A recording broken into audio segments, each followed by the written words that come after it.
Well, are you still playing this thing?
Well, hello. How's it going, everybody?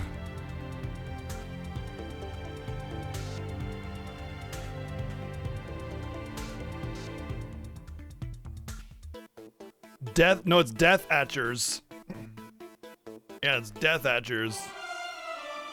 Whatever that is.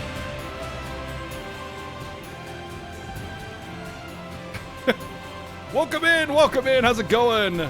This is a viewer choice game. I didn't know when we were gonna ever get to it, but I'm glad we are. You know, it's like that one that got away as far as Xenoblade games go, and I just realized I'm getting a headache, so I should take something for it right now instead of later, so that I don't have a stream where I'm just like really frustrated dealing with a headache, because that's what happens. Are you still playing this thing? Yeah, no, for sure.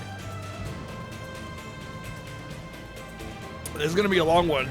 Not as long as Persona 5 though. Thank you, Playing Isaac, for the 301 bits twice, by the way. Thank you very, very much. Thank you for that early stream support and love. I hope you guys had a good one.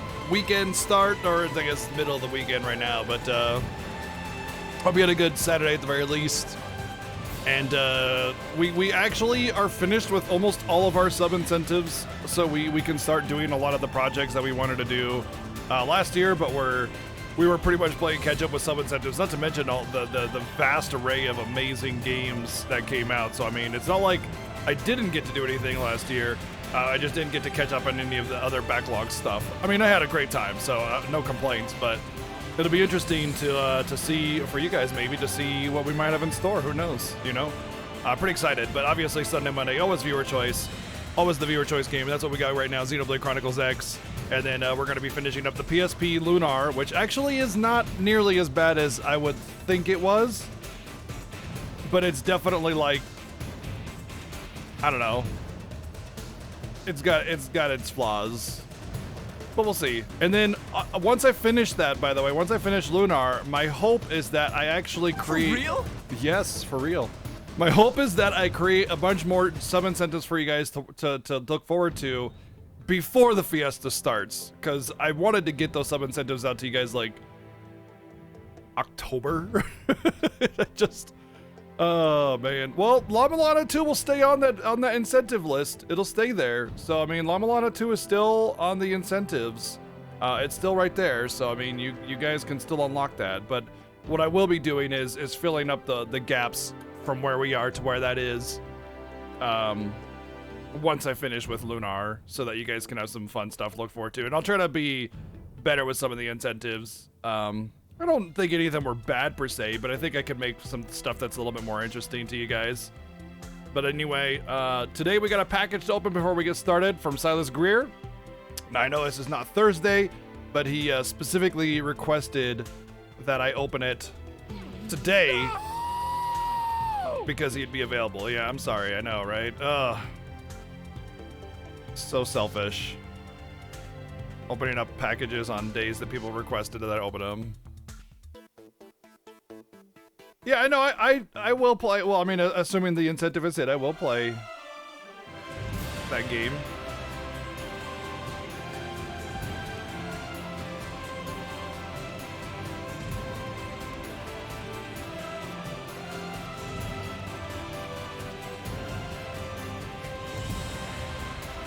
Silas is unsubbing too? Ah, man. Well, so much for sub incentives.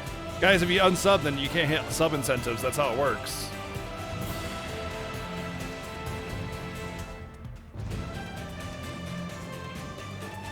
All right.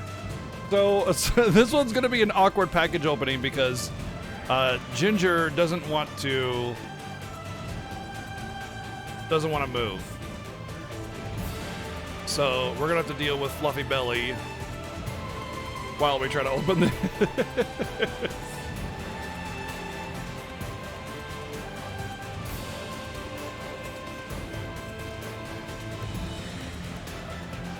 It's a pretty hefty box.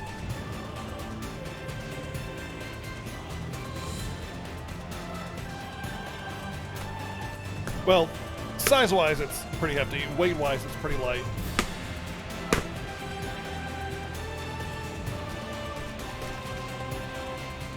Oh, shit. No way. Whoa. Hold on a second. No way. No way. Oh, my God. This is amazing. Hold on a second.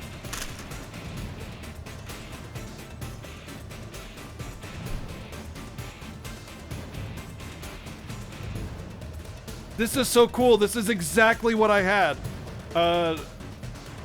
So first off, this is like the packaging that it came with. Obviously, it's not in the package anymore, but it's the Ninja Turtle toy.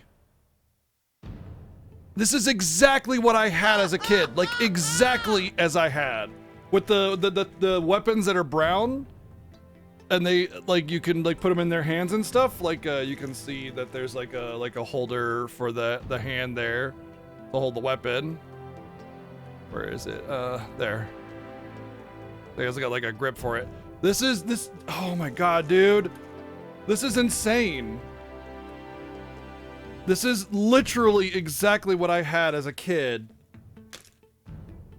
I had these toys. And I don't know what happened to him, and they're gone. And he freaking, oh my God, this is. This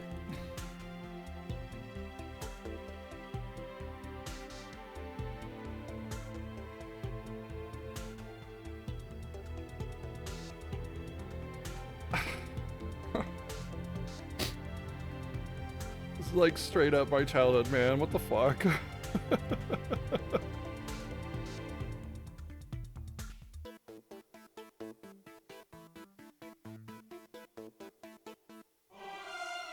And what's really cool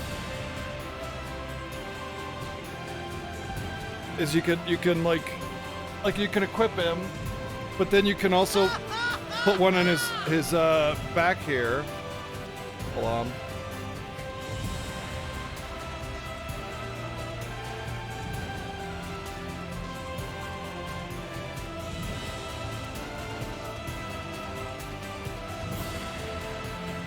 So it's like he's got a spare back here.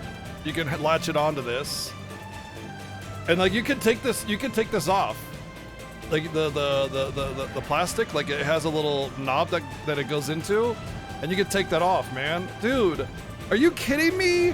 How? Oh my God, this is so cool.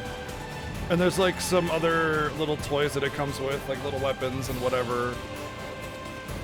I don't know if it was just like that you just happen to have this and you asked my favorite turtle and that was that, or if you actually like knew that this was what I was referring to when I talked about the turtle toys that I had. Because I would talk about my Ninja Turtle toys. You know how I used to set them up across the house and like play little Ninja Turtles with myself or whatever. This is actually amazing. I asked my mom about these when afterwards when we yeah, and you know what's amazing is the price tag. The price tag, see it says $5. Right there. $4.99. I remember that exactly. I remember that exactly, that they were $5 each. And I remember because I grew up super fucking poor. I was like, it was a big deal if my mom could spend $5 on a toy for me. to get one of these. And I remember I used to be able to get like one like every month or something. And oh my god. And every time, like once in a while, like for Christmas or something, I might get a few of them. But just, oh, this is, dude. Oh, look. Yep, I had all of these. Like, if you look at the back, I had all of those. I had all the turtles. I don't know if I had Splinter, but I definitely had Shredder, Bebop, Rocksteady. I remember the machine guns. I don't know if I had any foot soldiers or not, and I'm not quite sure if I had April O'Neil, but I know I had all the big players otherwise. And there were other ones, because I had Baxter, I had Rat King, I had a bunch of others as well. And there's like a little story about them. So cool. This is back. Dude. Oh, man. This is actually insane to me. This is incredible. Like, this is straight out of my childhood, dude. Wow, man. Like, of all the things you could have hit me with, I was like, oh, cool, it's probably a game he wants me to play or something like that. This is beyond, dude. This is beyond. But yeah, I asked my mom afterwards. Last time we had this conversation, I texted her. I was like, hey, do you know what happened to all my toys? All my Ninja Turtles and Micro Machines and whatever? And she's like, I don't know. I have no idea. I have no idea. But... oh, I see, Silas. Well, holy shit, man. You slam dunk, home run, touchdown, World Series win. I don't even know. Man, this is like... you touched my heart, dude. This is right there. Thank you, man. Thank you so much for this. This is incredible. I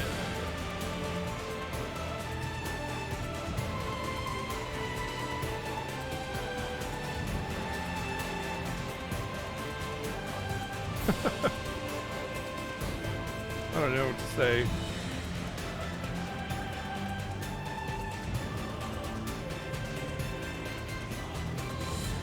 Oh, he's getting a very special spot. Gotta keep it out of reach of Coconut, because these are all things he'll chew on, except for the toy itself. But yeah, thank you so much, Silas. Thank you. This is incredible.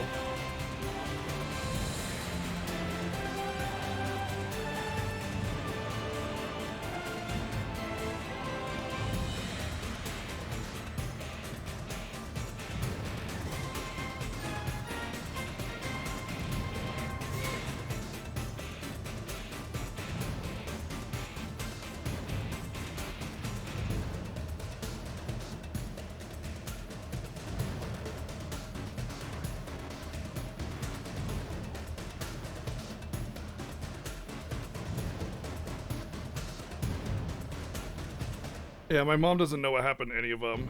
They're all missing as far as she knows. I have my theories.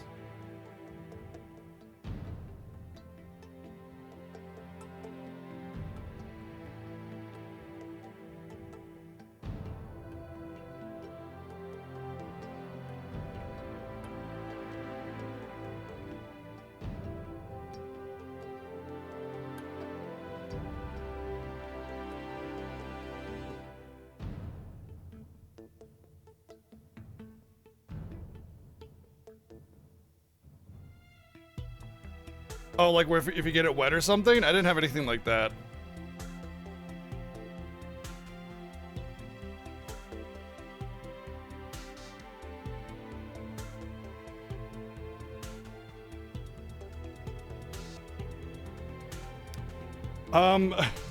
Played Isaac, thank you for the 144 bits, the 299 bits, the 110 bits. Neil, thank you for the 110 bits. Full kitty stream. Crixie, thank you for 63 months, and Silas, thank you for 41 months of subbing. Thank you, everybody, for the generosity and being here to see that that package opening. That is absolutely phenomenal. Thank you again.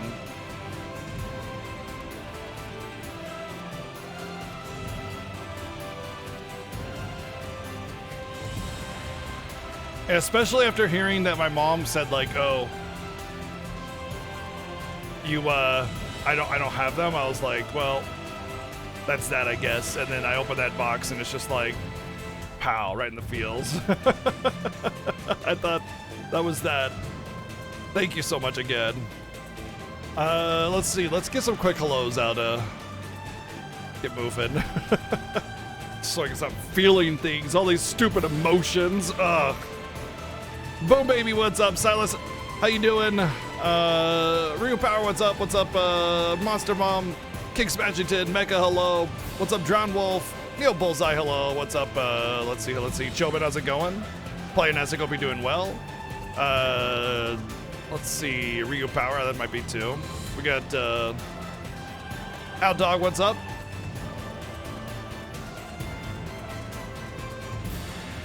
Stay on the package until Thursday. Wow. Steel Battalion in that tiny box, please.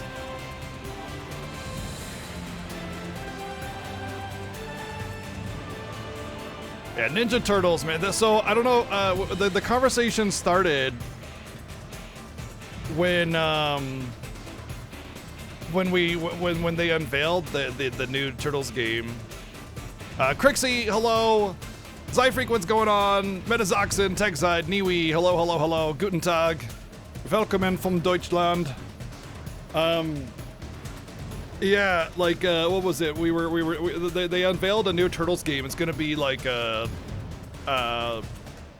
more dark. It's gonna be like a action RPG, like a high intensity action RPG Turtles game. It's gonna be more dark, like M-rated game and stuff.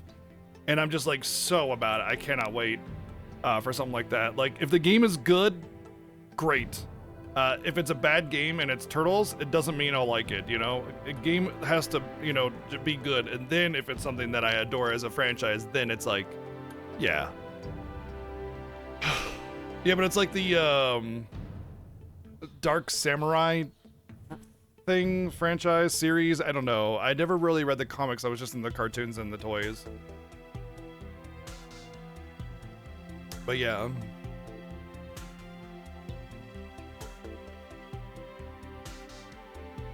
What an absolutely epic gift. Again, Silas, thank you.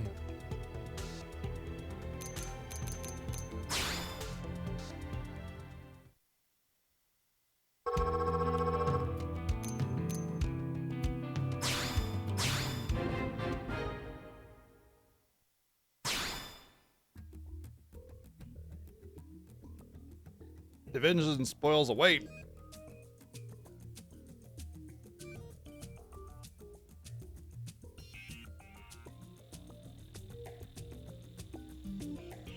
Yeah, after the cartoon and all the kids that watched the cartoon grew up, it started to get a little more dark again, but still like PG-13, you know, at most.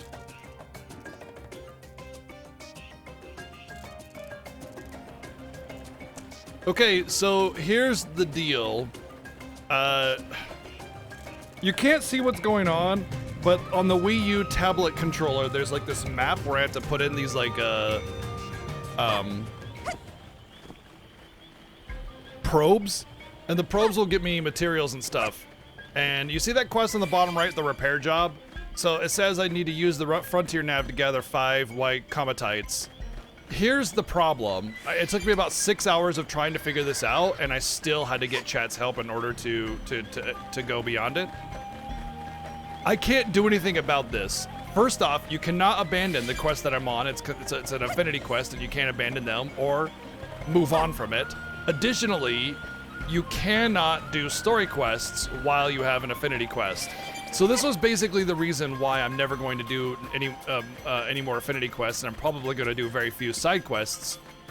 The thing is, in order to get what I need to get here, first off, the other 2 items on the list were very hard to find. The other thing I have to do is literally wait. I have to literally wait for the interval in which the game gives me resources before I can move on from this quest. So it's not just like, oh, okay, you know, use the Frontier Nav and do some mini game and like hit the button a bunch and get some white cometite, I'm done. Nice work. It's like, I don't know what the interval is. It's like once every hour or something. I don't know. The point is that I cannot advance the game until I get the cometite and complete this quest. Cannot. It is literally impossible. So what we have to do today, for now, And don't worry, I know that's horrible. That's like really horrible. That's one of the worst game design features in a video game I've ever experienced in the history of my life. Worse than like losing HP for running in Lunar Dragon Song, because it literally soft locks you if you don't know what you're doing, and even if when you do know what you're doing, you have to go around the world and do all these crazy things to find nodes that'll give you white comatite. Spoiler, there's only 3. And you have to get lucky enough to get the white comatite. Here's the deal. I already had a node that was giving me white comatite while I was on this quest for 4 hours, but I only had the one node. So now I have 3. I debated leaving my game on and just kind of moving around off stream, you know, to do it off stream so that I could play the game. But here's the thing. First off, I'm all about grinding on stream. I don't think grinding off stream is a good idea. I feel that, you know, everybody should see the full playthrough of the game, not just the fun bits. You know, you want to experience this game and see what it is, I'm gonna deliver that. And I'm not gonna like sugarcoat it with, oh, we did the annoying part earlier, you know, kind of thing. No, we fucking do it on stream, you know? We do it here. So that's kind of the reasoning for that. So what I'm gonna do is I'm gonna kill elites so I can get XP for my hunter rank, which will help me do better stuff later on. On top of that, I'll do some exploration and stuff. So we can't do too much because my level's a little too low to really do very much. But we can at least mess around with the game and still just kind of wander around and explore stuff.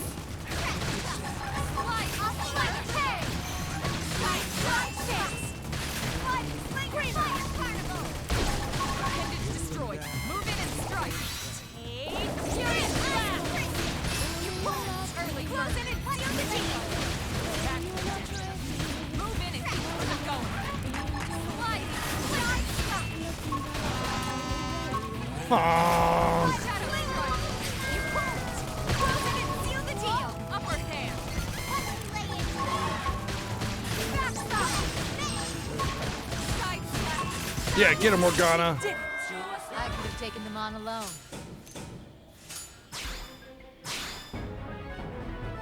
Oh. Okay.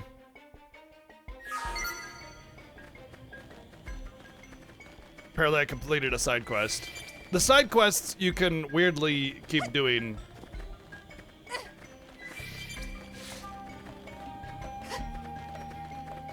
I'm getting confused with the run button. I've been playing this game called Edge of Eternity, which has been okay.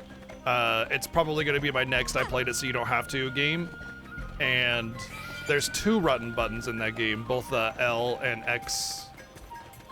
Where is it, L or X, or is it the analog press in, I think, and X? I forget.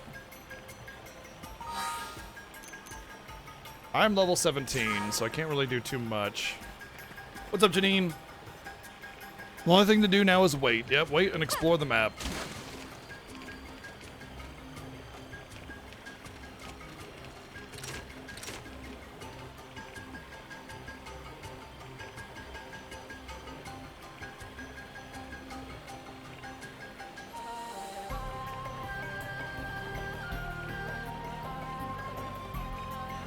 I'm debating what I should do.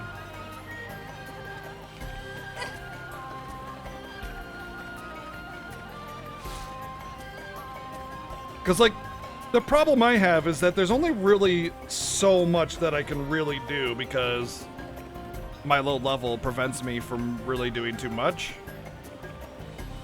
But I'll try to get some exploration stuff. Yeah, you know, the difference between the Collectopedia and this is that, like, I'm not soft locked, you know, doing the Collectopedia. Like, I can choose to do the Collectopedia.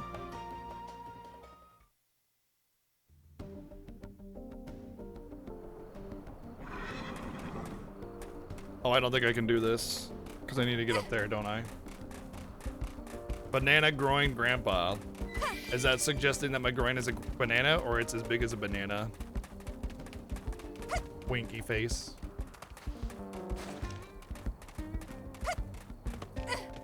Oh my. I've never seen one this big before.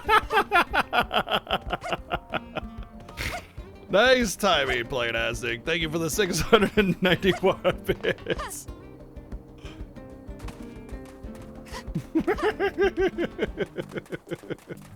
But yeah, most of these areas are like locked out from really being able to do too much. First shot. Make 'em count. I've got fire. My eyelids are getting heavy. Okay. Well, so much for that fight.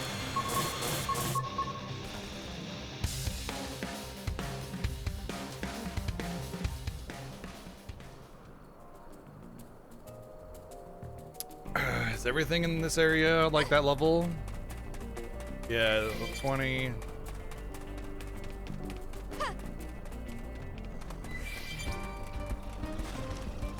That's level 20. I'm 17. I do have to kill that thing for a quest. If I could get a level or two, I'd feel really safe fighting that thing. 27. Nope.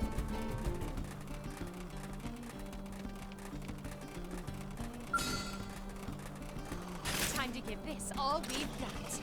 Only one of us is going down. We should weaken them just to be shadow struck. This one's gonna cut deep. Furious blast! Fire! On top of them! Prepare! Take this!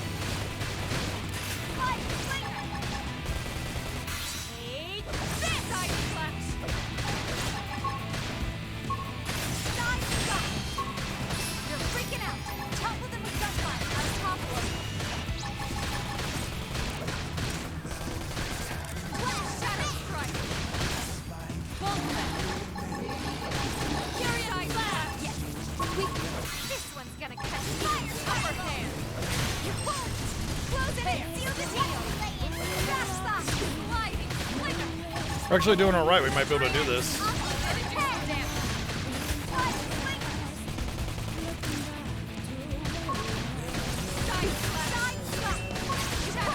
It's because I keep hitting the B QTE things.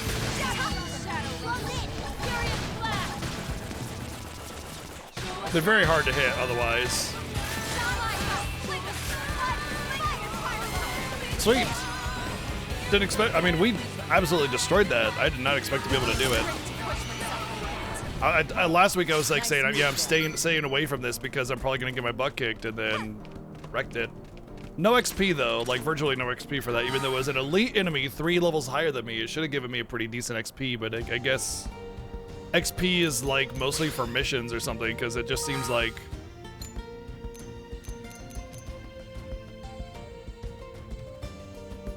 they're really hard to come by. It's really hard to come by. It seems like the quests tend to do the most.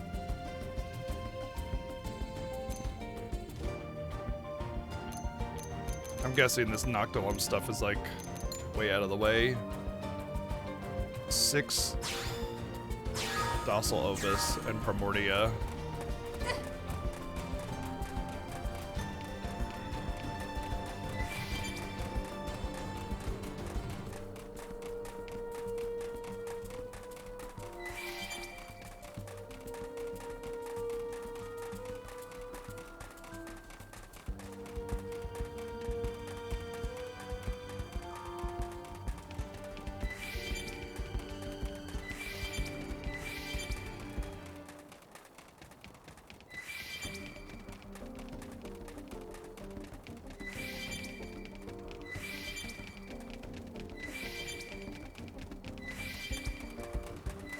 Well, a moose joined the squad. Great. If we get another moose, then we'll have multiple meese.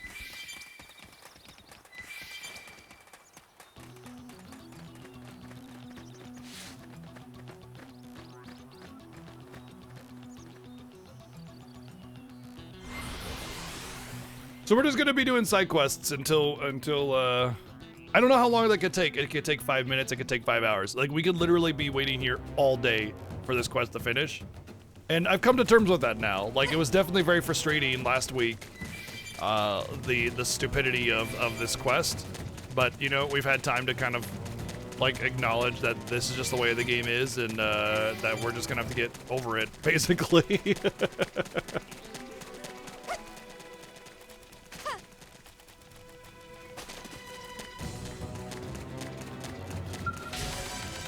I am playing on hardware, so yeah, this is on a Wii U.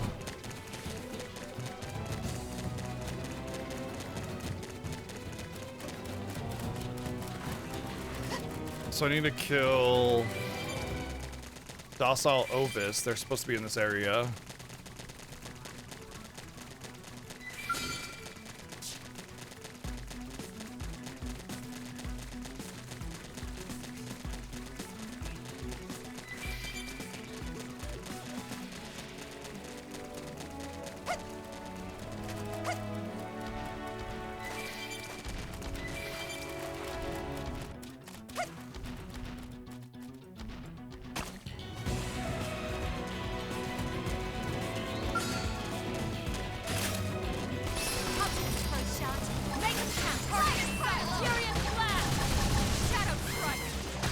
This will teach you to be docile.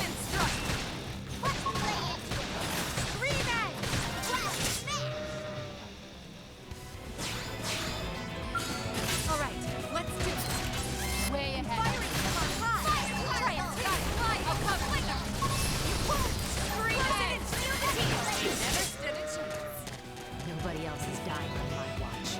I promise you that. All right, let's do it. Let's see what we've got. They're off guard. Stagger them with a melee attack. Have a little grip. Furious blast.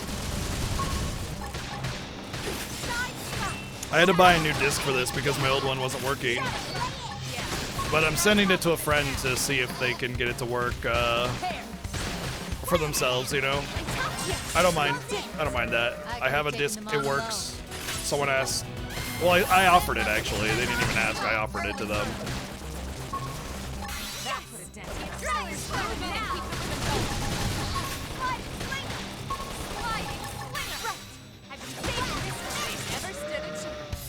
Let's keep it up.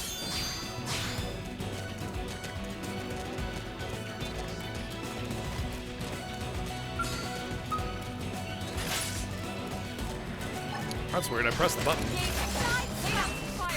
My tablet controller is pretty old, so if things didn't work, I wouldn't be surprised. Although that being said, it's pretty much just sat there because I haven't really played a whole lot of Wii U games.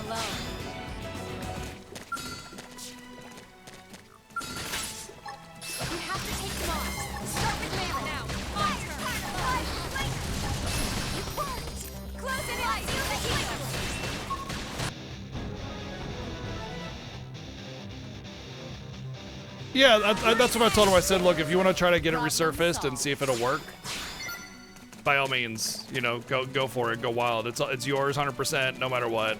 If it works, I'm happy for you. If it doesn't, well, toss it, you know.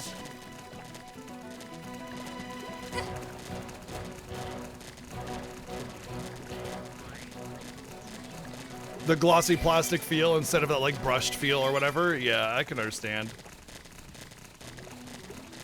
The aesthetic of the console. I don't like it either because fingerprints show very easily on that kind of substance, for sure. So I get it. I'm with you on that. I feel you.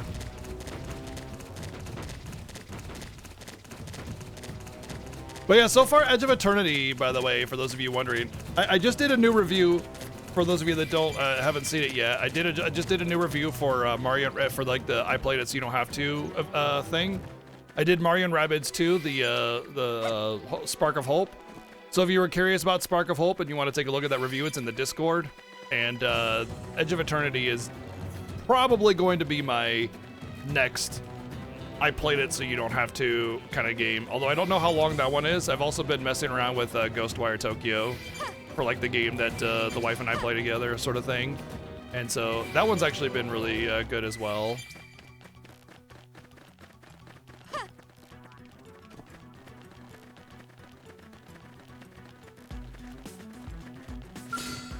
We're gonna survive.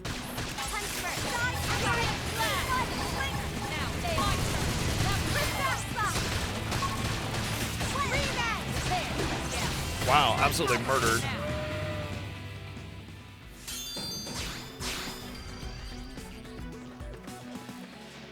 I got four points for that. Okay, I see. I need 5,000 for a level up.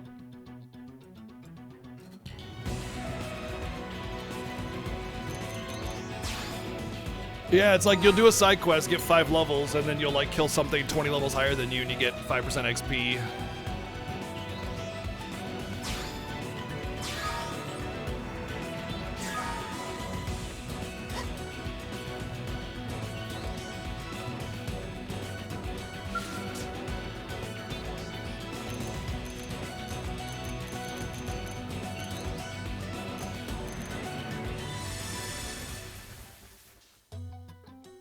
Oh. Guess what? I mean, same though for this, to be honest.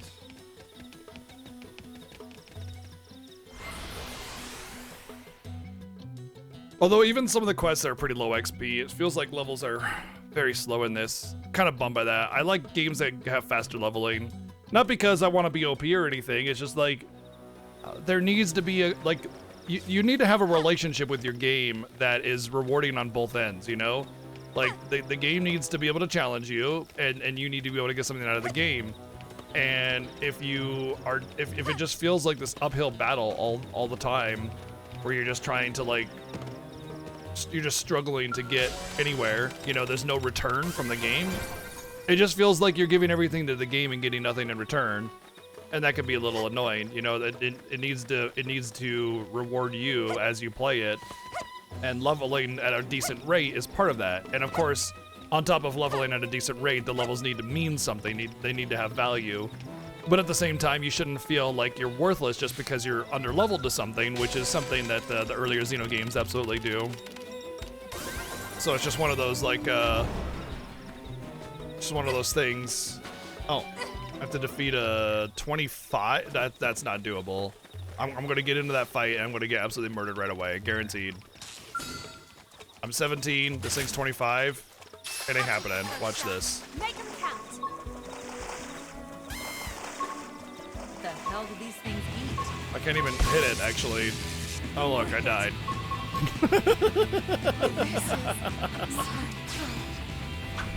Don't play Sticker Star, yes, actually. Yeah, Sticker Star is a game that punishes you for playing it instead of rewarding you for playing it. I got it on the ropes!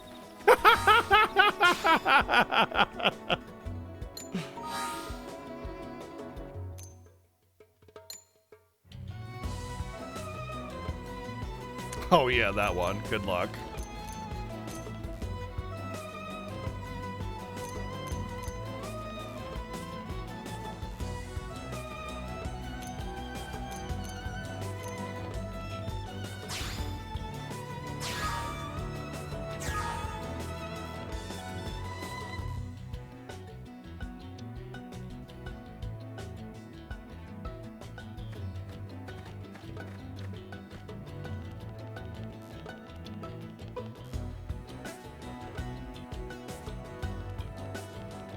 It says it's in Noctilum.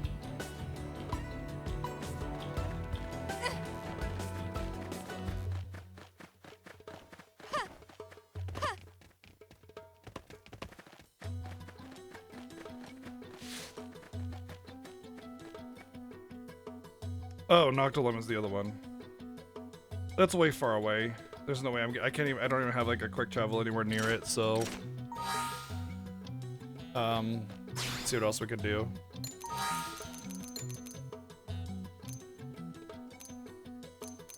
And the rest are like gathering, yeah. Okay, so we're gonna go back to the town and see if there's any side quests we can do.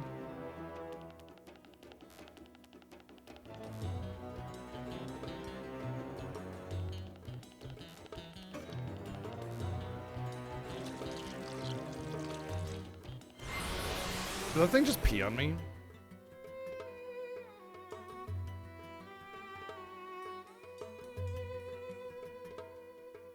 Thankfully, barbecue sauce is a sugar base, should wash right out. A little bit of water.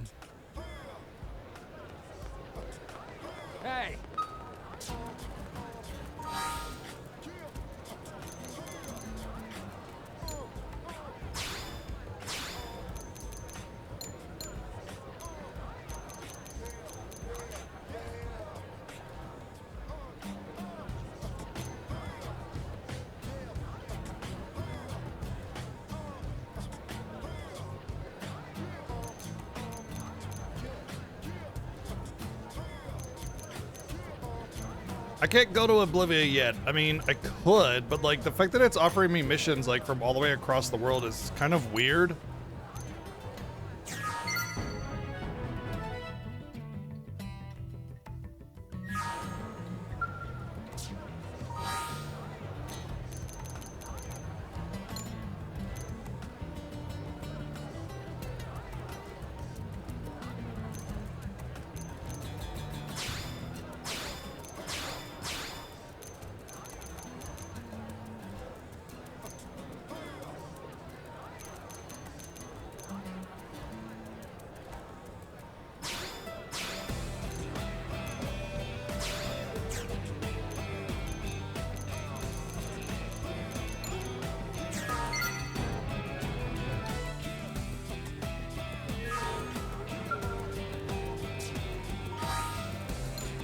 It's weird. It's like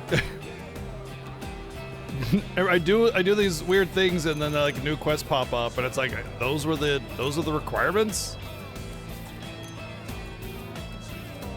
Casper the Unhealthy Eater. Wow. Okay, me and Casper, we're best buds, I guess.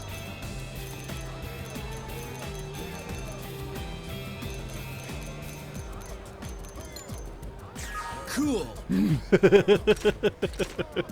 Well, that's all the little side missions I could really do. Everything else is like needle in a haystack, or or too high a level. And in our time doing what we've done, we've gotten 0 white cometites, so we're no sooner out of the woods of being soft locked into this quest. You just showered, got into fresh clothes, started your laundry, now you're gonna have a pair of dirty pants. Okay, yeah. Oh, in that case, I'm with you. I would be frustrated too. Although I would get like a little, like a washcloth or a paper towel or something, dab it in some water, and try to scrub it out, and you should be able to get, for the most part, all of it out.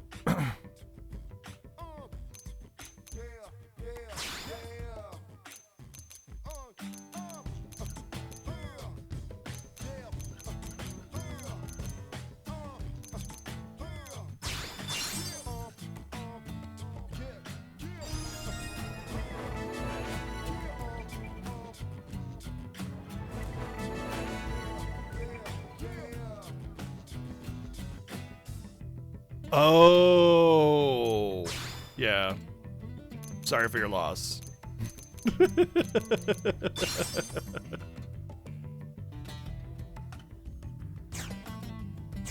Hey, what's up, Rixie?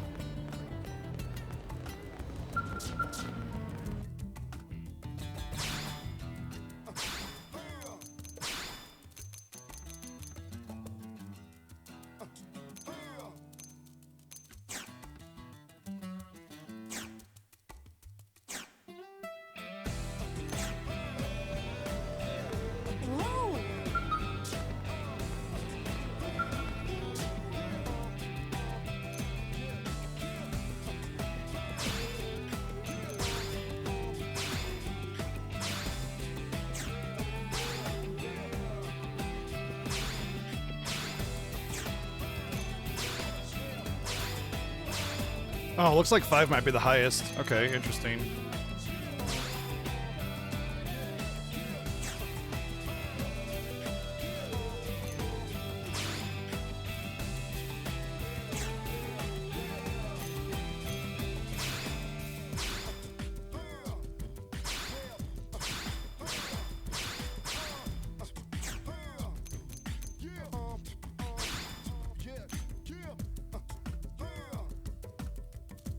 Wait, boost chance of triggering the activate overdrive soul voice. Okay, so soul voices are more than just things. I need to check into this.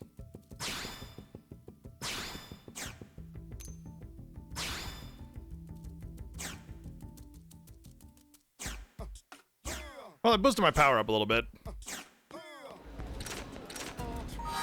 Let's see. Was it social? No.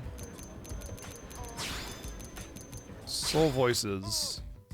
Well, we got nothing but time. We have a lot of take on them. Let's start with melee. What? The fuck?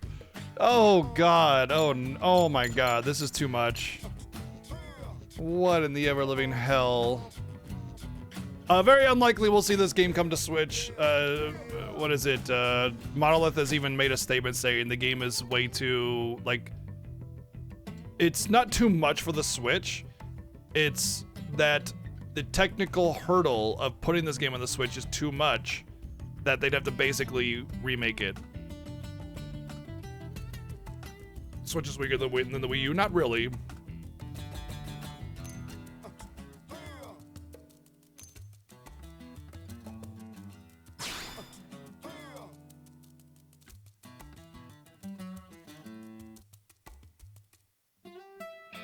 This makes... Oh, I see the trigger there. Xenoblade X graphics better than any Switch game. Hi, Xenoblade Chronicles 2 would like to have a word.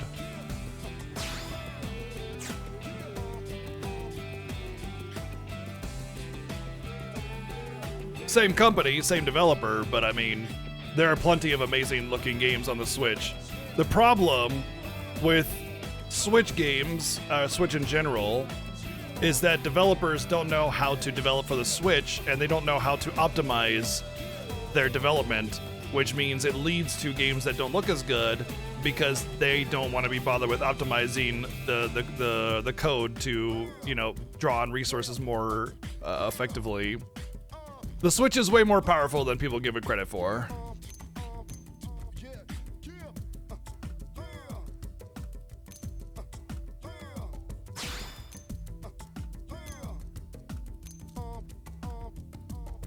Also on the buff arts. I see. Character's HP falls below 60%. I need to fall back and recover. Plus 50 to soul heals. Okay.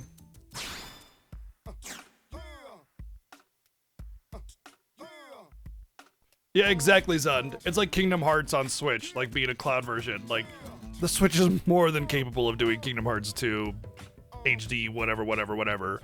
The reason games like that are both on Switch and PS4 run better on PS4 is because the lazy optimization can easily be powered through by the PS4, and it can't be by the Switch.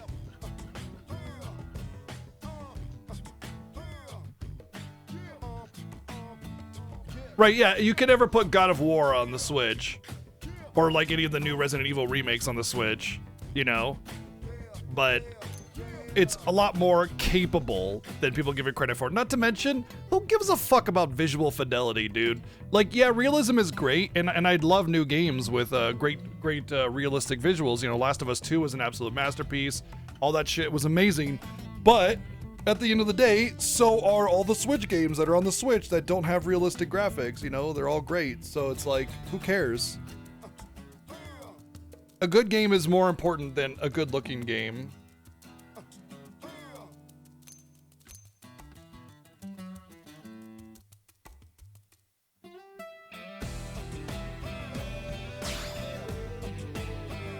Well, honestly, looking at these,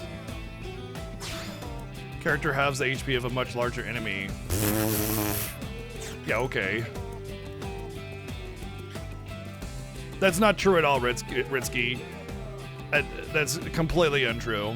Like, yes, AAA developers are going to make AAA games, and they're going to make them look good, but to say that AAA games only have good graphics and then nothing else is a complete fabrication. Complete and utter fabrication.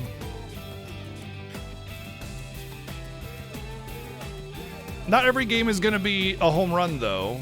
Yeah, there are definitely some AAA games that they missed the mark on, but generally speaking...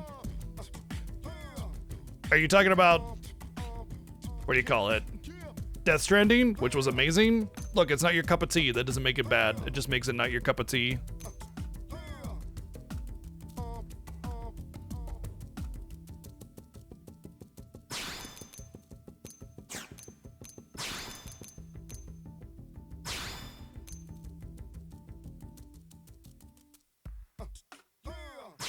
Character attacks with an art. Well, HP is under 30%. Heal up, baby.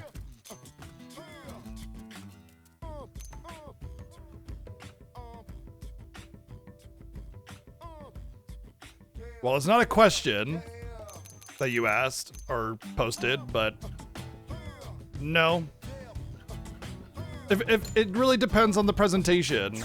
A game definitely needs to have more than just good graphics. It needs to have more than just an open world. It needs to have more than just great gameplay. It's a combination of aesthetic choice, artistic vision, presentation, gameplay, styles, game design, music is a huge part of it, or sound design.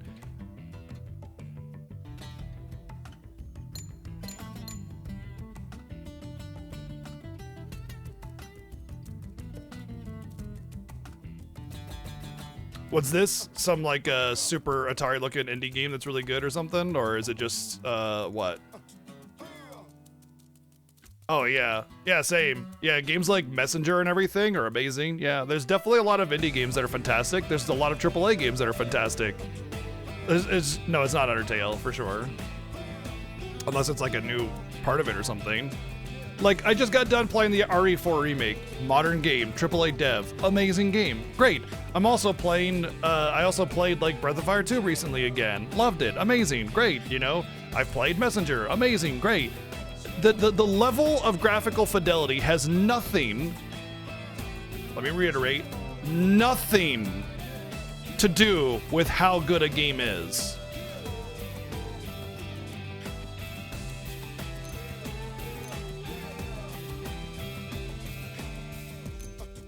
It inflicts stagger right at the start. I bet there's some really amazing combos like that. Oh, I can't change theirs. Oh, that's actually good. I'm glad. Oh, okay. When I saw all these things for soul voices, I was like, oh my god, there's no way. But seeing now that I only can change mine, that's good. All right. I think I might have some more healing now. Well, I just installed Wild Hearts on my PS5, and I'll play it for myself and see if it's actually sucky, but I seriously doubt it's a bad game. Is it a masterpiece? Probably not. Is it bad? Probably not. But I personally, if I want to talk about anything regarding game design or game ratings or whatever, is the moronic mentality of, if it's not perfect, then it's shit. If it's not amazing, everything I wanted, then garbage game. That is the fucking bullshit we need to take out of game communities right there. Everything else, we're good. Game industry is in a fantastic place. We get a lot of variety of games, a lot of amazing games with a lot of versatility in them. A variety of graphical aesthetics, fidelity, detail, styles, gameplay options. Gameplay design is on the rise because of indie devs having really unique ideas and then putting them to work, and then AAA devs taking those ideas and polishing them out in a much more polished game. Oh, well, it keeps doing that. I don't know why it keeps doing that.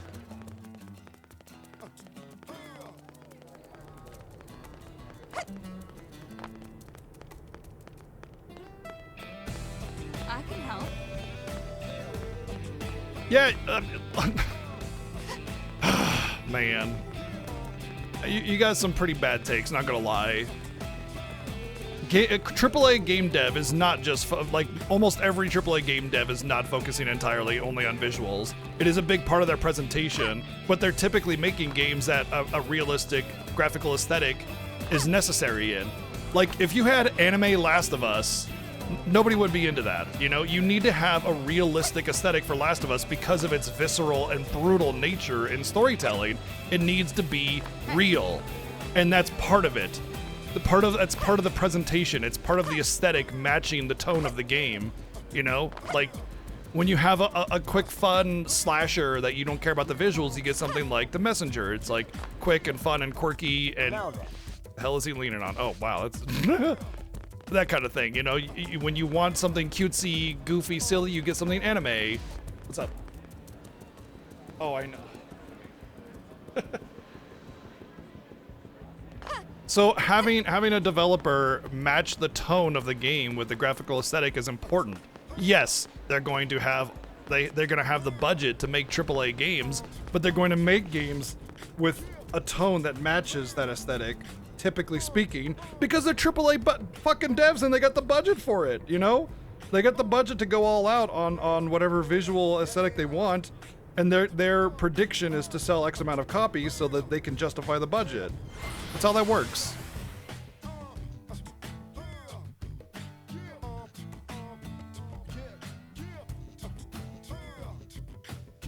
Oh, I mean, that's an entirely different story, Mecha. Yes, there is definitely a lot of, like, shit tier environments in a lot of AAA development studios. For sure.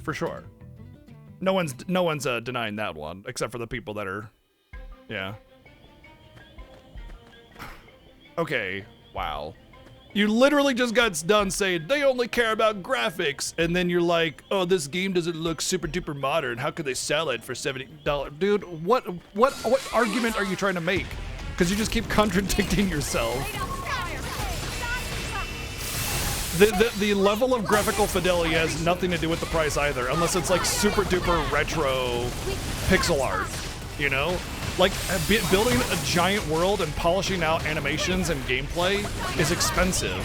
The graphical fidelity has a lot less to do with the game's price than you might think. It still is important because it's expensive to make high-res visuals.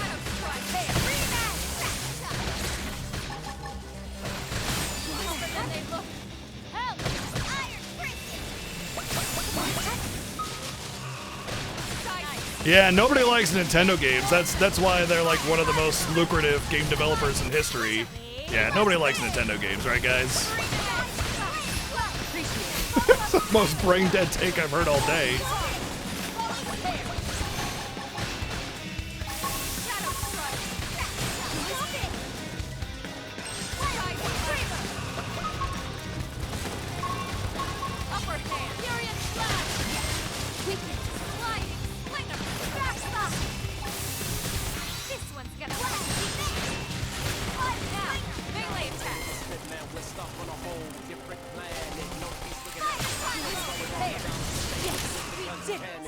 Hope I didn't get in the way.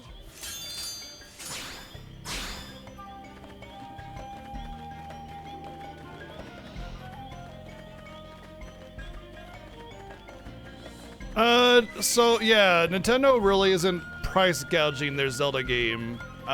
It is the first Switch game that's for $70, right? From what I understand.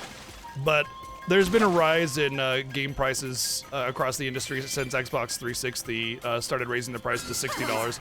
But to be fair, like, I think people really don't understand the history of game prices. So back in the NES and Super NES days, games used to come out like $80 to $100 all the time. Chrono Trigger, $80. Earthbound, $100. Final Fantasy VI, $80. That was common. And that's SNES. If you take inflation into consideration, you're looking at about $150 for some of these games coming out, maybe even $200. And what happened is, like, during like PlayStation-ish era, game prices started to become normalized at like a $50 per game thing, depending, unless it was like Sesame Street 1, 2, 3, and then it was like $30 because it was like a learning tool where there wasn't like an actual video game per se. And then around Xbox 360, Microsoft started raising prices on their games to $60. Why can't I loot anything? What the hell? And every other developer and console manufacturer took note of that games were still selling, and so everybody started raising their price. But this is also like 15 years later, when like inflation had made the value of $50 much less. And even now, today, games are like, what, maximum price $70 for PS5 games, $69.99 I'm pretty sure. Nintendo pricing their games at $70 is literally just taking the average price of games nowadays for a AAA game. And how amazing Zelda looks or does not look is irrelevant to the fact that it is in fact a AAA game by a AAA developer. Not to mention, the cartridges that Nintendo uses cost way more than discs, so it's actually more expensive to produce their game, and yet they were constantly selling Switch games for $60 this whole time. So if anything, Nintendo was being less greedy, and they just now started releasing a new game at $70. Way late, 6 years into the Switch's lifespan.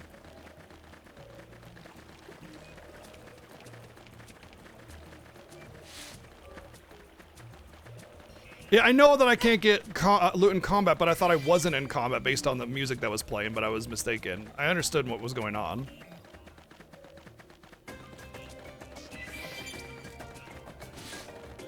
Oh yeah, that's another thing. They have to use the 32 gigabyte cartridges for the much bigger game. Yeah. Oh, this game is gorgeous. It's very beautiful, especially considering a Wii U game with how limited the hardware is. Should I beat this thing up again? I feel like it's just kind of bullying at this point.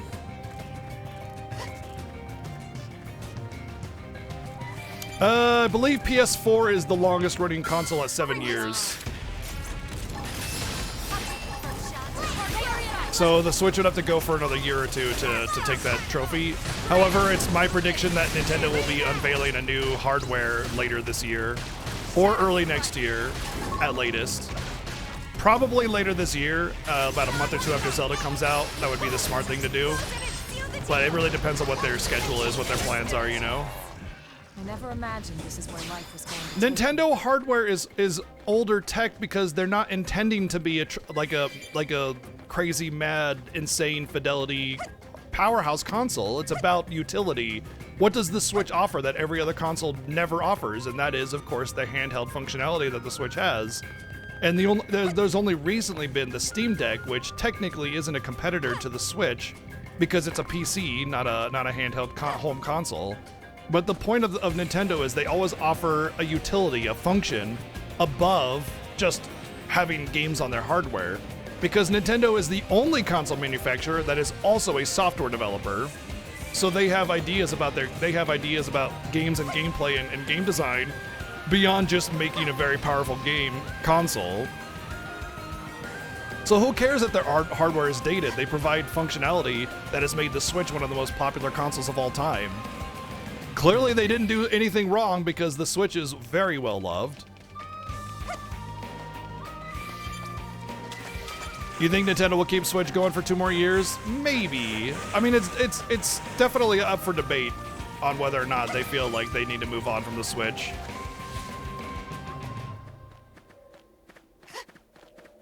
Like, people play games on their phones.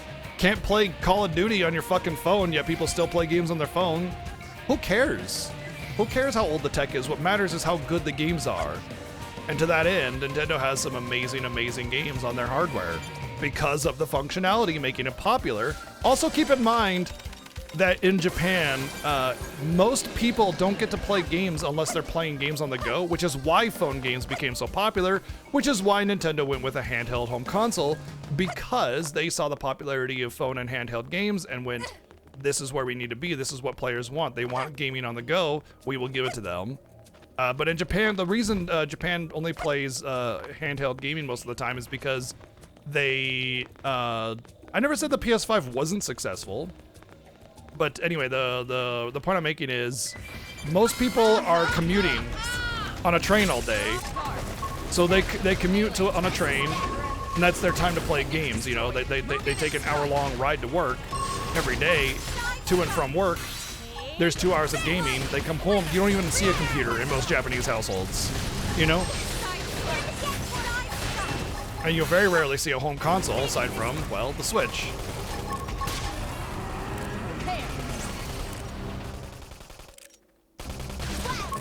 Well, it's definitely cheaper to develop games with lower fidelity on phones instead of like PS5 high fidelity games. But even Square has recognized that the Japanese market is not their largest market anymore, not even close. In fact, the Western market, specifically the US, is by far the largest market for game sales. And Square even went out on record saying we're going to start paying attention to the Western market more. Now, also keep in mind that in Japan, there's a mentality, a cultural mentality that has persisted for thousands of years, well, hundreds of years anyway, and that is an isolationist style of culture. Because for the longest time, their borders were completely shut off for, 300 years from any outside influence aside from the Dutch and the Dutch and... God dang it, what's that country next to Spain? Drawing a blank. Oh. Anyway, the Dutch and them. Portugal, thank you. But they have from like the year 1600 to what 1850, they were completely isolationist, just about. So, you know, there are people alive today that had like great grandparents or something that were part of that isolationist society, and it's persisted in their culture and their lifestyle.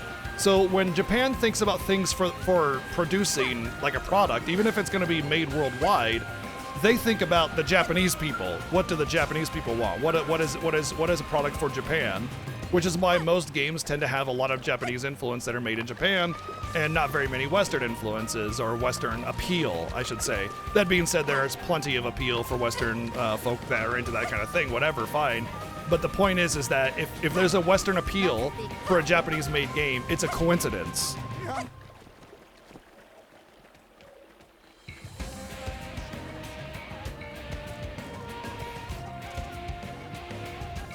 Thank you, Dio, for the 110 bits. Between the NES being released in 1983 and the last NES game, technically the NES had the lifespan of 12 years. Well, I think the lifespan we're talking about is the difference between the first day of release and the first day of release of the next console, not how long they were still making video games for the console. We're talking about like when it's technically obsolete and it's being replaced by something else. In which case, PS4 has the longest lifespan of about 7 years or so. Steam Deck, I have a Steam Deck, and I can tell you that yes, it can run modern AAA games, but that's only because it tones down the graphics significantly. If a new Switch remained handheld, they would have to make sure they could utilize this. But here's the thing, Rick Ziggy, that you're not understanding is that when a console game is made, there aren't graphical options available for the player almost ever. There are sometimes like nowadays, especially on PS4 and PS5, you can go like FPS over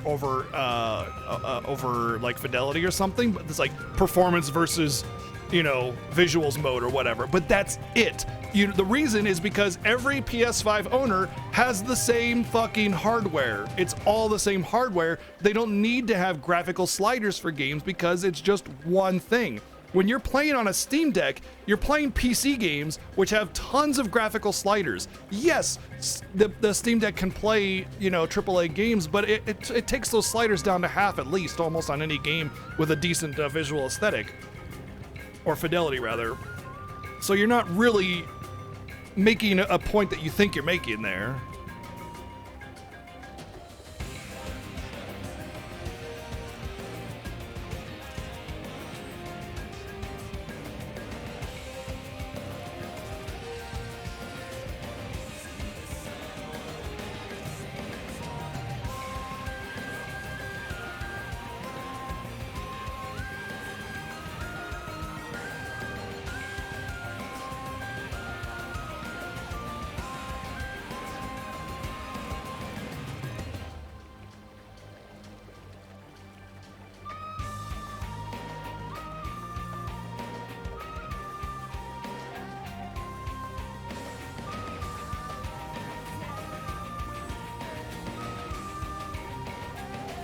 Yeah, US was never an isolationist society. I'm not sure where you're getting that from.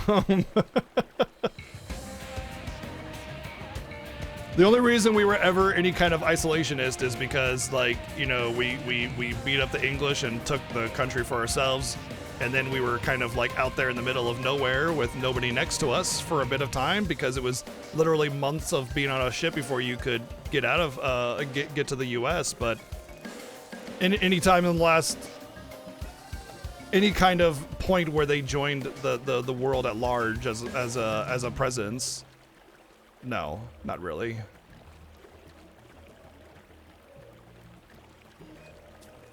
No, the Steam Deck isn't a competitor for the Switch. It's like saying that a laptop is a competitor for the Switch. It's just not.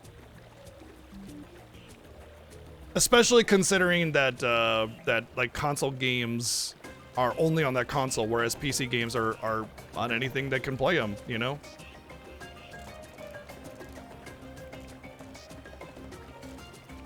Not joining somebody else's war does not make you an isolationist society. Like, what I'm talking about is Japan literally said no one can enter the country whatsoever at all except Portugal and the Dutch for trading, and that's actually how they got like things like bread and stuff like that, because bread was given by that's why the word for bread is pão, which is the Portuguese word for bread, because that's where they got it from. But like isolationist is not, we're not going to join somebody else's war. That's not what isolationist is.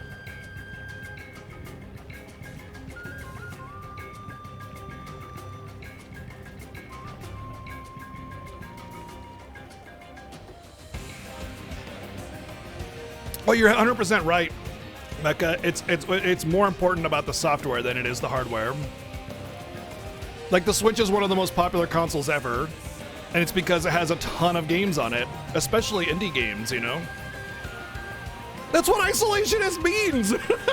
I didn't make it up, I'm not just pretending here.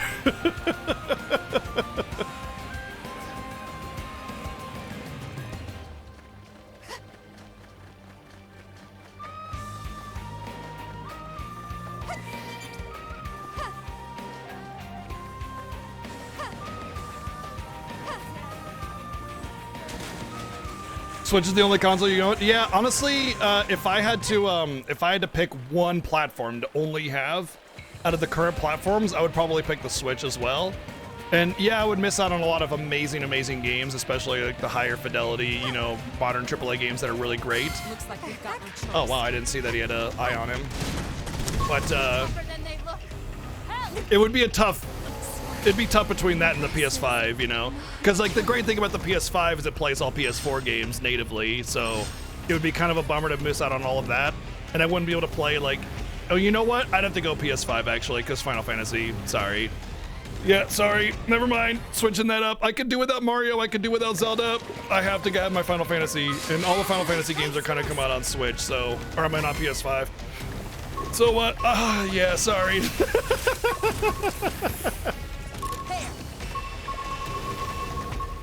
But Xenoblade? Look, I love Xenoblade. Xenoblade is one of my favorite franchises of all time. But it's not Final Fantasy, you know what I mean? Sorry. Xenoblade, love it. Absolutely adore it. What's my take on Activision Blizzard deal? Well, I lived it, sort of.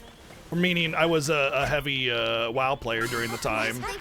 And there was a complete 180 in the tone shift between Blizzard and Blizzard Activision.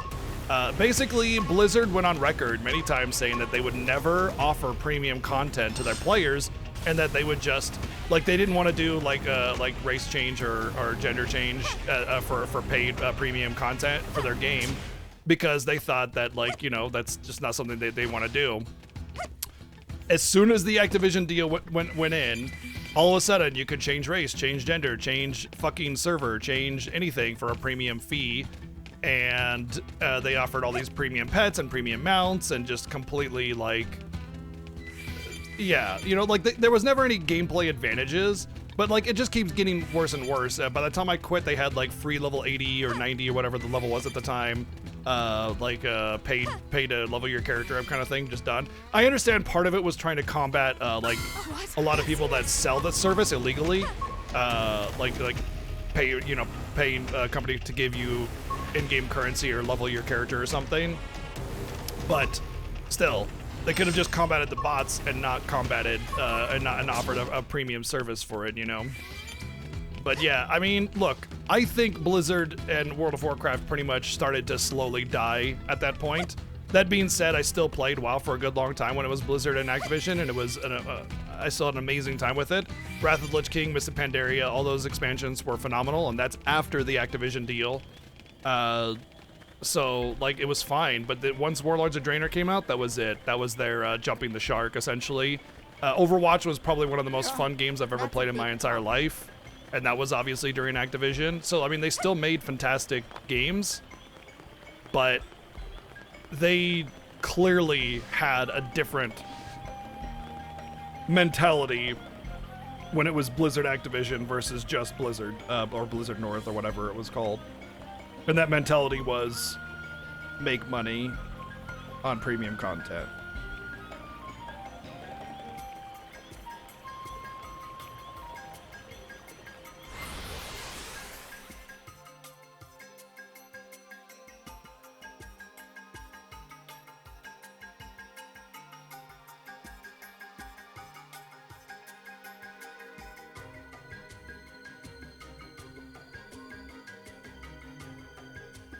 Oh, really? Wow, Dio, I had no idea. Cause like there's this whole concept that the console lifespan is about 5 years, and that console lifespan was respected for a long time.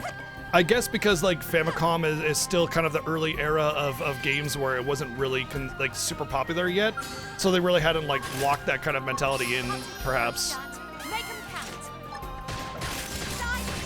But typically, part of the reason the Dreamcast failed was because it disobeyed that rule, that unwritten rule of console lifespan is 5 years. They released the Dreamcast a couple of years early. People weren't ready to like swap out their hardware and change everything up, so like it just didn't sell, you know.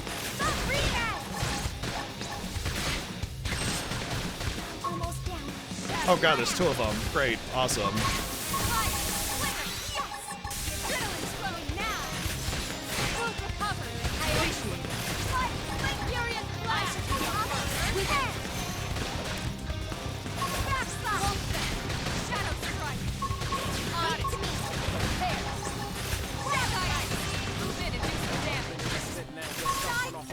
Well, am I gonna watch a Mario movie? Yeah, absolutely.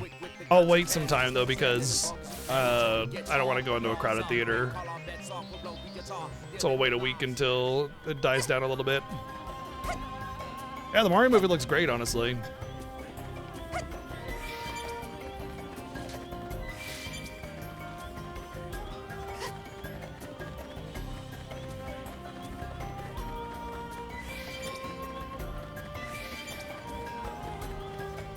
It's a Mario movie. I don't think critics have ever played a Mario game if they think the plot is shallow.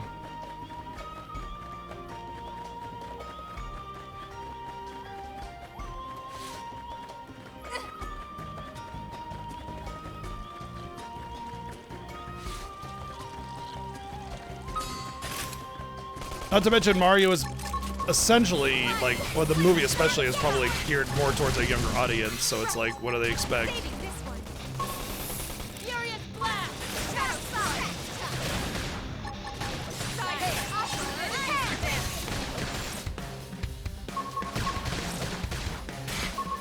I'm guessing the critics that are trashing it are like the same type of people you think should probably be in prison.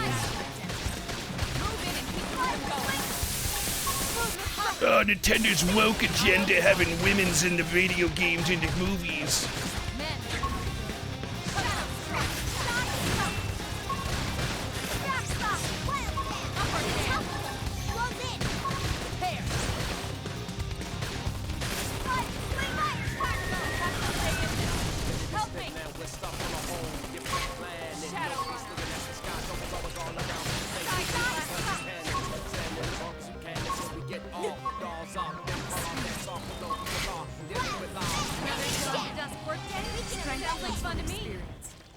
On any planet. Want me to whip something up?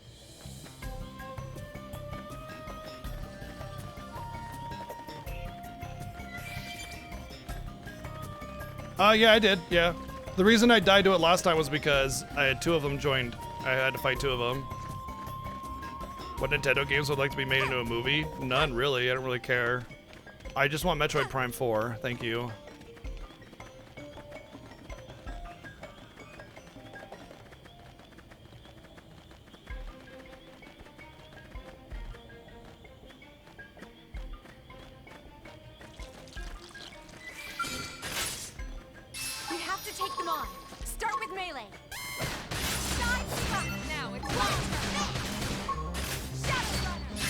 Oh yeah, I gotta do that one from the back.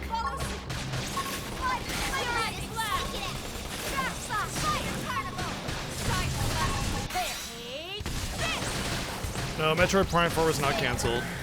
They switched development from a third-party developer to an in-house development team, which it's the same thing that happened to Final Fantasy VII Remake, which means that they basically had to scrap the existing project and restart. And in FF7 Remake, we got an absolute masterpiece, so I'm fine with waiting. Nintendo will do the right thing. Although, to be fair, Metroid is not a very popular franchise. It's actually one of their lesser popular franchises.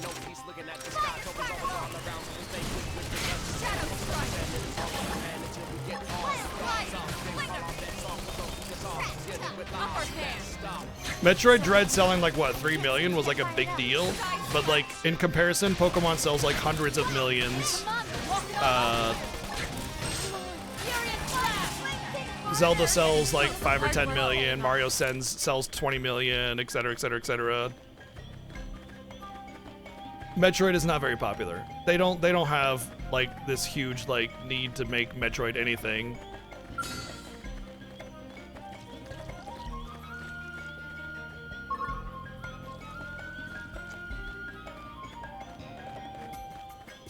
We can do this if we put our minds engaging. Lay down fire for us. Early bird. Shadow Oh, there's 2 of them. We can't do 2. Sliding slinger. Sure, they'll continue to make Metroid games, but they're not going to put their AAA development team on it, you know? They're going to be like... So, like, Metroid Dread was, like, supposedly their best-selling Metroid game of all time. And if it only sold 3 million, that says a lot about the previous Metroid games, which obviously didn't sell that much, you know, comparatively to what their other IPs do. In fact, even Zelda is not even all that popular of a franchise compared to like Mario or Pokemon or any of the other major franchises. Although Pokemon specifically is the most lucrative game franchise of all time. So it's kind of hard to compete with that. In fact, thank you for 28 million years of subbing. Thank you.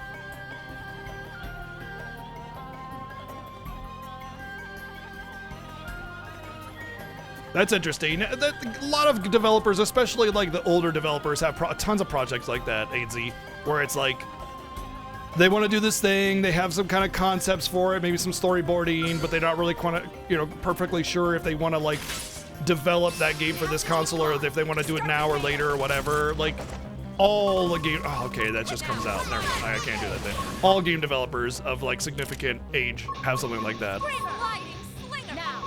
Knock them right out of their beauty sleep.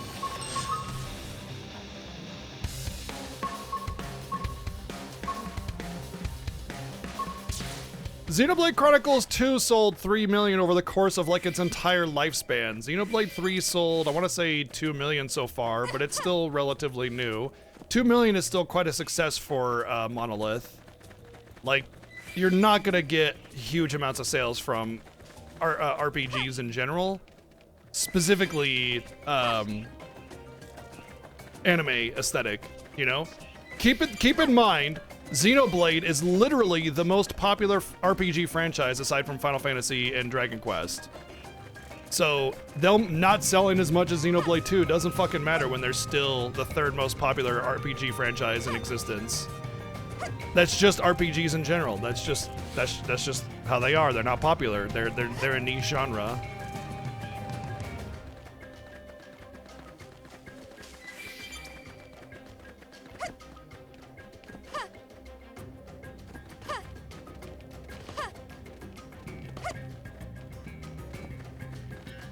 Tales of Arise sold 2 million, and that was like an insane benchmark for Tales games.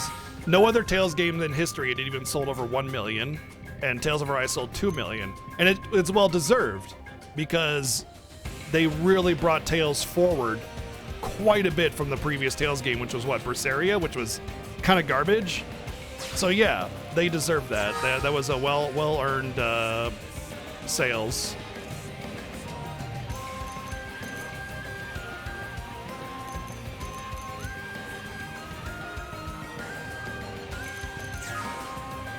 I can't really fight anything here. It's all just a wee bit too high level for me. It's like just on that cusp of being able to fight it reliably, but then it's like if I get a second enemy, I'm done.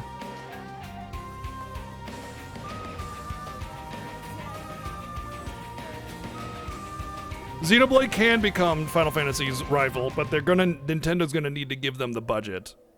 Without the budget, there's nothing there. And Xenoblade Chronicles 3, while I love it, wasn't as good as Xenoblade Chronicles 2.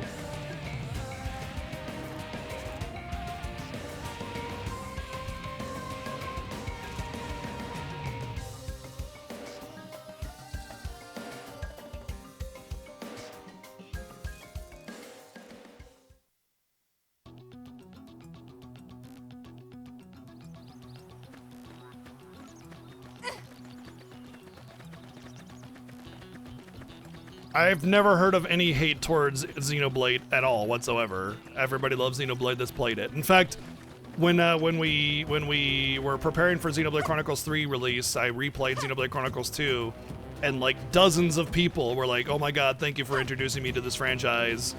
This is such an amazing game," so on and so forth. So I'm not sure where you're getting this whole like hate towards Xenoblade, but no one is. Like, all I see is love and appreciation for it and a sadness that more people don't play them. If anything, the only hate that Xenoblade has gotten was Xenoblade Chronicles 3 when they didn't make tons of big-tittied anime waifus. And you get the incel crowd freaking out because they can't sexualize every female character in the game. That was the only hate that I saw, and those people don't deserve opinions anyway, so it doesn't matter. Don't be so pushy.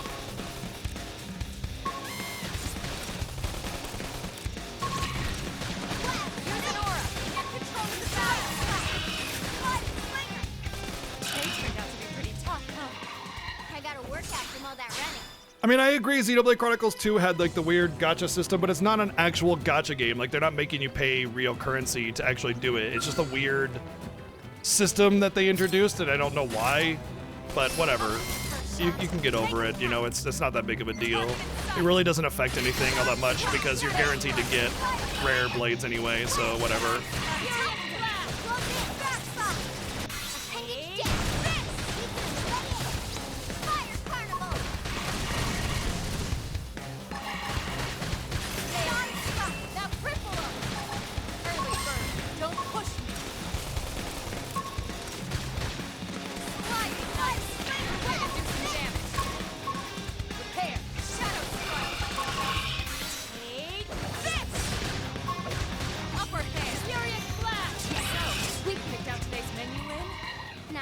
Mature, gritty look of Xenoblade Chronicles 1 and X?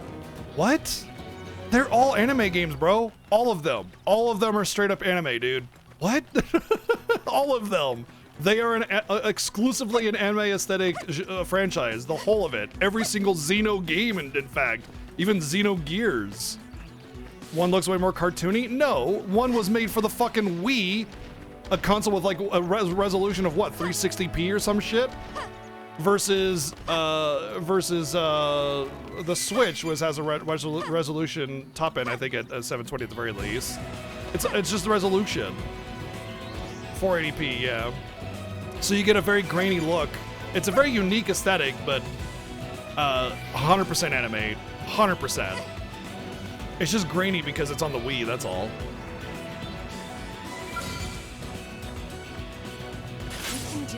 There's definitely not a more grittier, dark aesthetic on Xenoblade Chronicles 1 whatsoever. It's like we're playing different games or something.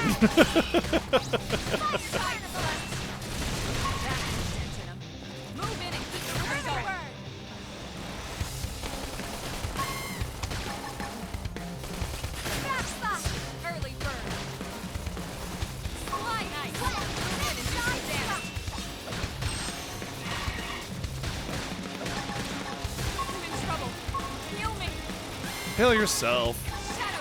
Okay, I'll heal you.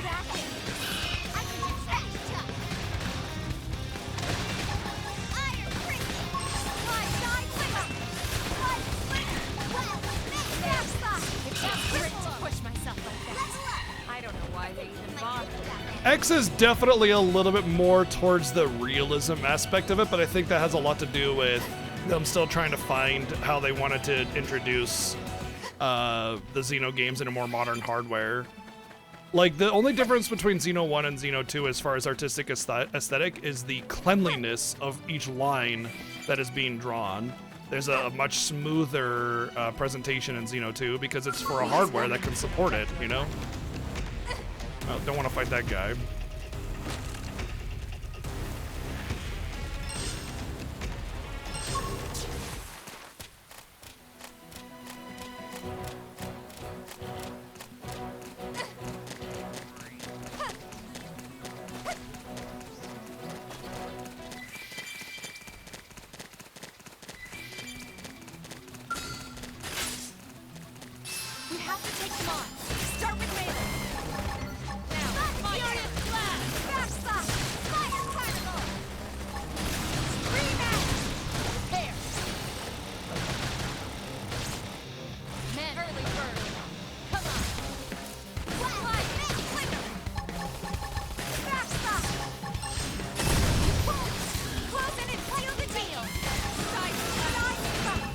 And I think you're not taking into consideration hardware. Oh, there's like a little life bar for the oh, that's cool. I just realized the life bar for the part that you're locked in on. Neat, that's neat. Whee! Just got vaulted.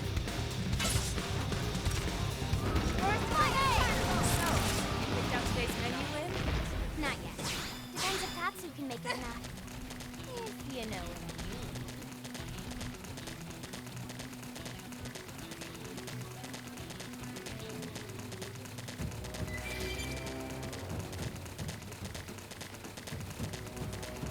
Considering, look, I love Xenoblade. They're one of my favorite franchises of all time. Xenoblade did not, like, make or break Nintendo whatsoever. It's definitely not one of their best decisions they ever made, that's for sure. Like, Pokemon, that was one of their best decisions ever, you know? Xenoblade is a drop in the bucket for their profits. And it's unfortunate, too, because I think Xenoblade has a lot of potential as a franchise, and it could even potentially rival Final Fantasy if done right with the right budget and everything. The problem is that RPGs in general are niche, and every game developer knows this. Every single one. So the reason we don't get very many, like, super high-quality RPGs is because not very many people like them. And that's okay. It's okay to have niche interests. But to say, like, game developers are wrong for not making RPGs is the stupidest thing ever, you know?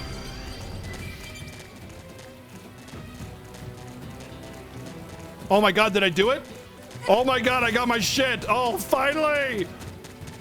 Oh, finally I can get out of this quest. The long nightmare is over until the next part that also requires me to wait 5 million years. Pokemon's an RPG. Yeah, nobody plays Pokemon for the RPG mechanic, which is barely even existent. But the thing is, Pokemon doesn't sell because it's an RPG. Pokemon sells because it's cute and you can collect all the monsters and it's become more than the game. That's why. Is Pokemon a dying brand though? Have you seen the sales for the latest game despite all the significant bugs and issues and lack of detail and effort put into it? No, it is not dying.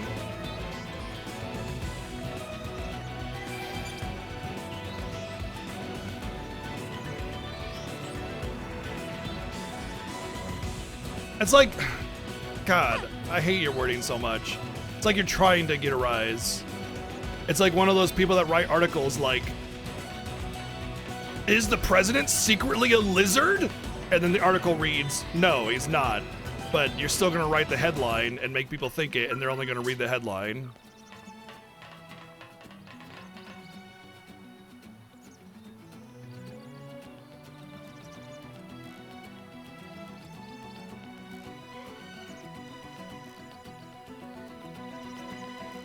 Hello, elevator? I summoned you. Summon elevator! Summon coffee! Ah, thanks, Melia.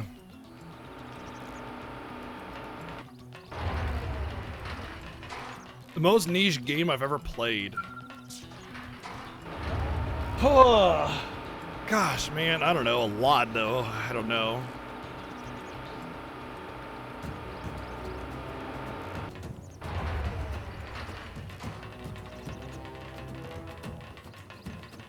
If there's a niche game I've played, it's probably something I streamed. I mean, I grew up on Intellivision. That's pretty damn niche. But that's just because it's old. You really got them all? Wow. I guess everything I heard about you guys is true. These will mean a nice boost in our manufacturing quality, right? Absolutely. Now we'll never have to hunt for old parts again. Until these ones go bad. Another day, another step. Slowly Yeah, but surely, SMT's we're decently building a niche, but I've definitely sustainable played future stuff for more niche than ourselves on this SMT. planet.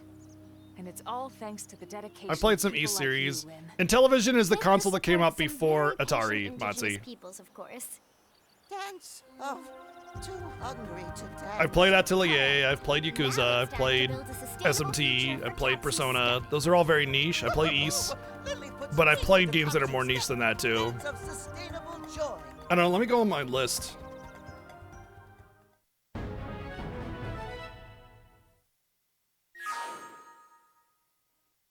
You learn the Gatling gun? Are you? No way! Oh my god, why? Why?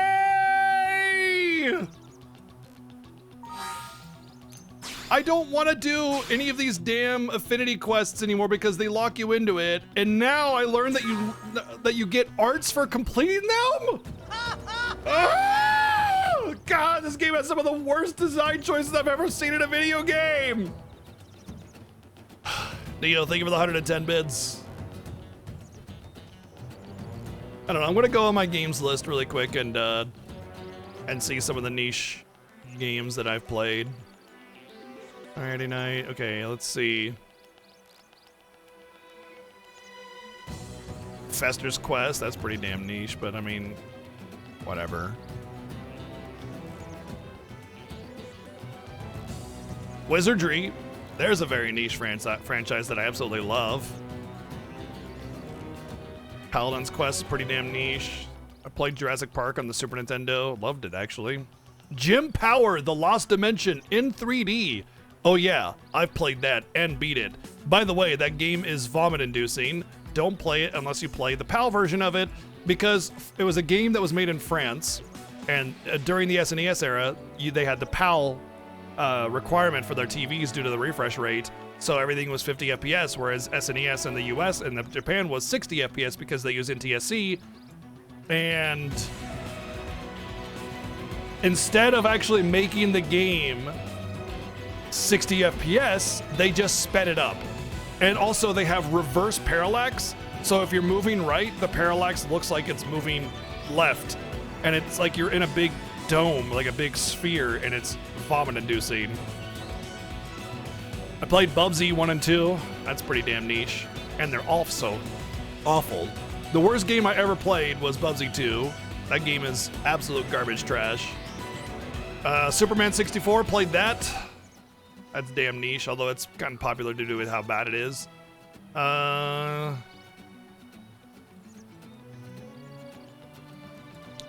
It's weird because the games that I'm saying that I played that are niche are just also really bad games. I played this game called Boom Blocks on the Wii, which was amazing. It's like you have the Wii motion controls, but it's like you're playing Jenga and other sort of like throw a ball, like to knock down a tower kind of mini games and stuff. Really quite a bit of fun. Boom Blocks was actually really good. Let's see what else we got in here. Kami is pretty niche.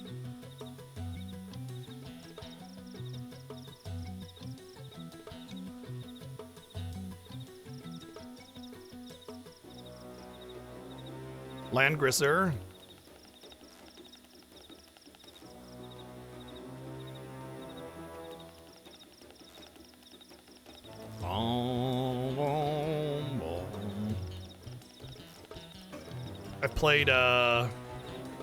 I played some really niche PC games back in the day. I played this one called Magic Carpet, where you're just like a dude on a magic carpet and you're flying around. You got to beat up the monsters and stuff. It was really kind of hokey and bad, but at the time it was great. I loved it.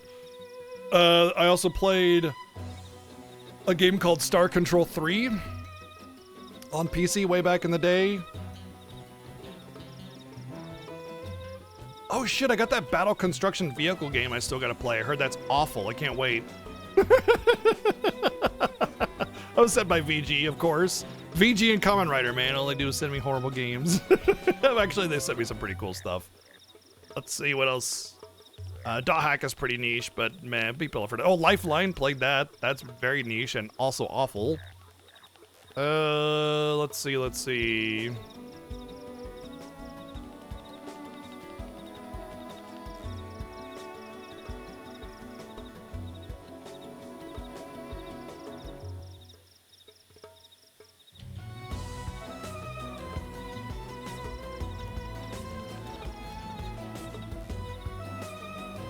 What's Taiji? I mean, never heard of it. Resonance of Fate? You know Resonance of Fate is the leading viewer choice game, right?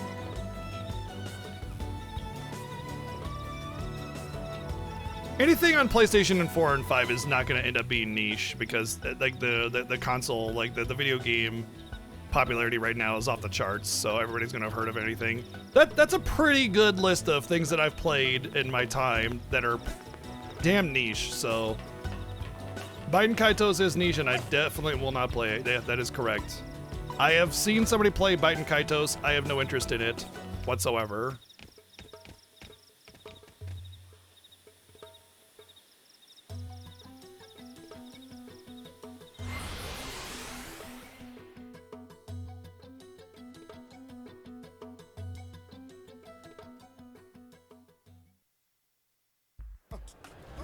Like, your crafting is based off of like real time, and also you have a card-based battle system, which are almost always bad because of like the penalty you get from like using cards and the RNG of getting cards. What's the plan now? Play the fucking game, finally. That's what my plan is.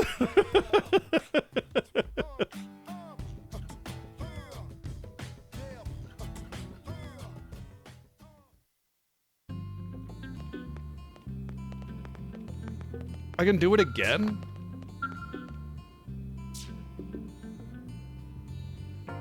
Oh, it's a different one. God, man, this is bullshit, dude. I really badly want to do more affinity quests, but the first affinity quest was that nightmare, and I can't pick up other like story quests while I'm doing it. It just kills it, dude. The fact that you can't abandon quests and you can't continue a story while you're in the middle of an affinity quest is the dumbest ass shit ever. How do I go to my party?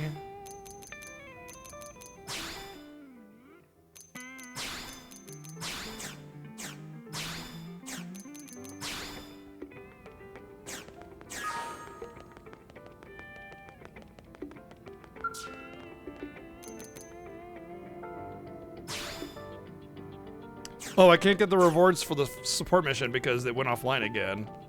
Whatever, who cares? Oh yeah, I did the witness, yeah.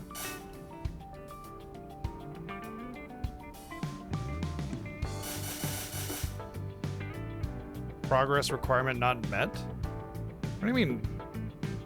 It just says I need Lynn and Elma, which I have, and I don't. Oh, maybe I gotta take Arena completely out or something? How the hell do I get rid of her though? No, she's not in there anymore.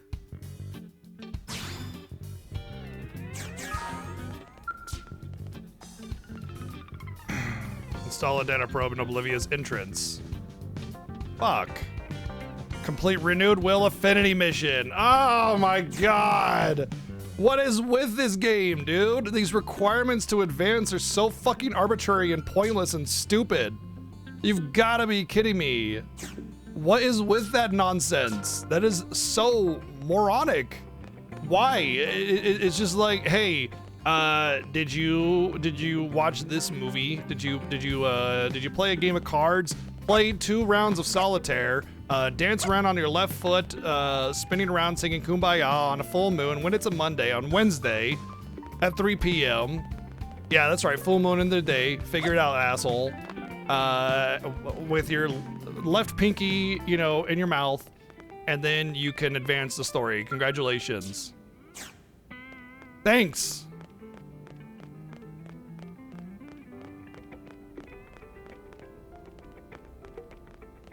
What genre do I think I'm playing? An RPG? It's supposed to be an RPG. Renewed Will. All right, let's find Renewed Will. I mean, I know it's trying to be an MMO, but even, dude, you know how many MMOs I've played? Like, all of them, okay? Except for, like, EverQuest. And I know what an MMO feels like, and this ain't it. Like, it's not even MMO feel, you know?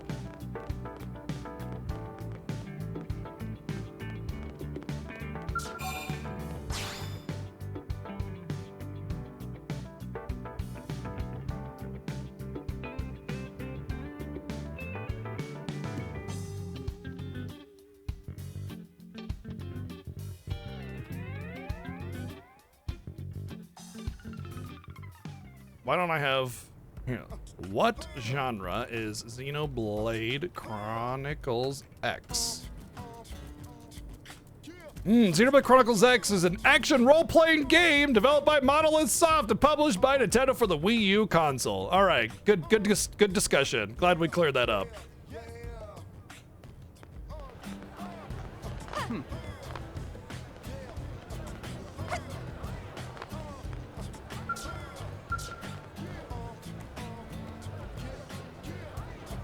Technically, Elden Ring is an RPG.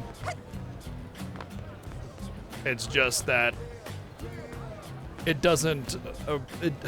Elden Ring's a different beast entirely, but it definitely is an RPG.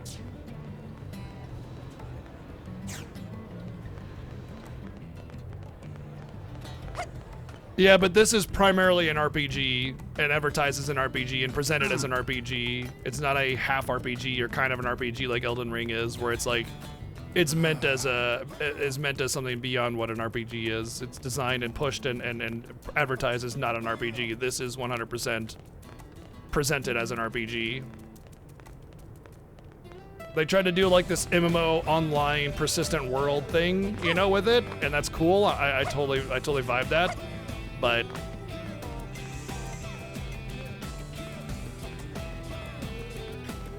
I'd like you to tell me what you think this game genre is. That's what I want. I want to know what you think this game genre is.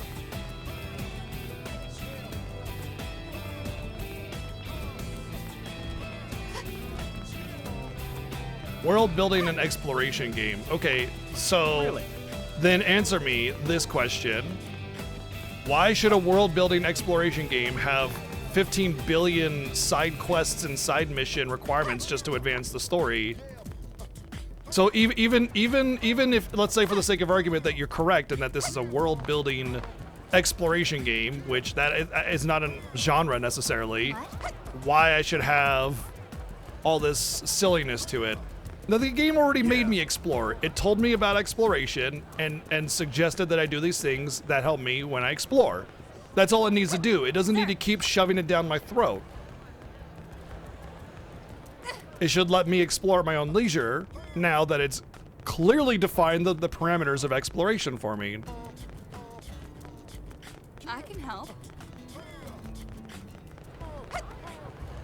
Horizon Zero Dawn and Horizon Forbidden West are both open world exploration games, and they're also RPGs, but they just simply show you the door, explain what's in the door, and then leave you the fuck alone.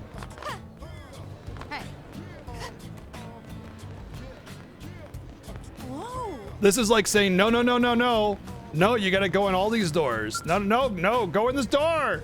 No, go in this door. I barely even explored it anyway. What? What? I've been in every district all over the place. Are you crazy? Were you? Now then. I've been all over. Now then. Well, how am I supposed to know where this damn mission is?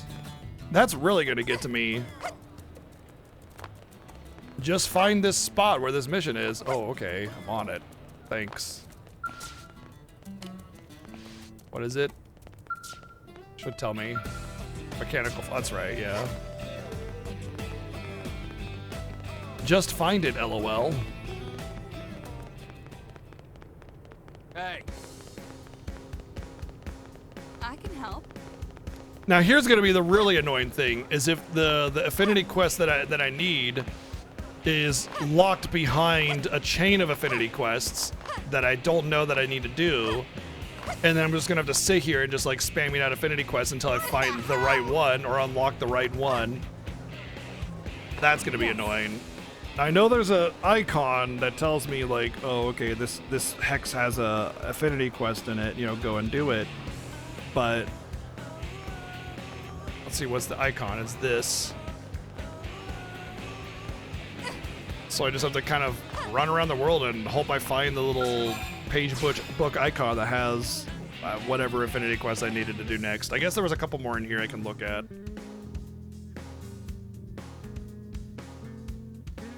Yo, what's up, Berserk?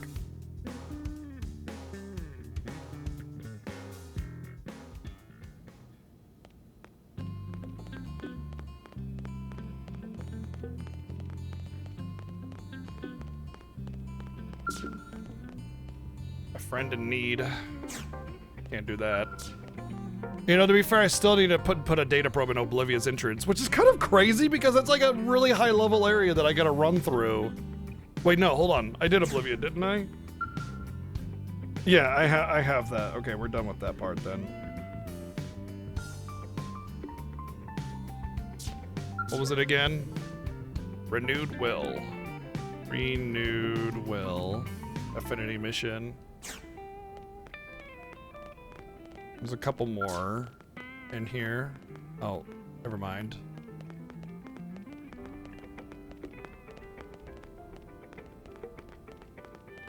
How am I supposed to know where the hell it is, dude? That's ridiculous, man. Maybe there's something in the menu.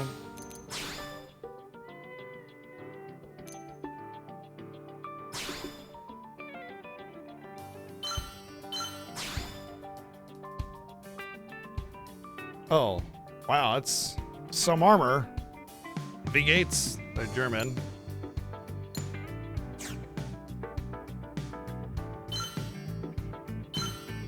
These are players. These are different players, not people in the game. That's why they have that armor. Yeah, character affinity, okay. New.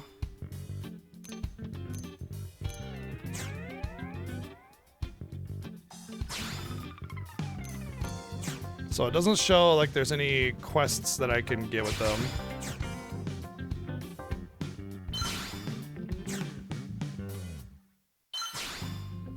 So it's not showing any quests.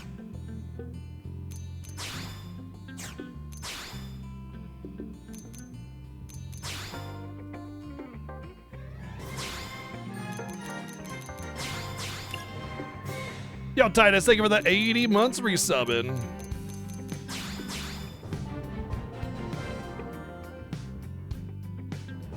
Equal to 5,309 Final Fantasy X speedruns. Wow. That's a lot of speedruns.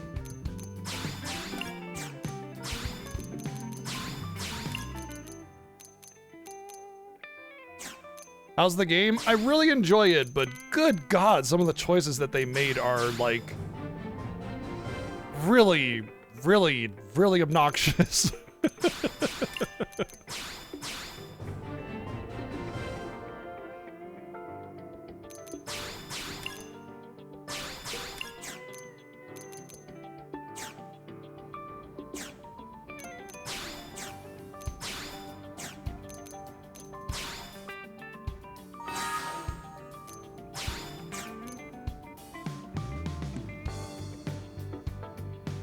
I don't know, I didn't see it.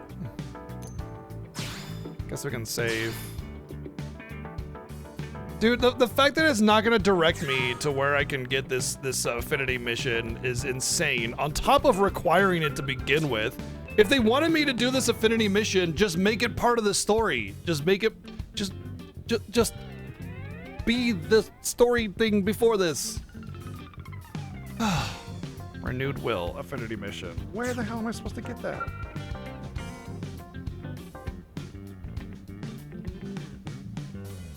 Okay, I can actually use my map to look at these different affinity missions.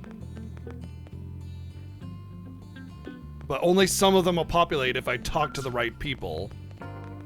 So I can only check so many of them. Even if I had seen the affinity mission, like, I'm not gonna remember every place where every affinity mission is. It's silly.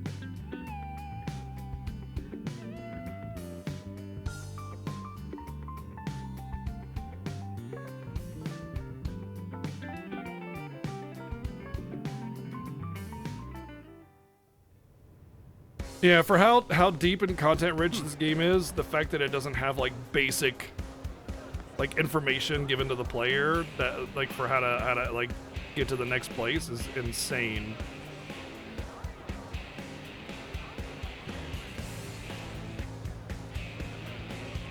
I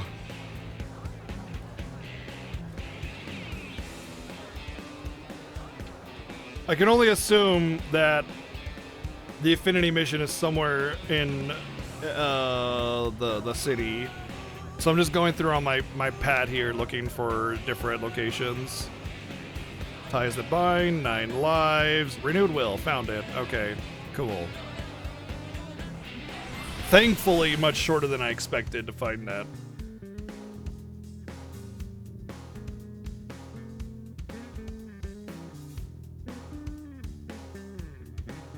Wonder if I could go reconnect to online.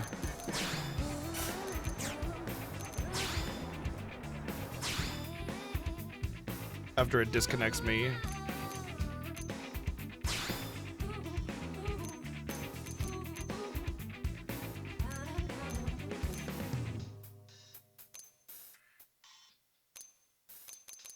Is there a way to reconnect on? You can answer this question. Is there a way to reconnect online if the game disconnects you? Have you heard?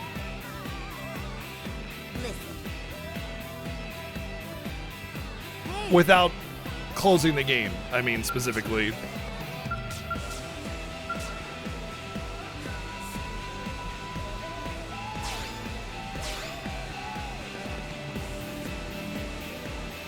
Well, time to get soft locked in another side mission.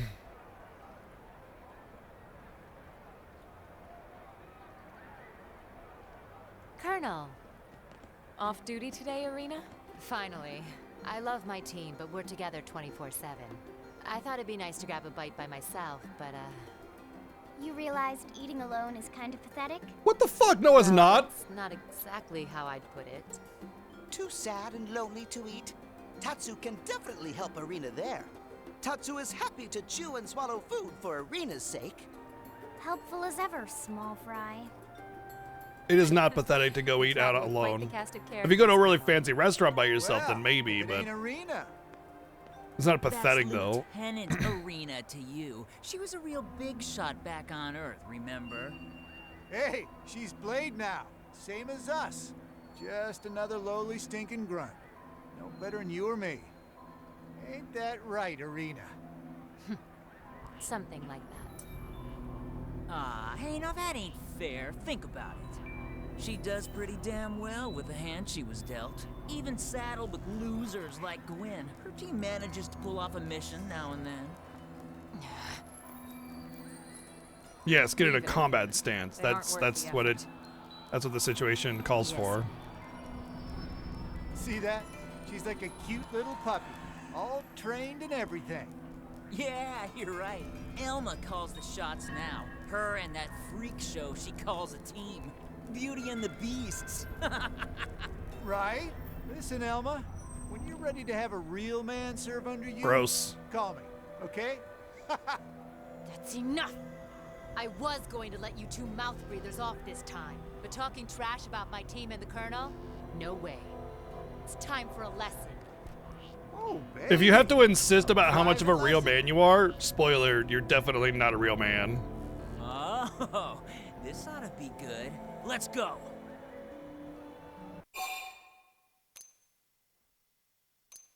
I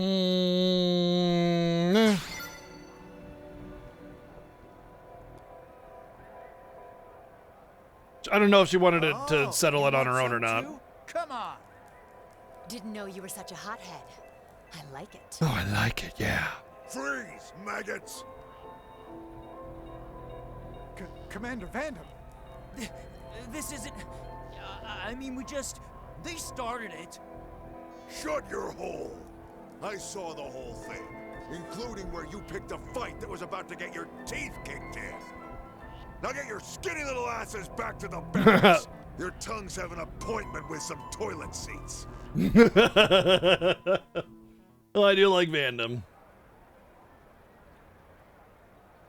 I'm so manly, like, look at all my manliness. I'm manly, I swear I'm manly. Just forget it. Actually, I was looking for Elma. A new mission?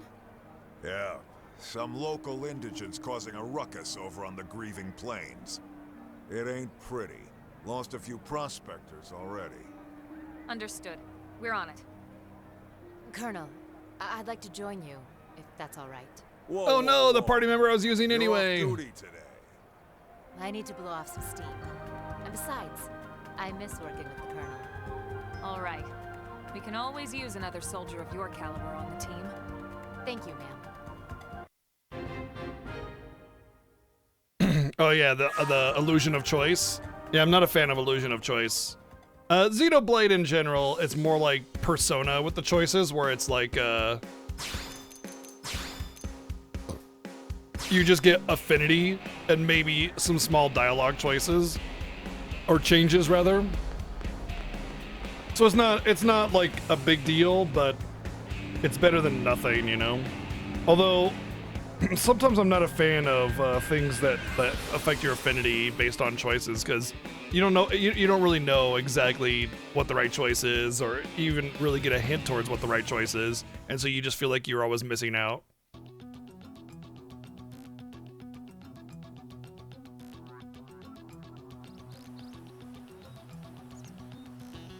Like, it's one thing to be able to understand a character's personality. Like, I did pretty damn well in Persona 5, really understanding a character's personality, what they'd want to hear. But at the end of the day, a lot of those are just like teaching you how to lie, basically, which is kind of messed up when you think about it, but it's not really the intent. But either way, like, you could think you have a character figured out, and then you say, you know, you pick a choice, and it's like, that's like the one thing that they're just not about, and how dare you suggest that, and I fucking hate you now. You know, it's like, oh, okay, well, never mind.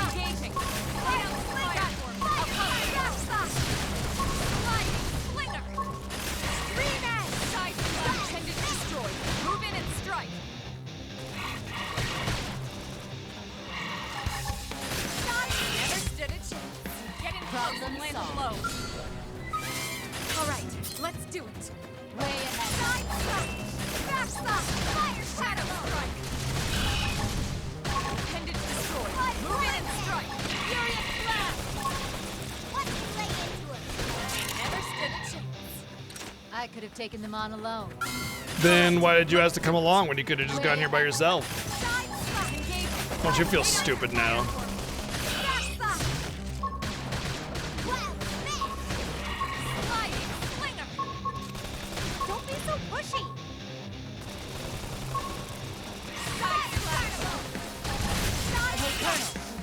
Shopping when we get back?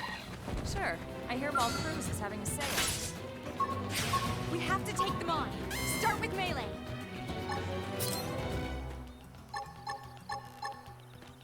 Side off guard. Stagger with a melee attack. Have a little break. Furious blast. Side slash. Wow, hang it down. Weaken him and let in. Gonna cut deep. Never stood a chance.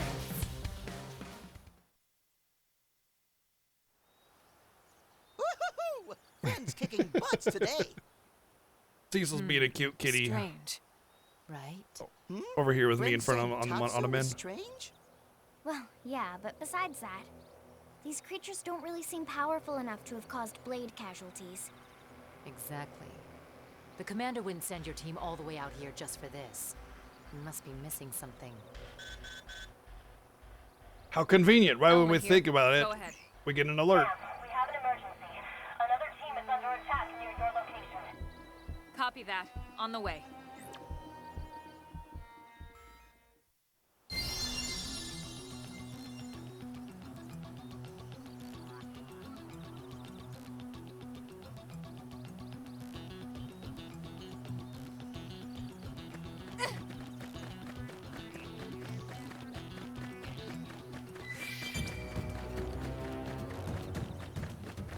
I wonder if this is what it means by the map icon for these hexes, where there's like a little affinity thing in the map's hex, and if it means it's just an affinity quest that takes me here, and not an affinity quest that is in here. Because I've never found an affinity quest out in the field so far, so I don't know what the meaning is of the symbol inside the hex. So we're about to find out, because this hex has an affinity icon in it on my map. Oh, it's these guys. Good, let them die.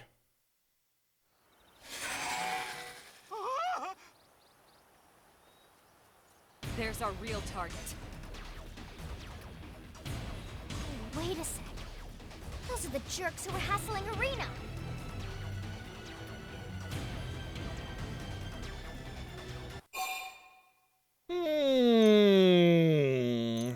Oh man. I'll rescue them. Seriously? Those guys? That's enough. Now let's get in there and take that thing down. I mean, Yes, ma'am. they're assholes, but they're not like. They don't deserve to die, assholes, you know? What's up, Vicious? It didn't have to be like this. Engaging. Lay down some fire for me. Won't miss this shot.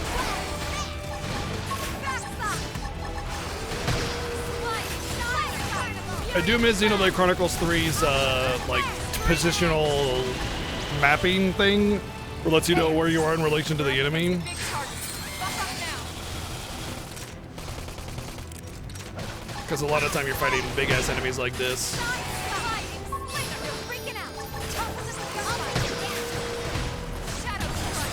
You picked out today's menu?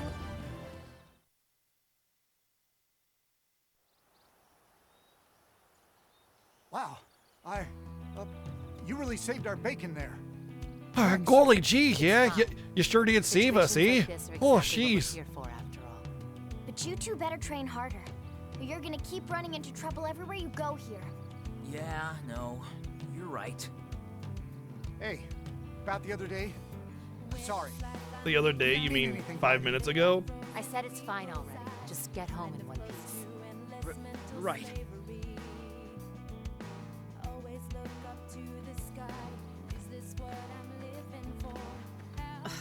Need a buddy. Almost worse when they apologize. Cecil's so friggin' cute. Yeah, well, I'm sorry too. What for? When I, hesitated to help them out. Oh, that?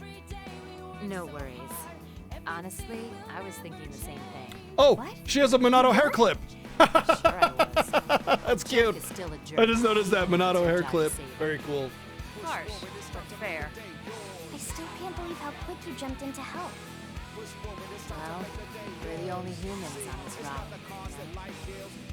Our future depends on all of us, even the dirtbags. If you look at it that way, it was a pretty easy decision. Obviously, this doesn't take place in like the same world and probably even the same universe as Xenoblade, but Anyway, it's still cute. thanks, It's just Colonel. like letting My everybody know, hey, it's still headphones Xenoblade, you know? I appreciate you letting me tag along. Anytime, soldier. All right, let's get back to New LA.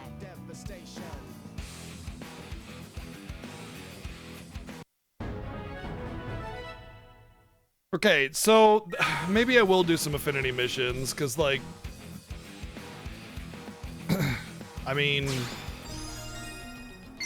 that was definitely way more approachable and easy to do and not moronic in design. And it does count. Okay, so the affinity, okay, that completed the hex. See, like, I'm afraid of picking up another affinity mission and it end up being another one of those. But at the same time, getting abilities as rewards is kind of huge. So it's like I want to do the affinity quest, but at the same time, I also want to not touch them with a 10-foot pole.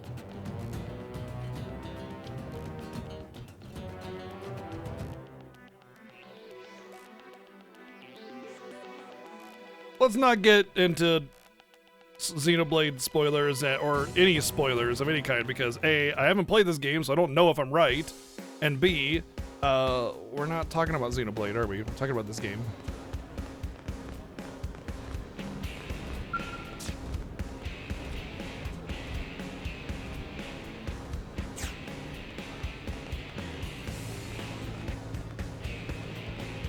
Not a spoiler. You're literally talking about story beats of the game. That's literally a spoiler. Spoiler isn't always just so-and-so character dies or some crazy thing. It's anything about the story. Oh my god, dude, don't argue with me.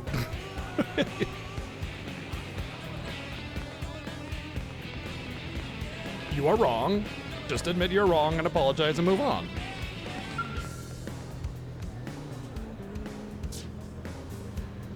Can't do that one level 20 anyway. Not a big deal.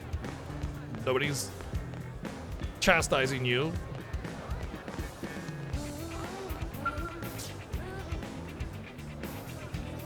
A new rival.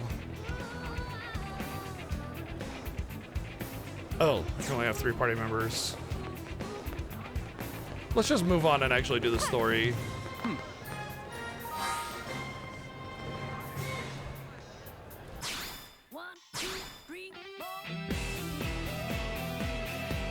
I think I have to remove. You know, I have to remove Lynn anyway, or not Lynn, but Arena.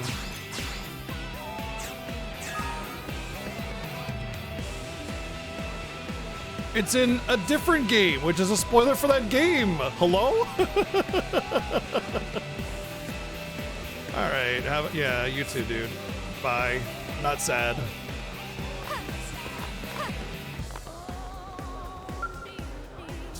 Trying to gaslight you. Okay.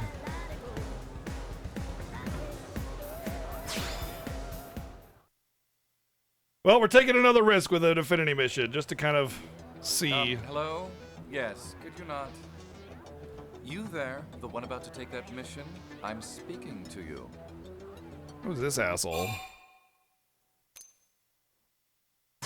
You know, non-diplomatic people like you are a real problem. You're why we still have war. No, you getting in my face and trying to tell me what to do is why we still have war, if anything. I'm continuing. Now, where was I? Ah, yes.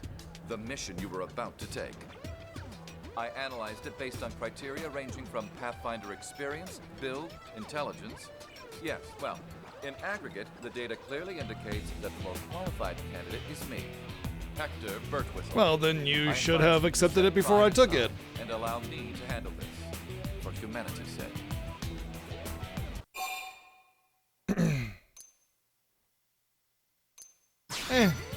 Stubborn and insulting. No surprise. Look, just take this mission instead. I believe that picking 2 samples of Zezian flea wart should be well within your abilities. Is something amiss? You seem dissatisfied. Ah, tragic. You now insist on comparing yourself to me. The solution is clear. We'll both complete the 3 missions I just accepted. Only one of us can finish first. This will provide the loser, by which I mean you, ample chance to understand the gap separating us. Good. Actually, I want to do this one now.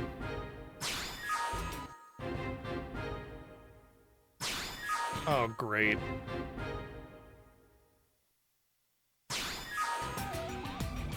Whenever you eventually complete those missions, come find me here. Damn it, we gotta generate revenue from a probe, which means we gotta wait. Oh look, I already completed it. Hey!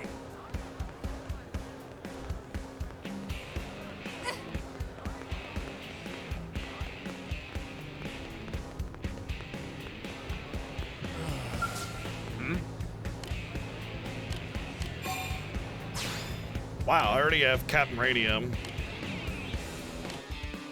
At least I think 12,000 was Cap.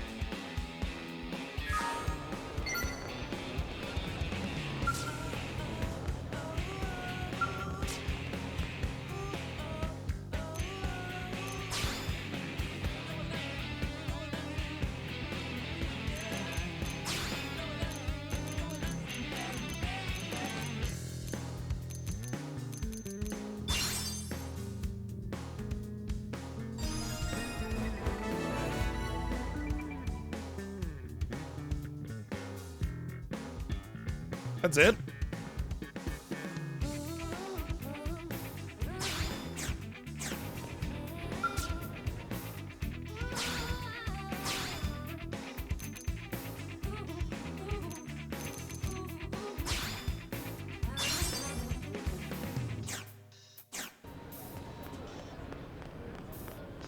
Okay, at this point I just have to wait for income to come in or whatever.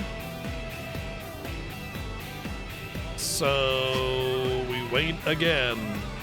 Damn it. Why did I end up taking these missions? So, how's everybody's weekend? How's everybody doing? How are the wife and kids? Cause now we just gotta wait again. Cause this game has good design.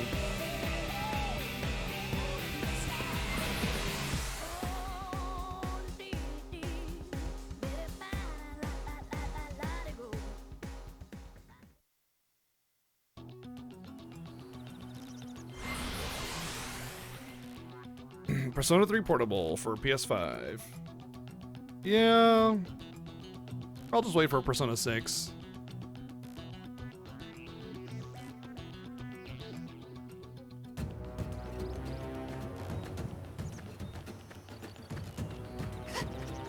Oh, Evoland, nice. I have that for Dreamcast and GameCube.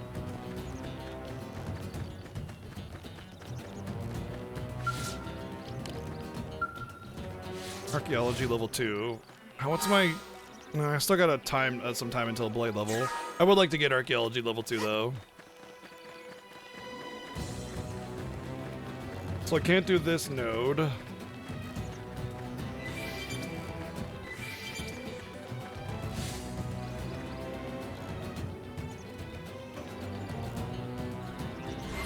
Apparently there's a tyrant in this. That's what that icon is there's a tyrant in the hex somewhere that you can fight.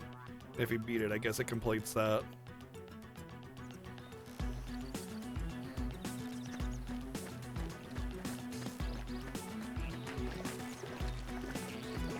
What? I'll fix you. Engaging. Lay down some fire for me. I appreciate it. I won't miss this shot.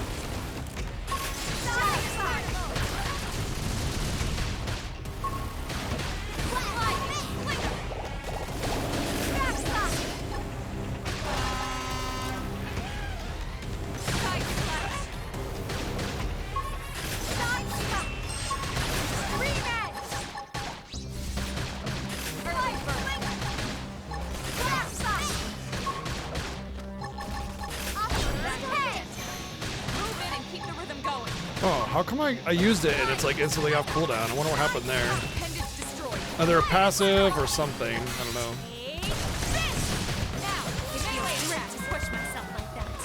I got a workout from all that running.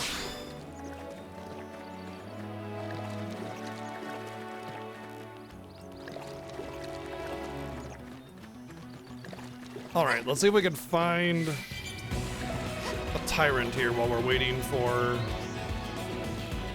I mean, judging by the level of the enemies around here, a tyrant's probably going to be in the 20s or 30s, so...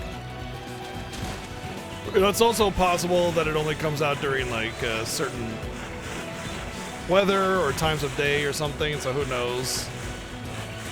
Hunting for an enemy like this is pointless, but I got nothing to do.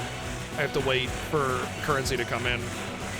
I should make sure that I have research probes. Because it specifically said, okay, I do have a research probe. Okay.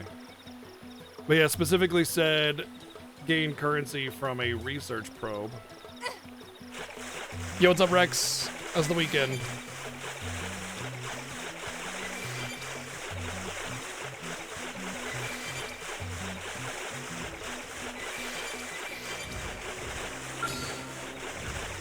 Oh, wow. Level 92. Anti-aggros. Lucille the Eternal. Holy shit. That's a big boy.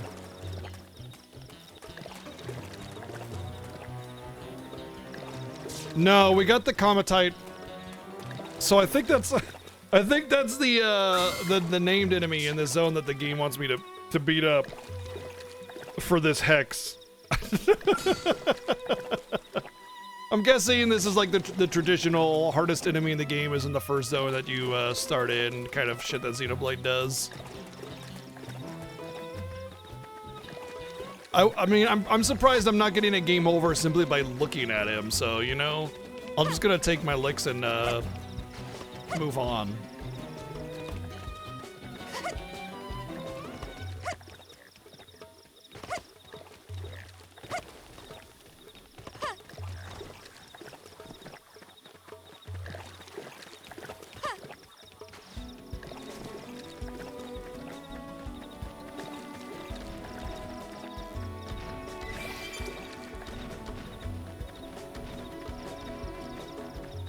There's another hex with a tyrant as the objective.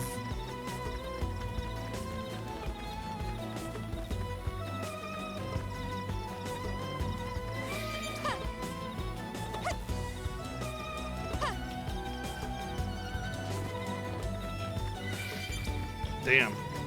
Don't know how I'm supposed to get to that. Probably from up above, I guess. Drop down into it. I do feel like there's some kind of like flight or super jumping that's gonna come out later on in this game. There's a quest objective, but I'm definitely not high enough to beat it. Oh, that's probably the tyrant that it wants me to kill.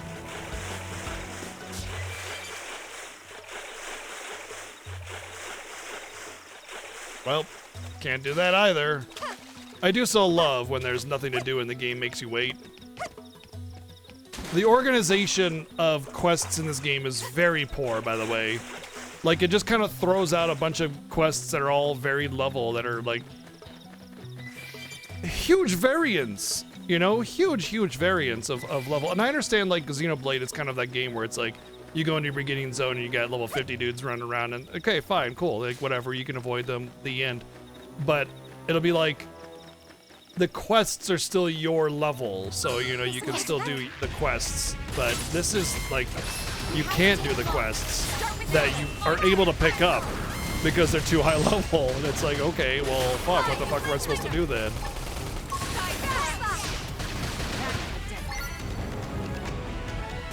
Huzzah, I did it. I'm so good. Upper hand. This one's gonna cut deep. Use an aura. Get control of the battle. Shadow strike. Nope, we're good. Move in and do some damage. I owe you one.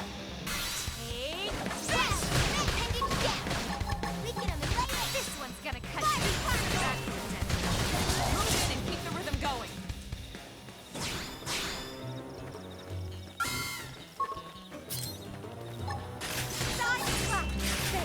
Shadow strike. Fight to the nice. Move in and do some damage. Slide. Slinger. You worked. Close in and seal the deal. Green edge. I do like how you can target parts and then knock them off. It's like if Monster Hunter were an RPG kind of thing, you know? Upper hand.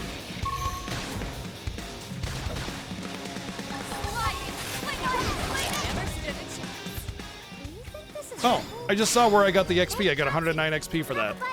I just saw the XP pop up. It's very small. I'll take the first shot. Make him count. Target in sight. Oh, no. This is a different quest. I remember this one. I need to equip a specific weapon to fight them. I don't just fight them.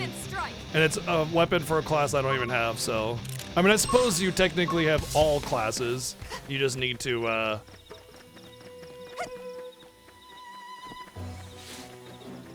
equip the class or whatever, set the class, and then level it up or whatever.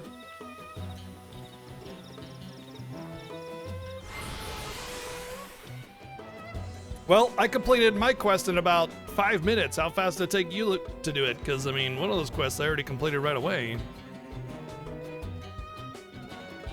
I had a quest previously that I kind of saw beforehand.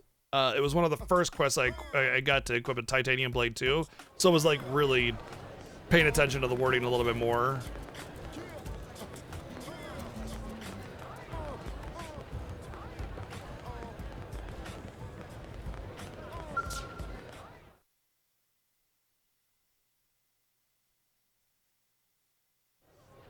Finally back, are you? I fully understand that you aren't finished yet, but something's taken precedence. However, I'll be good enough to offer an extension on our little contest in the meantime. I'm already done. Yes, I realize you... what? Done? As in completed? Well, naturally, I completed them as well. Uh-huh, yeah. I suppose it's not impossible? Totally. Still, this is something of a shock. It seems Butts my growing, initial growing. assessment Wow. has been lacking. Perhaps it would be best to brief you on this mission. One of our citizens was cornered by hostile indigents in a cavern and attacked. He is a scientist of most considerable repute. New LA cannot afford to lose his talents. Do you understand? Even a moment's delay on our part could risk the future of human technology. Do you feel capable of assisting me in this operation? I'm certain someone of your proficiency will only hold me back a little. Uh-huh. Fine, I'll help. Excellent. Let us set out immediately. I'm taking a risk on you. Cabbage, set out I immediately. hope you will not disappoint.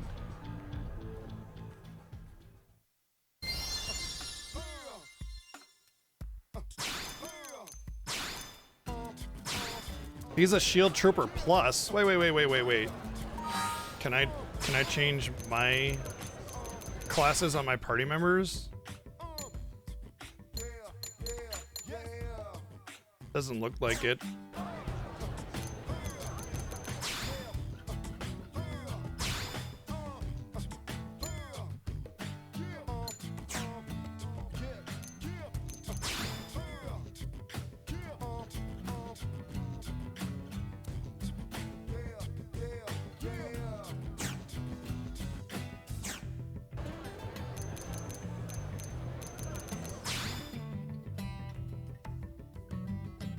Yeah, Shield Trooper Plus. What the heck?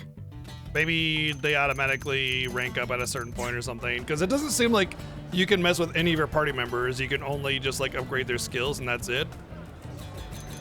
So I'm guessing it's probably something I get later on. Yeah, somebody put it on cooldown. It's a cooldown thing. Oh, I should see what I learned.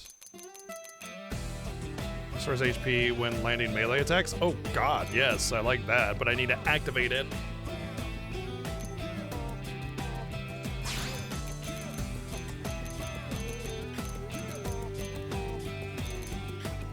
Deals weapon damage plus boost DP with criticals.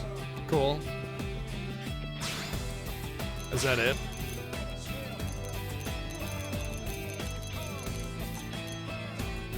Halves current HP to boost TP? I don't like that at all.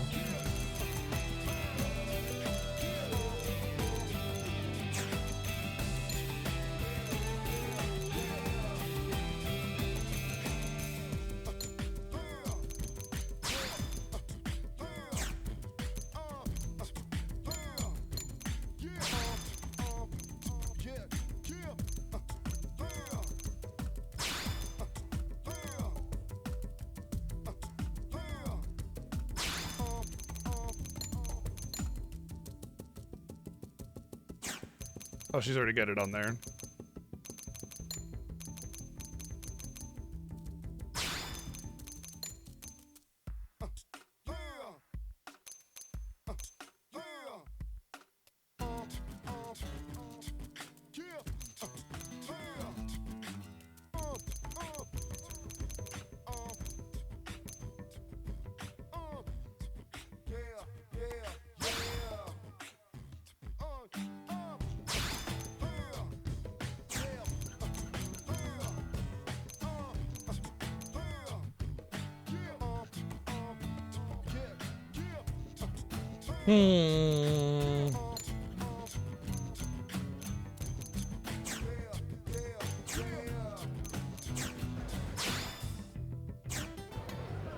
Well, I'm only job level 4 on this one, so I can't change my job. But messing around with some of their job abilities seems fine.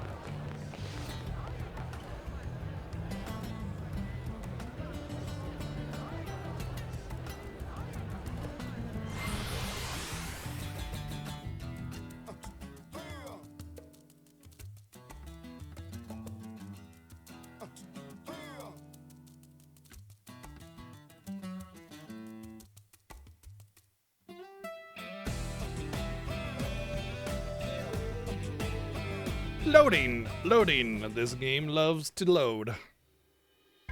Loading the loading screen so it can load the loading.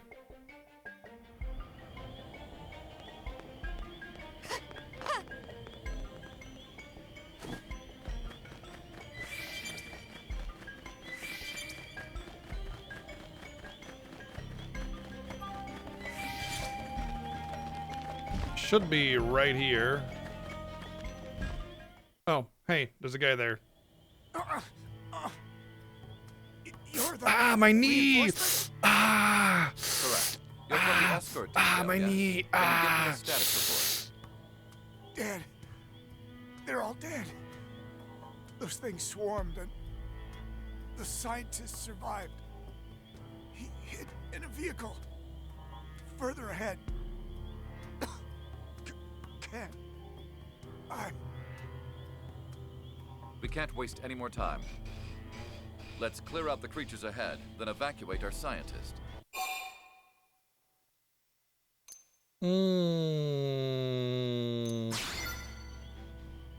You wish to prioritize a nameless grunt over the life of an important scientist? Come now, be rational. Besides, that man is a professional. He'll die happy knowing his client is safe.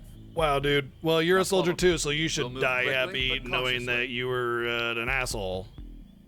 Or something.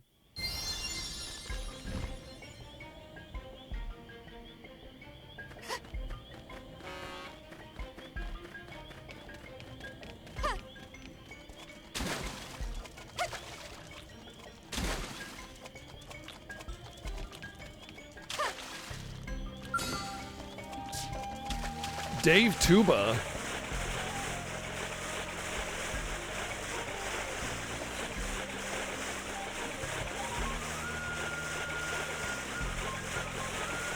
PSP lunar loading times. Oh man. They've seen us. Up this first shot. Let's make her count. I've got you. Now follow up with the melee now. Scream at it. Sliding. Slinger fight. Violent streak. Okay, I'm not so sure I like violent streaks. It just seems to like be a wild like AoE shot of who cares who gets hit. Not a fan. Close in and seal the deal. Shadow. Early bird. Slide nice. Gonna do some damage. Take this. Fire spiral. Hostile neutralized. Switch to close range combat. Side shot. Fire spider. You won't. Close in and seal the deal. Backslide. Slinger. Ending death. We can play it.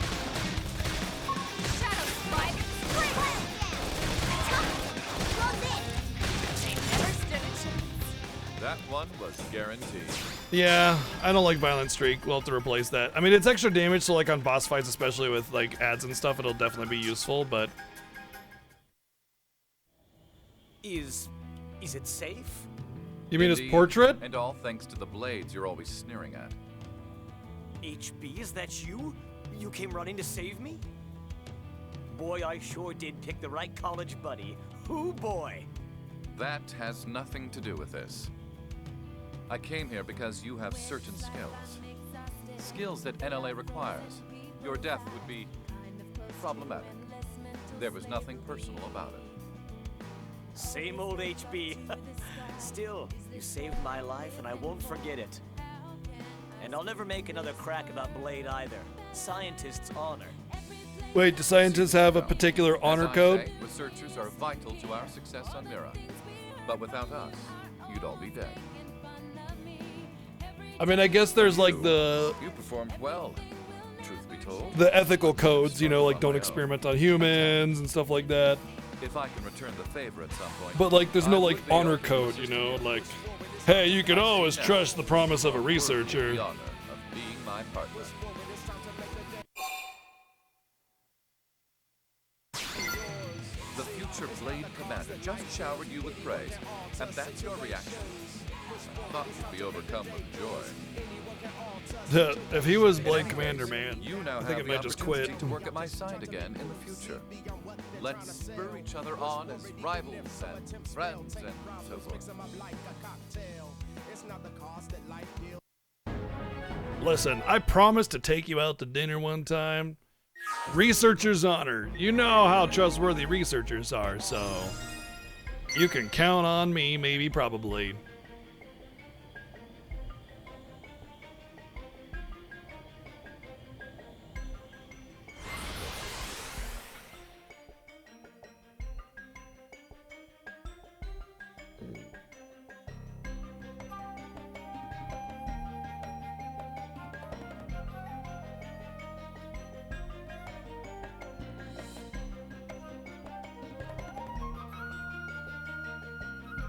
What's the first thing you think of when you hear Researcher's Honor?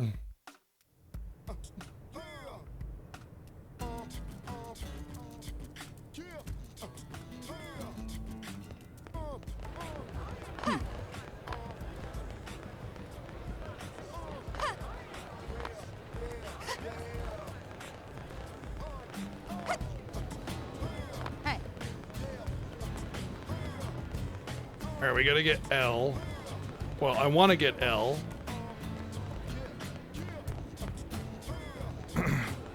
You know, it'd be really nice if all the party members that you could get were just like, I don't know, right here in the party screen when you wanted to like change your active members, it would just be like, boom, they're all over here in a big list. And you can just be like, here's the ones that I'm going to take. And then that would be it. But no, instead it's like, you gotta go and find them. This is L's hangout spot, right? Yep. It says L often can be found here, which means that... Oh, there he is. Oh. It seems we are needed. The reason is I can't bring what's-her-name with me, even though... Oh, he's a shield trooper? Never mind. The one thing you definitely don't ever need two of is a tank.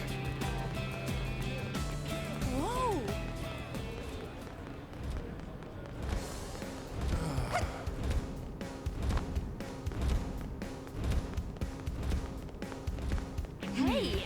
Well, hey! Go check it out.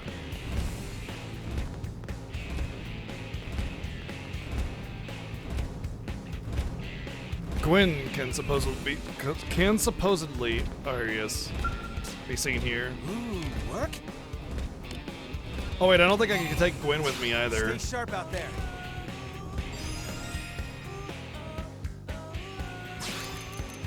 Samurai Gunner, huh?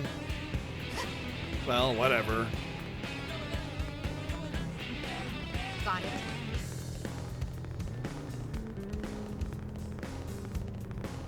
No, I'm using it as a controller too. Oh my god, can you imagine having to not use it as a controller? Sheesh, that would be annoying. Samurai Gunner's gonna Samurai Gunner. Thank you, Obsidian, for 4 years of subbing.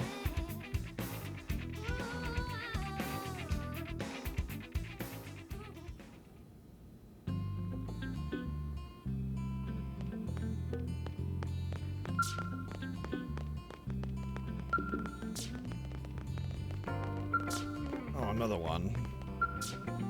I just realized I did not get a skill thing for that last affinity mission, so yep, can't use Gwen either. You know what I'll do is I'm just going to set my party and then I'll figure out what the mission requires of me and I'll pick up somebody after that.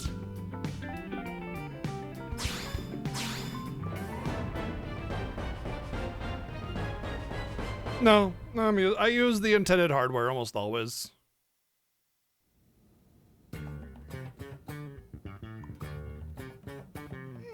What should I whip up today?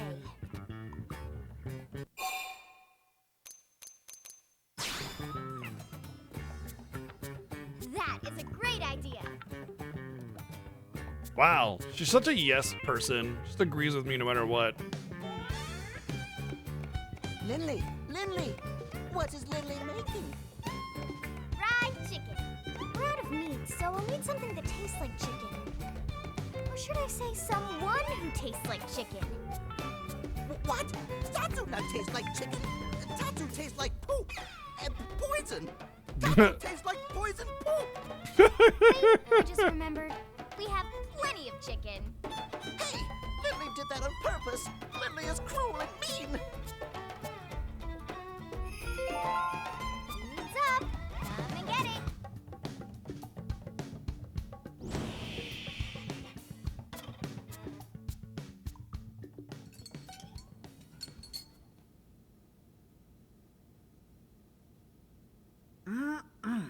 I can't get over your cooking, Lynn. That was delicious. Thanks, Gwyn. Glad you liked it. I hope it was enough. If I'd known we were expecting company, I definitely would have made more. Yes, yes. Then maybe Tatsu could eat full portion. Sorry, Pint Size. What Gwyn lacks in stature, he more than makes up for with his monstrous appetite. He's kind of a pig. Okay, first of all, I'm taller than you. And second, you just ate almost double what I did. Who's the pig here? I'm assuming you didn't just come here to argue. What's going on?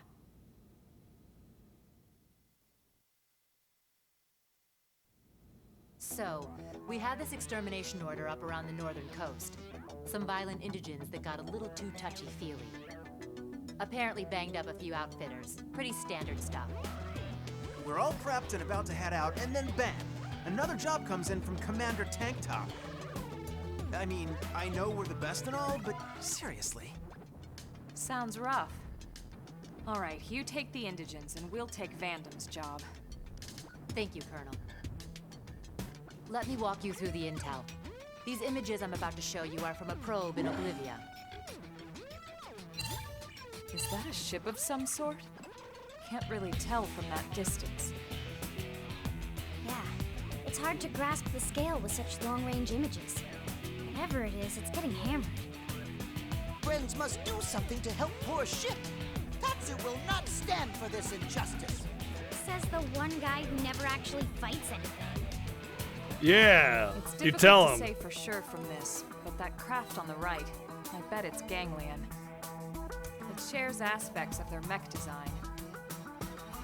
Our thoughts exactly. The assignment is to get there and confirm one way or another.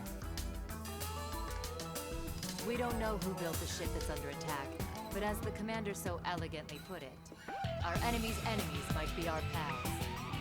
I'm inclined to agree.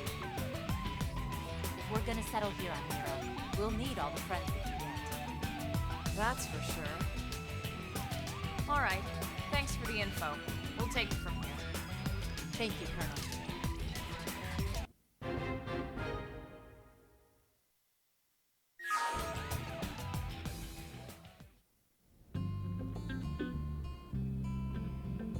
Head to Oblivia, ingress into Oblivia. Alright, so I should probably get a fourth party member. I guess it doesn't really matter who too much. But there's nobody I really know about or care about very much. Who's that? Doug? Maybe we should get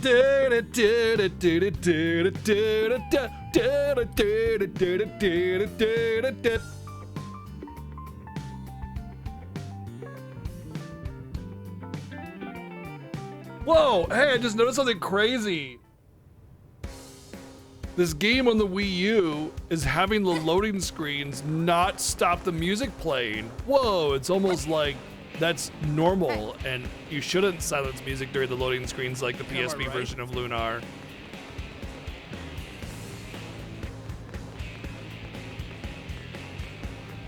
Yes.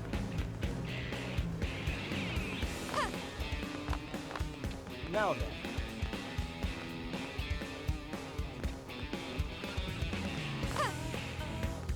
Whee!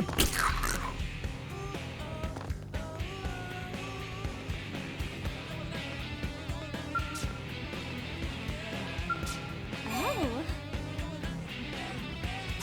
Well, Oh yeah, like I'm gonna frickin' remember that shit. Get out of here.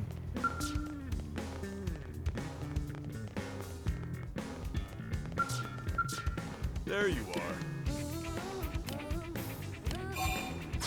Okay, let's go.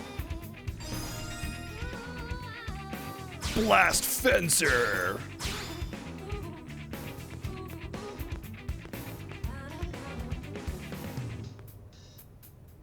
One, two, three, four.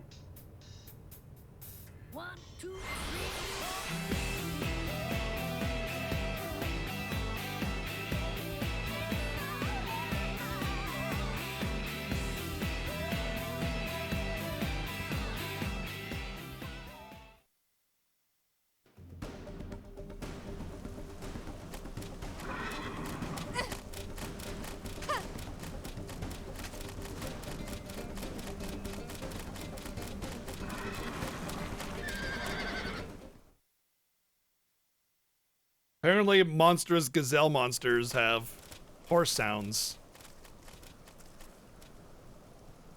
Welcome to Sandy Bum Canyon. AKA Oblivia? Huh? Olivia? Friends really name it that? You know I said Oblivia. Lindley, listen to Tatsu. This place always have sandstorms. Sands get everywhere. Therefore, Sandy Bum Canyon. Nopon ancestors name it just fine ages ago.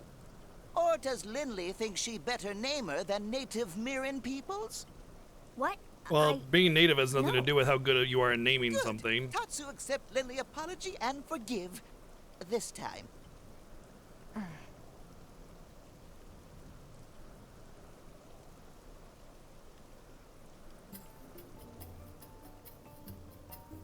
Strange. There's nothing here. It was hard to tell the scale of it from the grainy images. But that ship should have at least been big enough to spot from here. Yeah. Huh? Elma, look! Another new Xeno species. Hang on. Maybe I can pick up what they're saying.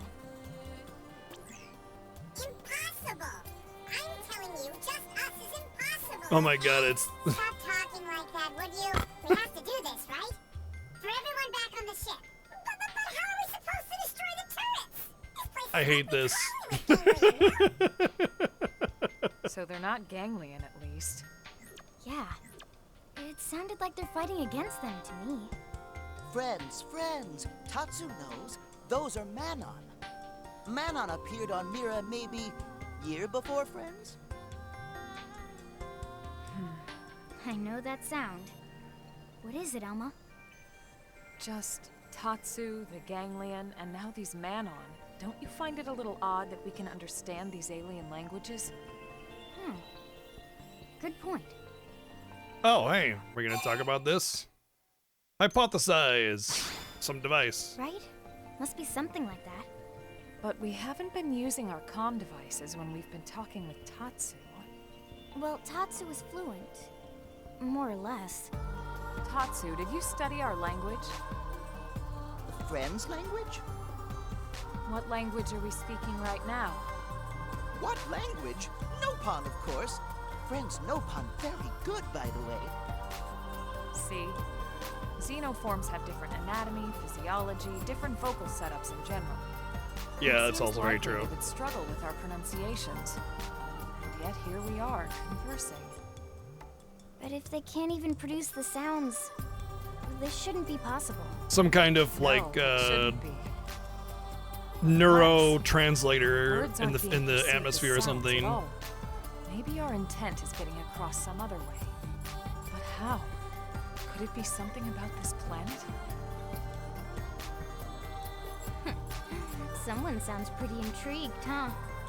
That would be amazing if What if such a it is place some kind of existed. new phenomenon? Like every negotiation ever in the curious to history learn of time more. would take place in that place. Like that would be the Alright, place to now go you're to starting negotiate, sound just like Elle. because intent and subtlety Okay, could be already. understood Friends talk completely. less, help Manon more. After all, Tatsu have reputation as hero pawn to uphold here. Sure. Right after a quick snack. I'm not sure how much we can help, but we should at least make contact. Agreed?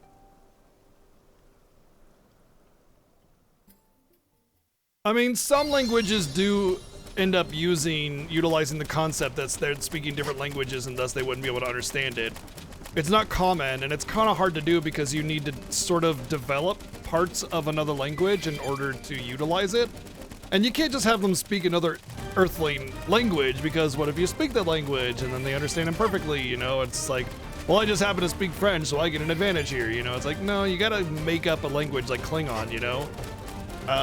And that's kind of hard. It's really hard, in fact. You need somebody that understands language. You can't just be like, Klurkblock, Flagorgabeger, you know, and just be like, yep, they're speaking another language. You know, it needs to make sense. It can't just be a series of clicks and nonsense. Although a lot of games will use like chittering or clicks or something to do something like that, which is fine because it's like maybe like a bug species or something that kind of makes sense for their characters. But like there needs to be something beyond, you know, just some random noises with their mouth in order to like suggest that there's another language going on. But it's hard to do that. And then you have to like present it in a way that isn't too overwhelming to the player, and then you know you need to like develop something that allows you to understand it some way in the lore. I mean, story writing and world building are harder than people think it is.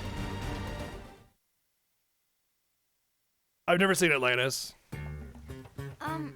Hey, is everything all right? Relax. Tatsu here to help.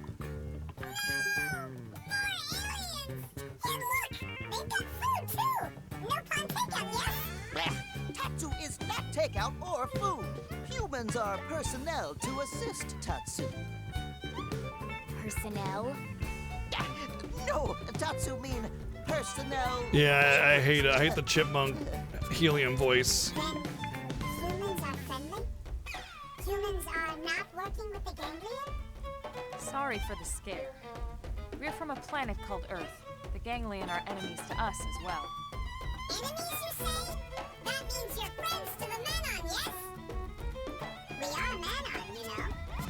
Ours is an advanced civilization. You can tell, right? The ganglion desire our technology. But Earth human heroes have come to save us, right? I'm right, right? But if you have such amazing technology, you can blast Why them don't all one of you away. Tell us what happened. Oh, okay, I got this one. Let me answer this one, okay? I hate this. I hate this so much. So this is where we are now, right?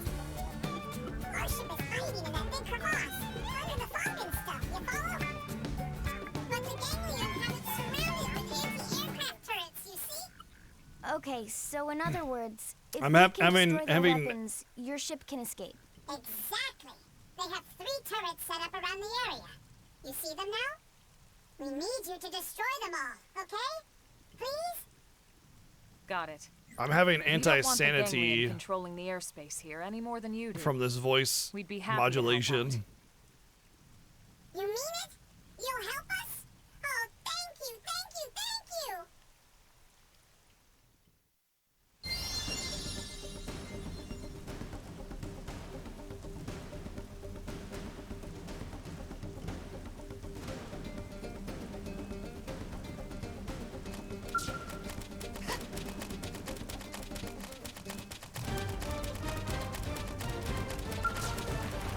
What?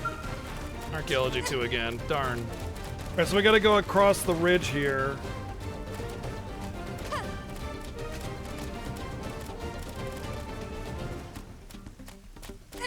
And then go beat them up.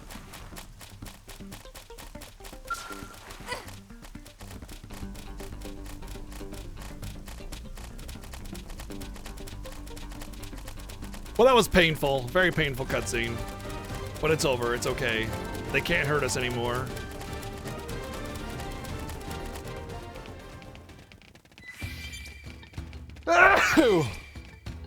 Sandworm, sandstone etching. Oh, okay. There's something we need in here. What? They saw us. Engaging. I won't miss this shot. Green edge. Green edge. You're freaking out. Shadow strike.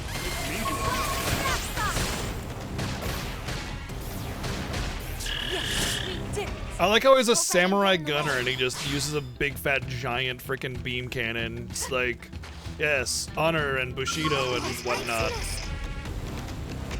They're off guard.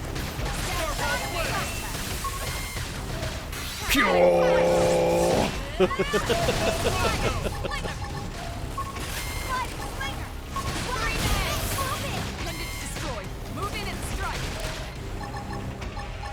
Take this. Yes, we did it. Yeah, you, Count as a warm. you have dishonored your family and now you must be laser beamed into oblivion.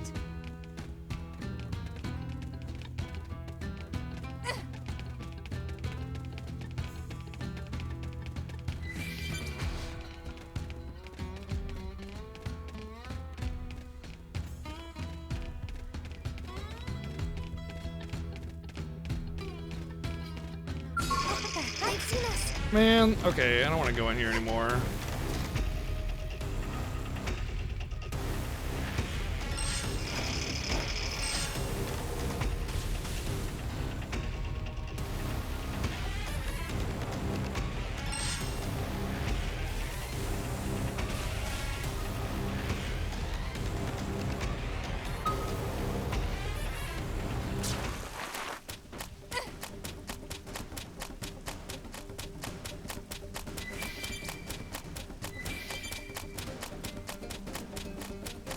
I was kind of interested in it, but it had to have a bunch of forced encounters, so I was like, yeah, never mind.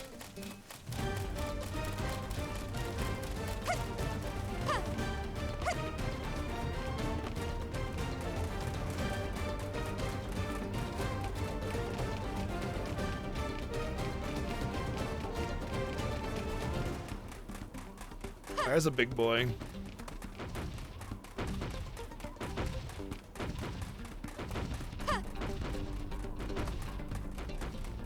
You know, I still need to play the Xenoblade Chronicles 3 DLC story. I really want to play that. I should do that.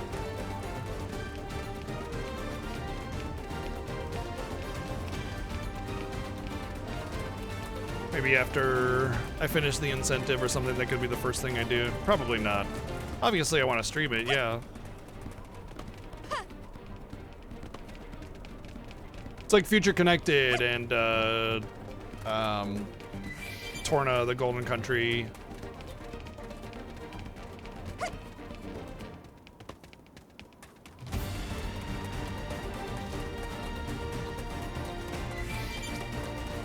From what I understand, anyway, it's just basically like it's their own games, essentially.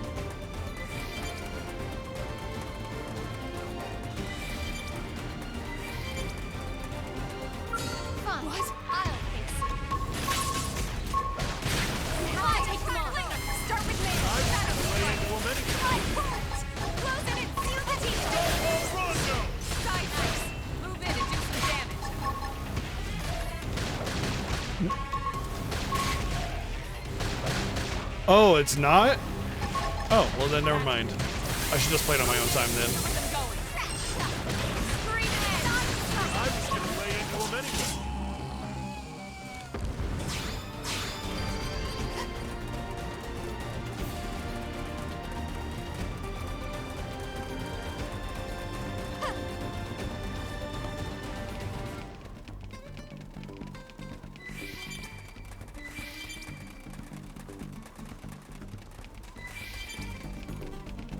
Gotcha. Feel the hard work paying off.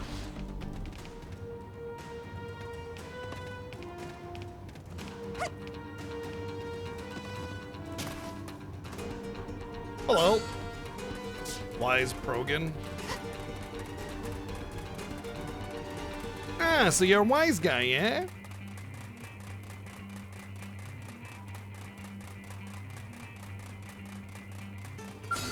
Time to get revenge on this guy. He kicked my ass before. Start with melee now. We'll probably still die, but hey. This one's gonna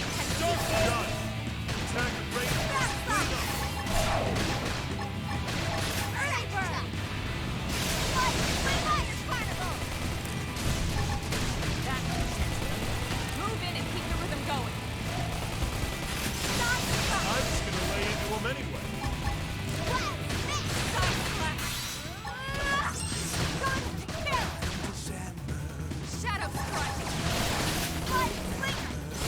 I am dying, please help. Good. Now's your chance to weaken. Start full rondo. Start block. Attack and range. Let's clean up. Came out with 7 more of these games? What are you talking about? Since the release of Xenoblade Chronicles X, there have been 2 Xenoblade games. Oh, they think X is 10. Oh, yeah, no.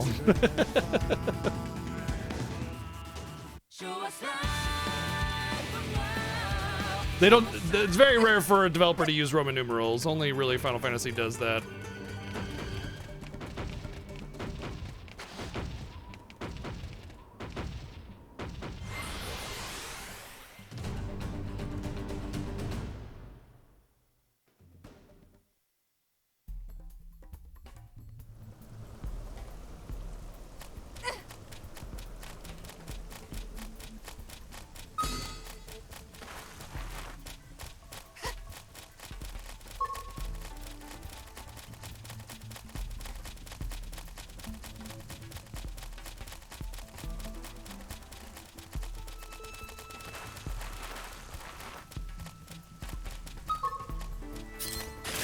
We can handle this. We should weaken them just to be safe. Shadow Strike. Fire Carnival. Starfall Flame. Well, we're screwed. Time to do as best as we can before we die. Violet Spring. Light it up. Snap Stop. Starfall Flame. Hey, send some heals this way. Equilibrium. Early Bird. Shadow Strike. Harder. Blast Slinger. God damn it. Starfall. Well, now I'm definitely dead. Starfall Flame. Hey, send some heals this way. I should heal up first. But I can take it. Oh, back me up. This should tide me over. It worked. Close in and seal the deal. Now it's my turn. This is See ya. This is Well, I killed it, but I died.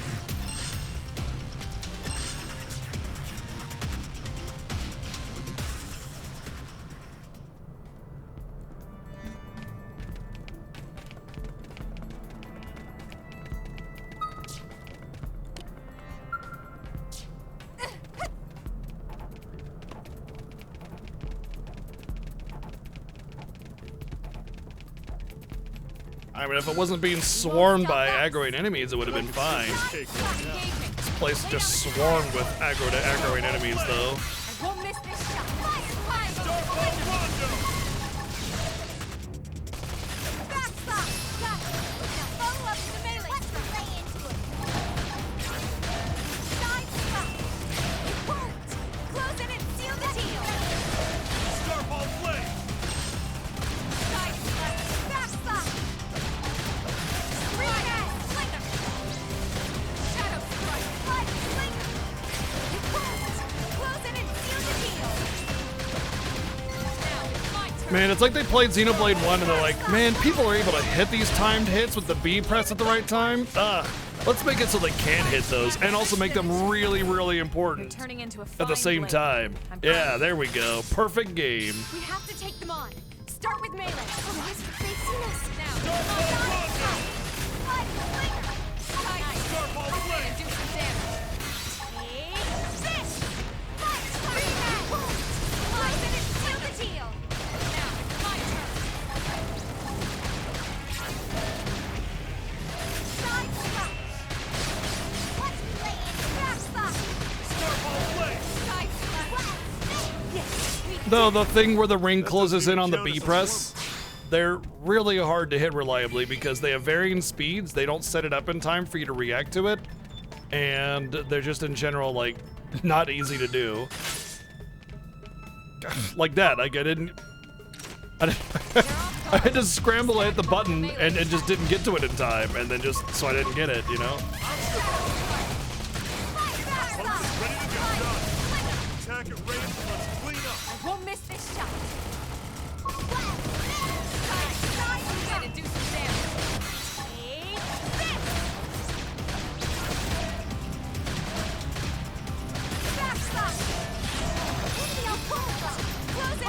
Not to mention, like, all of your inputs are pressing A for your inputs for like your actions, and then it has you press B, which, like, when you have your hand over the A button constantly for your input, and then all of a sudden it's like, no, press this button, where you gotta move your input button, you know, which is your thumb.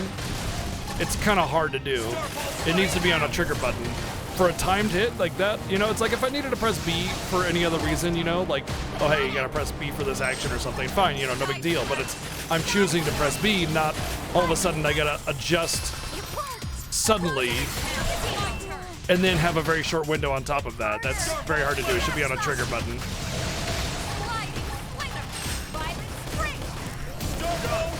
Attack at range. Let's clean up.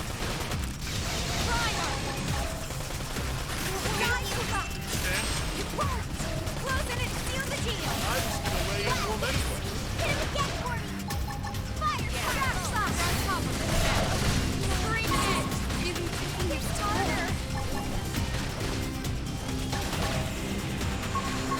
Like that.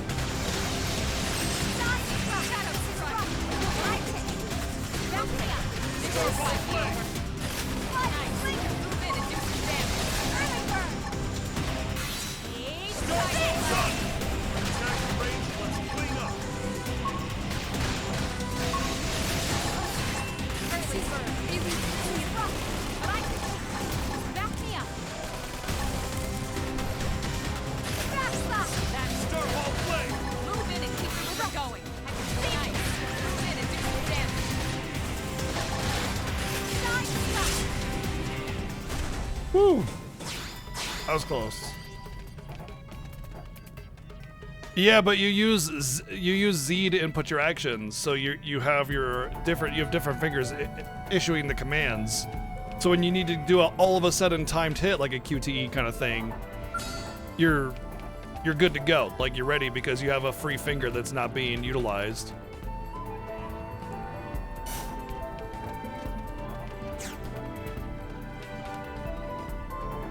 Apparently I'm considered in combat and I can't.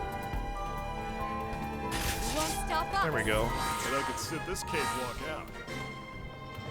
out. Well, thank you for 3 years of subbing. I'll take it. Yeah, dodge and confirm on the same button. It's kind of like that. Yeah, it's just bad button orientation.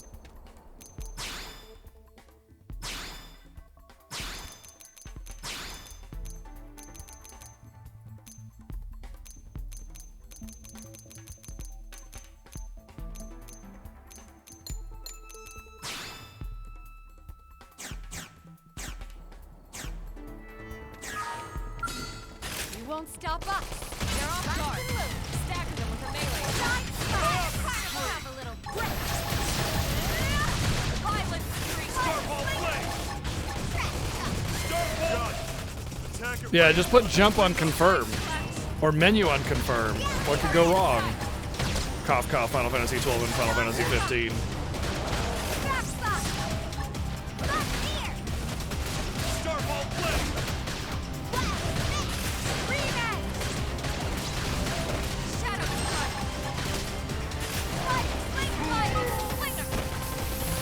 Missed them both.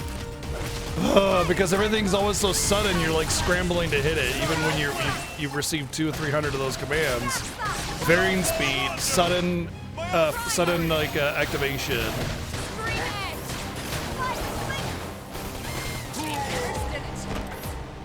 Not enough time to begin with. Just, it's not good.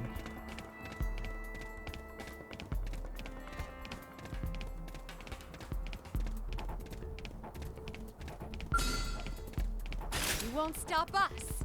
Let's see what you've got. They're off guard. Stagger them with a melee attack. Have a little break. Hit him again for me! Side slap. I'm saving this one. Oh god. The fact that it doesn't stop you at the edge is hilarious.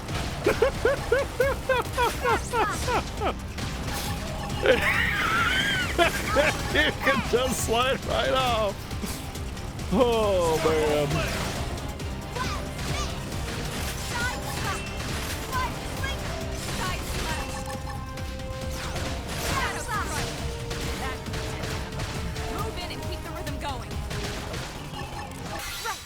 Yeah, it's not the size of your guns that matter, it's the motion of the ocean or something. Pretty sure one of my party members just fell off. Yep. Wait, is that a party member or yeah, I think it was a party member. 1 down. 2 to go. Let's move.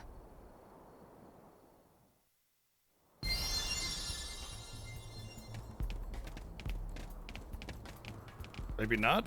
Maybe it's a. Oh, it's a thingy probe. So I will be getting some kind of flying or mega jumping mechanic of some kind. It might be when I get mech license because they fly. That would make exploration significantly better.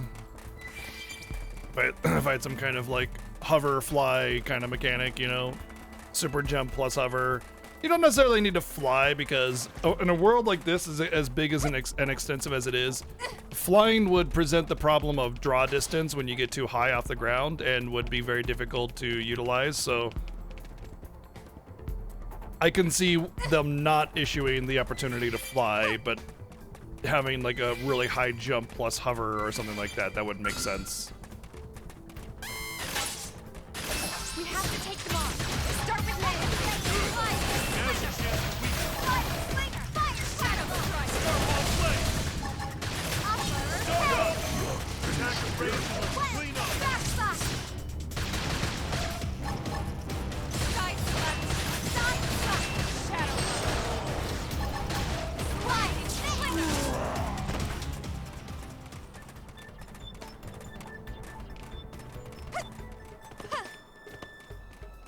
Yep, just casual level 29 in the way of my level 17 quest, because why not?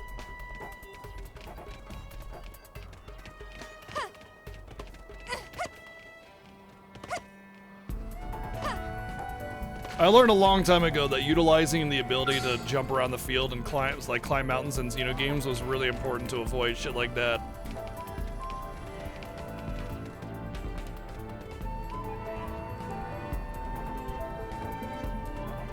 Although I will say my replays of Xenoblade Chronicles on the Definitive Edition and my replay of Xenoblade Chronicles 2 definitely fixed that. And I didn't even really focus that much on alternative content, so... You won't stop us. Bet I can sip this cakewalk. Won't miss this shot. But it's one of those like, oh, you don't know everything about the game? Well...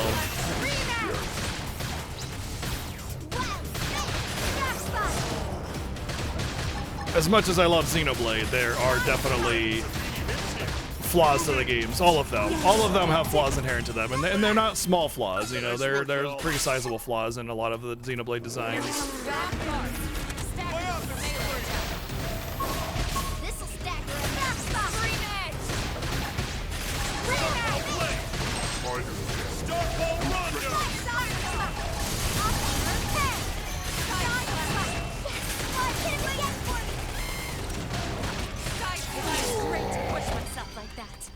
That's how Harriers do things.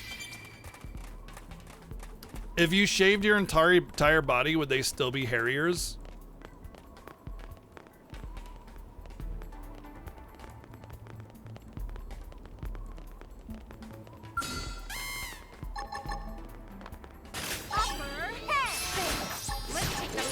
Why would I give the enemy a chance to fight back?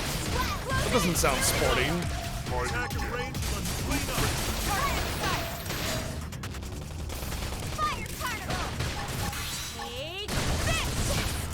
Oh, shit.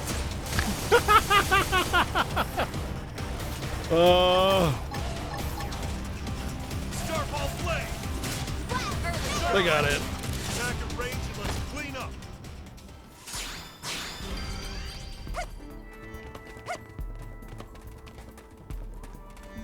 But if they shaved, they wouldn't be hairier than anything, would they?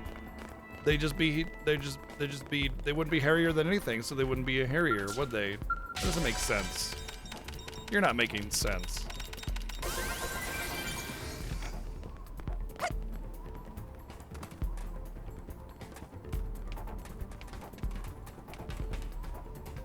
Should be right down there somewhere.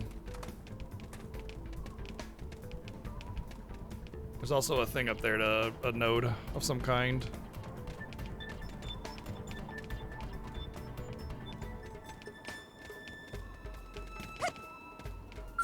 I was just looking for a worthy opponent. We have to take them on. Stop the melee. Shadow strike. Backside. Attack at range and let's clean up.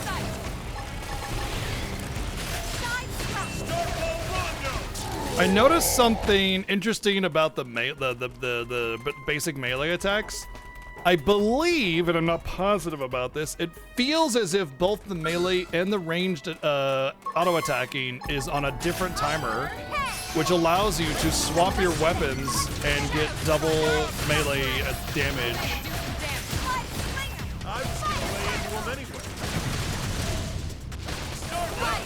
See, as soon as I swap, I shoot. Or as soon as I swap, I get my melee or my range. I swap, instantly do melee. Swap again to instantly do well, not instantly, but the timer comes up. I do range, swap, and I do melee. Wait for the timer. Swap instantly does melee. So yeah, I can not double my auto attack damage, but I can significantly increase my auto attack damage by swapping my weapons regularly when I don't have abilities to use. I mean, I should definitely try to time my abilities after I've done a melee attack.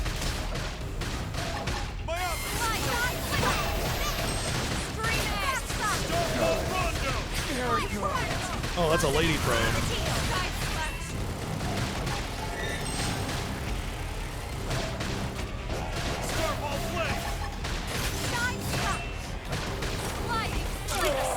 That's very interesting. That's a lot of extra damage, actually.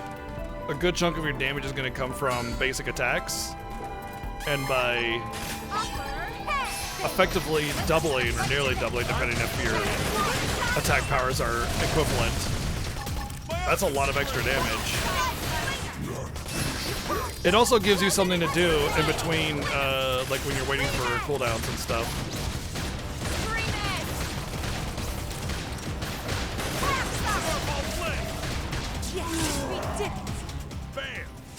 Nice work, y'all. That's a major min-max damage output stuff, though. It's a lot of micromanagement. I probably won't utilize it too much, but I'll definitely utilize it, especially if I'm waiting for ability cooldowns or something.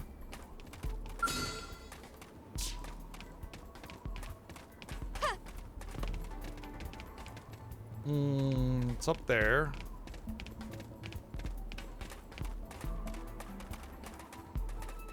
This is quite a long dip to do this quest. Like, you gotta dip real deep into this place.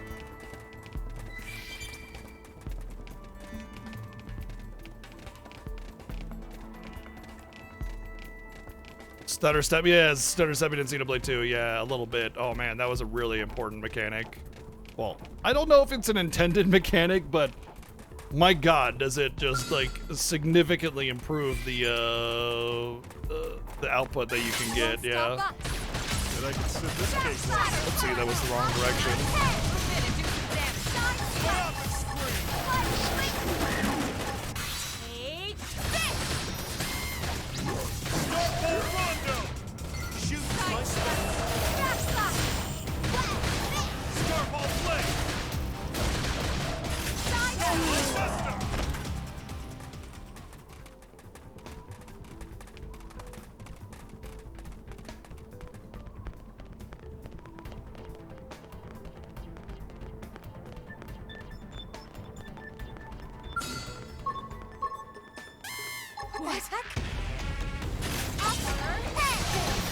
Off with her head!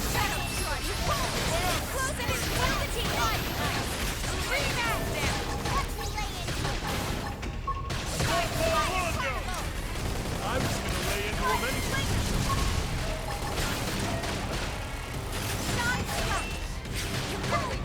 Close in and seal the deal!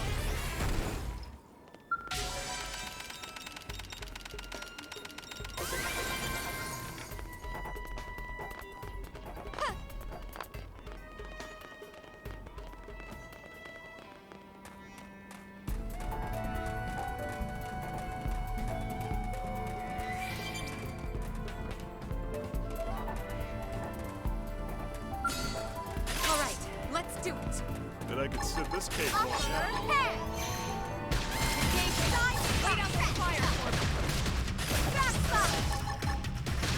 won't miss this shot. Close it and seal the deal. Whoa, something's murdering me.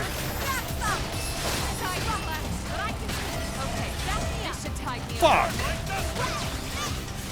Dude, oh my god, this is one thing I really hate about Xenoblade, when it forces you to go through like a huge like path full of aggroing enemies, When you die, man, you are way fucking back, and you gotta go through that shit all over again.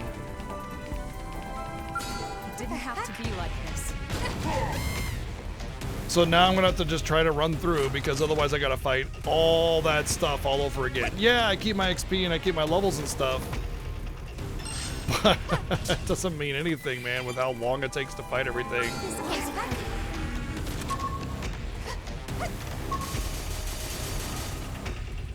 So I'm going to have to hope I can find a place where I can de-aggro them. Oh, that's why, because there's just a... That's what killed me, some random level 30 thing just hanging around a field full of 17, so if I aggro it, I'm fucked. Which is exactly what happened.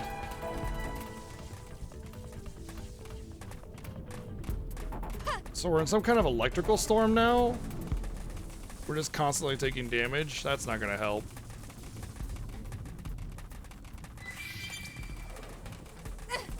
What was it that aggroed? Oh, that, a level 20, yeah, the level 29 thing over there aggroed on me. That's what killed me.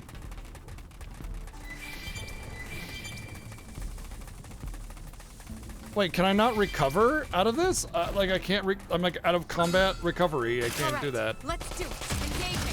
Wait outside. I won't miss this shot. Stream edge. Starfall Slayer. Star Gun.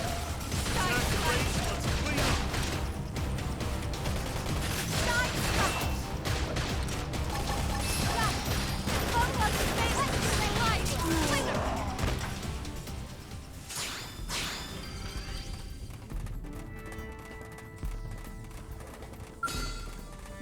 I do like that there are weather effects and that they actually impact combat. I'm okay with that, but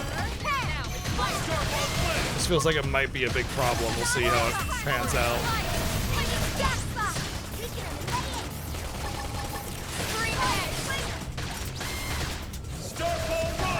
I love how some of the abilities like have this mobility factor to them, like the gun slide. That's really cool. I dig that a lot. That's really awesome.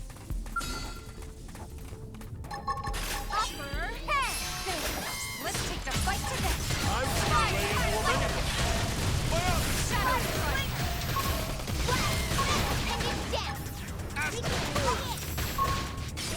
Starlight Vesta. Use an aura. Get control of the battle. Don't worry. Won't let up. Star Gun. Attack range. Let's clean up. Target sight. Slinger. Some of those passive buffs, or not passive buffs, the buffs that you hit, they need to have more unique icons. Too many of them look like the exact same thing. Kind of hard to differentiate between. You just basically have to memorize them.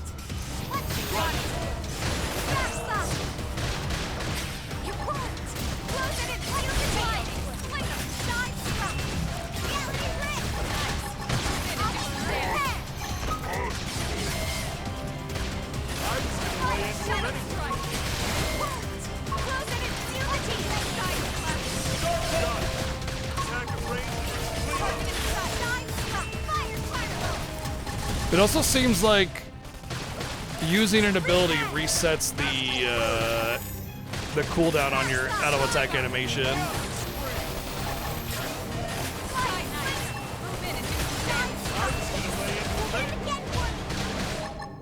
I don't know if it's worth it to wait for an animation and then use an ability and then to get the animation again. That doesn't even count as a warm-up. That I don't know, because auto attack damage is rarely worth like waiting for, you know, in any kind of game like this. They've seen us. We have to take them on. Start with I'm just gonna lay into a minute. Starlight felt good. Now's the chance to weaken.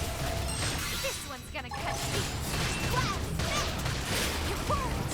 Close it and seal the deal. Attack of range. Let's clean up. Early bird. It also depends on the power of your of like each individual weapon, you know, because guns have a different attack power to your gun since they're two different weapons.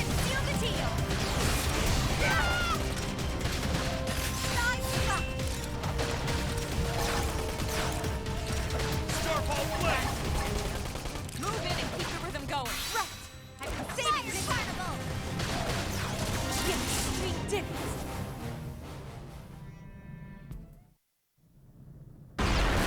Number 2 goes boom. Just one more left. Number 2 often does go boom, let me tell you, especially if they're not a Taco Bell.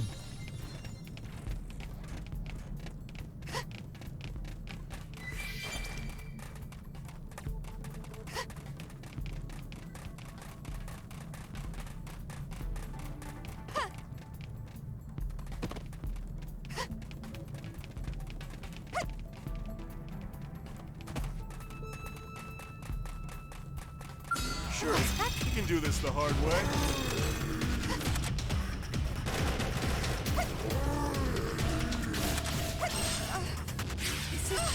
You need to pull back. More of them. Where do they all come from? This is really taking its toll.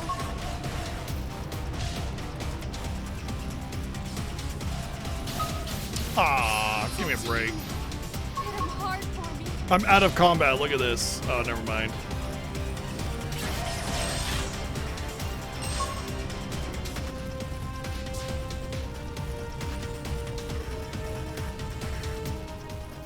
I really don't like that about this game. Like, you can just be going along, you'll try to run away from enemies, and you'll be light years away from them. But they'll just like have like random teleport backstab bullshit. I don't even know what's going on. But you'll be light years ahead of them and it doesn't matter. They just zip you and you're dead, you know? None of the other Xeno games have that, not even one. It's straight up a Xenoblade X thing. I don't know why they decided to just let enemies just kill you regardless of how far away you were. I know some enemies have like ranged weapons, obviously, that hit you, but I was way ahead of those guys.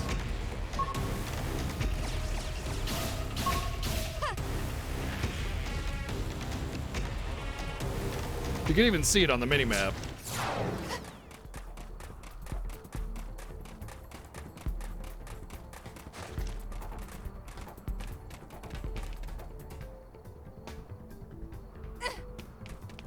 Sure, you can do this the hard way. Now that's how to evade. You can do it. More of them.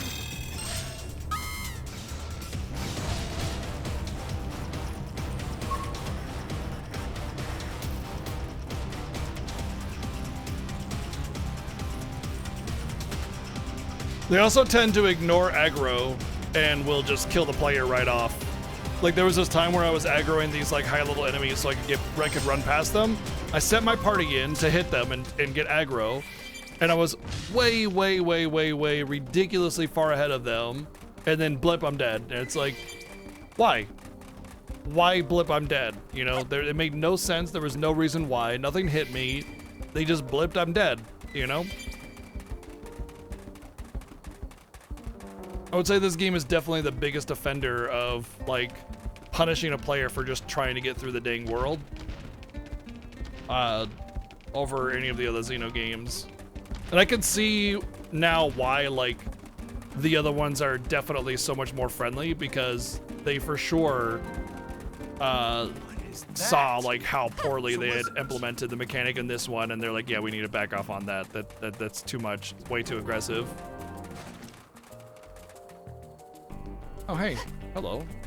Don't mind if I do. Thank you very much.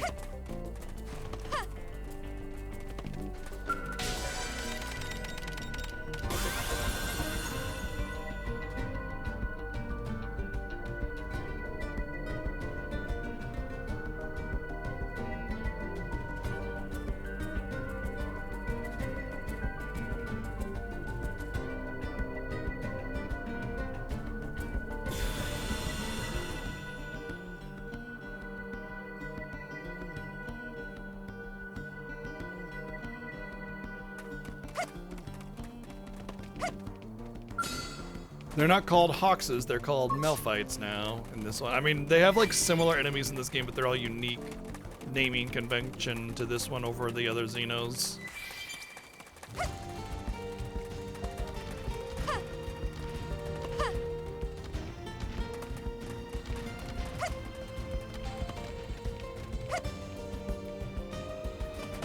Hello.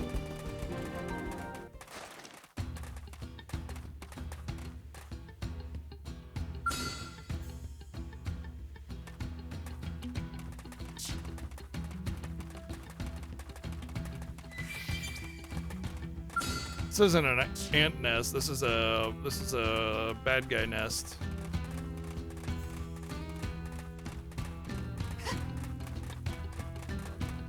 We might have to come down there for something or other, so let's hang off until now, later.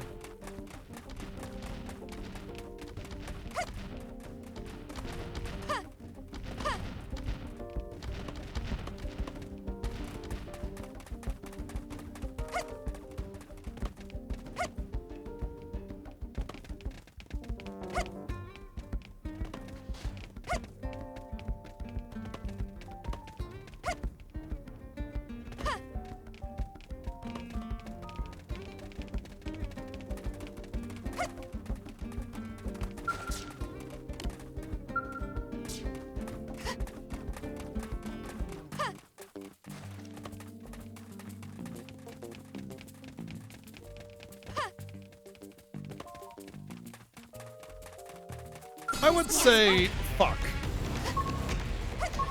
I would say, yeah, pretty much.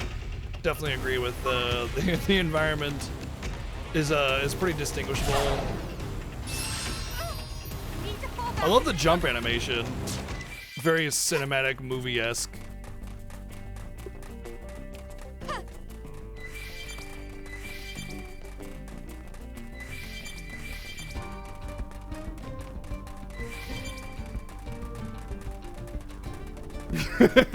Yeah, just some more wisdom from BGG. What? Rebel Kaiser Kamuva.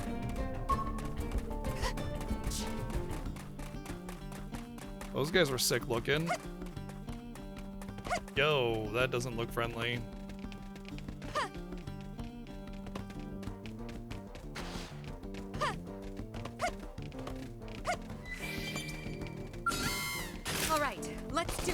Everyone knows you weaken your opponent first. Shadow Strike! This one's gonna cut you! Starball Blade! Biotic Screen! Slide back ladder! Starball Rondo!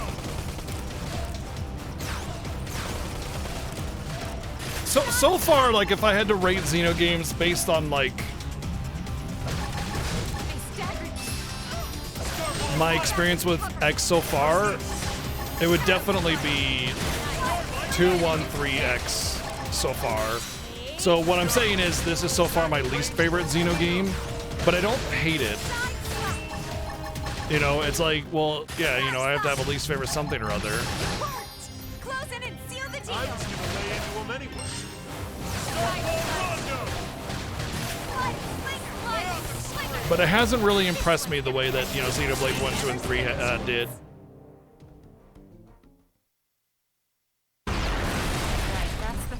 So far, anyway. We'll see how it goes.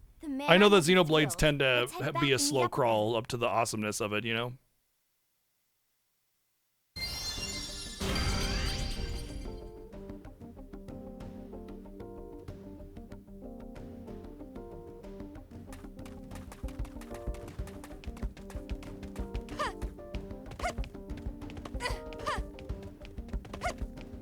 Yeah, let's go into this level 50 base. I'm sure it'll be totally cool.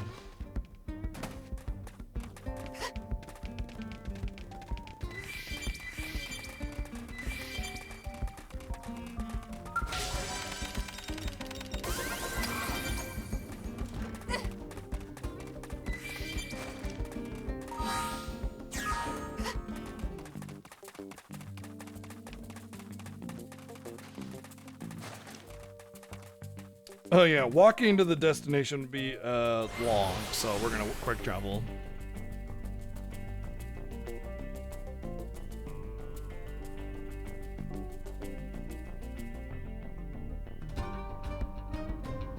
If there's one thing Monolith it's good at, it's building unique worlds. I mean, I feel the same way about Xenoblade 1 and 2. Even Xenoblade 1, where it has a lot more basic like biome options, you know, or versatility, I suppose would be a better word.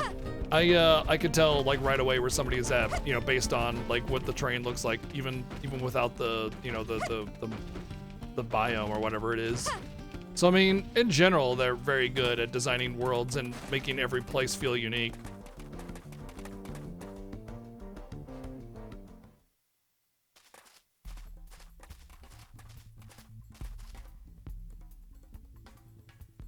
Huh. No sign of the Manon anywhere.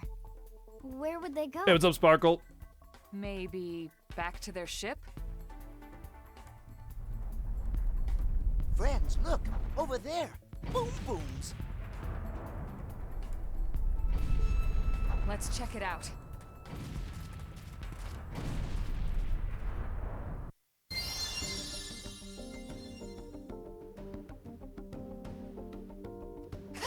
Boom, boom, booms. I want you in my rooms.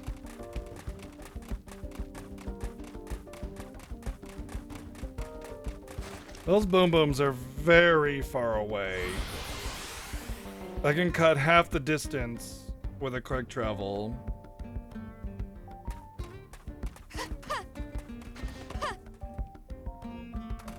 Somehow I managed to get even tougher. Skybox in this game is fucking glorious, though. Hey, Sparkle, thanks for the raid, dude. Thank you. Hope you had a good stream, dude.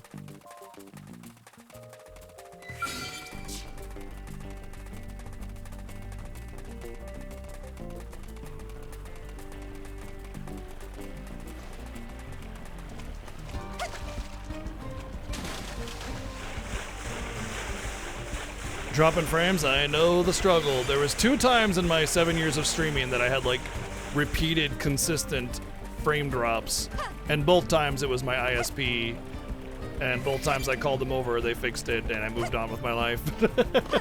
So that would be my recommendation if you were having consistent, repeated frame drops. Call your ISP.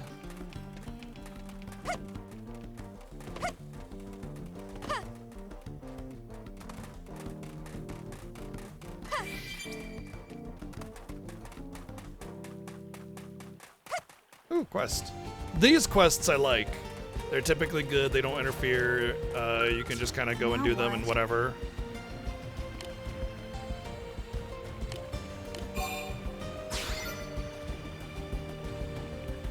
Well, if you're trying to stream at too high of a quality for your connection to keep up with, that's the only thing that could really be on your end. Otherwise, it's probably your ISP not having a reliable connection. You know, we should have a day celebrating this character. You know what I mean? It could be called like May Day or something like that. I don't know. Just a thought.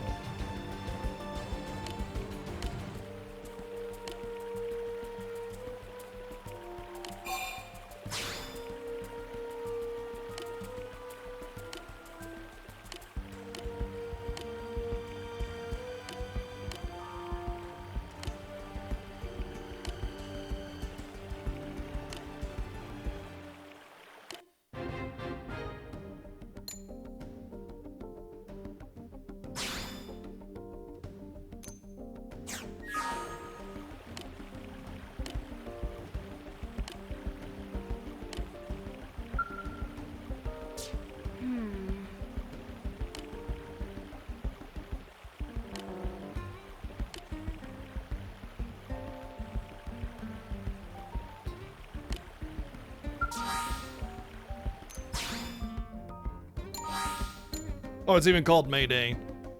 So we need to kill 10 Lensilulas.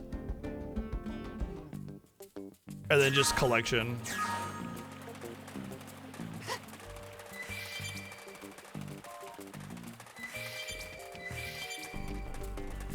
Spino Corrector, yeah, I guess that is a thing. Spino Corrector, whoever was asking about that.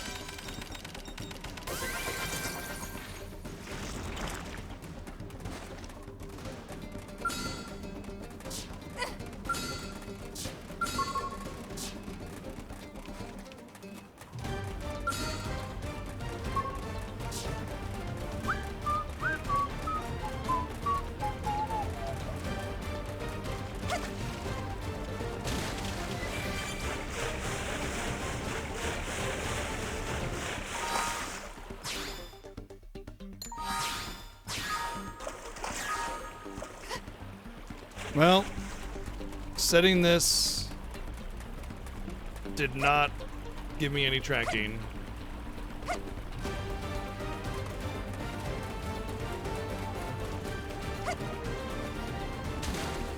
I'm guessing the cactaceous resin is something that I can gather around areas that might have a, like the high desert here, like the cactuses.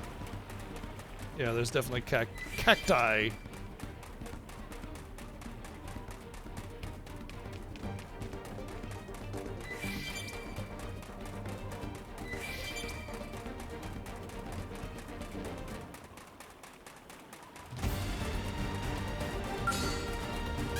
Well, apparently I have 2 of them already, whatever she needs, so I've definitely killed them.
I would prefer it if this game and Xenoblade in general, when they did quests, had quests that weren't always just like collecting things that you can collect outside of the quest, you know? Like having quest-specific objectives and items gives a little bit more focus to the game instead of just being this like hodgepodge of randomly figuring out whatever the fuck. You know, because it could be a bit daunting to just like just go out into the world and find it, idiot. You know, it's like, okay, but like, it's a big damn world, you know? Like, I can't just find it.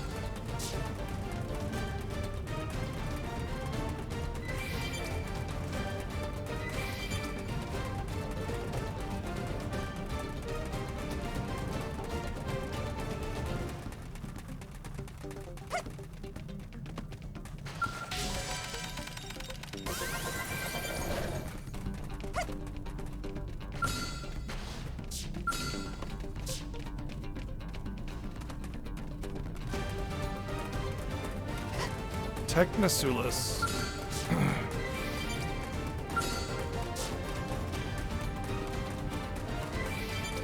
Although I will say I recall the other Xenos ever having better tracking than this one is giving me, so I don't know.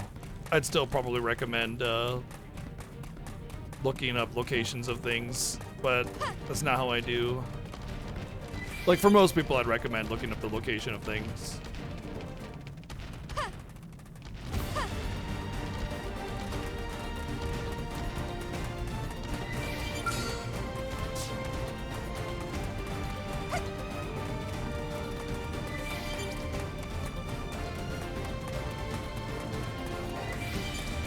Look at that big boy.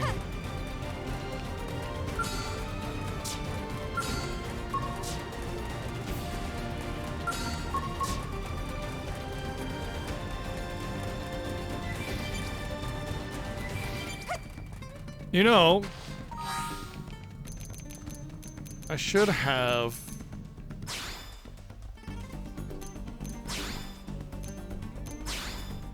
something.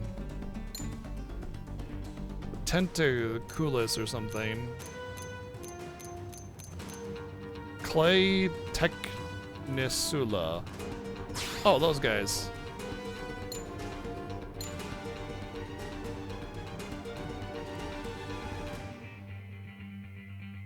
Huh. What's interesting is it says I need to kill them in my area, but I've only killed them from, well, no, I actually have killed them in Oblivia. I had to have, in order to get the entry.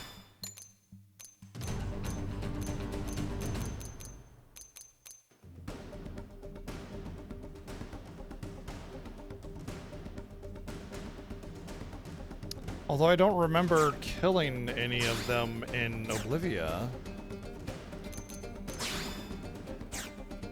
I'm trying to remember where I encountered them.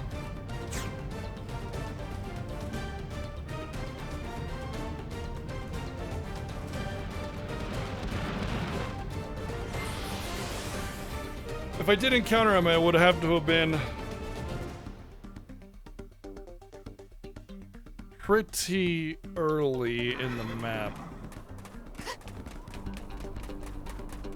Also, I wonder if they're like hidden like the other ones were.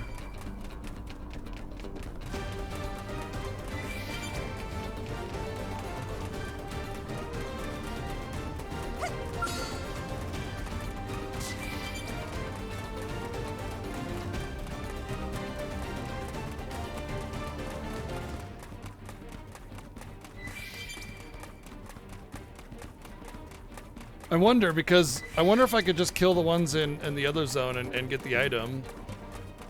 Like, I only killed a few of them, so... Okay, there's one. No, that's not one. I only killed a few of them, and if I have two, that means... Like, I had to... Because I'm pretty sure I didn't kill any Oblivia. I'm pretty sure I can kill the ones in the other zone and get the item. I'll do a quick peek around here, but I'm pretty sure I have no idea where they are, and that I've never killed them in this zone before. Because I've barely done any fighting in this zone whatsoever. Like, the vast majority of the fighting that I've done was what we did today. With the robots and the Grell, or whatever they're called. It didn't have to be like this.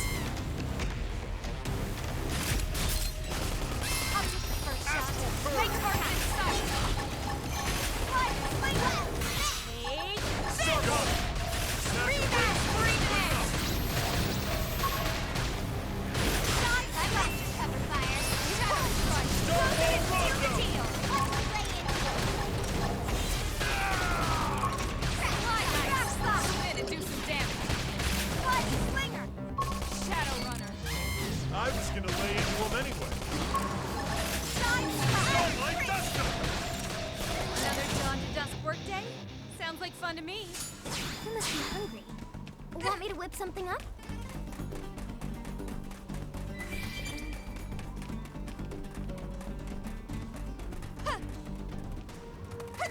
Definitely not going in there. Oh, there's one. They do hide. Hey, buddy.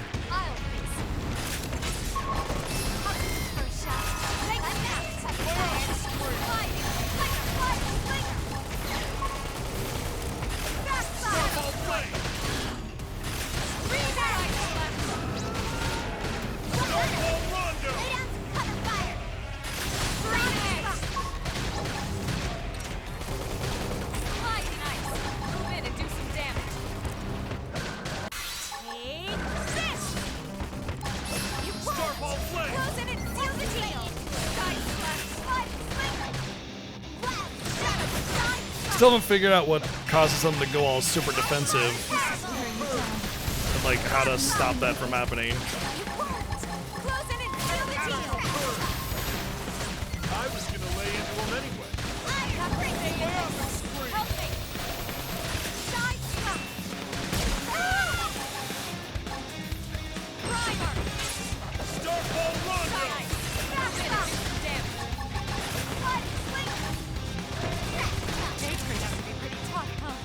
That's how Harriers do. Strength comes from experience. That's true on any planet.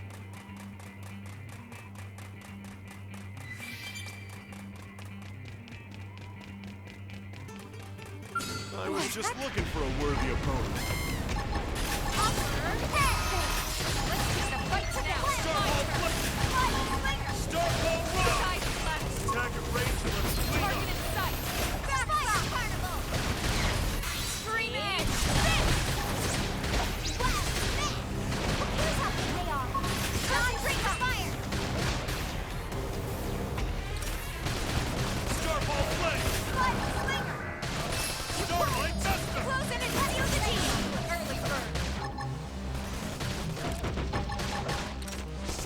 This one's gonna catch me.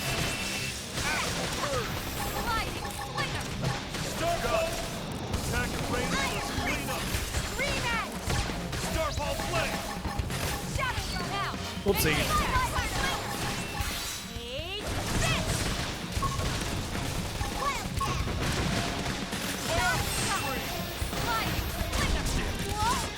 Tripped up. I can feel the hard work paying off. Damn, didn't get an item that time. Well, at least I learned their location.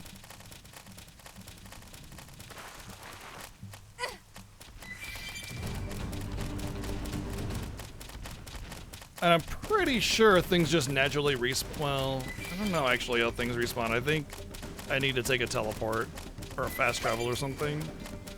Which I do have a fast travel to this actual location, so.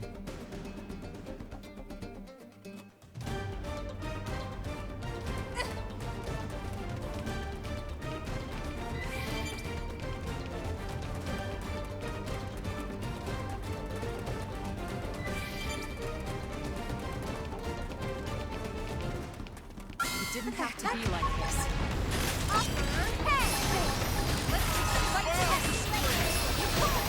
Close in and seal the deal. Starfall flame. Drop stop. Fire. Rematch. Attack and range. Clean up. Starfall Rondo. Hit the shot for you.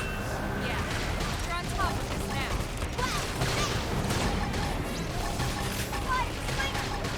It worked. Close in and seal the deal. Ow, don't fart on me! I was gonna lay into him anyway. Touch me up. Sorry, but I'm hurting too. Rematch. Got it. Now follow up the melee carnival. I was gonna lay into him anyway. Hey, send some heals this way. Starfall flame. This one's pretty rough. I didn't get him very low by the time he went all defensive. And Elena's dead. The adrenaline's flowing now. I am going to retreat. If we manage to live through that, it would take forever to win, so.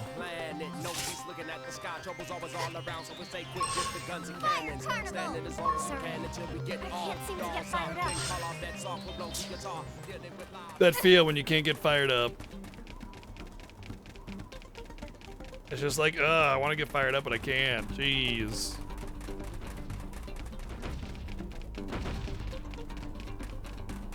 Sure, you can do this the hard way.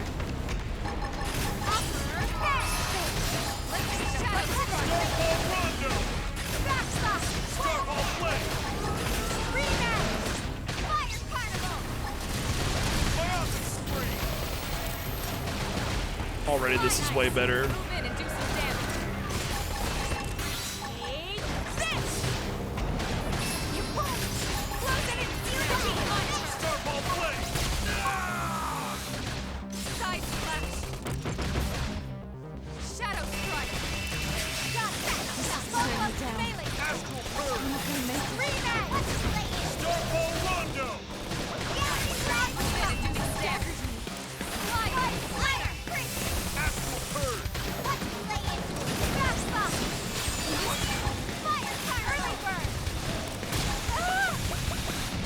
Would you stop being all of a sudden randomly a nuisance when you weren't before?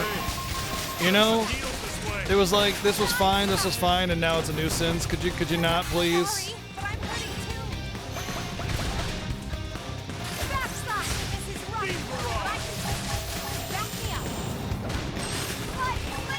Starfall flame.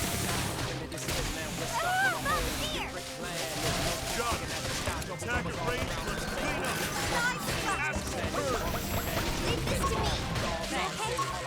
We can do this. I have to stay in this. I was gonna lay into him anyway. Violence. This is really taking it. Sorry, but I'm ready for melee attacks. Stop it. Side slash. Oh, that's what that sound was. It was this asshole. Follow up the melee. Starfall flame.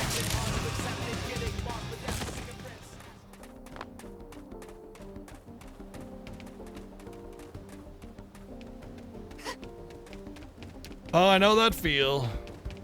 You just got home, you just want to unwind.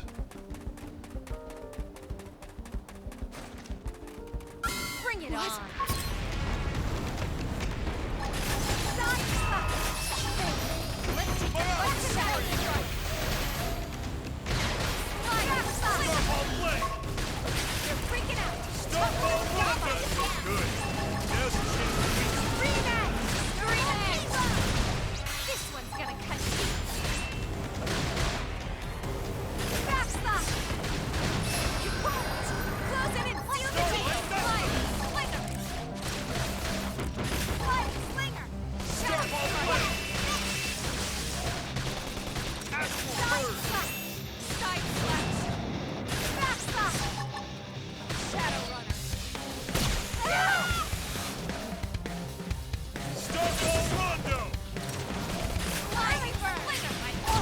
Damn it.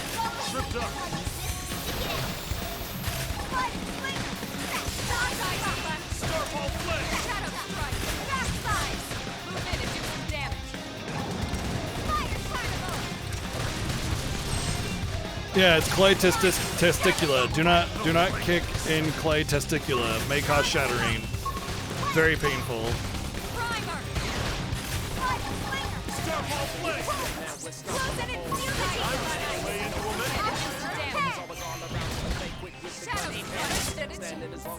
Nice work.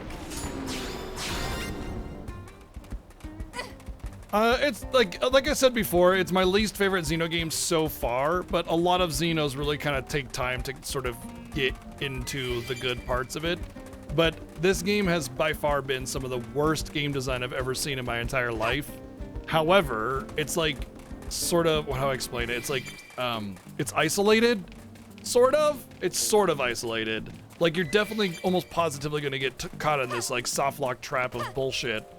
But like at the same time, it's not like the game itself is bad. You just like, you'll be wanting to play the cool game that you got, but be unable to do that, and that's very frustrating. Like, even if, the best games in the world did this mechanic, it would still be like, I hate this is dumb, but the game itself is really cool, so I'm willing to work past this nonsense in order to be able to get back to enjoying the game again. You know what I mean? Best way to describe it.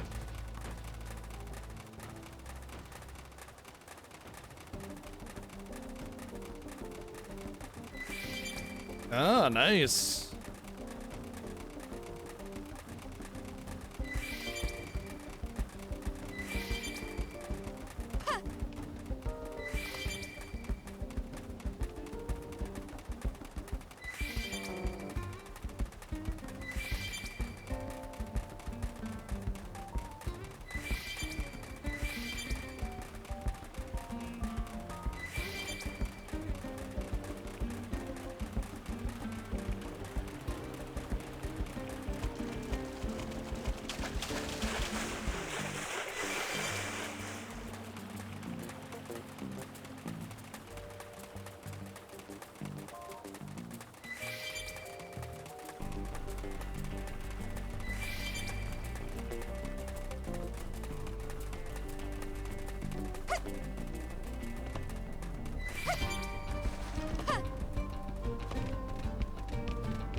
I feel like the cactaceous resin could be anywhere around here, because I mean, I assume it's trying to be in places where there are the cactuses at. Maybe not this anymore. Maybe we gotta turn back around, but it's kind of a soft lock. It's close enough to a soft lock that I'm gonna call it a soft lock.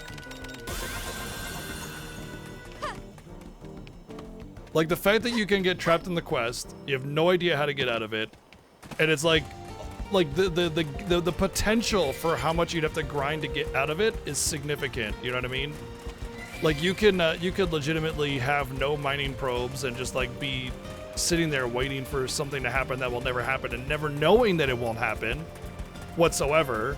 And then, like, what if you run out of mining probes? You know, like, you just replace them and because you're messing around with the probe system. Now you gotta find a quest that gets you a mining probe. Like it's just the potential for being locked into that quest is insane. Like, actually insane. Crazy, like, humongous oversight. I mean, it took me like 8 hours to get out of it. Legitimately, like 8 hours to get out of that shit.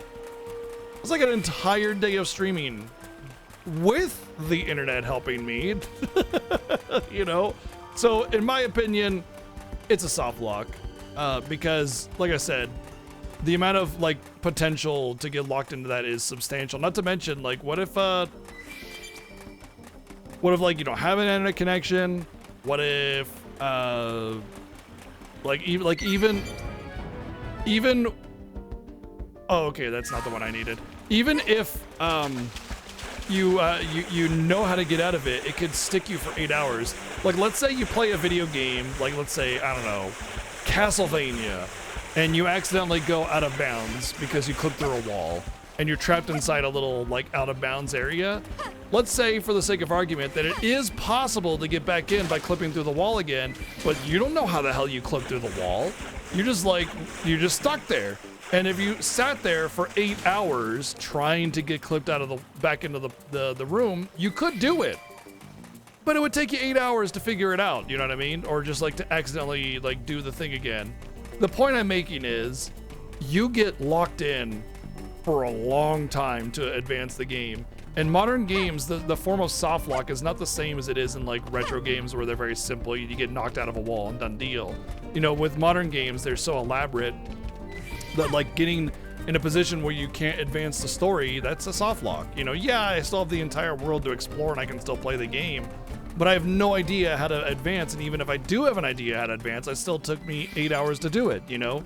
So as far as I'm concerned, yeah, it's a soft lock. Did I manage to get out of the soft lock? Sure. Are soft locks always 100% guaranteed you cannot advance? No, they're not. Sometimes they're just like, you're fucked as far as you're concerned as a player that doesn't know every intimate detail about the game. Soft locks have a varying degree of soft lockedness, you know what I mean? Not every soft lock has to be a guaranteed for sure cannot advance thing.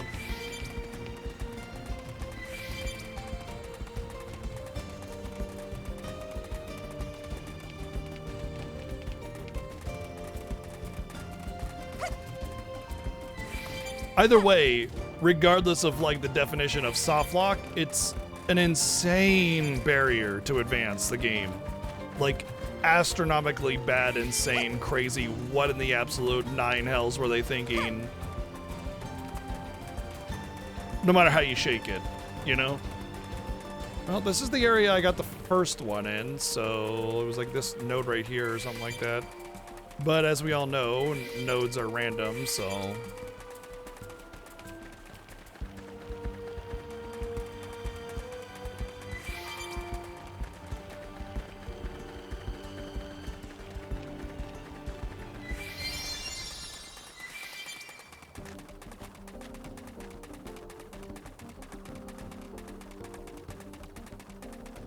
Sure, you can do this the hard way. Yes, I know the game said, hey, you will not be able to advance the story once you select this affinity quest. I'm aware. But that doesn't forgive what it expected you to do and how you're actually supposed to get out of it, you know? And also the inability to abandon the quest is still part of it. Look, I understand you like this game and you don't want me to hate it, and I don't hate it, don't worry. But I'm gonna call a pot, plain and simple. That's part of critical analysis and you know, actually like talking about the game and game design. Regardless of how much you might like the game, it is a thing that the game did, you know?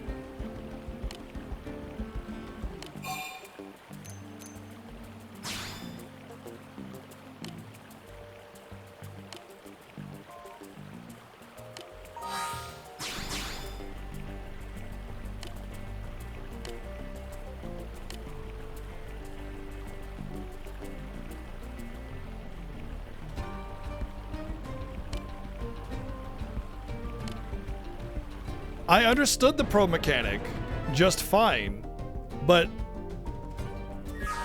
that's not the point. It didn't really tell, like, first off, it was a huge information overload. So remembering every intimate detail is virtually impossible unless you have, like, an insane memory. And it throws so much information at you all at once while you're also just trying to understand the game and also just trying to, like, you know, just vibe with it and explore or whatever. It's an incredible information dump, and there's no way anybody's gonna remember all of it. Even if you do, though, the point is like getting the mineral in question. Like, there's no single display in the entire game that says, here is where you can get this material. The quest level requirement was like level 12 or 14 or something, and the quest story that takes you to those areas where you can get said mineral is like 18, 16, something like that. So even if you understood the game perfectly right off the bat and memorized the enormous information dump that it gave you, and then you go to pick up that quest out of curiosity, you are going to be stuck, and you're going to look at all the probe nodes that you have and see that the mineral, the whatever it was called, whiteatite or something like that, comatite, I forget. White comatite, that's what it was. You're not going to see that on any of your probes whatsoever, assuming you even knew to look at the probes to see what mineral it gives you, because, by the way, the display that it gives you is very small. There's a billion pieces of information to absorb on it, and knowing, like, what to look at, where to look at it, and how to find it, impossible to, like, assume that the player's going to get it. And then, you're not going to see it because the 3 nodes that actually give it to you are like deep in enemy territory way later in the game, or just like further up in higher levels than the quest you can get that you get stuck in.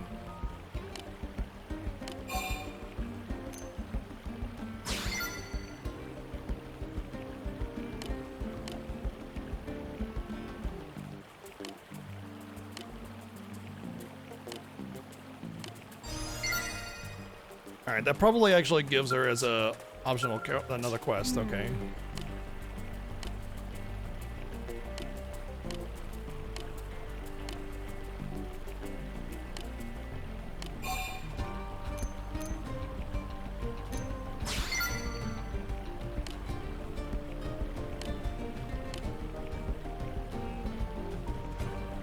No, I never said the probes don't teach you how to. They don't teach you how to use the probes. They didn't teach me the specific mechanic of the probe, or at least at the very least, it was very vague on top of a billion other pieces of information. Ebony Avello eggs. I know what the Avellos are. Those are little Roadrunner birdie thingies.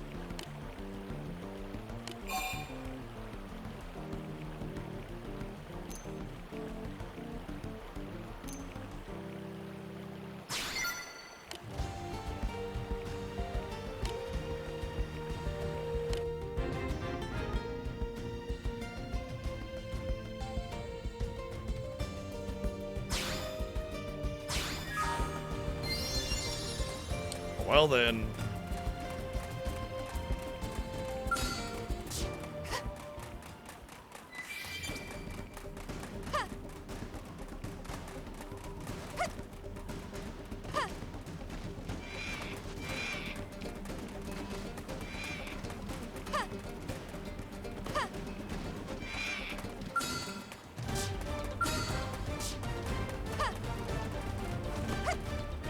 Why is a Aprika another, or others in Oblivia? Okay. I want to say I've fought the Aprika or seen them. I think they're the big deer-looking thing.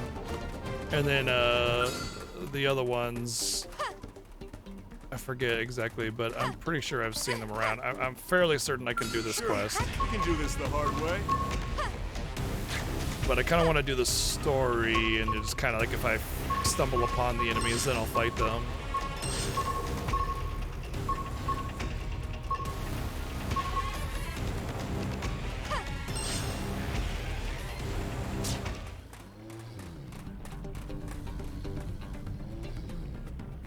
Oh, really? There's a mean dialogue choice and then you don't have to do that nonsense?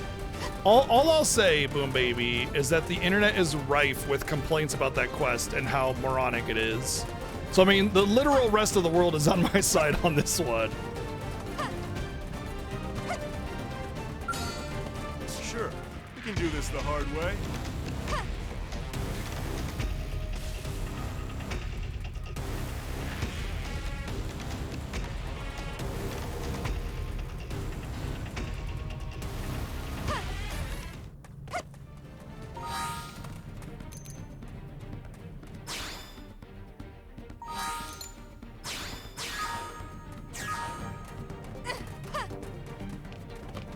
You know, there comes a certain point when, like, everybody, there's a common focal point, a common, like, intersection of experiences that's negative.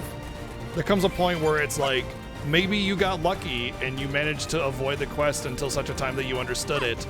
Or, you know, you just happened to specifically remember that kind of piece of information. But even with all 3 probes going, it still took 3 hours to get that white cometite. There's no forgiveness for that, regardless of how intuitive or well-designed the menu was. But if everybody has a common intersection of having a negative experience with this quest, and just you alone are like the ones that did it just fine, that doesn't... There's something there, you know what I mean? I'm happy that you didn't struggle with that, though. That makes me happy because it's a shitty situation.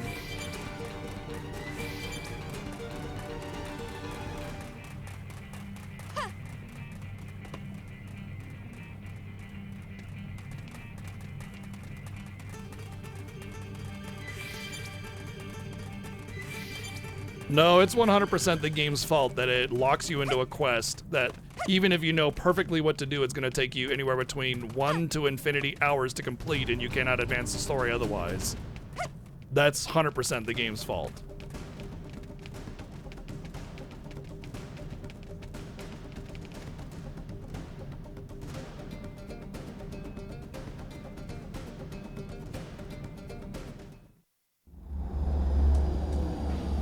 Well, they're screwed. For the last time. The gang will need your help. But if you run again, we will break your legs. Not our legs! I need those for something. We are not asking for any. It is a command. An open world game should never expect you to explore. It should expect you only to perform the main story. The open world exploration should be an optional choice, but it can encourage it and reward you. It worked on Pro. It will work on Nano. Too much talk. Captain, time to kill. Yes. Kill one, then the others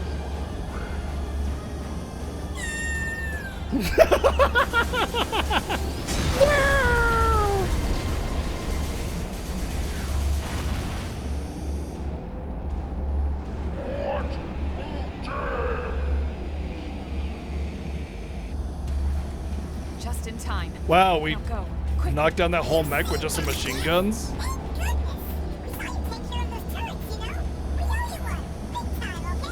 No game should ever expect its player to do optional content, ever, 100%, full stop, no matter how open world it is. saves us the trouble of hunting them down. The only exception to this is maybe MMOs, where it's about, like, the very slow crawl to max level and everything. We can do this the hard way. They're off guard.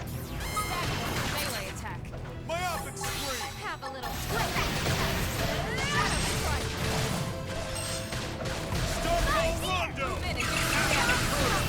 Because optional content is exactly that, optional.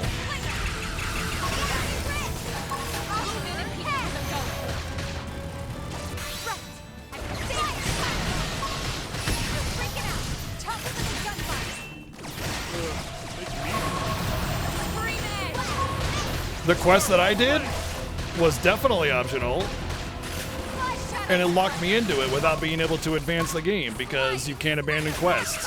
Like, I don't understand how you're trying to forgive and apologize for a game that can lock you into a quest that'll take anywhere between 0 and infinity hours to complete based on luck and how much you previously have explored randomly.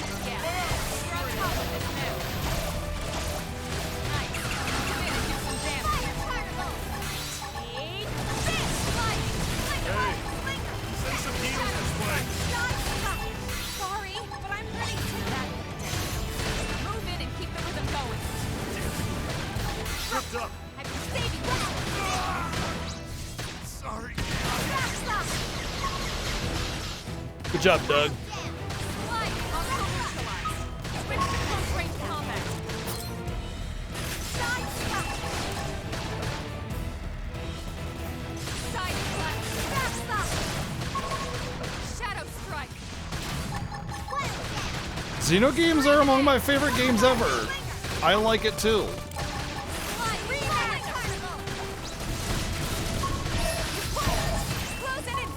This isn't some game I'm forced to play that I hate the design of and the genre of and everything. Xeno games are among my favorites, partly because of the gameplay. Open world games are some of my favorites as well. I'm playing literally 2 open world games off stream right now.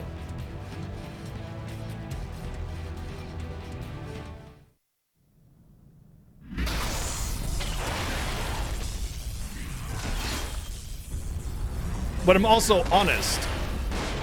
And I'm not going to make up excuses for bad game design no matter how much I like a game. That's just how I roll. It's just that's part of loving something, is acknowledging its flaws. That's at least what I believe.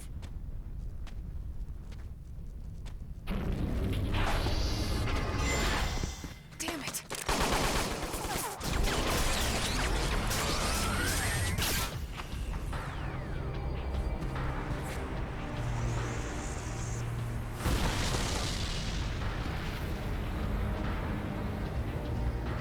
Yeah, exactly, Motzi.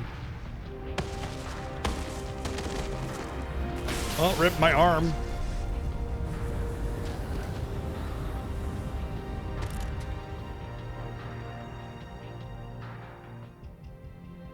This is where we learn she's a robot. Guaranteed. Yep. Oh, I fucking called it! 5 seconds into the game, I called it. She's a fucking robot!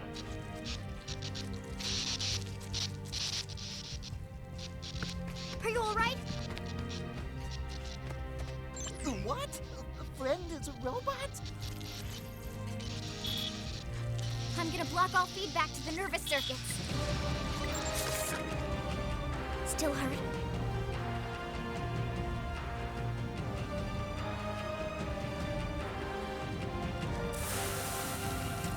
I never said the game doesn't that open world exploration doesn't belong in this game. You're missing the point entirely. This isn't about a lack of exploration or discouraging exploration or anything. This is about locking the player into a quest that you cannot get out of, and you cannot advance the story without, fingers crossed, you get some white comatite, assuming you even have the nodes that are way fucking out there in the middle of the hard level enemies or later in the story. Left arm and transfusion ready ASAP. It's a dumb fucking thing. There's just no excuse for that. None. Okay? We'll resuscitate you back in New LA.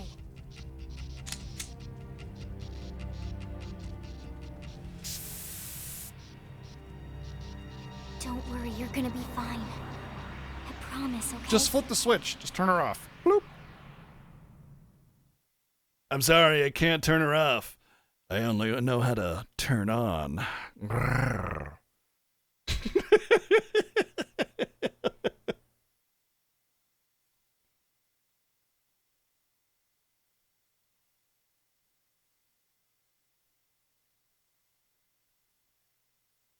You know, maybe there is a way to abandon quests or something. Maybe.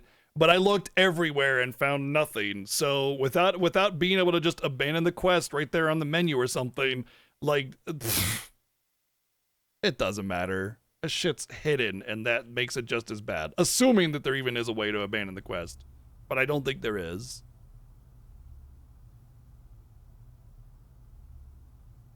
Yeah, but you're trying to come at me as saying that like I disagree about exploration and that you shouldn't be able to explore or something like that. That's never what I said. It was about being locked in. It was about being essentially soft locked by the game.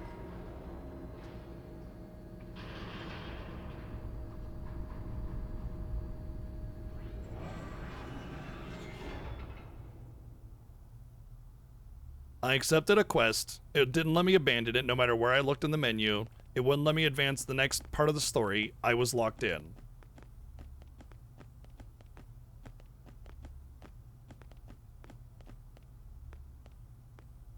Welcome back. I'll read the spoiler chat later. So, how's that new left arm feeling? If it's not intuitive enough to the player, then it's, well, you know, I mean, this is not my first rodeo. I've played thousands of games before this, you know, like it's not as if I'm incapable of figuring out stuff. But if it's hidden enough that I can't find it, then it's essentially not there.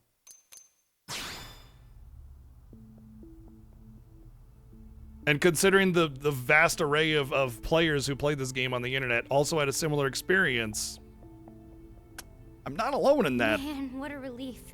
You're lucky Lynn was with us.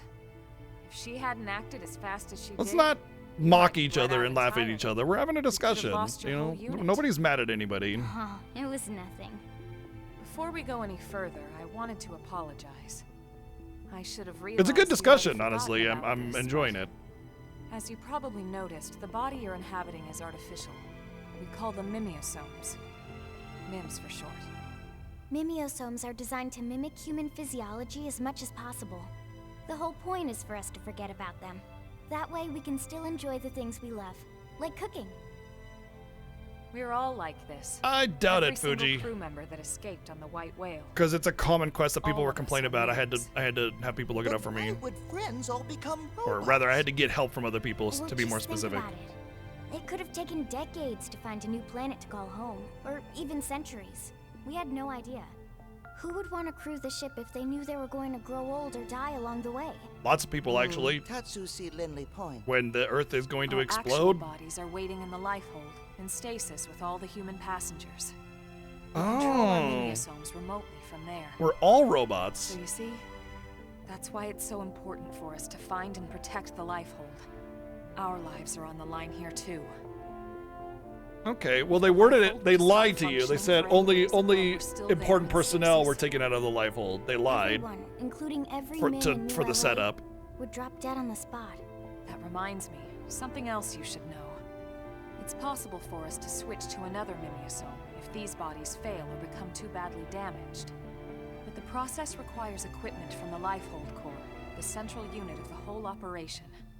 Meh! So what if Gangly and her big beastie smash Friends' robot Mims? We wouldn't be able to come back yet. For now, we need to consider these MIMs as precious as we would our real, actual bodies. Don't get reckless out there just because you're in a mimeosome. That's an order, you hear? One last thing, and I need to trust you all to keep this quiet. It's sensitive info, so HQ has only been telling team leaders about it. We can't have a panic on our hands. So we'll tell this alien creature instead. The readout on Blade Tower. You've seen it? It's not some kind of special clock or anything like that. It's a countdown.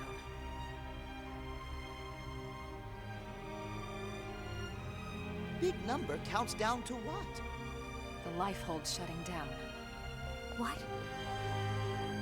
The Lifehold lost its Why would they power even source and display lost it? the White Whale. Anything like that that It's been counts running on down backup ever is going to since. give a lot of people We need to anxiety. locate the Lifehold and get a power source in place by the time that percentage reaches 0. And if we don't, These bodies will no longer sustain us. we'll die. Not just die, Lynn.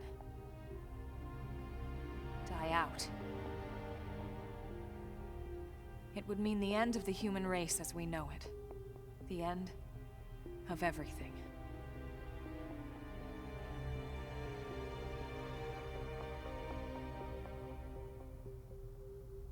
Well, on that cheerful note, Okay, Rook. You good to go? Then let's report back to HQ. I'm sure the commander will want to hear about this himself. Right.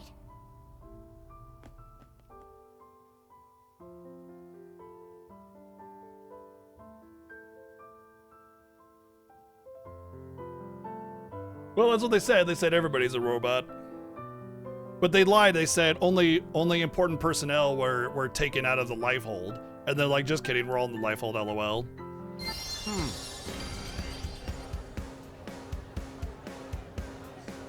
Yeah, no, I 100% agree. Yeah, the silent protag thing is silly. Elma should have been the hero, 100%. The game is about her anyway already, you know.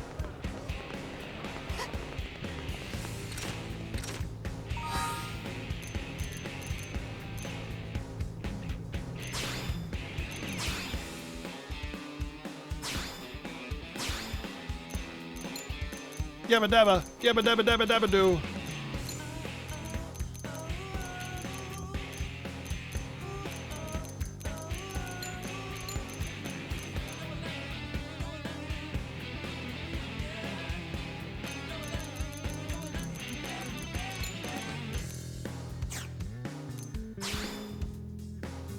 Oh, I can get a lightsaber.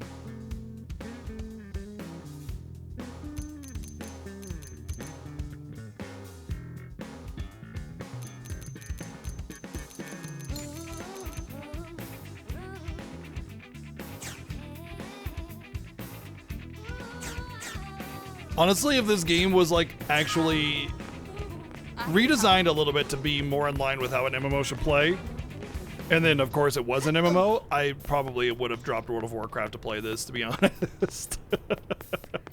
Or tried to do both, which is what because I played 2 MMOs for a period of time. I did Star Wars and WoW for a period of time, SWATer specifically.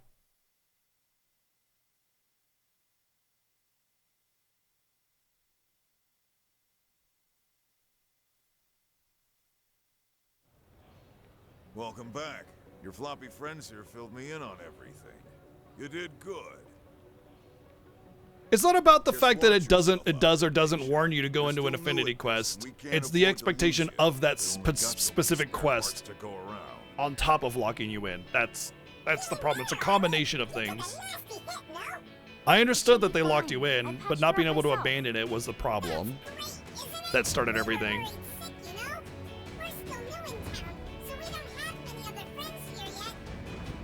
Wait, then Manon will live here too? Definitely agree with that, Ellie. Correct. The NLA government has reached an accord with the Manon people. A friendship treaty. It guarantees their safety and provides them a place to settle here in the city. I don't mind Nopon. I wasn't sure how you'd react. We don't need to be from the same species to be able to recognize our common ground. Someone told me that once. That was a lifetime ago. That's quite a memory you have. A blessing and a curse, believe me. So you're all stuck here too, right? We were just cruising along out in space, you know? And suddenly, our nav system goes all screwy, and we find ourselves here. Which is pretty weird, considering our tech is far more advanced than anything Samar's got. You saw how bad they wanted it, yeah? Samar? I thought it was the ganglion that attacked you. You don't know about Samar? Seriously? As in the Interstellar Federation, Samar? I mean, they only rule over a radius of 6 million light years or so of space. 6 million? But that would span multiple galaxies. Well, yeah. The Ganglion are a run-of-the-mill crime syndicate. Just one tiny part of Samar, you know? Just one tiny part.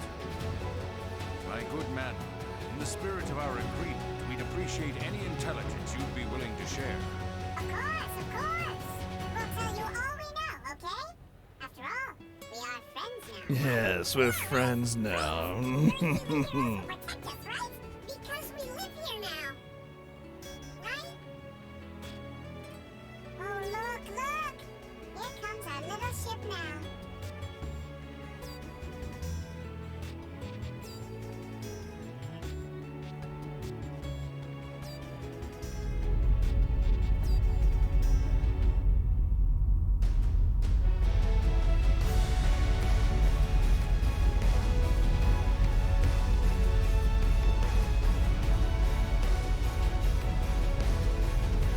Wow.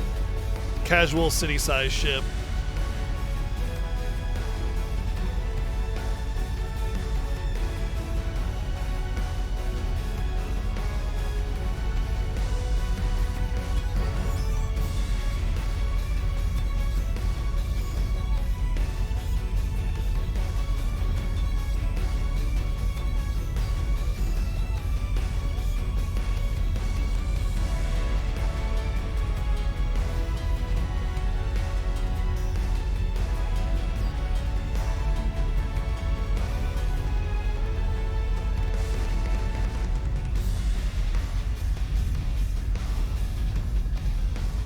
This is kind of a long cutscene for this ship. Yeah. The ship's coming in. Great. Okay. We got it. Like, they don't need it to take 8 hours.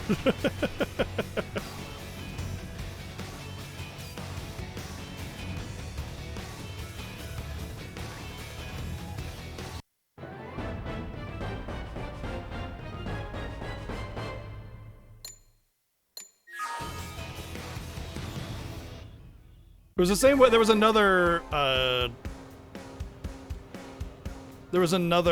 one that was like that.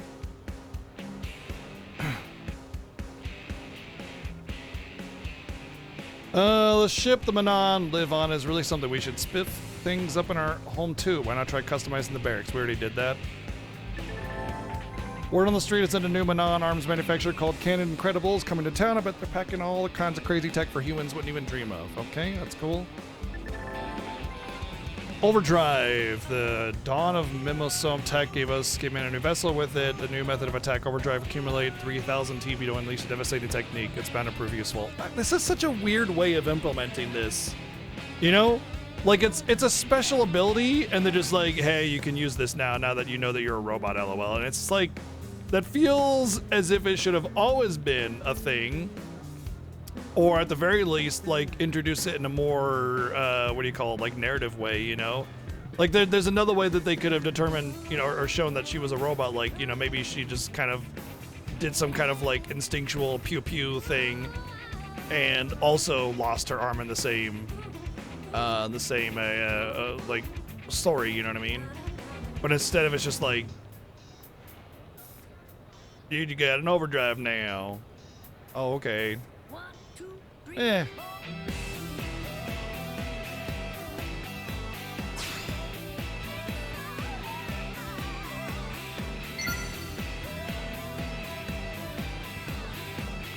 Probably that, or it's just like the Wii U. It's like, who's really gonna play an MMO on the Wii U, you know? It needed to be a PC game, and then the company, I believe there was like a transition to ownership of Nintendo around this time, wasn't there? Maybe that's why they had to switch it to a Wii U only console or game or something like that.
Dude, nice deck, bro.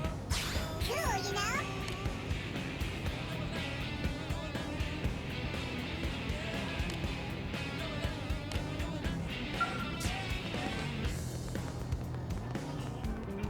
Oh, it's another Nopon.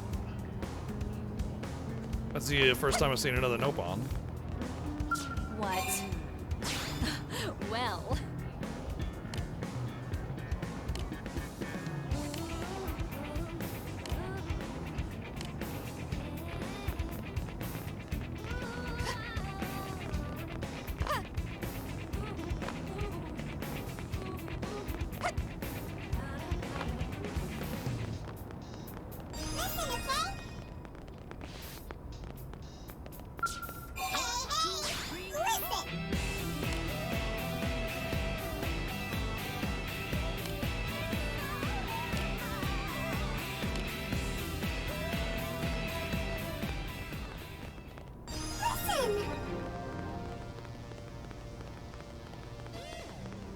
Fascinating, right? That's right, yeah?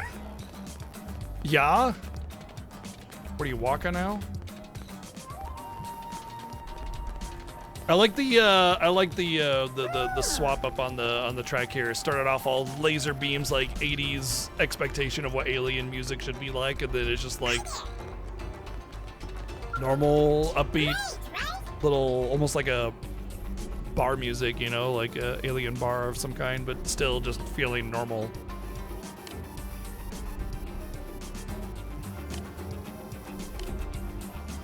Still having a little bit of techno influence in it and synthesizer.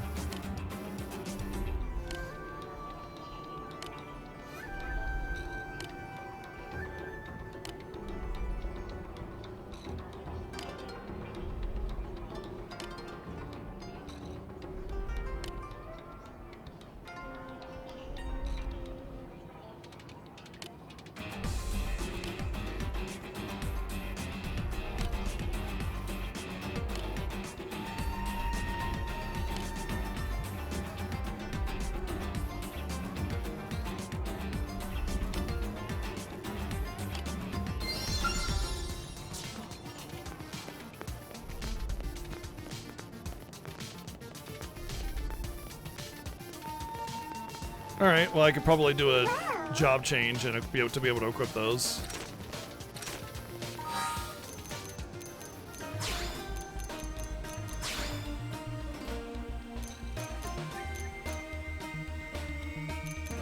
I feel like I should level some of these jobs to get access to the weapon types, because, like, the only way to do a Psycho Launcher Photon Saber is to get this job, so I should probably go to Enforcer, level it, and then go to Striker, level it, just so I can get access to the different weapon types for those different jobs. But at the same time, I kind of want to level this to 10 first, just to get access to this. I don't know. We'll figure it out.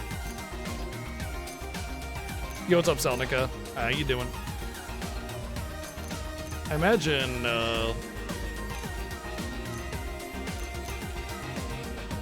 you get different abilities that you can use in other jobs too. It's probably a good reason for that. Well, we'll see where we're actually at. What's up, Cross? We'll see where we're at in actual, like, progress and what things we have to do and what side quests we have available to us, and then I'll decide if I want to use some lower tier jobs to kind of go through those, level them up as I go. Hey,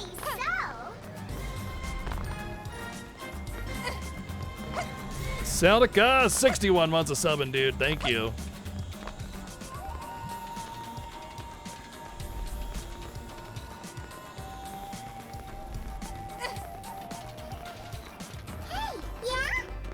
Yeah? What about the teachings, yeah?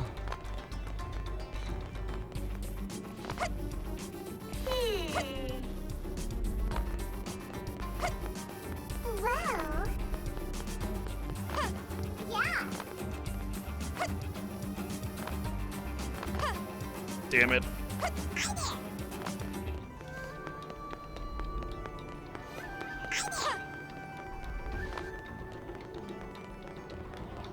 That's right, yeah? Cool. Yes. Okay, we gotta get out of Chipmunk Land. We're gonna be driven insane by these chipmunk voices.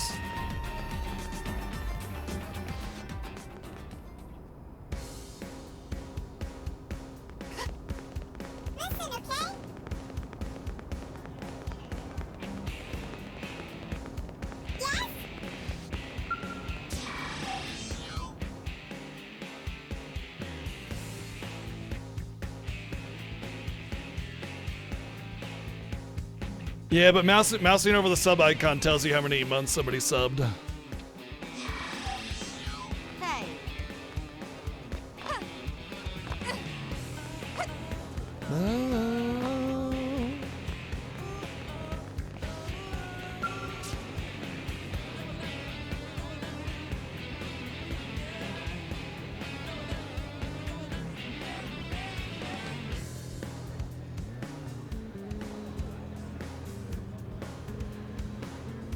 Me, I would think to check it.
It's not blue, he's green.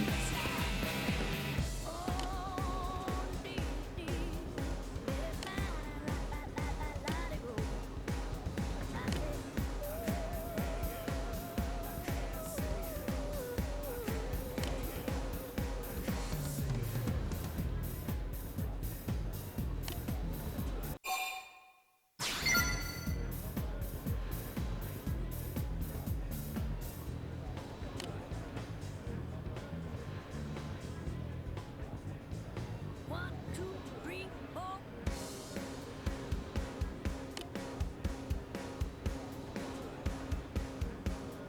30%?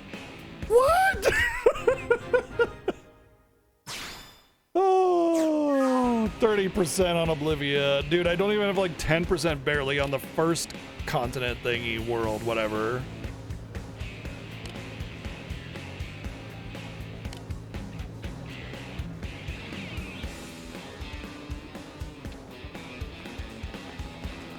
Let's see, my progress on... Oh, actually, my progress on Primordia is 31% now. I don't know how that happened. My current Oblivia progress is 7.7%. Yabba dabba doo. Whoa. I'm all for exploring. I would love to explore, but the game has told me that doing certain things will result in death. Not death to me as in the game, but death to me as the player.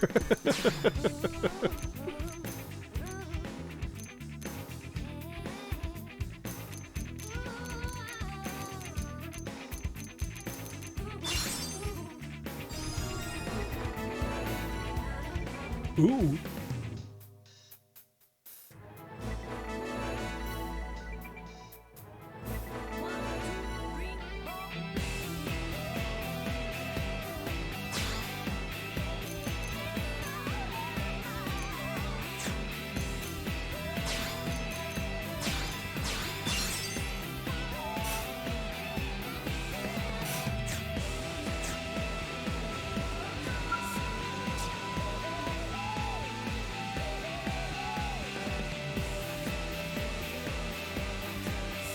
Oh, I thought it was like I thought it was like really heavy-handed, honestly.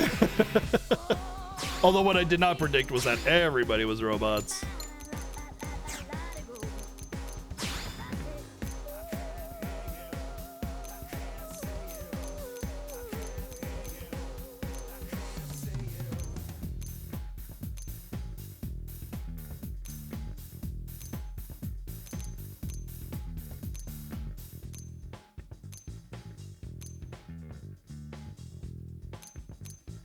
One, two, three, four.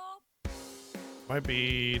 Oh, I lose a lot of attack because I got melee attack 4 on that thing. But honestly, I could probably really use the defense. Encaser, huh? Is that like the best I can get? Well, there's this one. An Arma.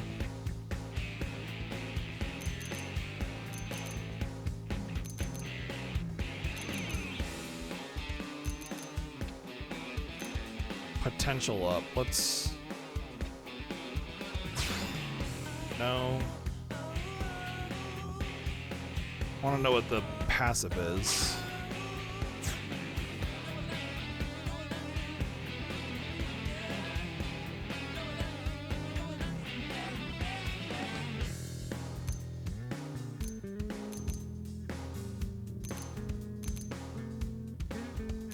What's this one? Reinvigorate 2? Oh, these also have attack on them. They're range attack. Melee attack. Oh, hey. Combat armor, heavy. High defense. Has melee attack up.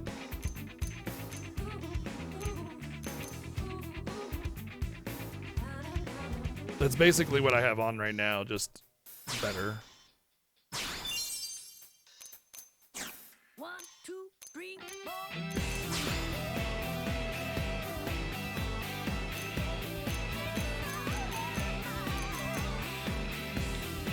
Footwear.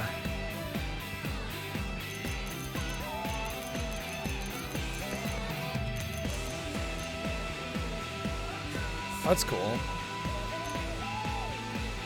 I'd like it if I could equip that one. where's the transmog?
Why does it put my range attack down? Okay.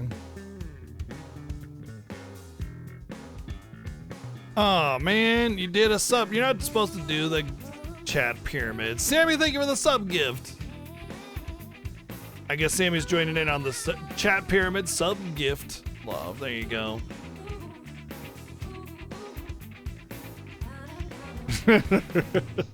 If you don't pay us, we'll make you pay. We have our ways. 1, 2, 3. It's not letting me gift a sub 1 second.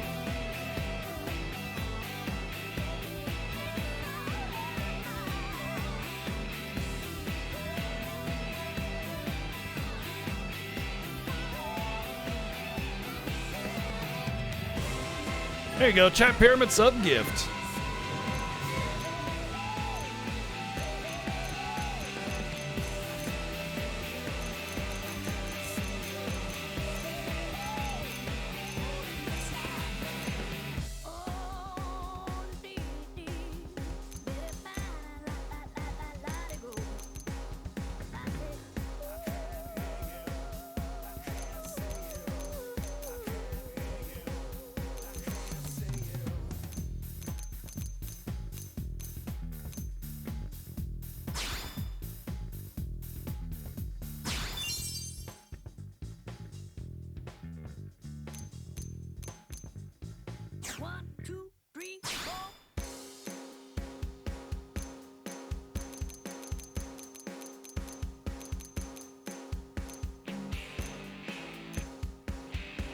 That's a hell of an armor. That's considered light wear.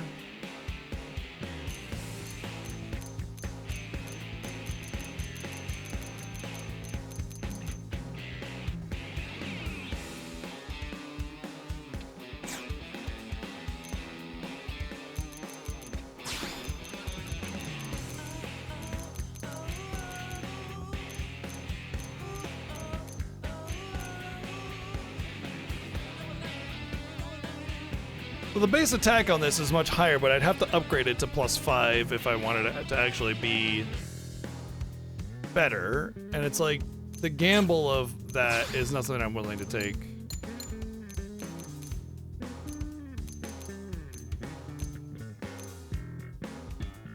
What did I see? There's some cool dual blades. That's awesome. Wow.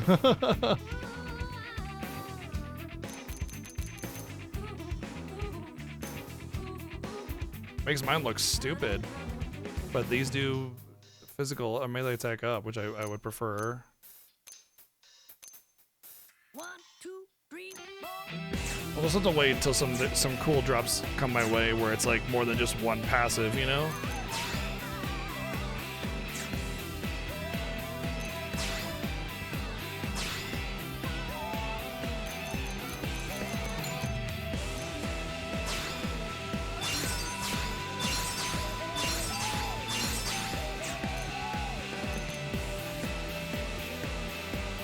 You know what? My inventory size is fine for now. I'm going to hold on to things. Just because I may need to change job and equip different things.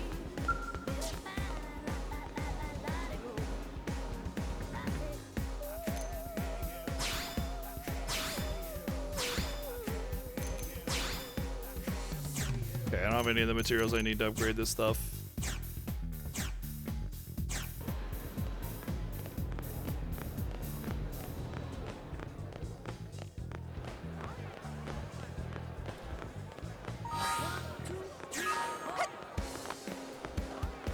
Hey!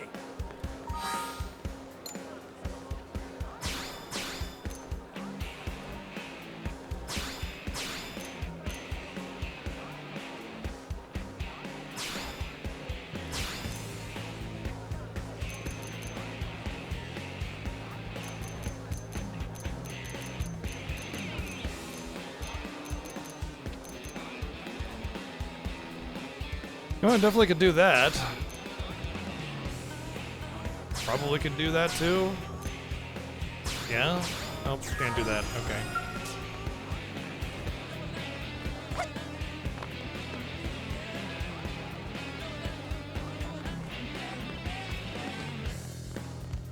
Yeah, I'd also be broke if if just single person pyramids would result in a gift.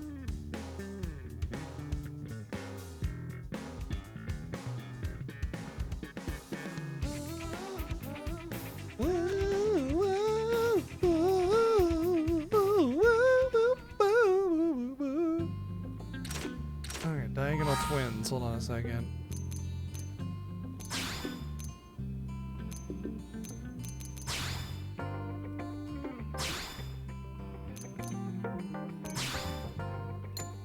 Oh, I can use these.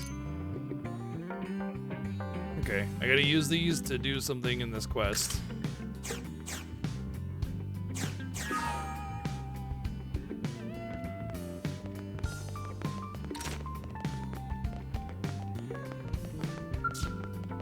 Or I can start the next story thing. What do I have to do? Survey 20% of Noctilum. Oh, come on. Complete a friend in need. Affinity mission as well. A friend with weed is a friend indeed. I think it's this one. Nope.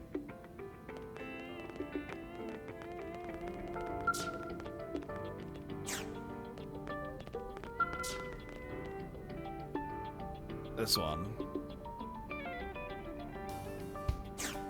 Well, we have to do it.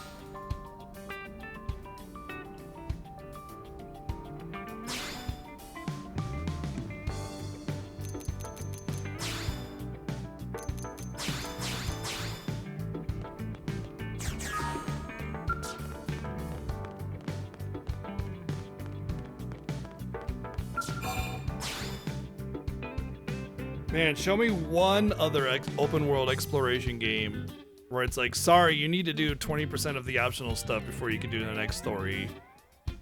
Zero. There are 0 other games that do that.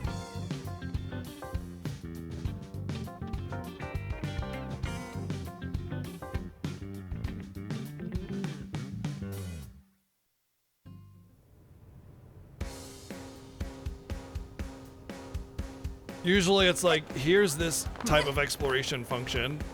do one, and then you're good to go. Just as a tutorial aspect of it. Where's Irene? She should be like right over here, right?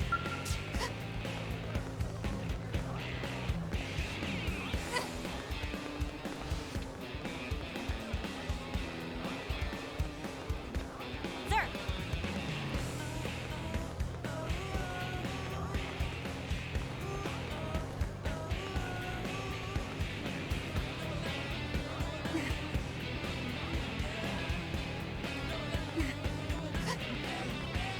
Sir.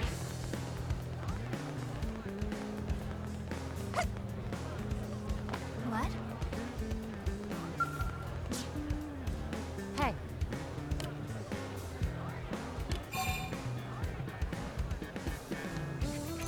Lots of them actually.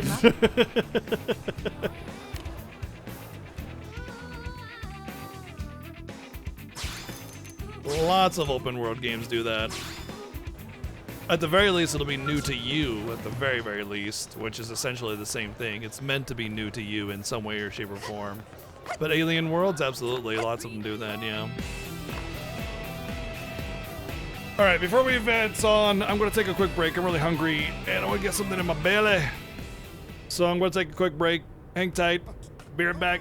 Enjoy the tunes.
All right, I got some snack.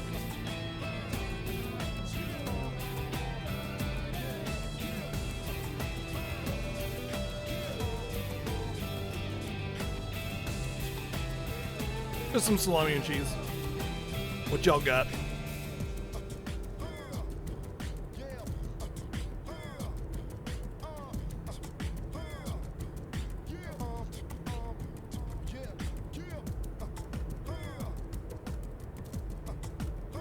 Where's my pizza?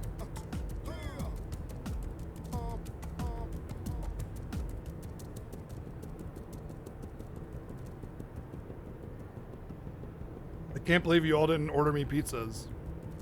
What the heck?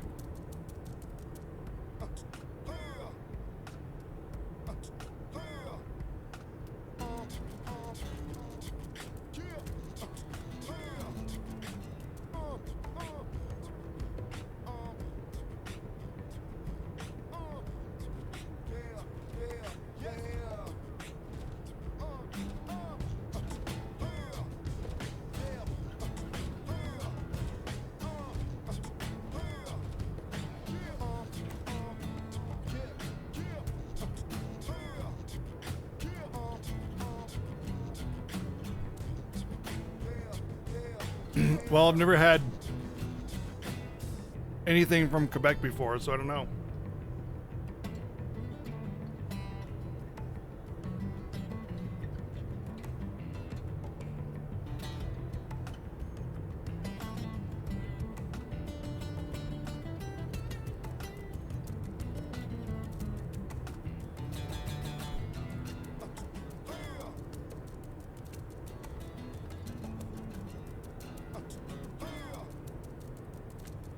I don't know if it's Quebec specifically, but it's definitely Canadian.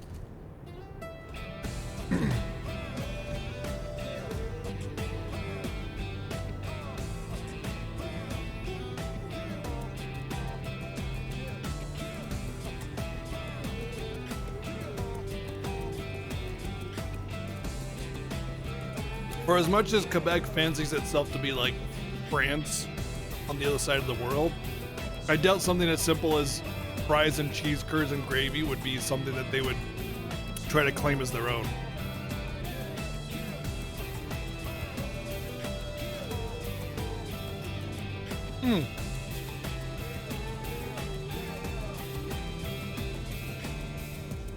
Well, I've definitely had poutine and I loved it.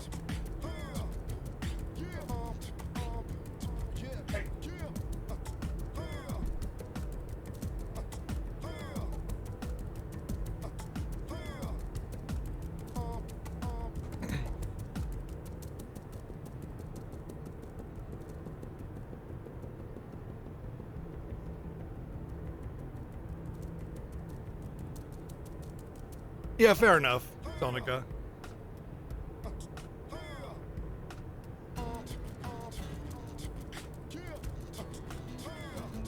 So as a note, a lot of the experience that I had in Canada in regards to people in Quebec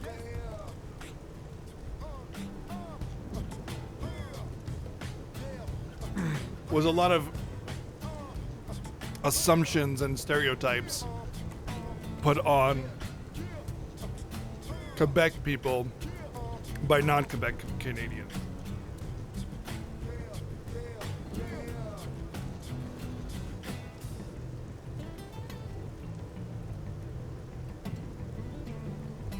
Kind of like in the same fashion that the United States talks about people from Florida or Texas, you know?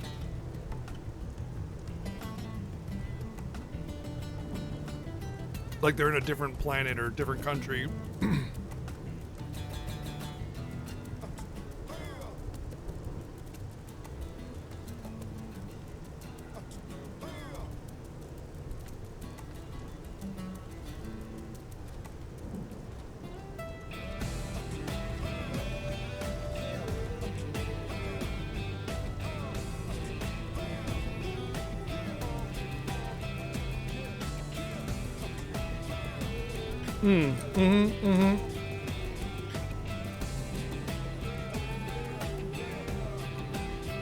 You know what's funny though?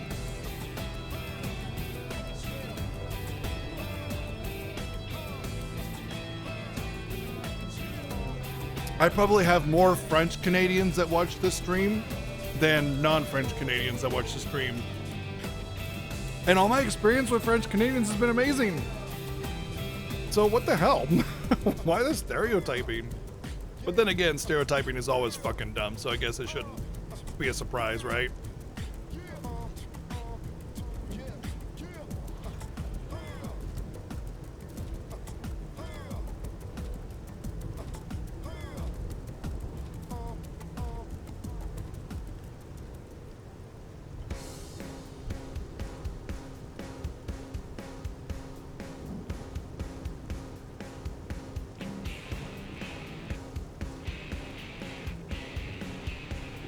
What's up, room?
All right, I'm back.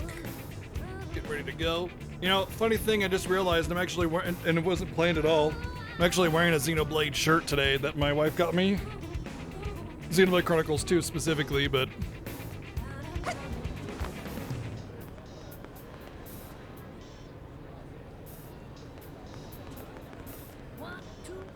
Yeah, we know about the Florida man thing. Like, there's a Florida man in every state. Plenty of them. It's about local reports being national, allowed nationally and stuff like that. We get that. At least most of us here get that. We're not talking about Florida Man, though. We're not talking about Florida Man.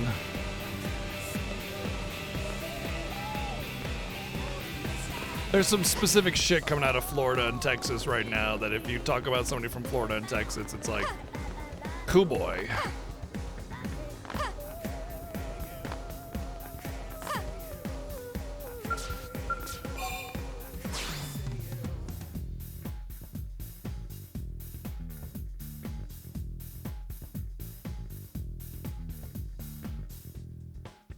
Oh, thank you.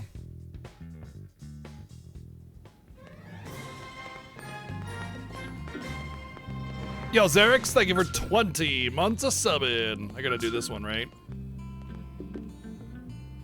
No, it was...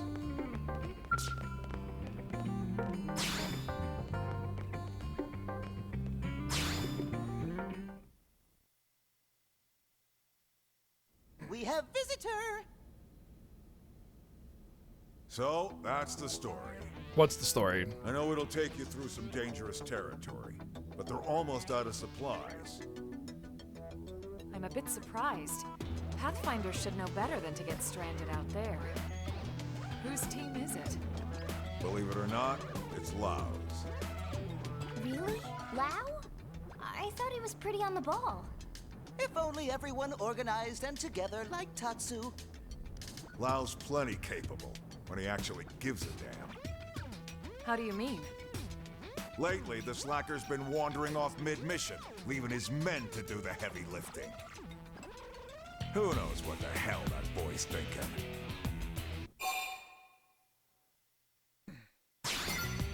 If he is, he ain't said a peep about it to me. Peep. Maybe muscles and mustache scare Lau away? Yeah, You know, if you put a bunch of peeps on top of some dough with sauce and cheese, you'd have a pizza. Right. No time to waste. And thanks.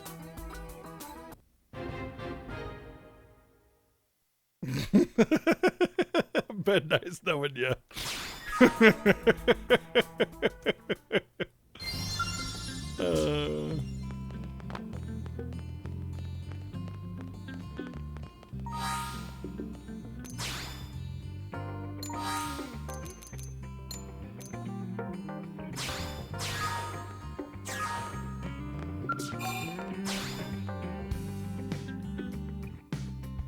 It's a level of curse that should not exist. Well, let's see if it exists, actually. Pizza.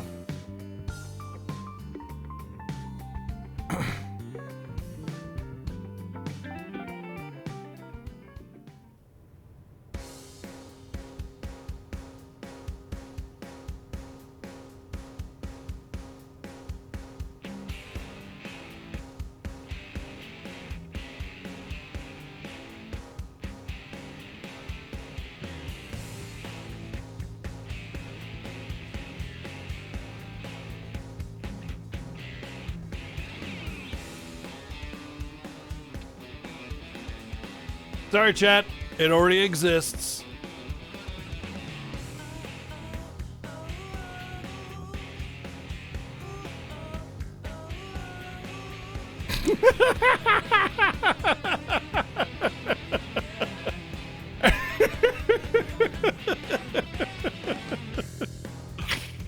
Oh.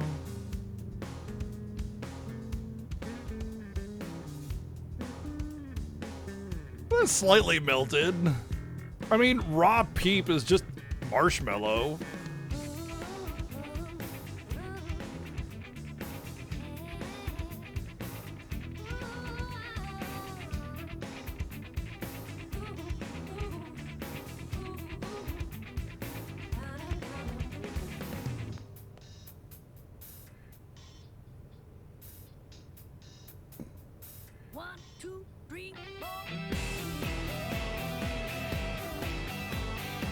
I mean, I love savory and sweet mixed together. You ever had bacon chocolate before?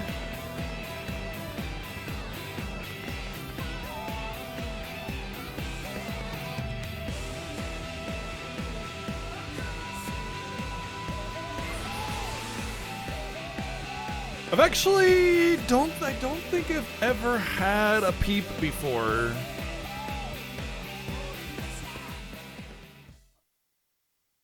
Oh God! I mean, look, eating mayo in general is disgusting.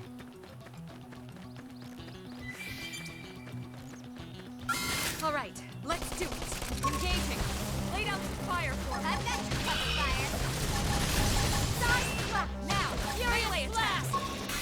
Take this. Fire. Scream out. Break it out. Topple them with gunfire. We did it. I could have taken them on alone. All right, let's do it. Way ahead of you. Punch first. Side slap. Fire. Furious blast. Scream out. Shadow strike. That's it. Move in and keep the rhythm going. Don't be so pushy.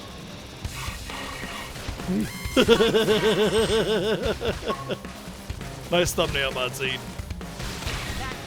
Prepare. Move in and keep the rhythm going. Never stood a chance. Hope I didn't get in the way.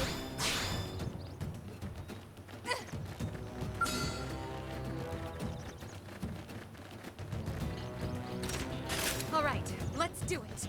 Way ahead of you. Got him. Now follow up the middle.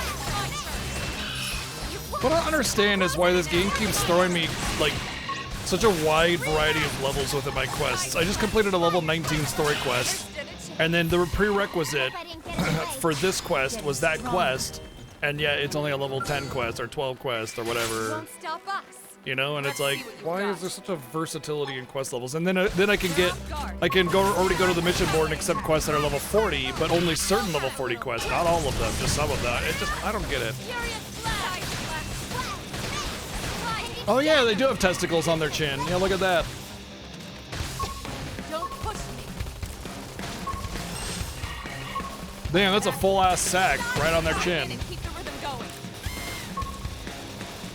Yes, we did it. I could have taken them on alone. I could have done it alone if I wanted to. I just didn't feel like it. It's like I'm just like not feeling good or whatever. Well, time to get banned on Twitch because I'm showing We have to take them on. parts of the male sexual organ or whatever.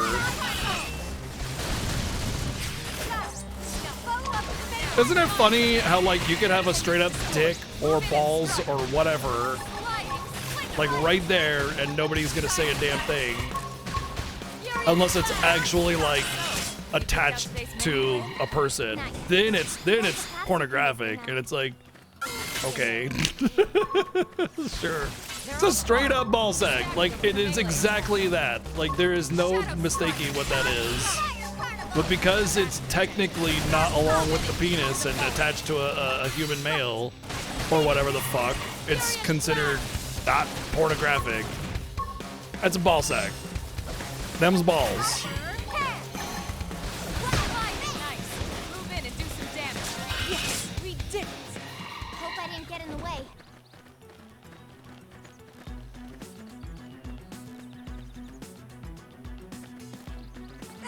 Oh, I was wondering what she was doing sneaking and slinking around over here. She brought the toy. She wants me to throw it.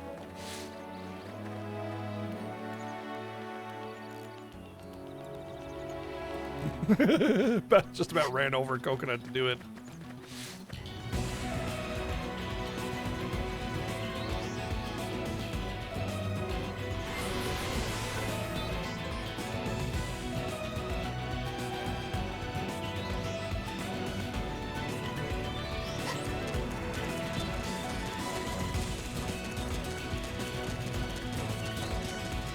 No, no, no, no. I'm not talking about phallic imagery. I'm talking about straight up drawn a dick. Like Mara from Persona or SMT or whatever. You straight up dick, doesn't matter. Because it's technically a monster that's just shaped like a dick. It's like this thing. It's balls. Them's balls. Like it's not something that looks like balls, it's balls. You know, it's the same thing with actually if you change a skin tone of somebody to be like blue-skinned alien or whatever, and then they just happen to have breasts or something that are exactly like humanoid, you can get away with that as well.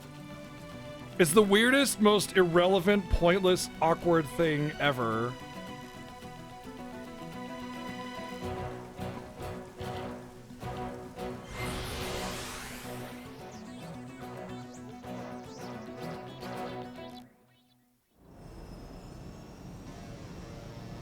Yeah, she's actually in body paint, so she technically is naked. But because she's just in body paint, even though you can see that she's naked, it doesn't matter. It's not considered nudity.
It depends if they're.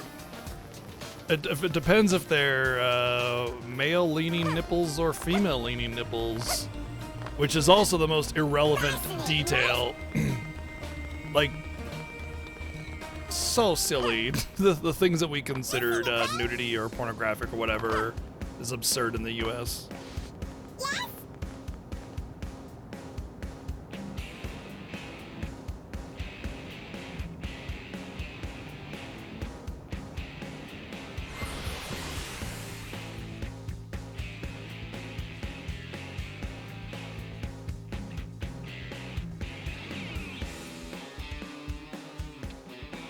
Yabba dabba, yabba dabba dabba dabba.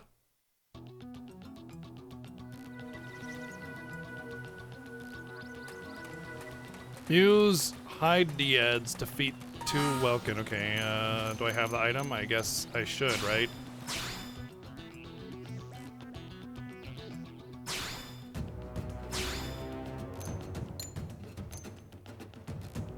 Well, they're much weaker, but they'll get the job done.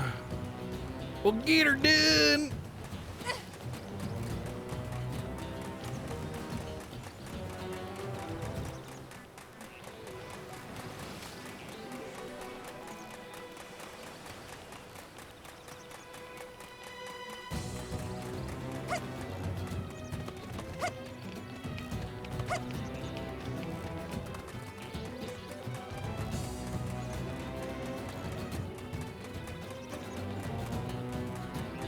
Oh, you know what? This might be up there. Looking at it, I think it is up.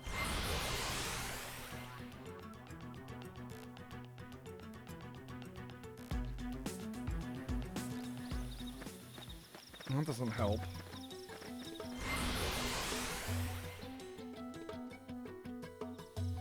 That doesn't help either.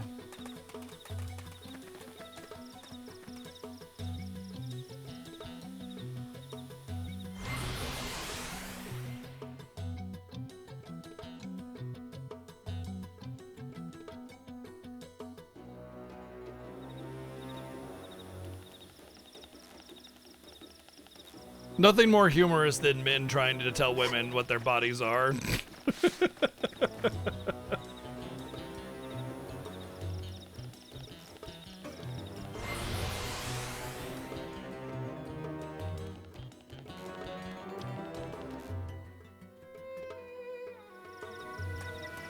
Maybe there's a pathway up over here. There could be. I doubt it.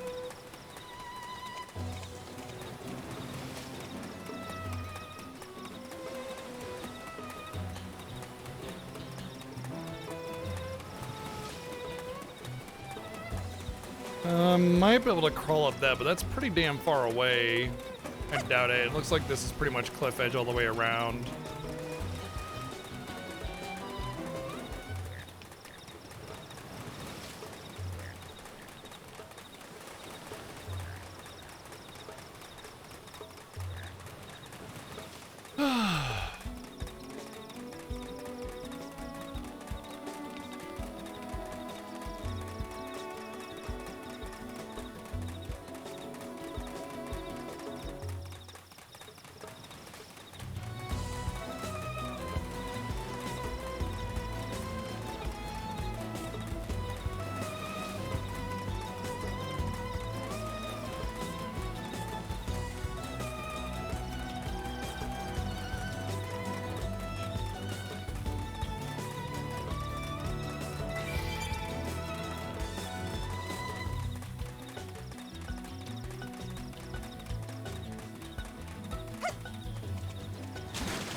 Interesting items out here, though.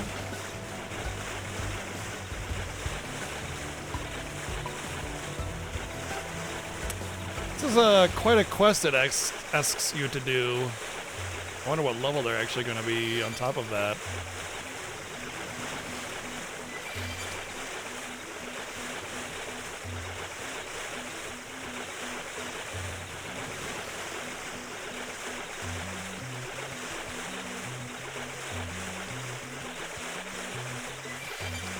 They probably think the number before the cup size is like the length around the titty.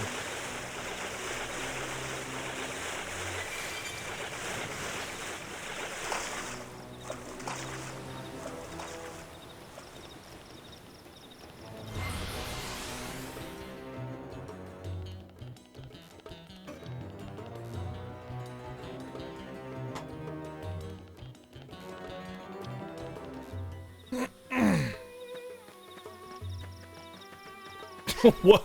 Just today you learned that? Oh my god, where have you been?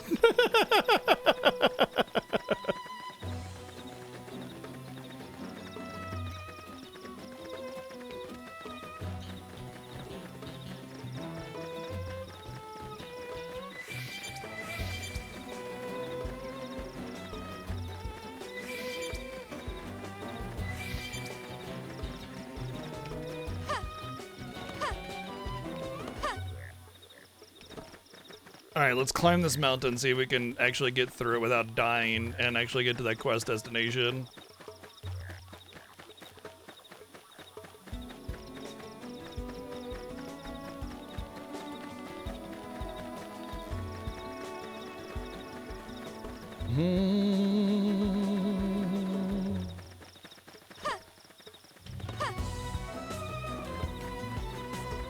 I mean, you don't have to, well, I don't suppose I suppose you don't have to be interested in something. You're not required to ever learn something, you know? Except for like basic life shit, right?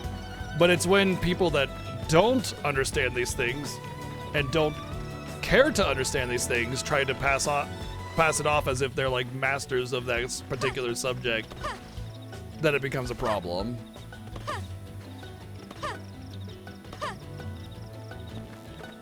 Well, I got up here, but to what end? I guess there aren't any enemies over here, so it might be an easier way of getting around to where I want to go.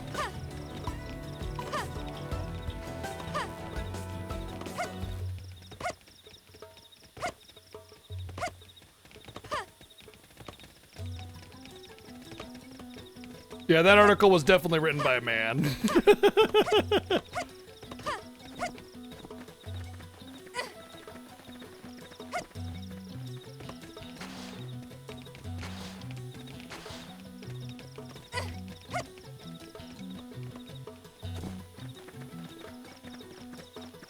Sure would like a teleport in this area, though. Yep. Oh, go further. Okay, we're good.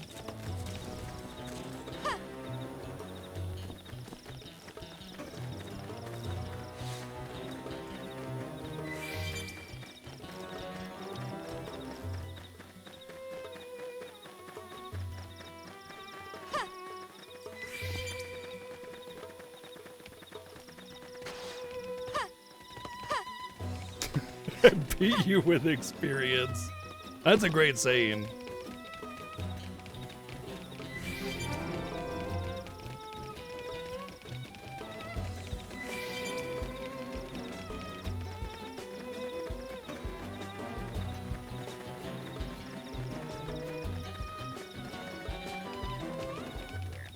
Don't worry, you only need to trudge through level 30 and 40 monsters to get to this level 15 area. Makes perfect sense.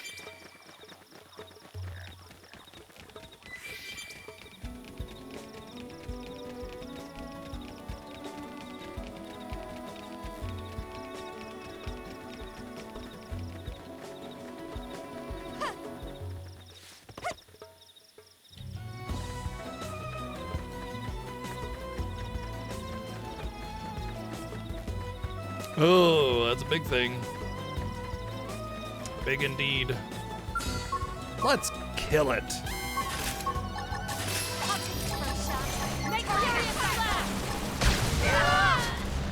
Oh god, we're already dying. I shouldn't have tried to go for a big creature on this.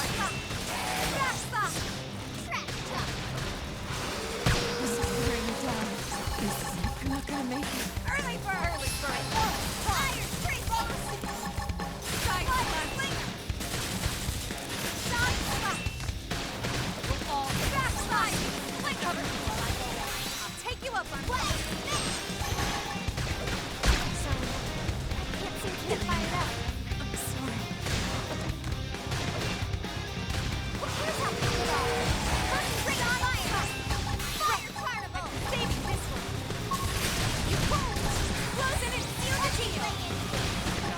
Backstop! Come on, we're so close. This is really taking its toll. No. This is not good.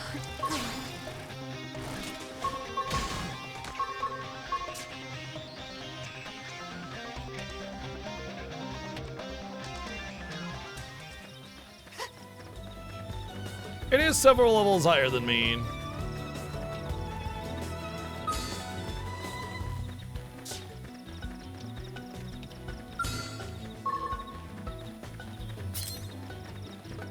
Watch the tail.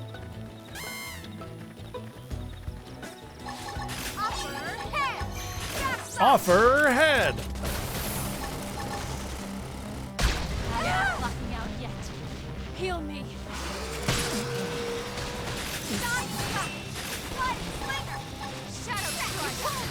Close in and seal the deal! Let me lay into it! I'm sorry. We're all Cover me while I go in. I'll take you up on that. This is really taking its toll. Dude, what the fuck? That was even worse. What the hell happened?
Wow. What? I was doing so good. All of a sudden I just die.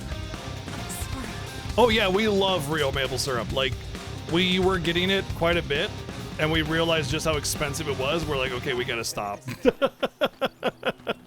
Yeah, yeah.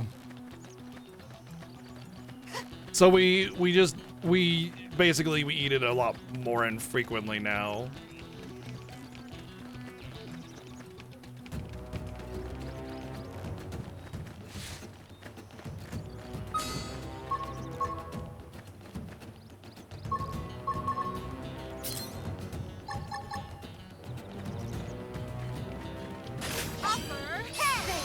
Offer head.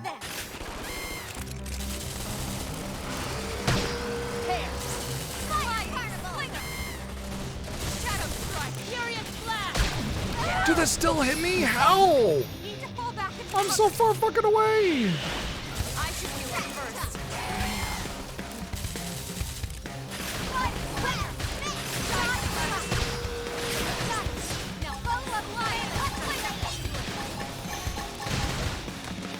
I just can't do this quest with these weapons. Oh, I'm dead right here. Yep. One more hit of this is... This is just ridiculous.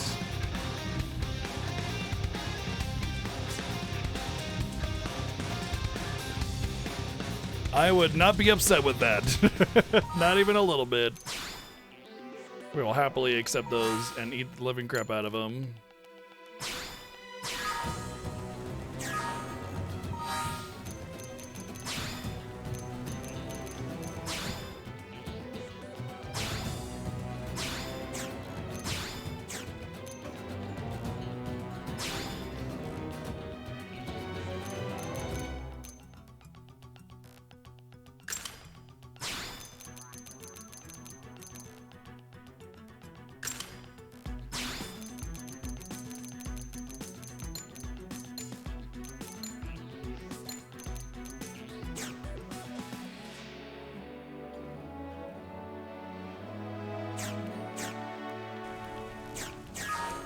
I thought it was like glass bottles was the bee's knees.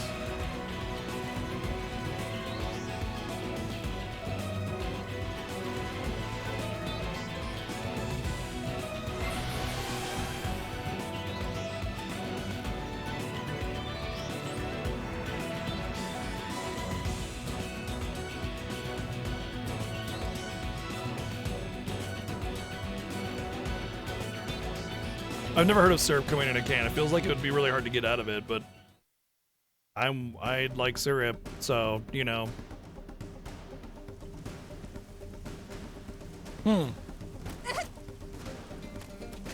Interesting.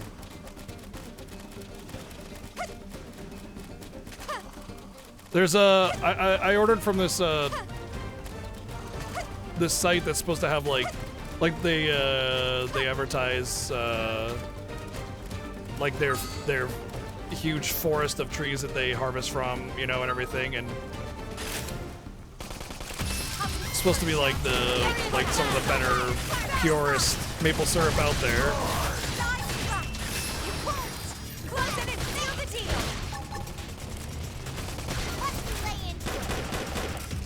But now I'm starting to doubt that.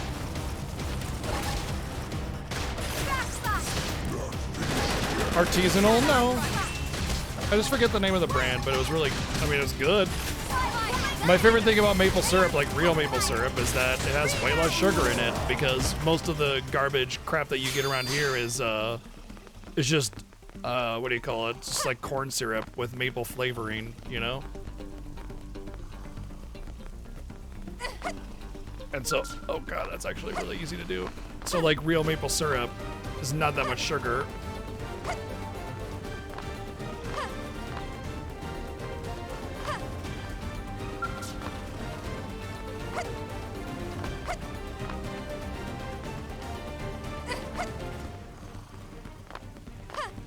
Phone pole syrup, because you get it from a phone pole. God damn it, dude. This is a really hard jump to do.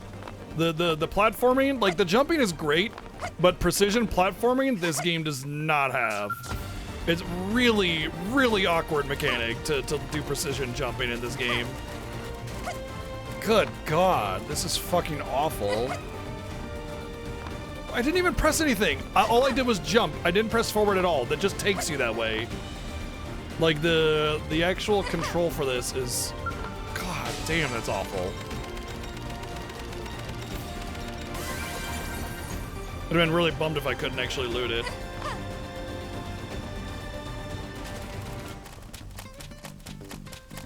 Yeah, I get it. It's like you're not even harvesting it from a tree. It's just from a phone pole. Yeah, I get it. Let me, you know what? Now that I'm curious, I'm thinking about it. I want to get the a lot of force forward momentum. Yeah, I want to get the actual name of the brand that I picked up because,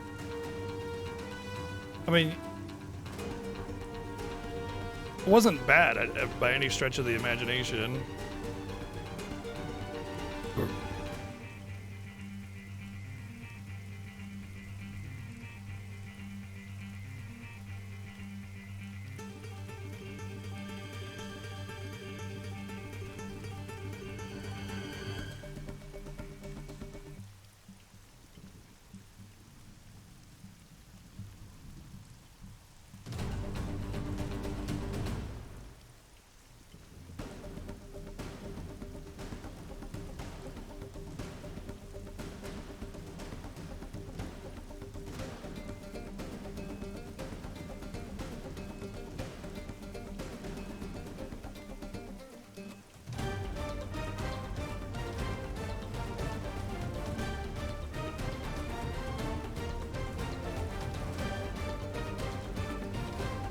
Guess it was further ago than I thought it was.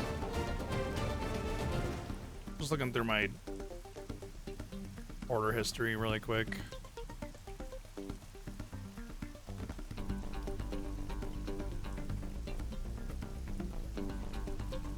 Oh, Maple Guild. Yeah, the Maple Guild. That's what it was.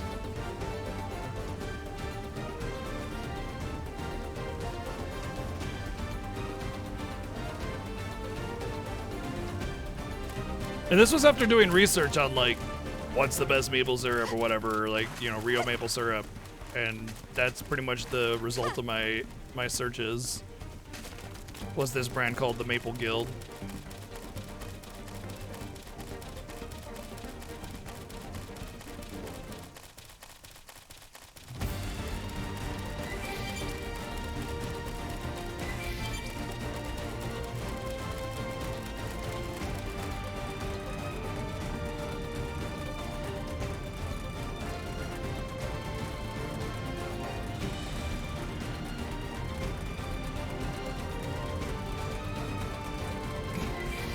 But yeah, I guess typical American never heard of like syrup in a can before, because why would we do that?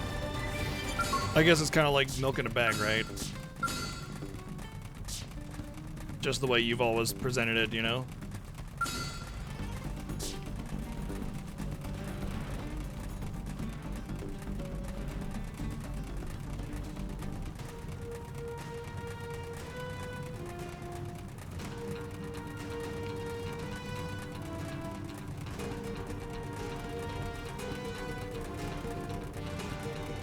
It's like that for everything, Boom Baby. Where a product's final production completion is where you can say the product was made. So like you could make all the parts in China, assemble everything in China except for the final thing. It could just be a pen cap, and you put the pen cap on, done, made in America.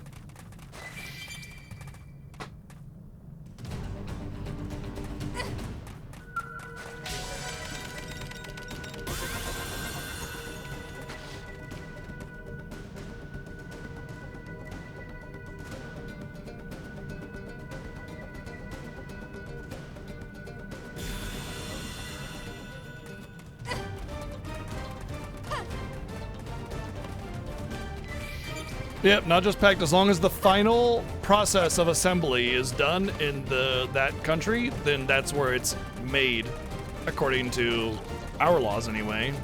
Pretty sure it's that way for just about everybody, though.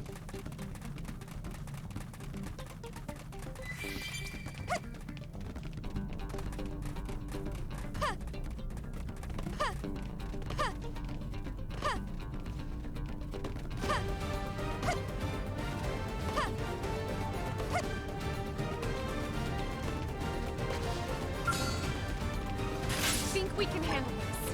You won't be Engaging. Wait up, fire. I won't miss this shot.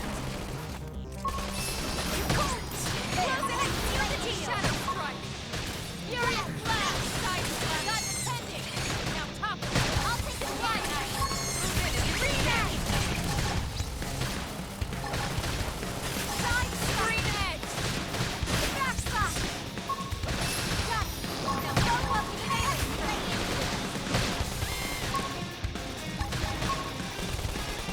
Fly knife. Move in and do some damage. Side slash. Furious blast. This. What stab? Now cripple him. Rematch.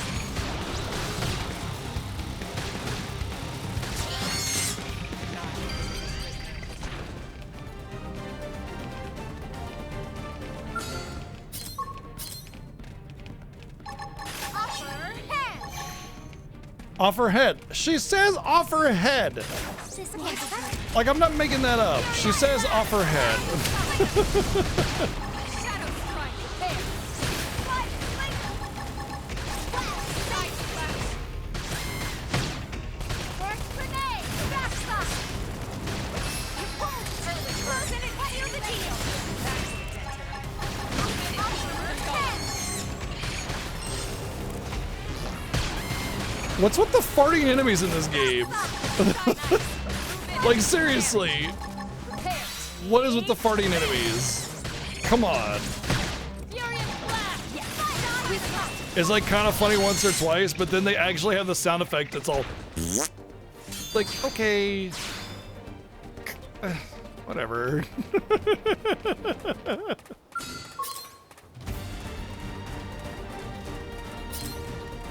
We can do this if we put our minds together. You won't be They're off done. guard. Stagger with the melee attack.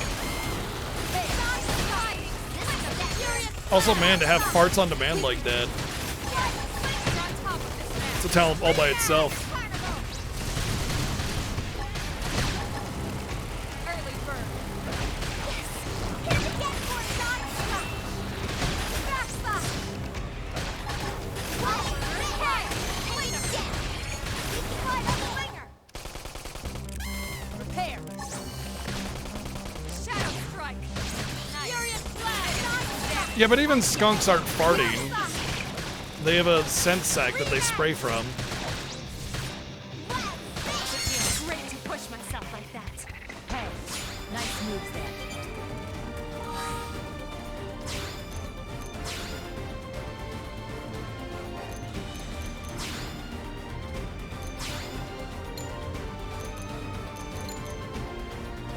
Yippee. Great upgrade. Too bad you can't use it.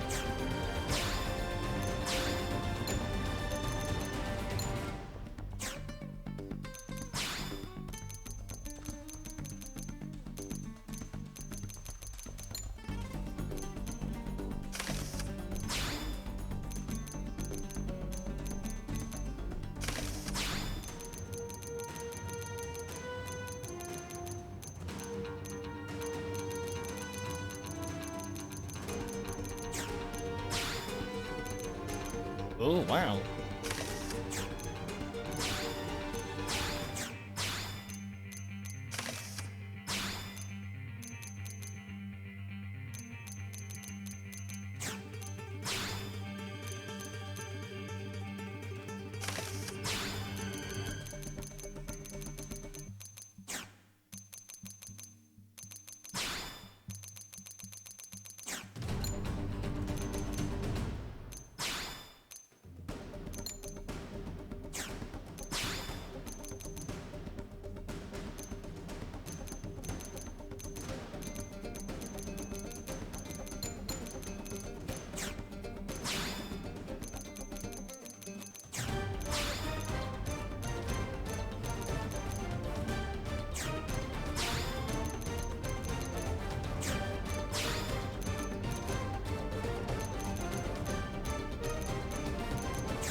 Feels weird. It's almost like their gear upgrades with them.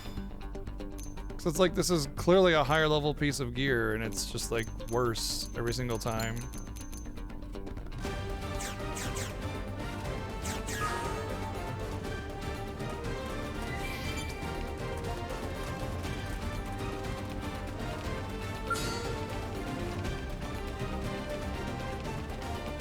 We can do this if we put our minds together.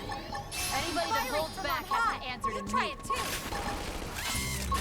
Furious blast! Freaking out! Shadow cover! Gunfight!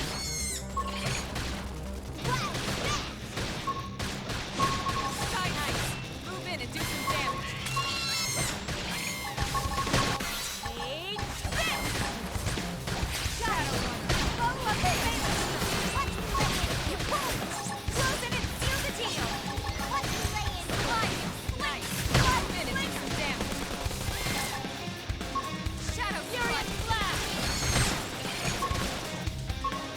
Side has been destroyed. Move in and strike. Early bird. React! Sliding. Slap, slap, slap, slap, slap. I don't know why they even bother.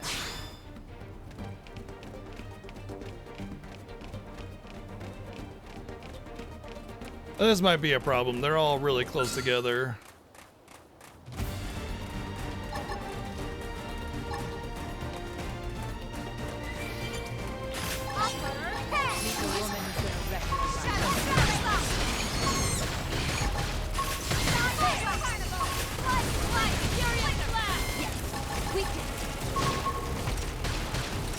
Yeah, you're on top of this now.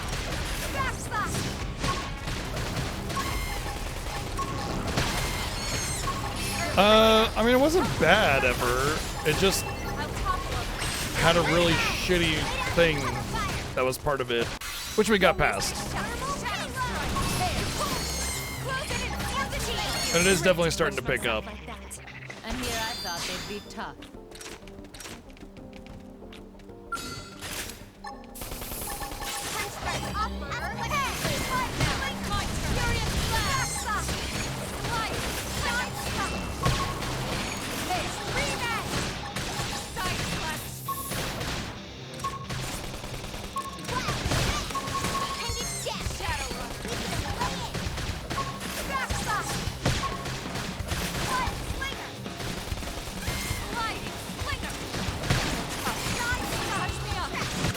No, if only I could stop this enemy from farting on me repeatedly.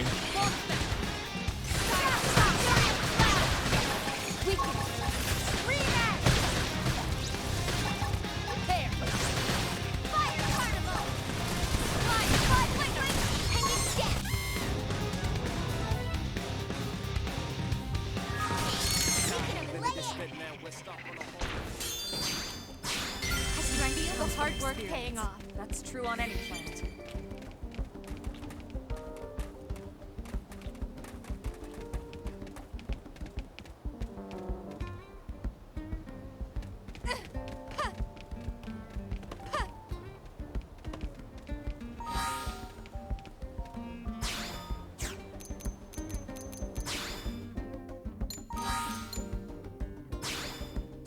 Oh, 7 of these things? Man, I don't know.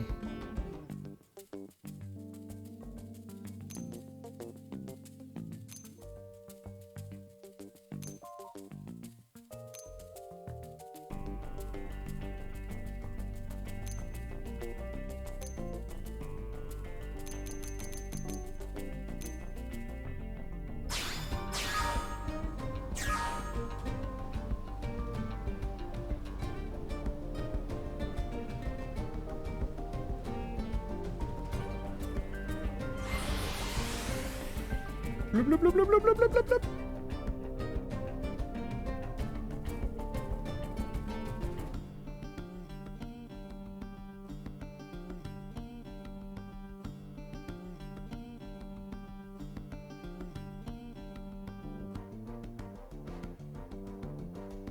Yeah, when you see that the gear, the game is so MMO geared and you have level restrictions on, because when I first saw the level restriction on gear, I was like, why though? If I get it, I should be able to equip it. And that, seeing how much it's trying to be an MMO, it really does make a lot more sense.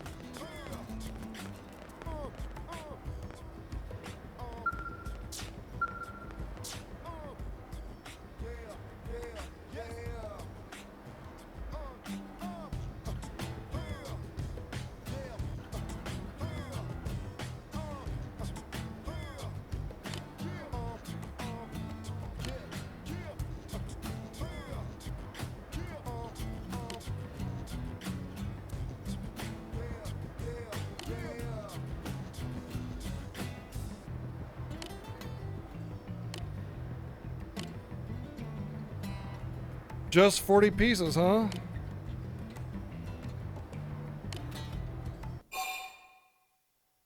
It's like, man, these people, they think it's a video game. They could wreck their equipment and have it fixed in the morning. But I tell you what, if you give me the materials, I'll have it fixed by morning. And it's like, what? Oh, look, I did it.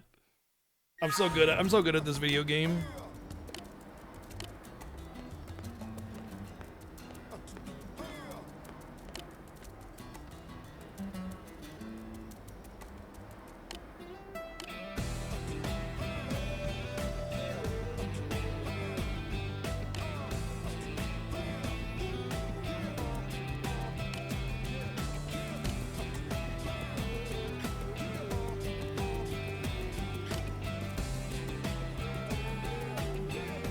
The workings of true science.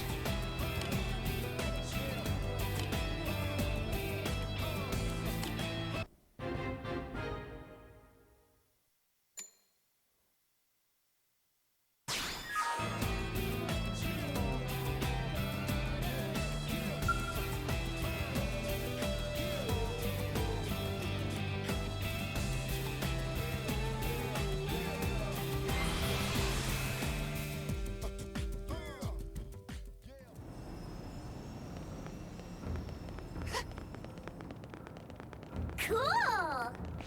This often feels like an MMO in that I think the biggest feel of MMO-ness in this game is that a lot of features are hidden behind side quests. Like game mechanics and features. Oh, you want synthesizing or something? Well, do this side quest. And you just gotta figure out that, you know, this is the quest that does that. Cheers, Asher, take it easy.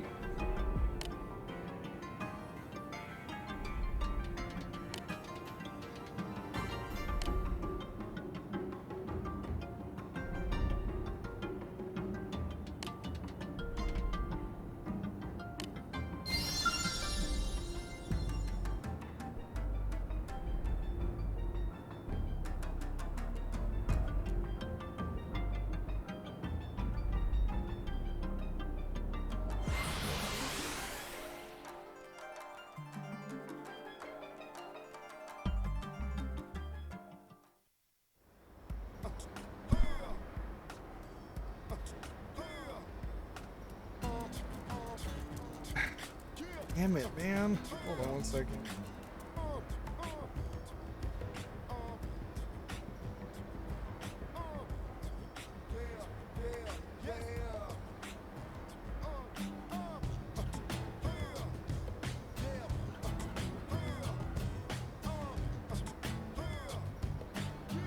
Sometimes I really hate having really fine hair.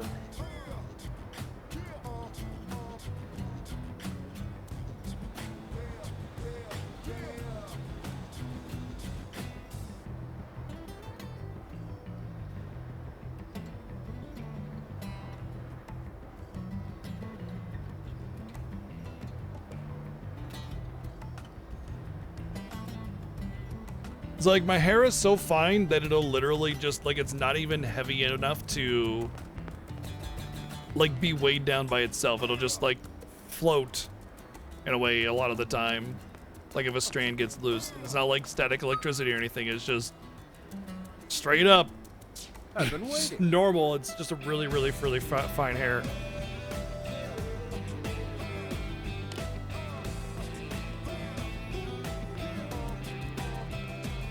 But it's just trying to keep it up, and it's just getting caught in everything.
I can still hear his footsteps of him walking away.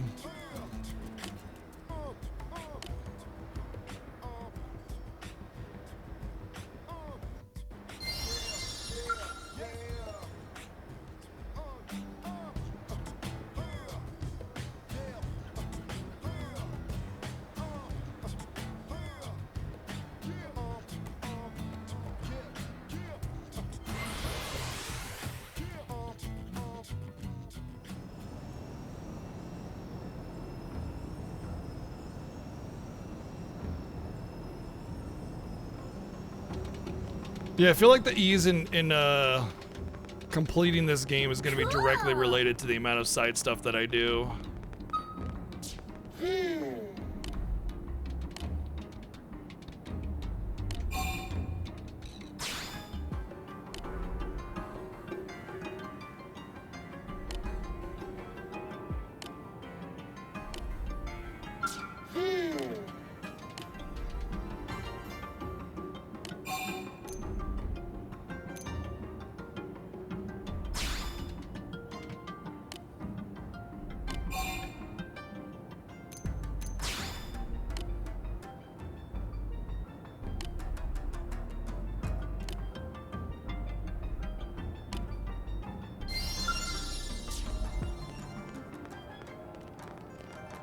Cool!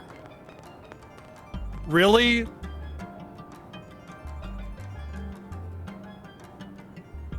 We're trying to get this dude's future alien tech that'll give us a gigantic advantage in refining complex materials.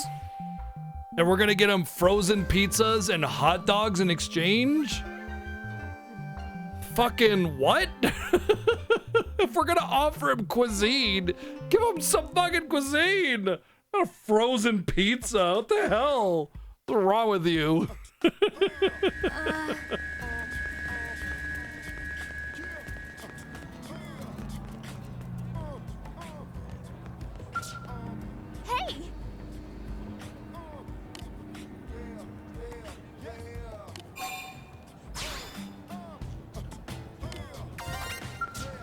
Here's the deal. Here's the deal. Oh? Here's the deal, worm.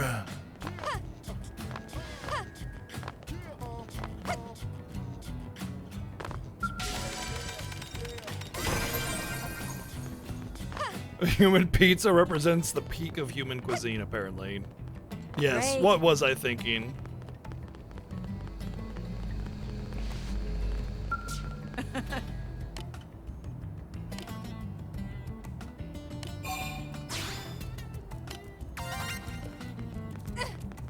Listen.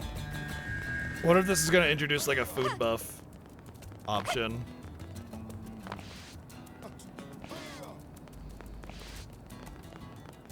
No kidding?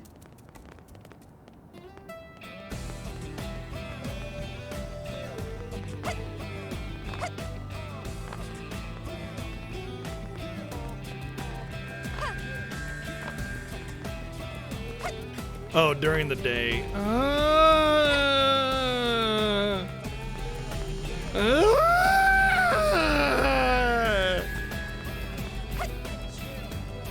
Great.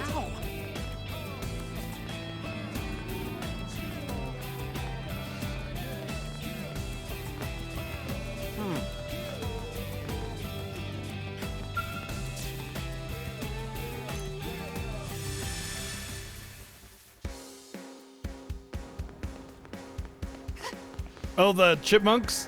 Yeah, let's go do this thing. Thank you for saving us, human beings. We will do the thing. Woo! Huh?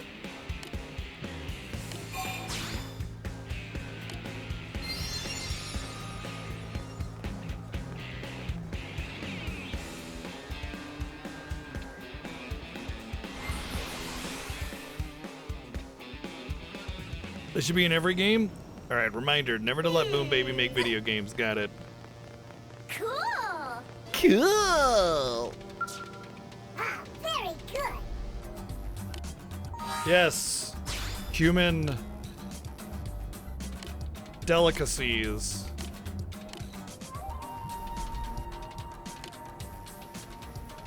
The crunchy cheese, the gritty texture, the unyielding pepperoni.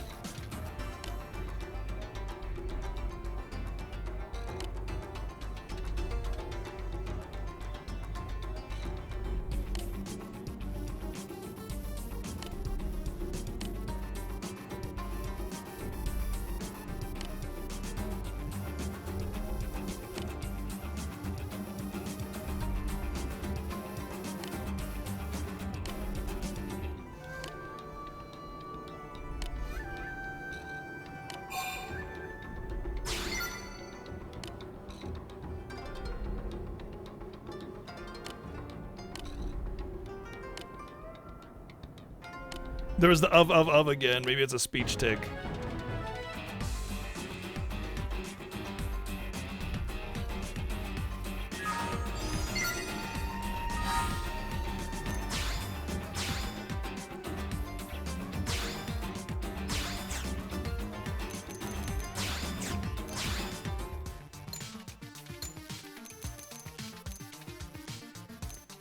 Oh, hey, I got a swimsuit top finally. Limited swimsuit top. Heat wave screen. Apparently it protects you from heat. Wow, it's actually pretty good. Heat protection. 25.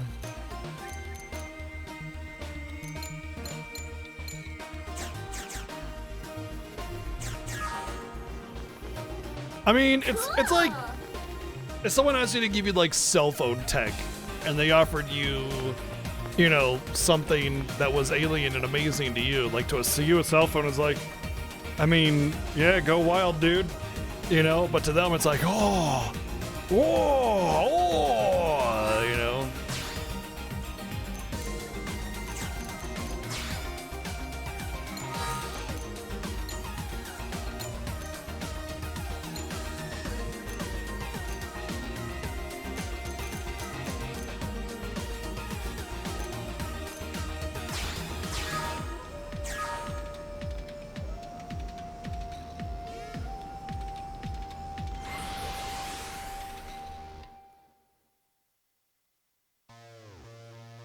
You can't choose appearance separately from gear? Not that I found. I would definitely run around in a swimsuit if I could, though.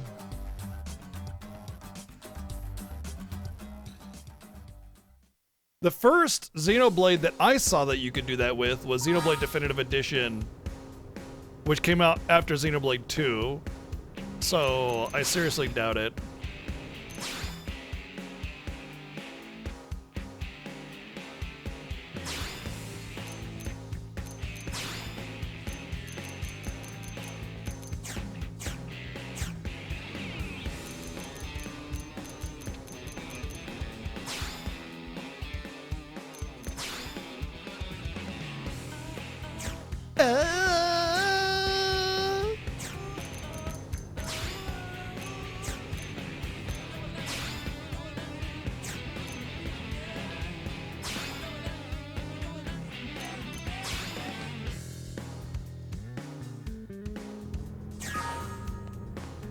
They added it in Definitive Edition, yeah. So Xenoblade 1 or 2 does not have it, but Definitive does. And 3 has it as well, I believe. Hey.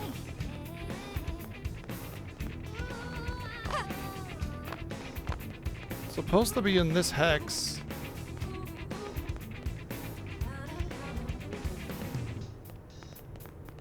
1, 2, 3, 4. 1, 2, 3. Oh. I see. It wants me to do that, but I can't do that.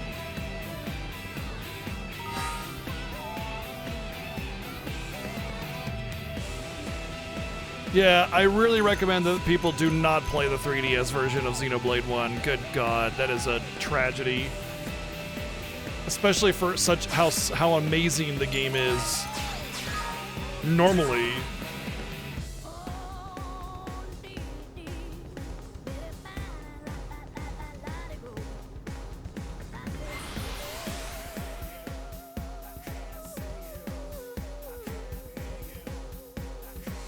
Yeah, it's like the entire like scope and range of the world and the awe that and wonder that you get from it. It's just gone. Terrifying thing in the house? Sure.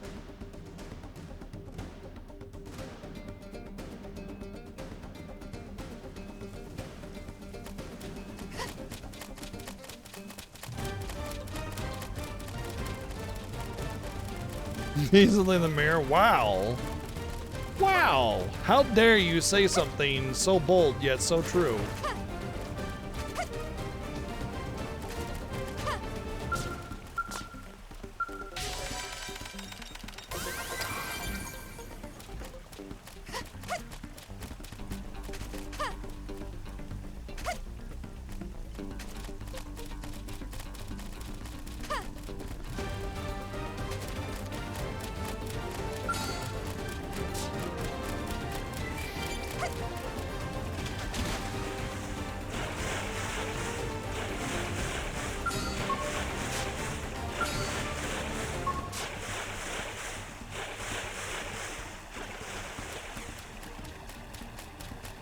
Happens to us all, right? You know?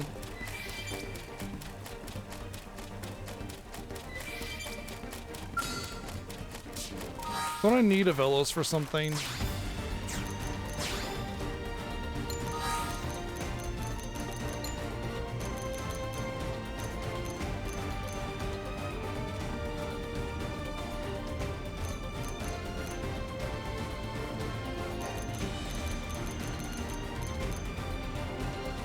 Paprika, yeah, Ebony Avello eggs, Wasteland Avellos, or others in Oblivia. Well, those are Wasteland Avellos.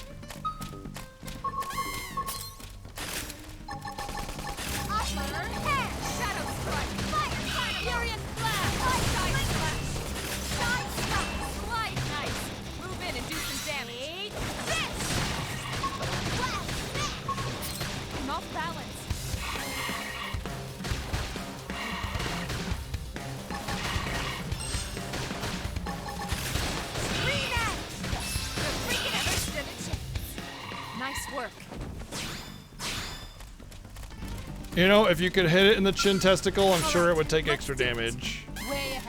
Or at least get stunned, you know?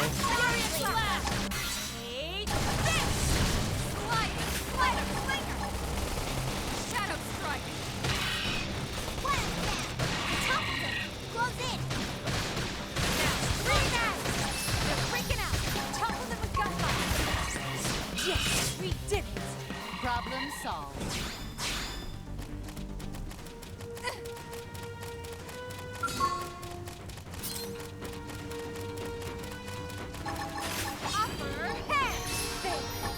Offer head. See? Told you. This is offer head.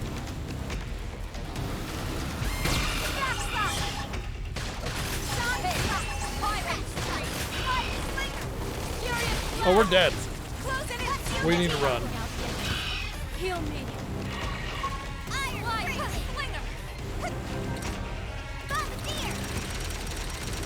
Look at my run animation.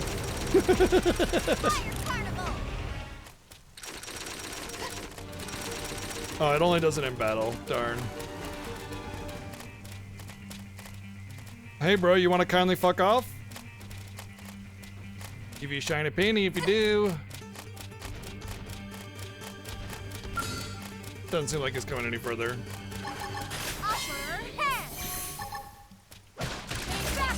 Whoops, wrong one.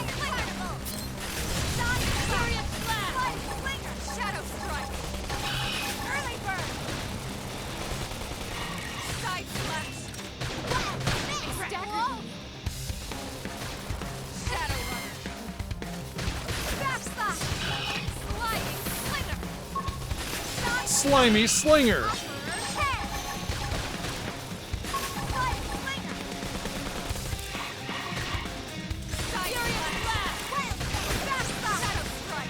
Yes, we did it. Let's keep it up.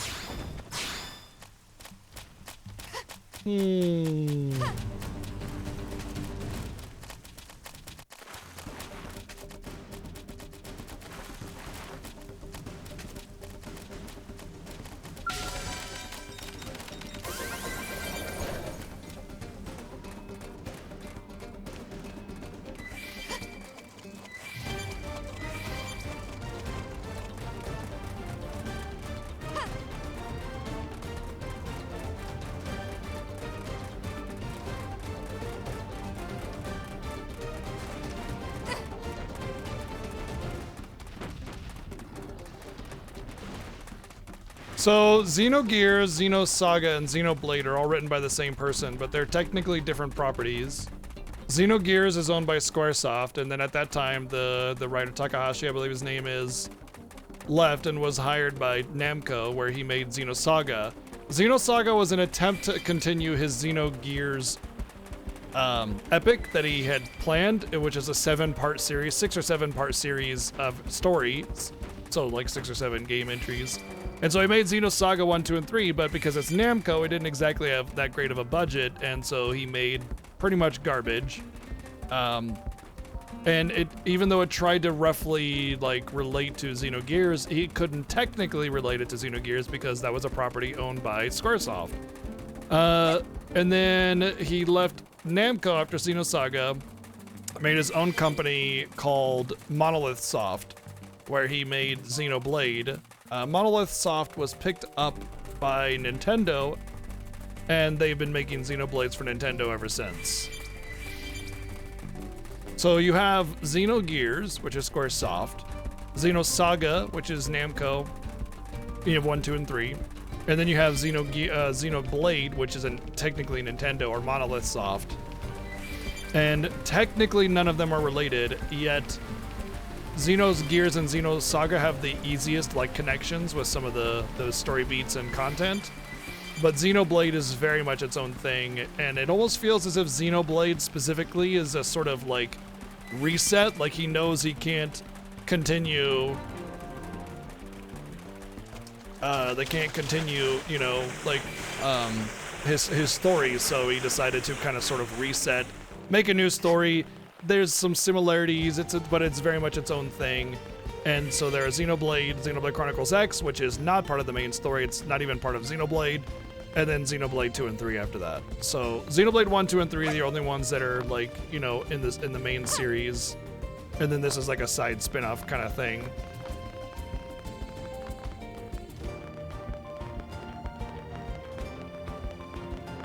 Absolutely guaranteed. I don't even have to answer that. I don't even have to like research that question to know that there's almost like an extremely high possibility of that reality, that he incorporated many of his original visions from Xeno whatever in Xenoblade. But you can clearly see the similarities in scope, range, world building, things like that. But if you ask me, Xenogears is great, Xenosaga is garbage, and Xenoblade is amazing, brilliant, fantastic. Just the world building alone in Xenoblade games is phenomenal.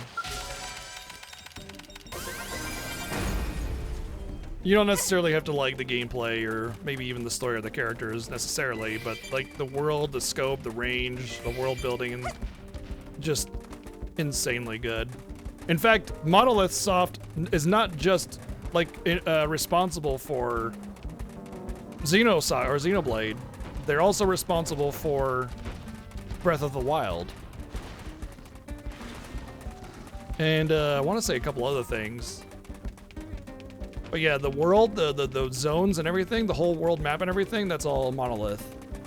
Also with the new one, Tears of the Kingdom, that'll also be Monolith's work. That's basically what Nintendo uses them for.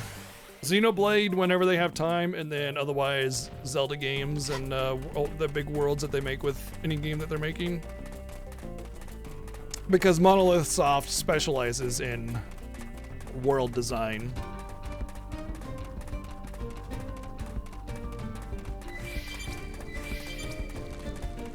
Where are my little birdies at? Oh, they're probably daytime enemies. Ugh, how annoying.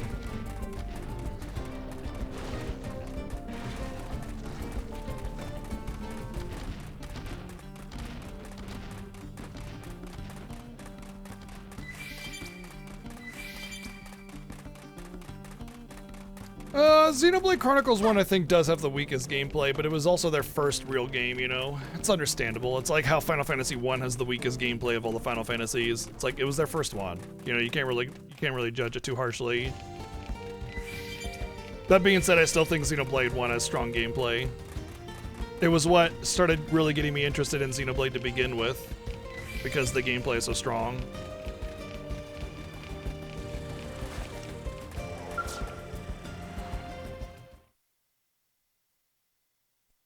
Music in all of them is amazing. Man, They're you some of the guys best really saved our OSTs in the bacon. history of video Now we can games finally get across back the to entire work. franchise. You have our thanks, and I'm sure Lao's as well. Don't mention it. We're just doing our job, same as you. Do you guys have any idea where Lao is? Or why he just up and left like that? No idea. And even less of an idea when he'll return. I'm sure he's just giving us a chance to grow. Sure he is. What? Don't give me that look. I still trust him. Mostly. Hey, I'd be pretty upset if someone forgot to restock and then left me stranded. Actually, that was our mistake, not his. He just left us dead weights behind while he finished the job. He's always been like that, actually. Always? Wait, you must be... Sidon, ma'am. I've been working with Lao since we were back on Earth. Truth be told, he's the only reason I ever made it into Project Exodus. Without his recommendation, I'd be long dead. Me and Mondo worked on the Frontier Nav development team. Needless to say, we've been big fans If you think of Level's Xenoblade ever Chronicles 2 since. is homogenous, I don't think you played I'm Shingo, by the Xenoblade way. Chronicles 2. And that there is Mondo. I had no idea you guys had such respect for Lao. I'm sorry if it sounded like I was bad-mouthing him. Anyway, are you all set here now? Oh, we should be fine. Except... Except... what? Well, we still have a probe to place, but the location is swarming with indigents. We usually let Lao do most of the fighting, and by most, I mean all. If that's the case, we'd be happy to escort you. Really? Wow! It's being an honor to work with your camouflaged. team, ma'am. We'll move as fast as we can. I can hide behind that one tree there. Tatsu getting oddly I similar. don't know. I don't find that vibe green from to be ugly. these It's like a military green, like whatever, you know.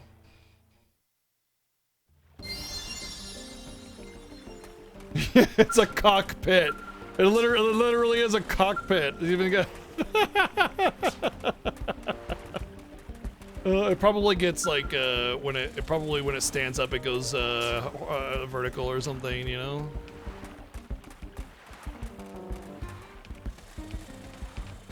Holy shit! 91. Heart Mutt the Calamity. It's like a land squid, octopus, fish, bird thing.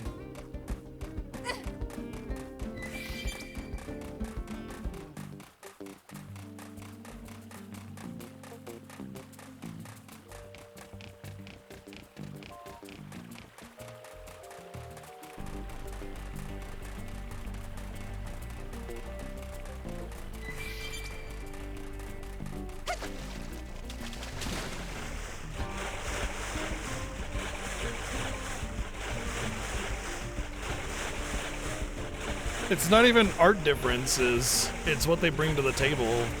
Every character brings something very unique to the table. And not just like what, depending on what blades they have, like the character themselves brings something very unique to the table, each one of them. But we won't get into it too much for those that haven't played the game.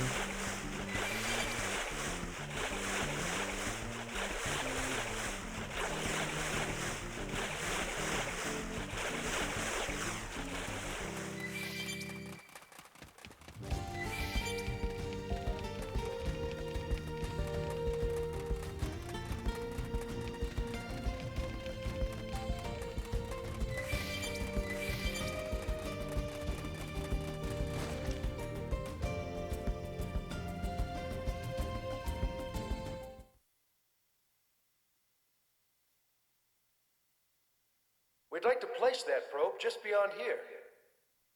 Understood. We'll handle the fighting. I'll call you once the area's secure. Man, Elma's amazing. She's so strong and professional and She's a robot, relax.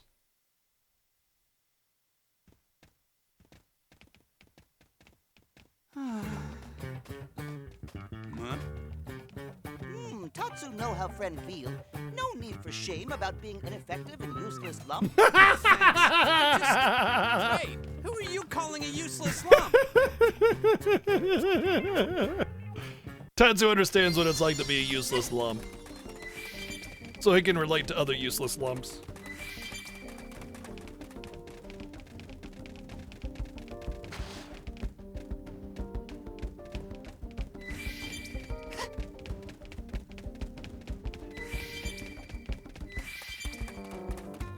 Oh, apparently I gotta.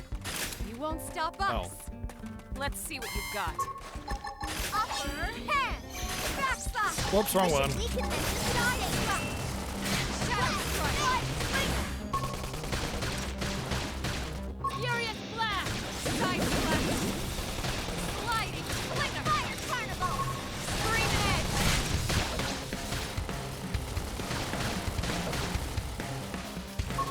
Side strike. Still reach them! Finish the job! Scream edge! You're on top of this now! Shadow strike! Furious blast! Nice! Move in and do some damage! Take this.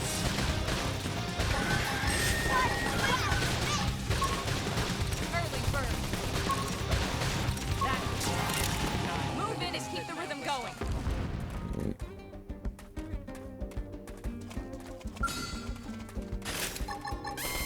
Whoops. Sliding slinger! Fire carnival. Take this. Furious blast! Wild down. Upper hand. Wild. Let's take the fight to them. Side slash nice! Move in and do some damage! Slide backslash! Scream edge! Move in and keep the rhythm going! Shadow strike! Side slash! Close it in. Hold the Fire heel. carnival. Oh, my levels are slowly getting up there. 21 now. We have to take them on. Start with melee. Fire slinger. Side Shadow slash. strike! Nice! Move in and do some damage! Take this. Wild down. Scream edge! Fire carnival. Where's that they all? Concentrate your fire. Side slash! Oh, hell yeah. Side strike. Wild man. Backsliding slinger! It won't. Close it and seal the Now, deal. my turn! Side slash! Scream edge. Move in and do some damage! Full spell! Take this. Slide up, slide up. Side strike. It's really hard to tell what's front and what's back. So, you picked out today's menu, Lynn? Not yet. Let's pull out the camera a little bit. That'll make it a little easier. You know me. We have to take them on. Start with melee. Come on. You need Furious blast! Fire carnival. Side strike. Fire slinger. Nailed it! Now cripple up! Backslash. Yeah! You're on top of it now!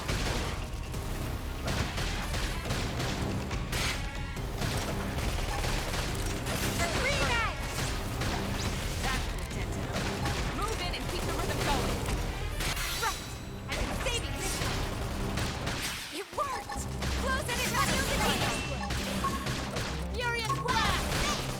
Side Fire slash! slinger. Fire carnival. Backslash. Pendant death. Making them play it. Flying ever stood a chance! Let's keep it up. Man, knowing that the ranged attack and the melee attack have different like timers, cooldown, like they don't share a cooldown, has made combat so much more interesting. Oh, it almost feels like there's too much to keep up on now, you know, as opposed to just sitting there waiting for cooldowns. My turn! It's time. Initiating overdrive. Take this. Well, side strike. Fire slinger. You won't. Close it and seal the deal. Nice! Move in and do some damage! Okay. I don't know how I tell if my overdrive gauge is up, but I do know that it's basically this game's version of We have to take them on. like the Start with super melee. mega attacks. So I'm definitely gonna have to figure that out because it does not explain very much about the overdrive at all. It's just like, you got overdrive now. Bye. So definitely gonna have to figure that out. It feels like this goes full or something, maybe.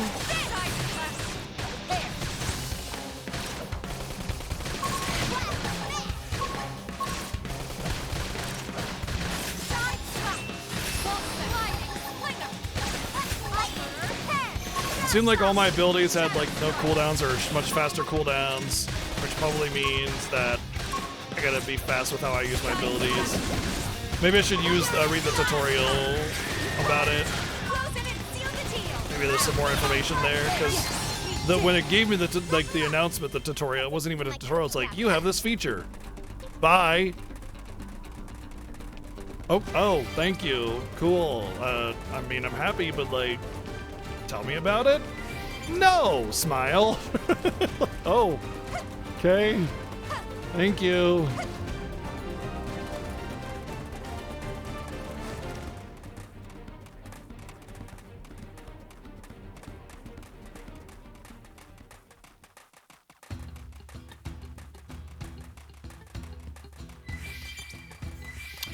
Oh, I know now why the camera slows your is slowed down to a crawl during like transitions into new areas. It's because if you move the camera around too much, you'll see the area behind you unloading, and that would like show like it would basically, you know, the game being showing its hand on how it's made. So it slows the camera down to a crawl, so you can't zoom in around to see the area unloading. Yeah, that makes a lot of sense now.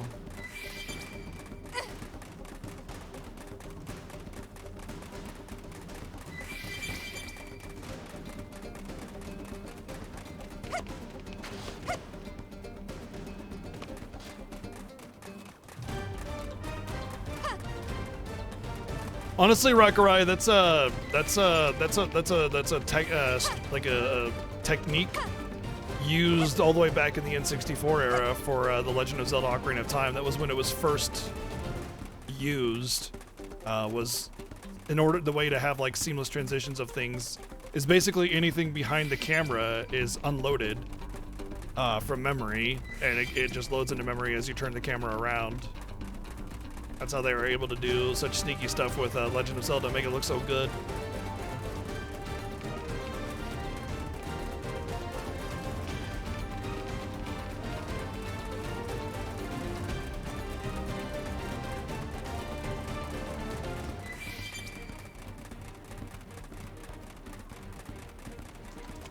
That's why when you zoom cameras out really far, you tend to have performance issues, and then you have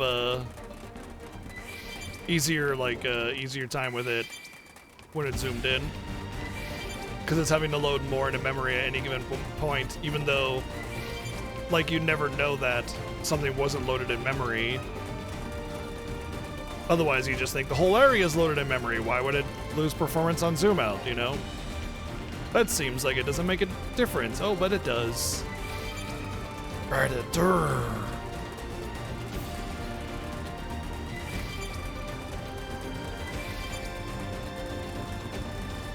Oh, I gotta apparently head south beyond the caravan.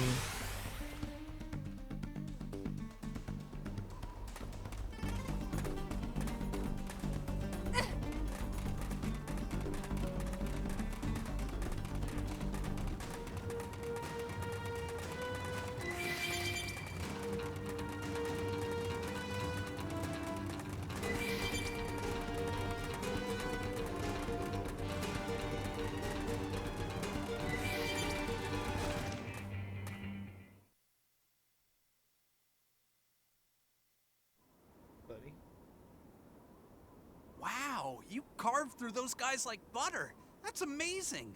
We'll get right on installing the data probe, ma'am. And we'll keep an eye on the area so you can focus on your work.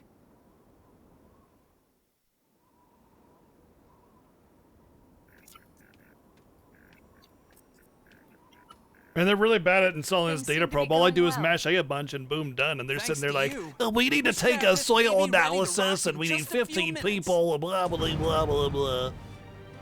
Just mash A, idiot. Moron. Jeez.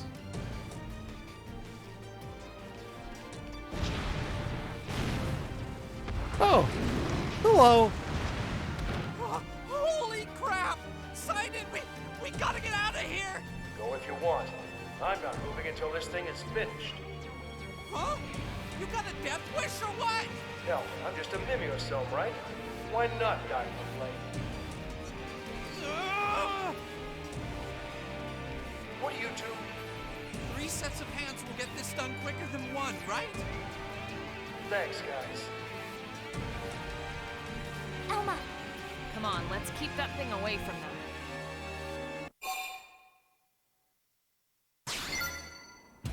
What confidence! Let's put it to work. Always not that big. bring it on. Fire carnival. Shut off your head. Side slinger. Furious blast. Side slash. Back slap. They're tough. Repair. Touch me up.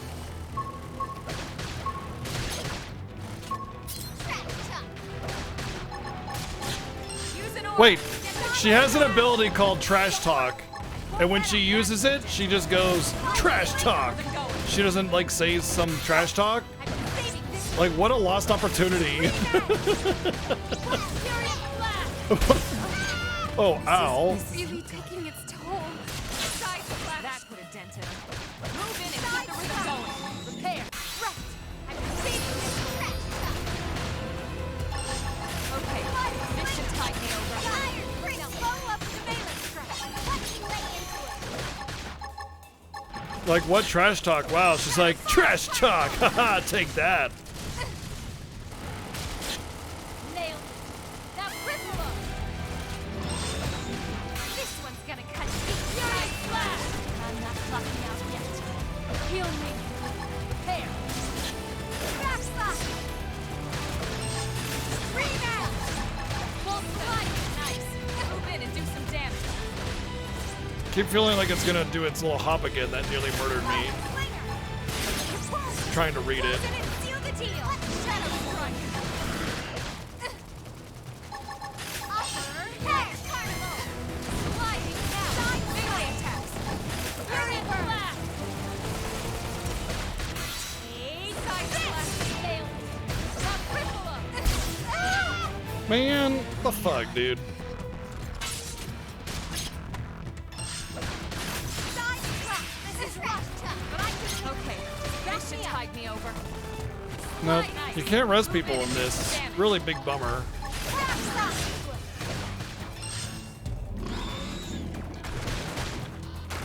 Side slash. Early burn. Close in. Seal the deal. Back slash. Lay into it. Upper head. Move in and keep the rhythm going. Side slash. Fire slinger. Shadow strike. Oh yeah. Broke its part. I should heal up first.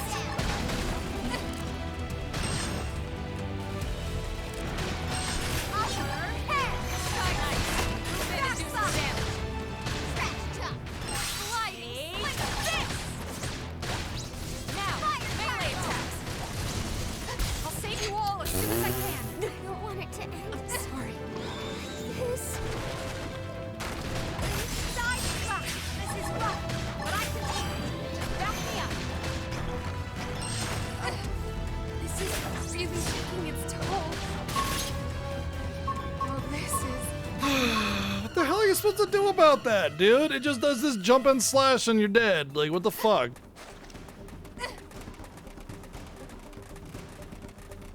I just upgraded Lynn's gear, too. Well, I upgraded everybody's gear, actually. Well, I went through and I checked all my gear that I could upgrade, and I upgraded to what I thought was good.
Oh, wow.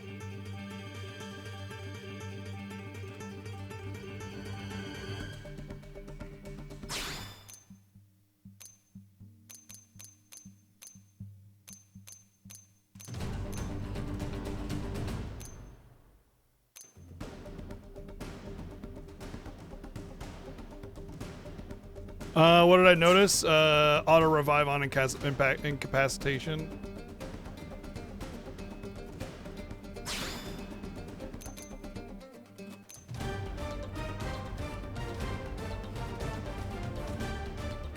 But it's an aura. I don't know if I should replace another aura, because I know in Xenoblade 1 you can only have one aura active.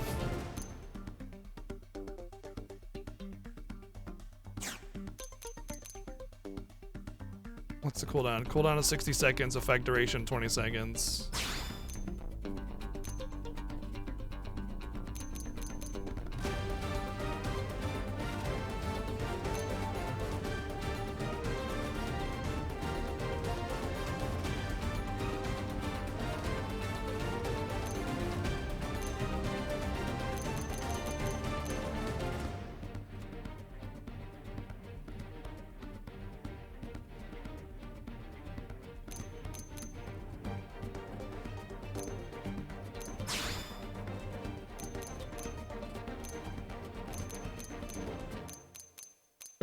There's so many abilities that you get so fast, it's really hard to like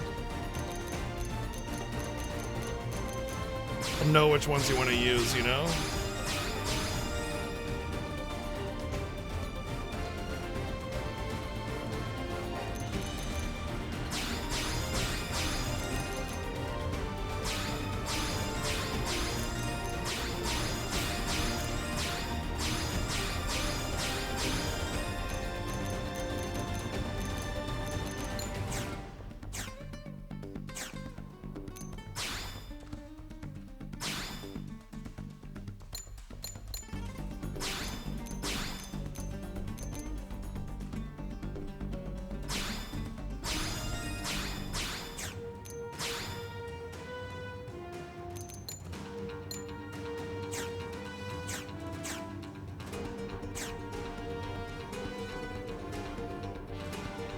Just too much, yeah.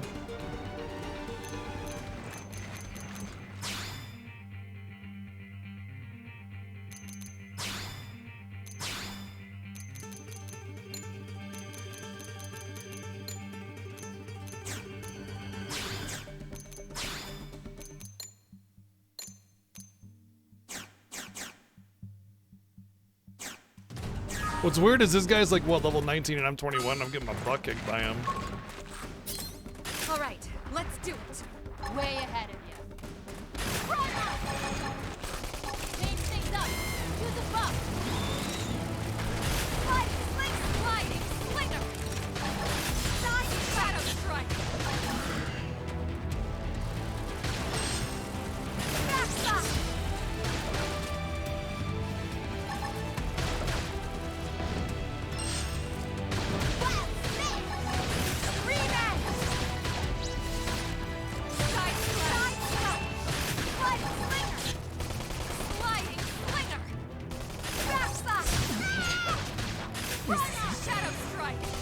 Arena, could you not stand in melee in the front there?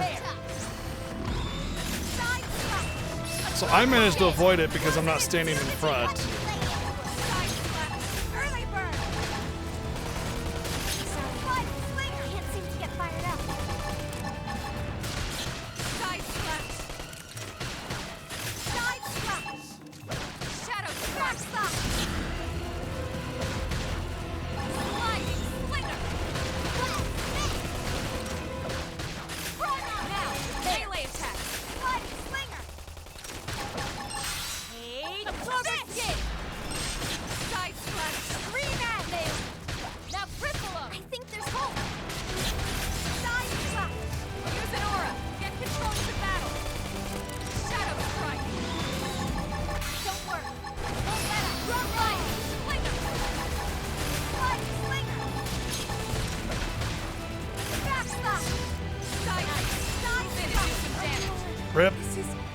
taking its toll.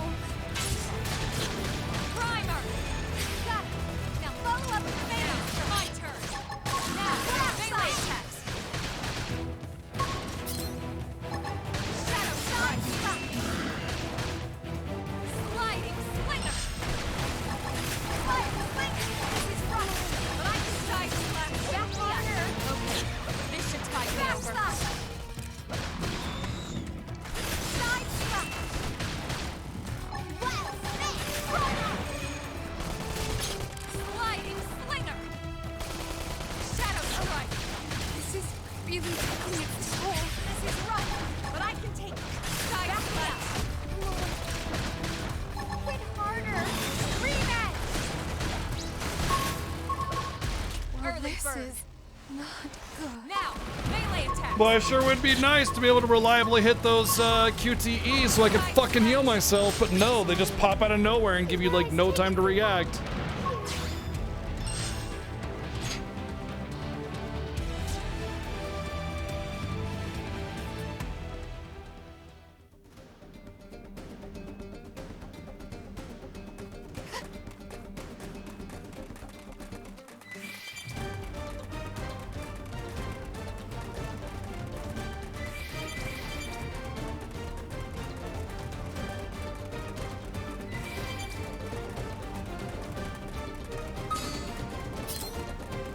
What else is Mira got? The bigger they are, the more ass there is to kick. Engaging. The bigger they are, the more ass there is to kick.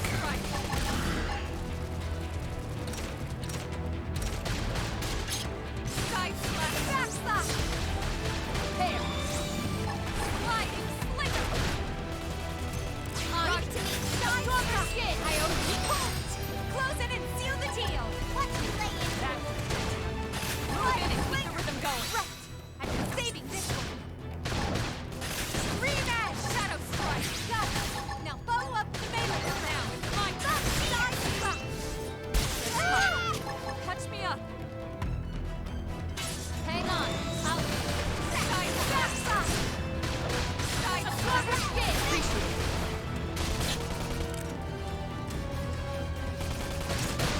Side slap. Shadow strike. Back slap. Thirsty edge. Drum roll. Run. Sliding slinger. There. Side slap. Side slap. Absorber skin. Appreciate it. Well, Smith. Slide slinger. Primer. Early bird. Green edge. Side slap. Shadow strike. We'll close it and seal the deal. Sliding slinger. There. Absorber skin. Slide slinger. Yes. Hit him again for me. Buy again, Arena. Well, she's really Side slap. good at not staying alive. Shadow Follow strike. up with the melee strike. Back slap. Rematch. Use an aura. Get control of the battle. Don't work. Won't let up. Side slap. Sliding slinger. Back slap. Sliding slinger. Move in and keep the rhythm going. Iron Prison. Side slap. Side slap. Back slap. Well, okay. I was hoping that killing the hand will stop the overhead slash that he does that's just murdering me. So let's see if that works. Early bird. Need to fall back and cover. I should heal up first. Move in and keep the rhythm going. Side slap. Yes. Can I get one? Right. I've been saving lives. Slinger. You won. Close it and seal the deal. What you lay into it? Back slap. Scratch chuck.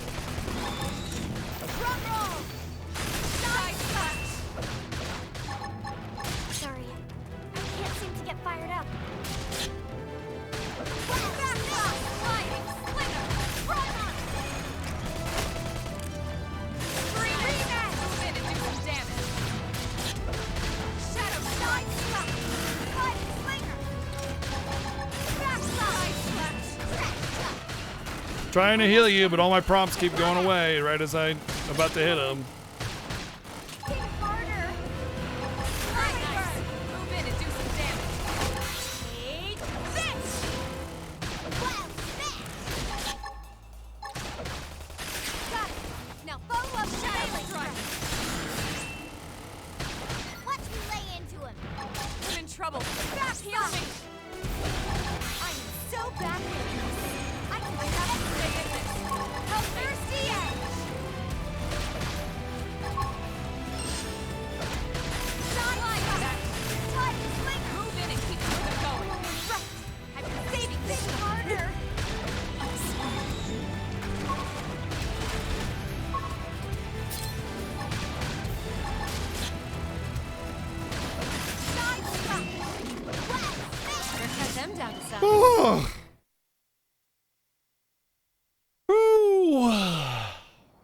All right. Looks like the I guess getting rid of the claw was the right Now data move. from this area can be uploaded to Frontier Nav. It wouldn't have been possible without your help. No kidding. The rumors don't do your team justice. Don't sell The yourself rumors short. don't do your It was team your as much as justice. ours that saw this mission through. Mm-hmm. Tatsu definitely gets similar vibe from these two. Was that all you needed then? Yes, we're all good now. We'll finish a few calibrations and then head back. All right, team. Move out. Yes, ma'am. Getting stronger.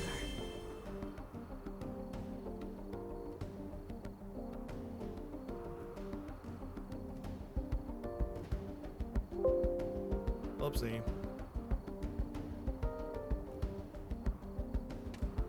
I figured out the prompts that heal me a long time ago, but careful how you word questions. Because, yeah, that would have been a spoiler if I hadn't figured that out.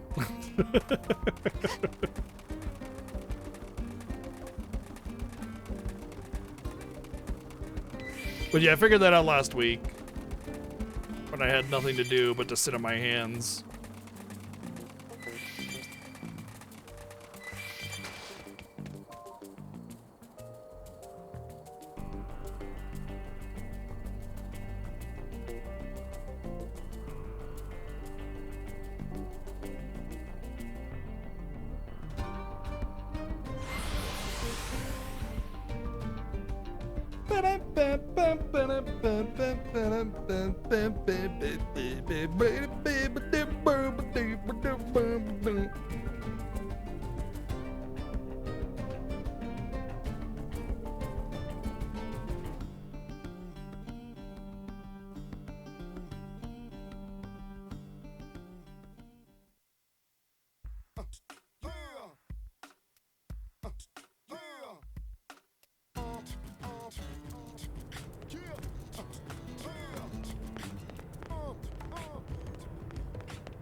What? Lau came back after we left? Classic timing, huh? We told him all about how you saved the day. All he said was be sure to thank him. Then he wandered off again to who knows where. Never a dull moment with that one. That's how What it a should be. louser. Better than the alternative, anyway. I hear you. I haven't forgotten how he was when we first got here. What do you mean? Lau's skills as a Pathfinder are pretty special. They're going to help humanity carve out a life here on Mira. But he didn't board the White Whale because he thought he was useful.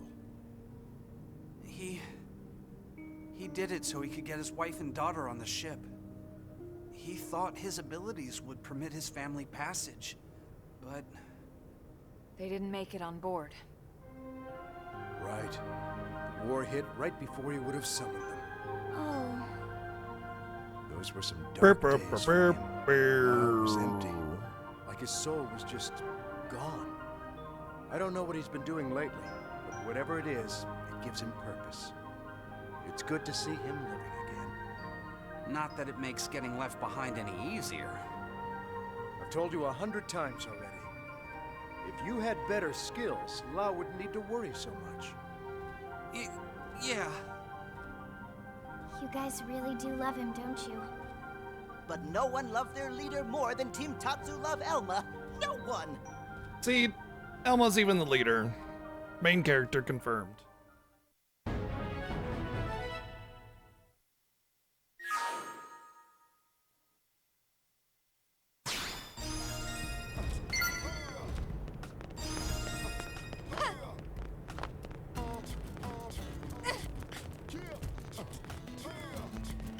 Yahoo!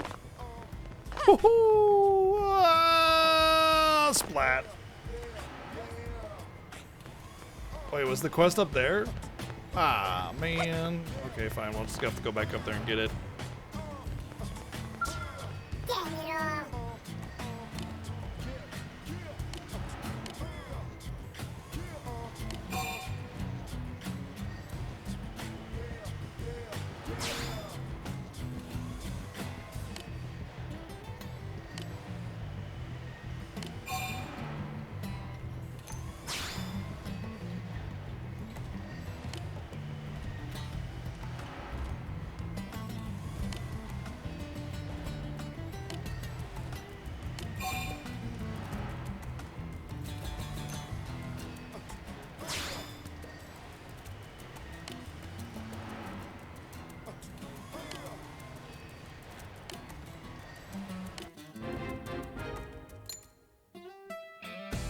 Well, I got some of those things. And I know where to find the rest of them, so...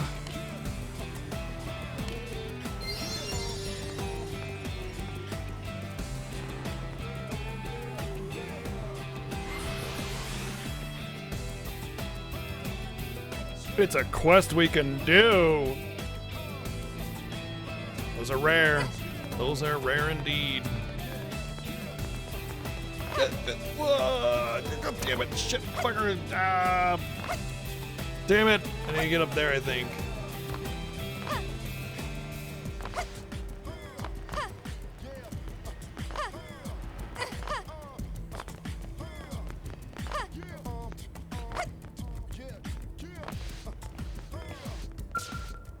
Mamma mia.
Purchase combat bodywear from the shop.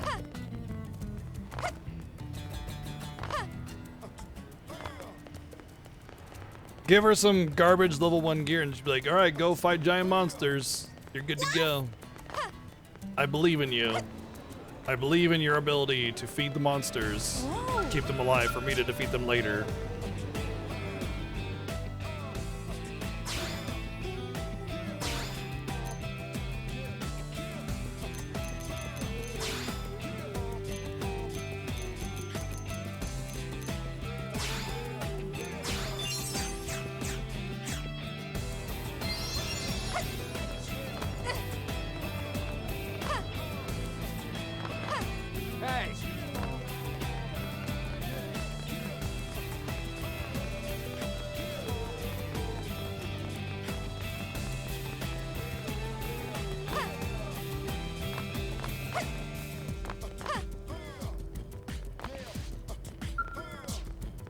Hey!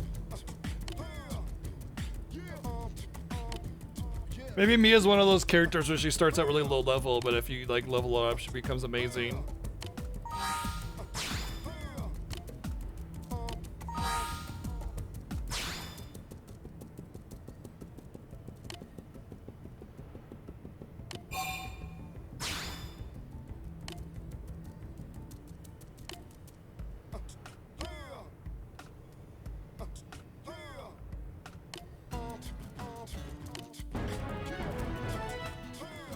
My prediction for this quest is it's gonna be that her boss doesn't think that she's would be a bad blade. It's that she knows that she's a great mechanic and wants her to, you know, utilize what she's good at and for the betterment of the colony.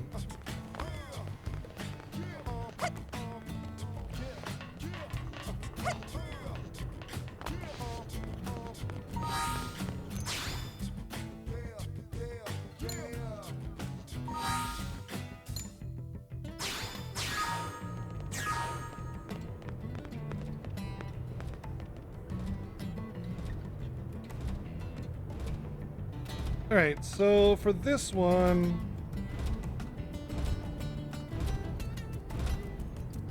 I'm not positive if this will be right, but at the very least it'll be close. What chapter? I don't know. I don't even know that there were chapters.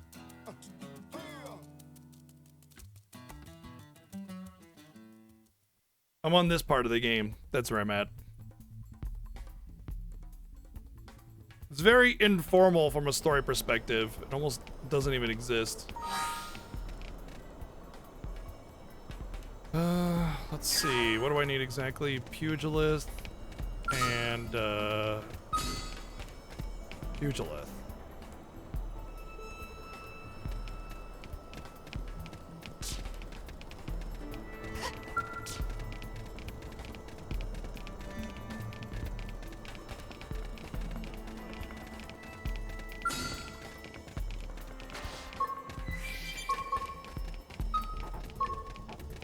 I think the Pugilist is technically the robot over there.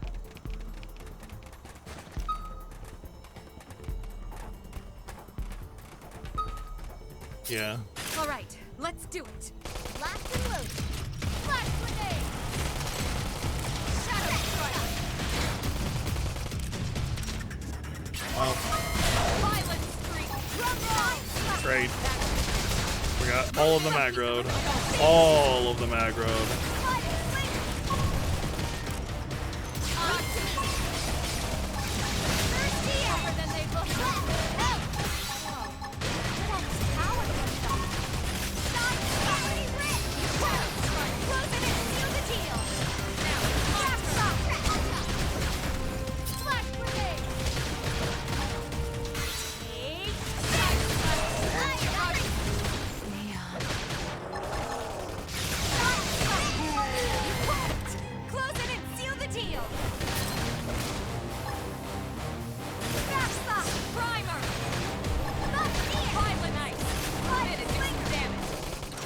Arena doing that's just getting her killed so easily.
Strip plating and Puge counter, right?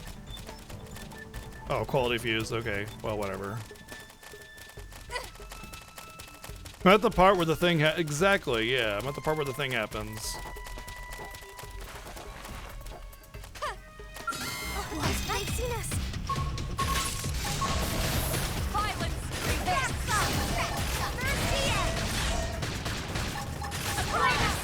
in and do some damage. Shadow strike. Rush. Side slash.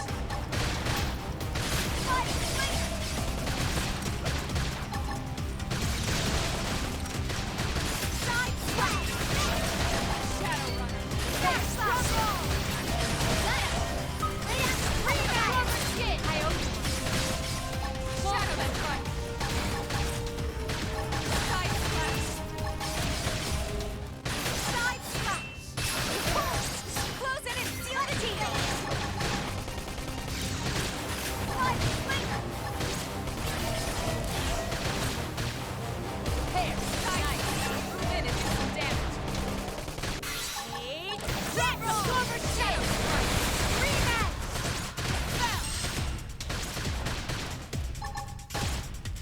Don't self-destruct? No, bad robot. Not yet. Depends if Tatsu can make it or not. If you know. I guess I actually completed that segment. Cool. Which is that much closer to the 30% done I need for the side quest. All right. Yeah.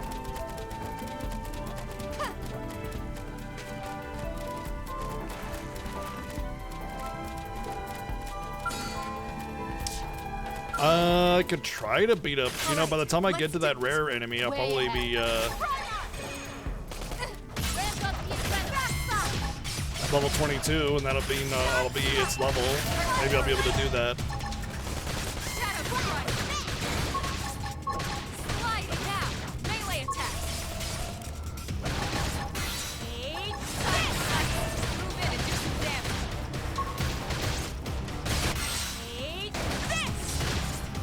Oh, 4,000.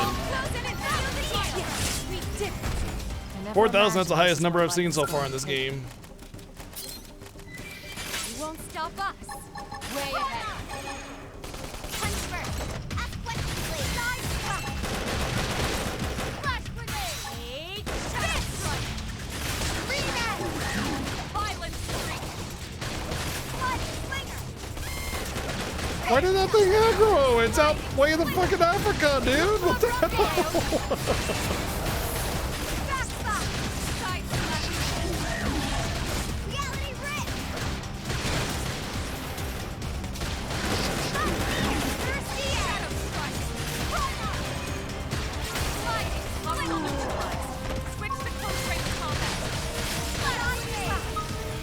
We'll say it got absolutely wrecked, though.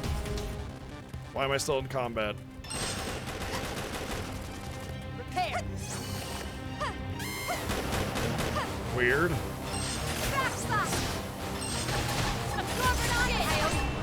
pull. We'll close it and seal the deal. Slide. Rematch. Move in and do some damage.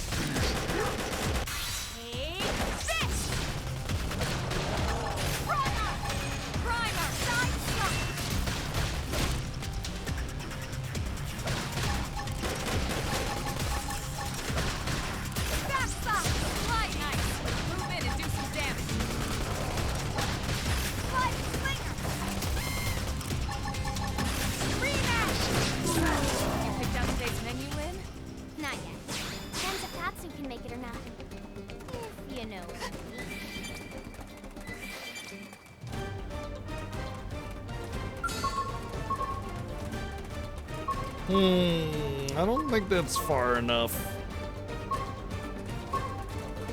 I think I gotta try and... Oh, man, it's gonna be risky.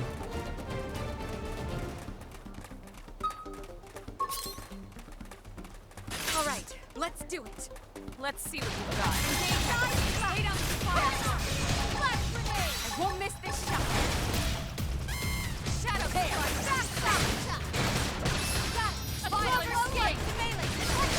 I feel like there's no way I can kill these things in time for the elite to come back, but I think it's my best chance of beating it. because I think they're just gonna aggro anyway.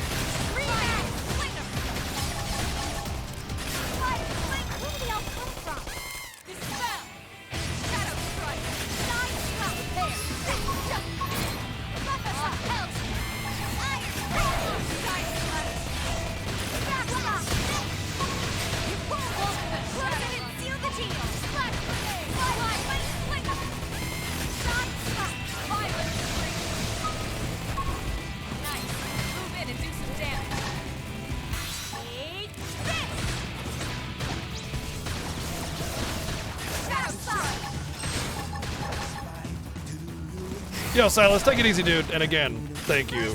Seriously.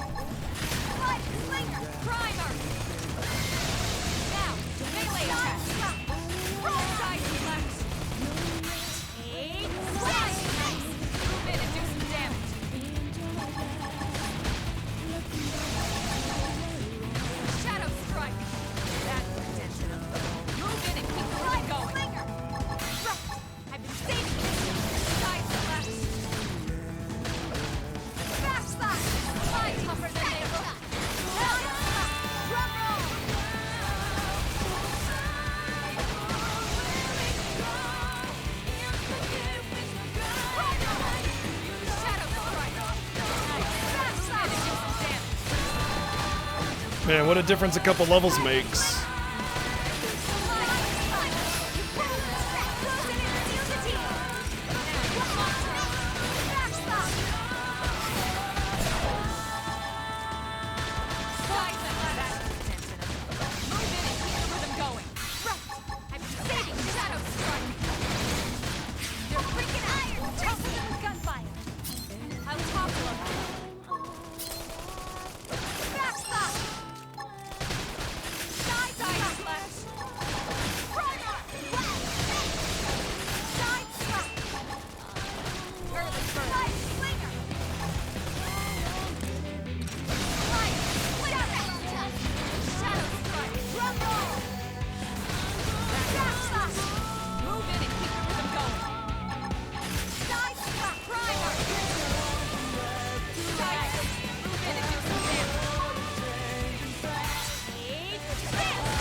Nice.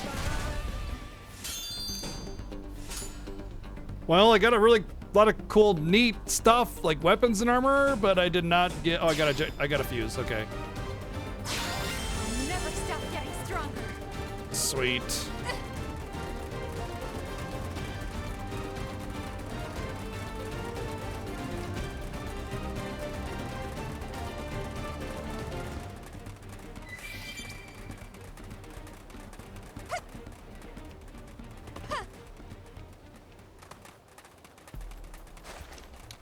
That thing respond, like they all respond. Best opportunity to get this down is to beat this guy up. All right, let's do it. Let's see what you've got.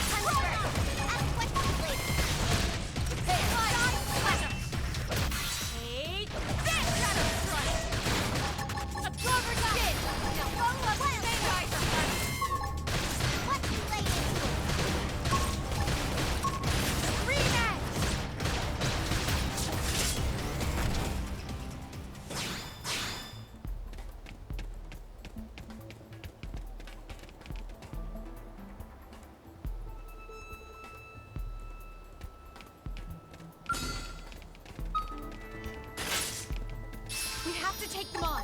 Start with melee.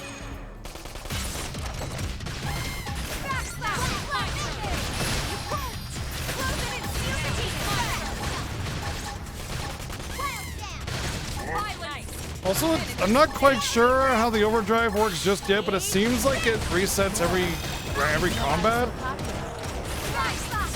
Really hard to tell when you have an overdrive up.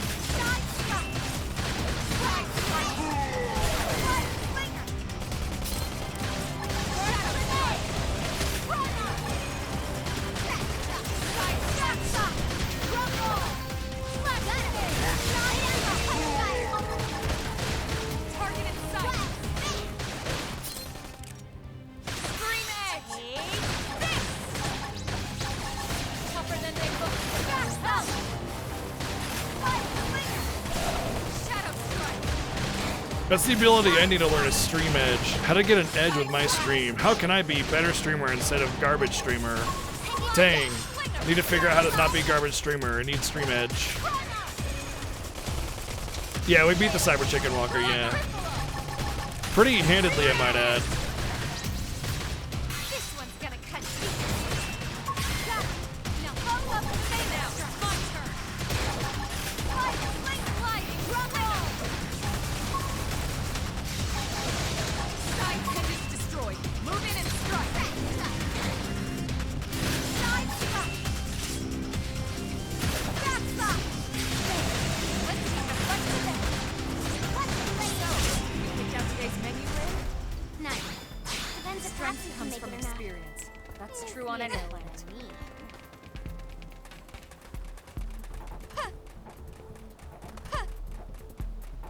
Blah, blah, blah, blah, blah, blah.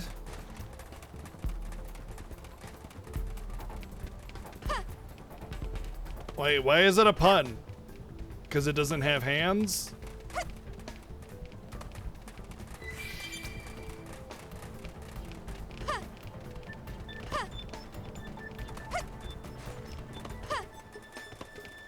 I destroyed the hands, but it doesn't have hands.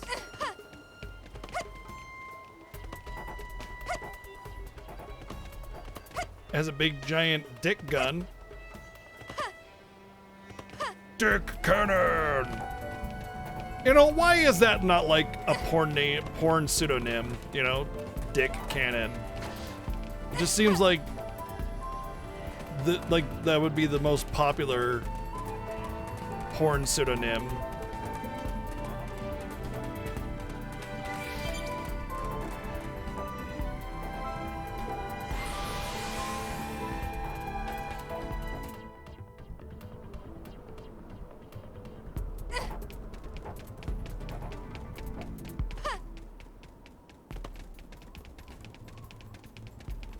I mean, who knows? Maybe it is. I don't exactly, you know, keep up on that. Won't stop us. Locked and loaded. Engaging.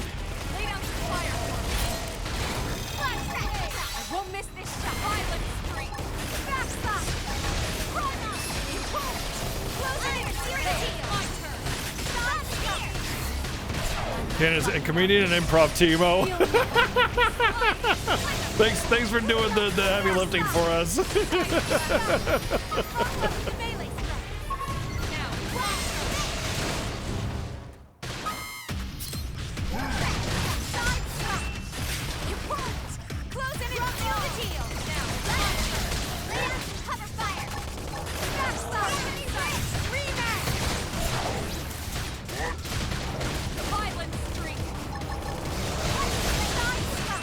What's IOC? I don't know what that is.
Let's move.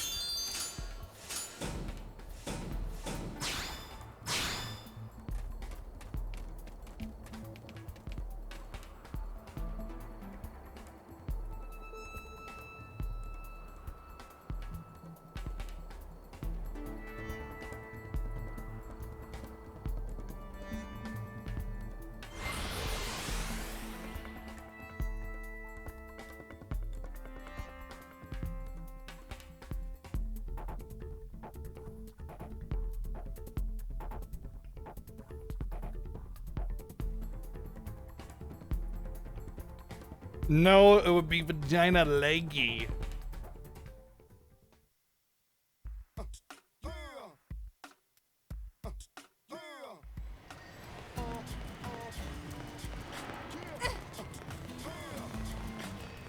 Hey, listen.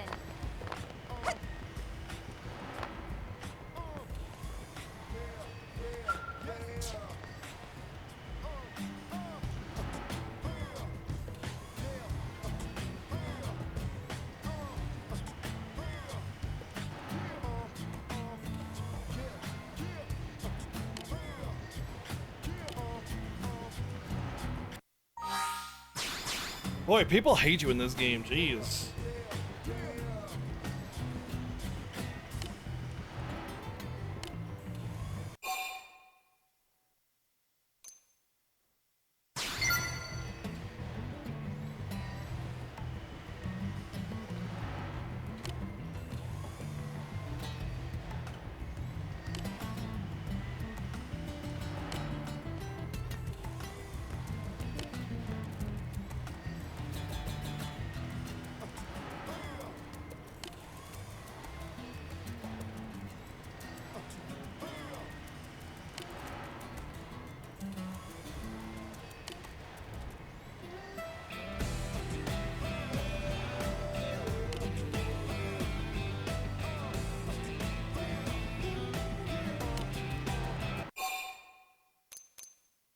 Oh, come on.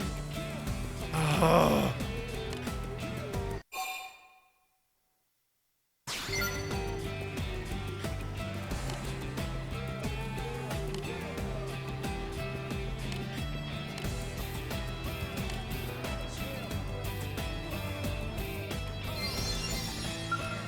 Gather 1 unit of honey oil from a copper cincula or others in Primordia. Gather windshield glass from Primordia's East Gate Plain.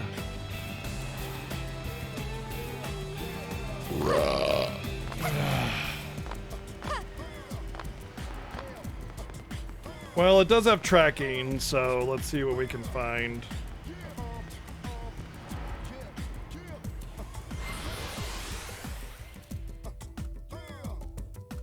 You once encountered a guy with the last name Dickover. First name was extremely ordinary. Last name caused me to do a double take. Yeah. I mean, at a point in time, dick was not a euphemism for penis, so... I don't know how it started, but somewhere along the line, that became a euphemism.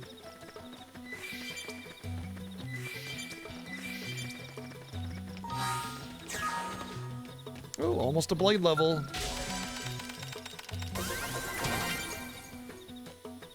That blade level. Oh, there's the windshield glass. Okay. I don't have tracking for this. Copper cincula or others. I don't even know what a cincula is.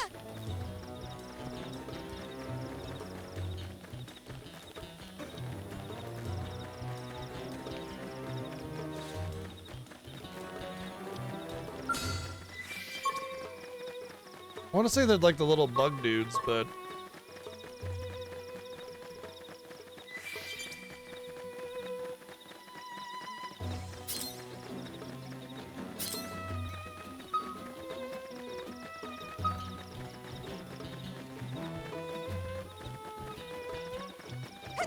Cinicula, not cincula, cinicula.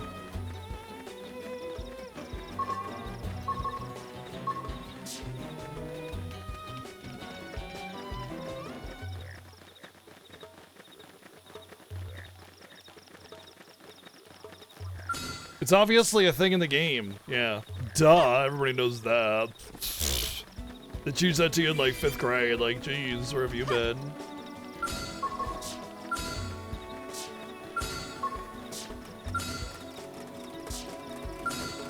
Let's go take on that level 92 thing. Maybe he'll know. Boy, fucker!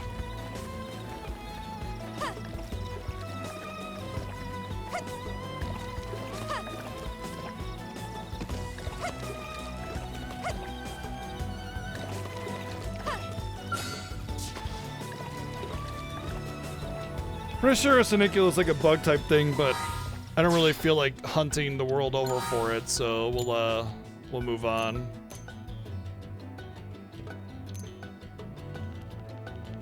I'll just keep an ear out.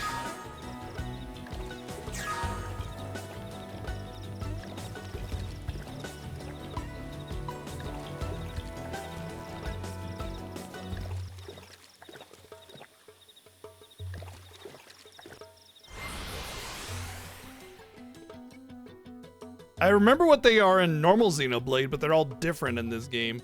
So it's like when I remember the enemy types from Xenoblade, it's like, oh, I know where that's at, you know?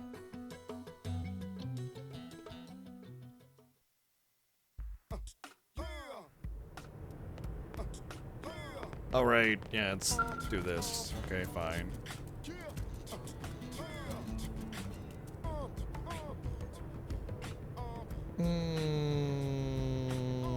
Can't.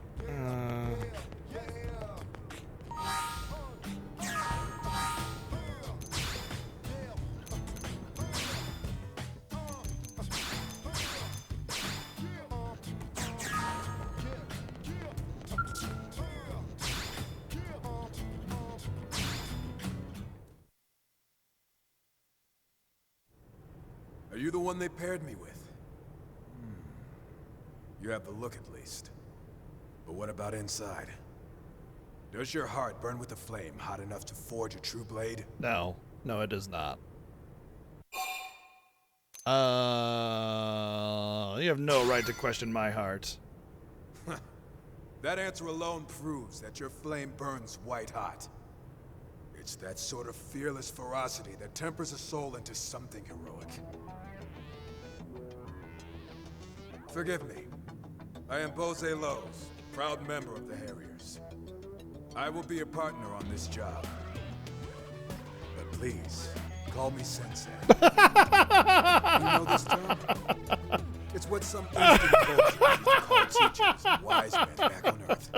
Hey, I insist that you call me Sensei, but I have not proven it, nor have you asked me to teach you. But you know, call me Sensei. Give me a break. I used to travel in such places collecting oh hey, I'm dude guy, but please. And bonsai trees. Just looking at them. Please, I insist that my humble nature insists that you call me teacher, master, if you will, due to my, you know, extreme humble Let us focus on the mission. nature. Thank you. A few days ago, a group of blades left the city Yeah. to hunt some indigents. And they've not been heard from since. Our job I'm like is the to most track humble them down. person I know. If we also happen to take care of the indigents along the way, so much the better. Rest easy, my friend. Sensei will show you what it means to be a true Harrier. Not if I shave. And victory How is he in the supposed to be a Harrier when he doesn't have any hair on his head? He's a hairlessier.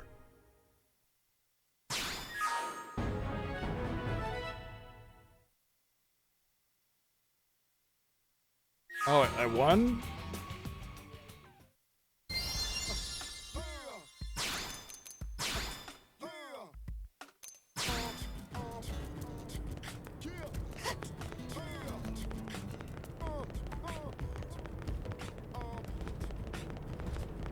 He gave everything for the colony, even his hair.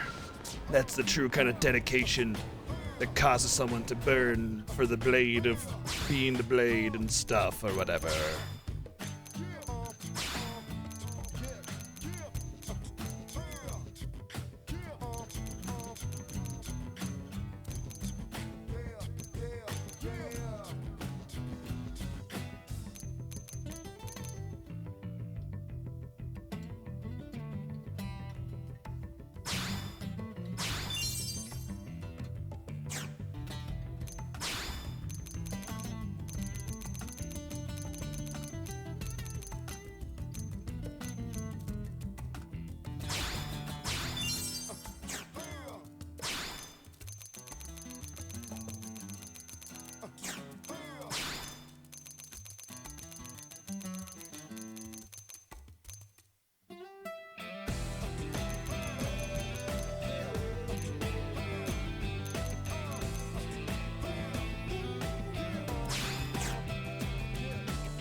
Why are these ones different colored?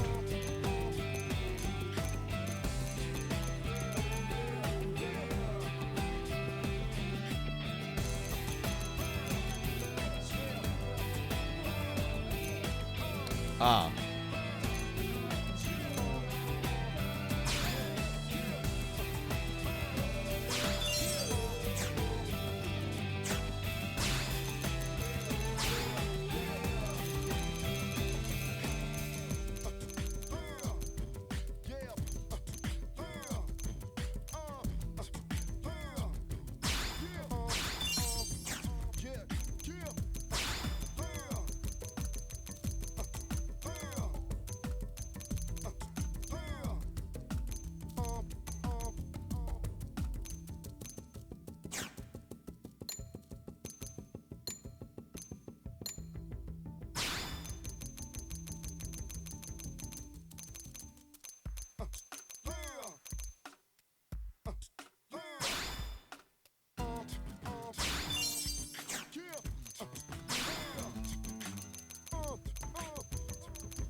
I figured it was about time to upgrade all my gears.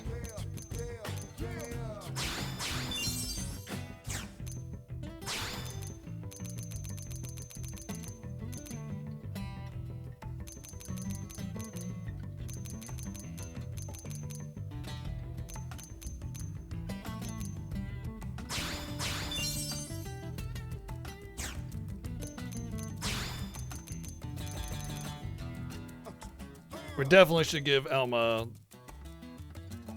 the swimsuit top, though. It's for, you know, armor or whatever.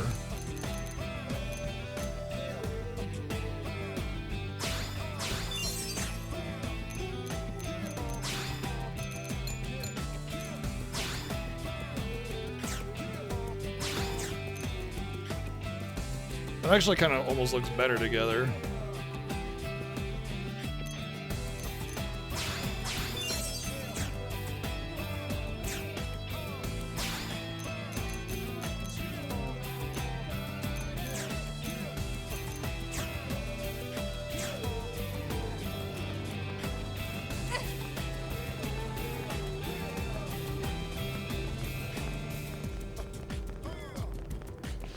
I should probably warp.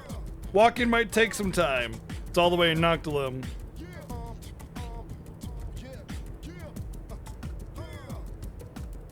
Oh wow, it's quite the walk. I've actually been in this area, but I wasn't able to lay any beacons.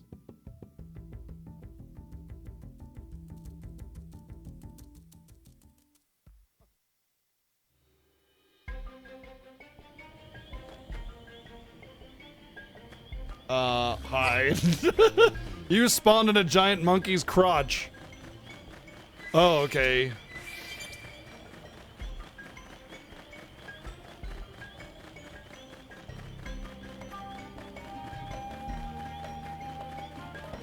No, I have it on I don't have it in offline mode. The Wii U keeps disconnecting and then I keep getting put in offline mode, so I don't bother resetting the game in order to put it back in online mode. So no online characters. Not that I've used them or anything.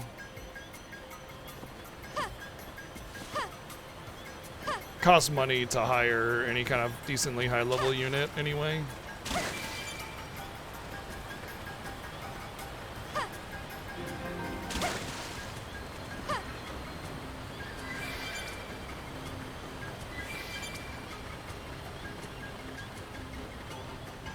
What's this place called? Deca Potato Man?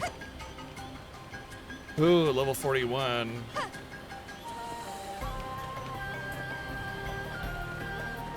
Hey, don't mind me, I'm just gonna fix this Jeep behind your ass.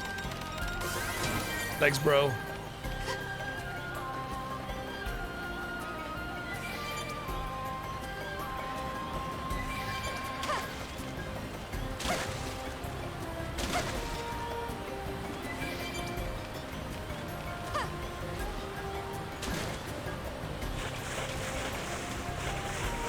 Oh dear.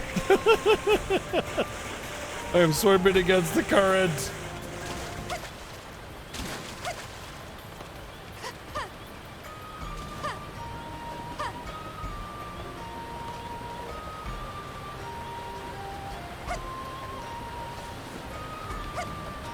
It's a long way down! Although I think I need to go down there, actually.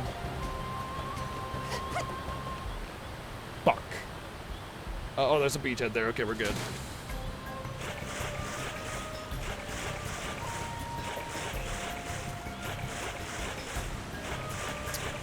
Well, we'll see if we can avoid this guy.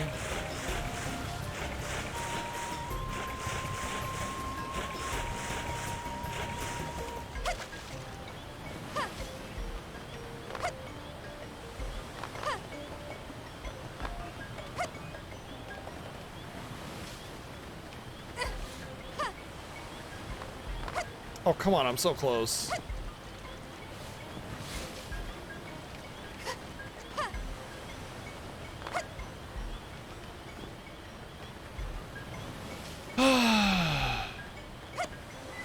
I guess we swim out there then?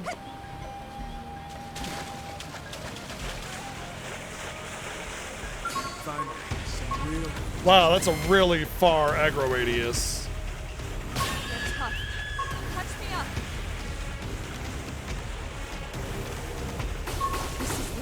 Really, dude? Motherfucker aggroed from like 200 yards. Come on. Get out of here, dude.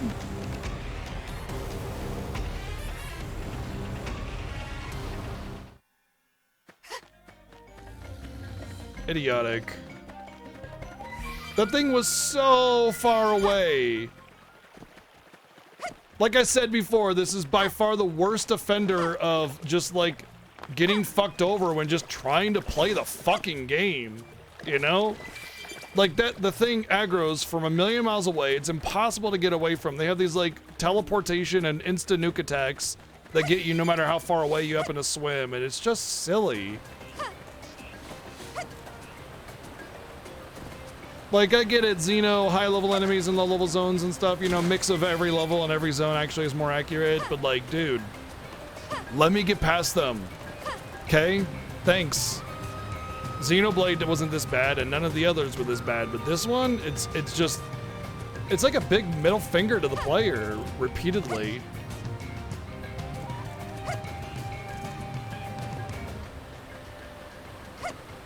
There's honestly a lot of designs like that in this game, though. Lots of middle fingers to the player. They should be called Xenofinger Chronicles.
Oh yeah, zone music's really good. This is probably my favorite one so far, if I had to pick one.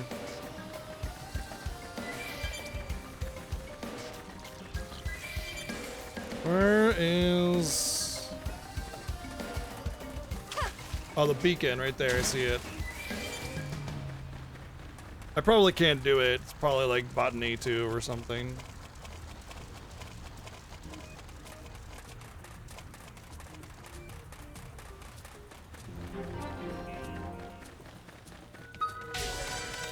Huzzah! Okay, now we have a fast travel. You know, I've been over here. I don't know why I didn't get it before.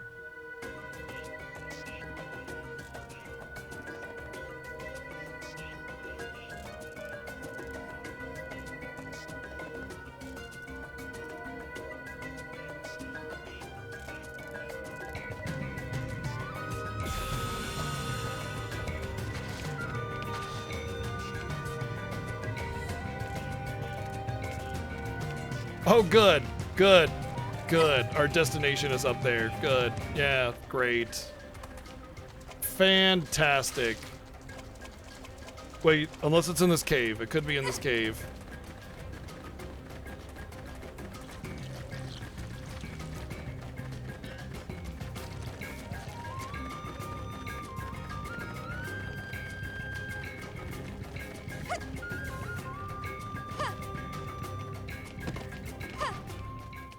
Oh, good. Not bad, newcomer. Your skills are matched only by your impressive guts. Huh? A Xeno?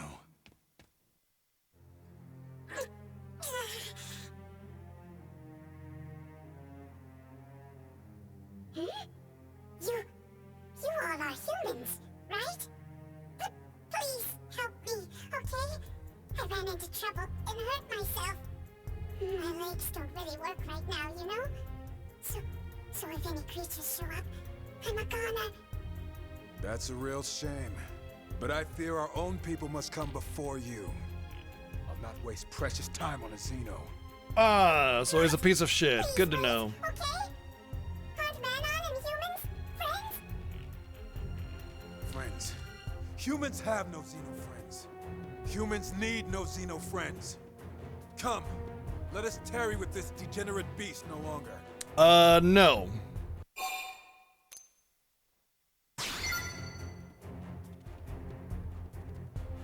Fine, but make it fast. And know that while I think this is folly, arguing would just waste more precious time. Your face is folly. Really? Well, there should be some Lunaria flowers growing nearby, you know? Can you maybe bring me some? I should be able to use them with the healing device I built to get my legs working again. Please find me those Lunaria flowers, alright?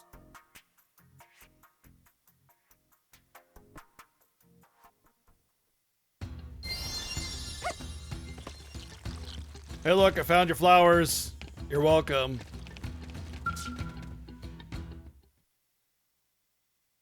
Any luck? Did you find the Lunaria flowers?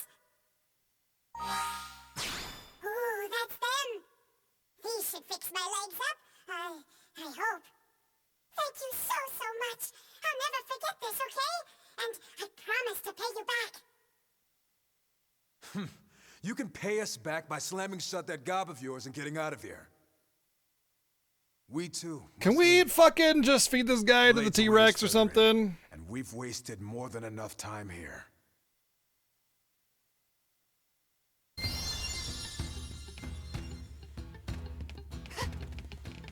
Man, I thought this guy was alright at first, but it turns out he's just a huge piece of shit. And these are supposed to be your party members. Like, I get it, what they're trying to do is, like, basically you have an infinite pool. I've been in this cave before. This is where I died. When I was going way outside of where I should be. It's like, okay, yeah, let's have this near infinite pool of party members, which means you could have, you know, good people and bad people alike in your party, but, like, no. I don't want to team up with a piece of shit racist. Ever. At all. Ever. Feed him to the T-Rex, man.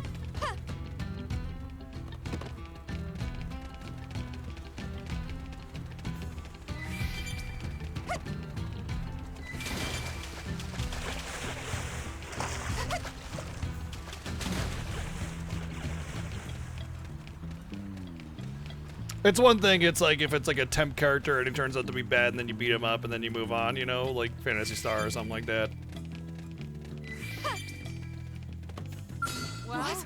Well, fuck.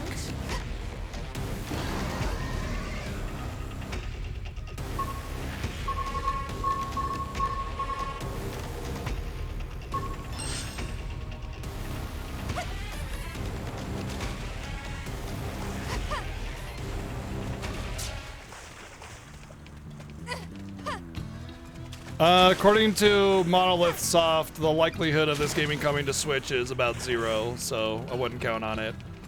It's a technical hurdle, not just like just because of the way it's made and what they would have to port over. They basically have to remake it, which is a lot.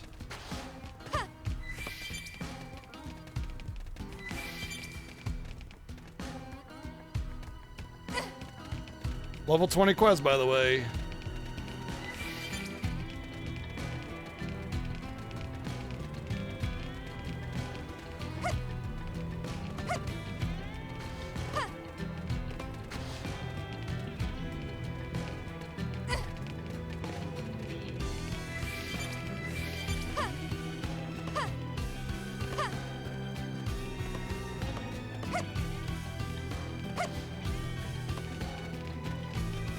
Will we get a sequel? I don't know if there's really... I've never beaten this game, so I can't really say whether or not there's room for a sequel. We'll find out when we get there. Man, there's like so many little nodes, but they're all protected by those level 40 dudes. But, you know, I don't think they really care about this game, if you want my honest opinion.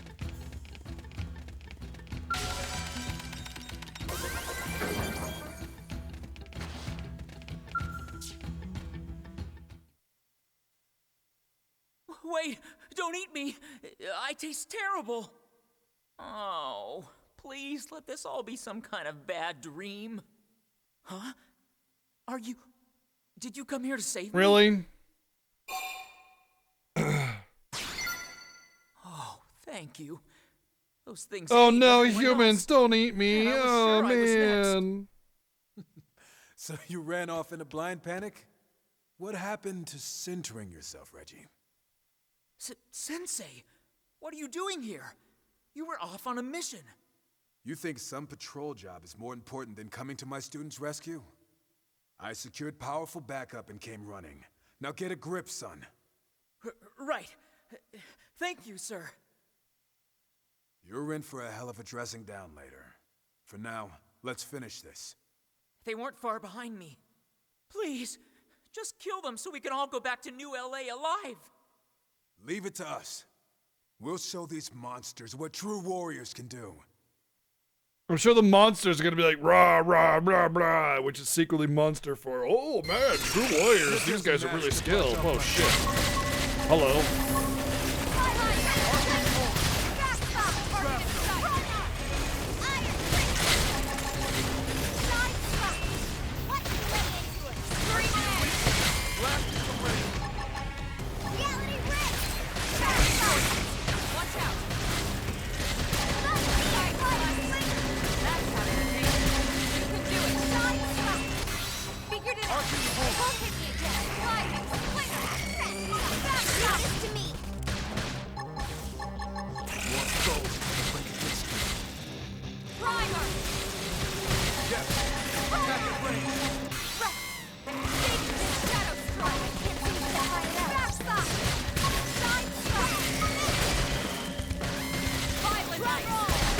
Man, I was really worried. Usually in games like this, when you get more than a couple enemies, you're in a lot of trouble.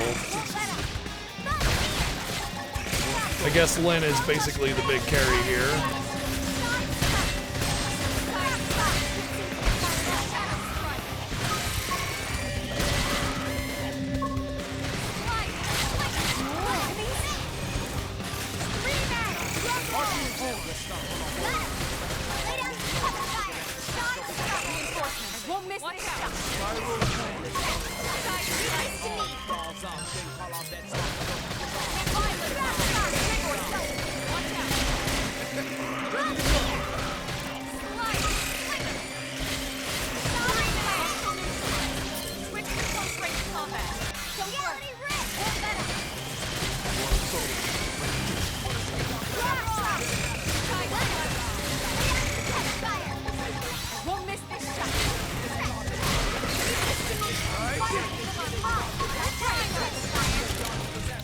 Oh, I see. You probably just had to kill X amount of them then.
I'm gonna die.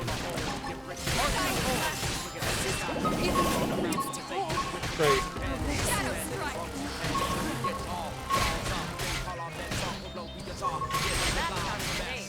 You can do it.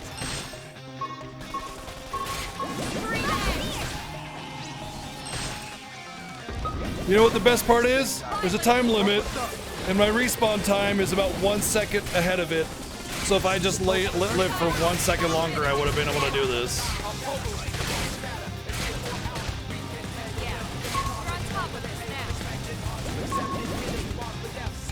2.2 seconds ahead.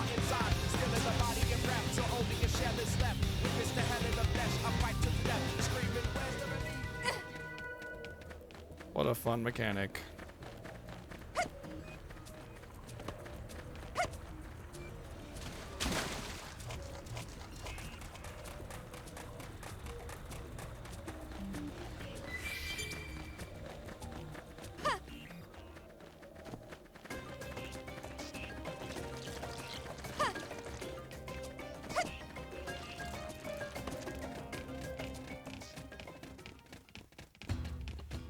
Yeah, this is obviously an attempt at an evolution from Xenoblade 1, but it's an overcomplicated mess comparatively to Xeno 1, to be honest.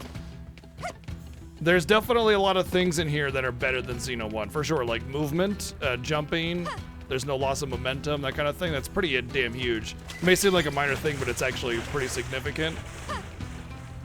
There's definitely a lot more abilities. They tried to make the game a little bit more self-sufficient. And what I mean by that is, one of the big mechanics and styles of gameplay of Xenoblade is that there are no items, okay? There's no items, there's no like in-between battle recovery or anything. Every battle is its own self-sufficient, enclosed engagement, you know? So you don't need to like manage resources through the dungeon or anything, you just need to win each battle. And they've tried to improve on self-sufficiency and being able to choose whatever job you want through that, and just utilize healing through the combo systems and everything else. But there's kind of a miss there that I think even they realize, which is why we have what we have with Xenoblade Chronicles 2 and not this. You know, there's a clear difference. Whoa. Oh, hey. I'll have to utilize that. You can really get around the field with jumping like that.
It almost seems like it's a bad idea to kill these things, because it seems like they just respawn with higher level versions.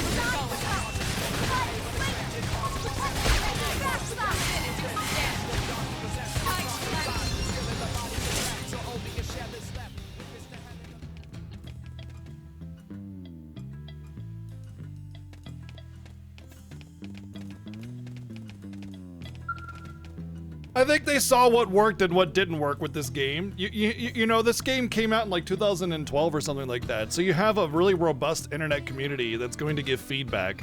You release the game, developers get feedback, they understand what they need to do for Xeno 2, you know, things like that. So I mean, it's not hard to know that, to realize that, you know, like when you test a game in development, you have a sort of like it's sort of a closed environment. It's a little bit of an echo chamber, a circle jerk, right?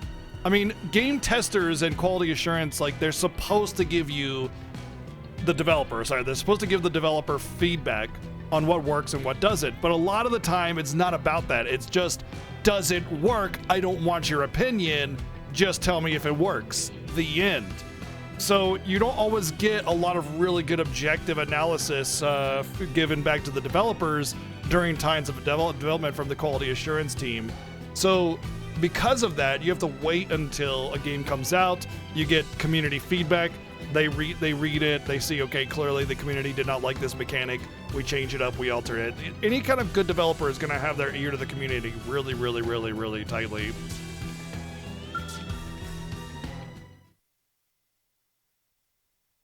Why do you still cower over there, son?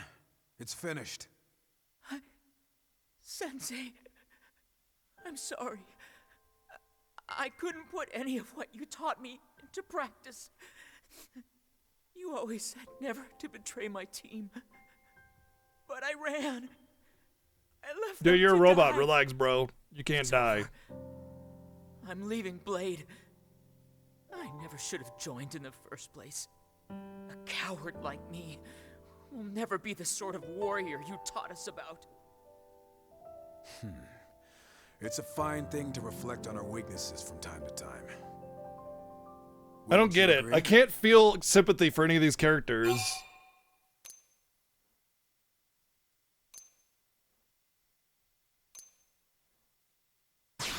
That's kind of you. But that sort of kindness usually winds up hurting. If we are indeed all robots, like, why do people have, like, I don't know, man, it's weird. Like, yeah, I can understand still being a little bit fearful, you know, you don't want to lose your opportunity to be out here and everything. Cuts! You turn your comrades' deaths into But an still. excuse to flee. Grow up and face the truth, son. They're not even You're dead. afraid They're because just some broken monster down nearly ate you robots. alive. Also, But if everybody was robots, we would have seen dead people and known that they were robots do we already. find I the don't know. I life feel like there's a and big reclaim what we have lost? plot hole with everybody being a robot. Sensei? When we saw people dying and dead and everything, Now and stand still so I can knock some guts into you. You can carry this weight, son. Nas, watch. Now answer me. Are you the sort of man to end it like a dog? Well, are you? How many years has it been since I was a student at the academy? And yet you Yeah, came all Xenoblade this Chronicles way 1 from was a me. remake utilizing I'm Xenoblade Chronicles 2 game engine. And I yet mean, you it's treat me like technically a your own really, really family. faithful remake, and I recommend it if everybody played the definitive edition of the game. You're an But it inspiration, is a Sensei. totally different When you put engine it like built from the that, ground up. You know I can't run away. Damn right you can't. Now get your butt back to New LA. Train like you've never trained before. And show the Harriers what you're made of. Yes, sir. Thank you, sir. Sorry to make you see That's that. how it should be spelled. Still, New LA. He's got a heart like a gong, that one. Strike it firm, and it rings true.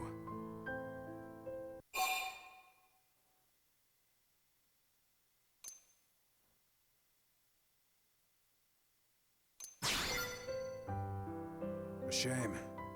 Hopefully my mighty cry will someday stir your soul. They said everybody's a robot. That's what they said. Lingering here now that the job's done. They said everybody's a robot. We all are. Who's there? The Manon you saved. Remember? Ah, the Xenome. I see your legs are once again in working order. All thanks to you, right? Which is why I brought you this. It's a bomb. What is it? Some kind of transmitter? A very powerful one, yes? One click and any spatial distortions in the area are fixed, you see? Sounds bizarre. I have no need for such trinkets. All the blade needs is a well-honed heart and a body to house it. We humans. Can you please just take it? Maybe call it a good luck charm or something? Right then. I'll just be going, okay? He didn't even save him. I did. I do not understand those Manon at all. Come. Eleanor will be waiting for our I saved him. He didn't even want to touch Stay sharp on him. the road home. Danger always comes just when you start to relax. But yeah, the reasoning was they had a long trip, so they put themselves in the robot bodies or whatever, the synthetic humans, because their thought was, oh, it's a long drive in space. We don't want to be dying and growing old during our travels, so we'll be put in the hold, the life hold, and then everybody else is going to be robot. Or at least that's the way I understood it.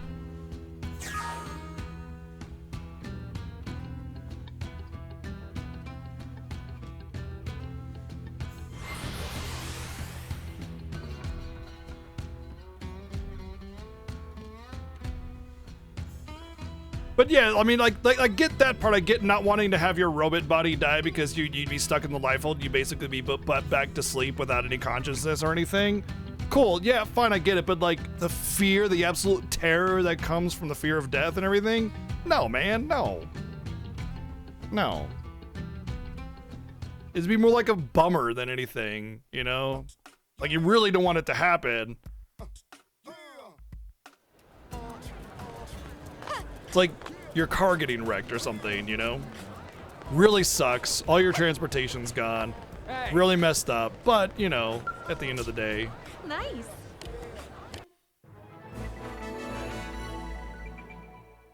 Like him breaking down into tears and stuff is just like, come on. Which skill? Alright, I want archaeology this time. You're gonna do great things. Welcome back. How was the mission? Not half bad, thanks to the fine partner you scouted for me. With her help, we got Reggie home safe and sound. Am I hearing things? Every other recruit I paired you with has come home in tears. They usually get a little overwhelmed from all the lectures.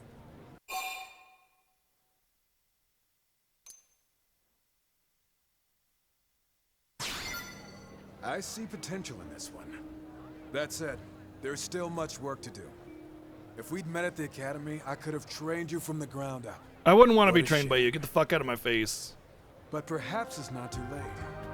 Why don't we keep working together? I can help make you one of the true Blade elites. Well, let's see.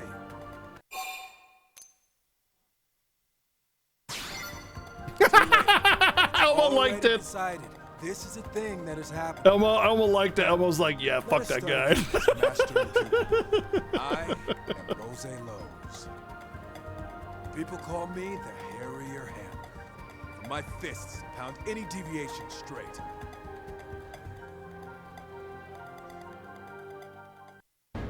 I like how it's a but thou must kind of thing. Fine, okay, you don't lose access to a character that you can have on your team, like whatever. That makes sense.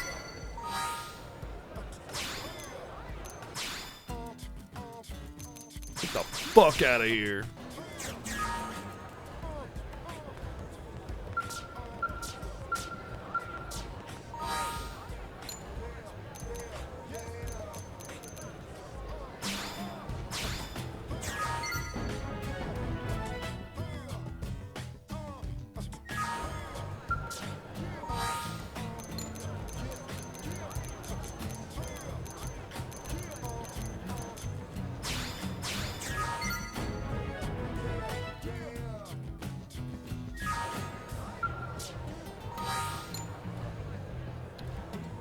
I should probably have, what's her name in my party if I'm going to do this. Because you get affinity points and stuff. What?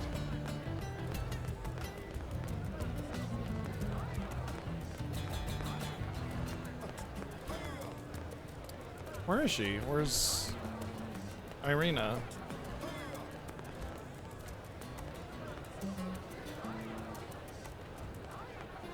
Maybe I gotta wait till day or something. Fine.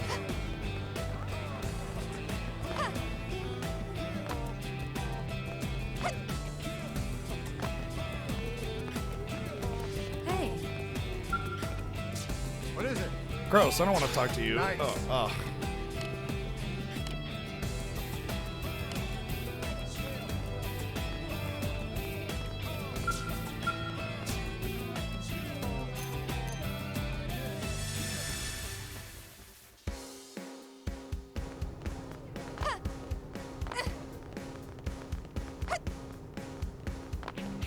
Great.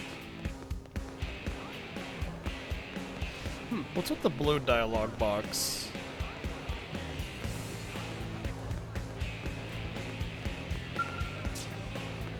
Hey. Want to team up?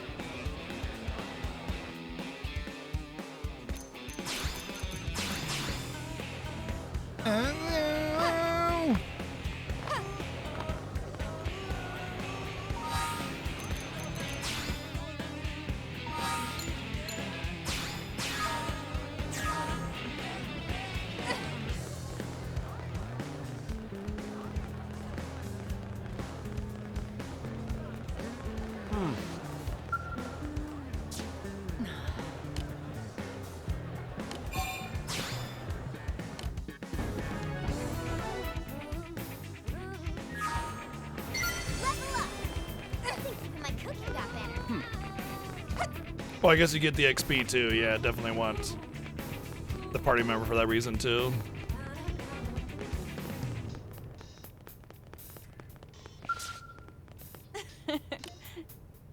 One, two, three, four.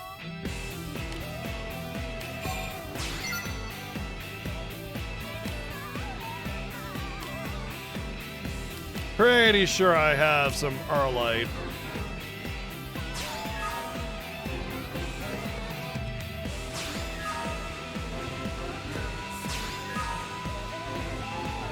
Wow.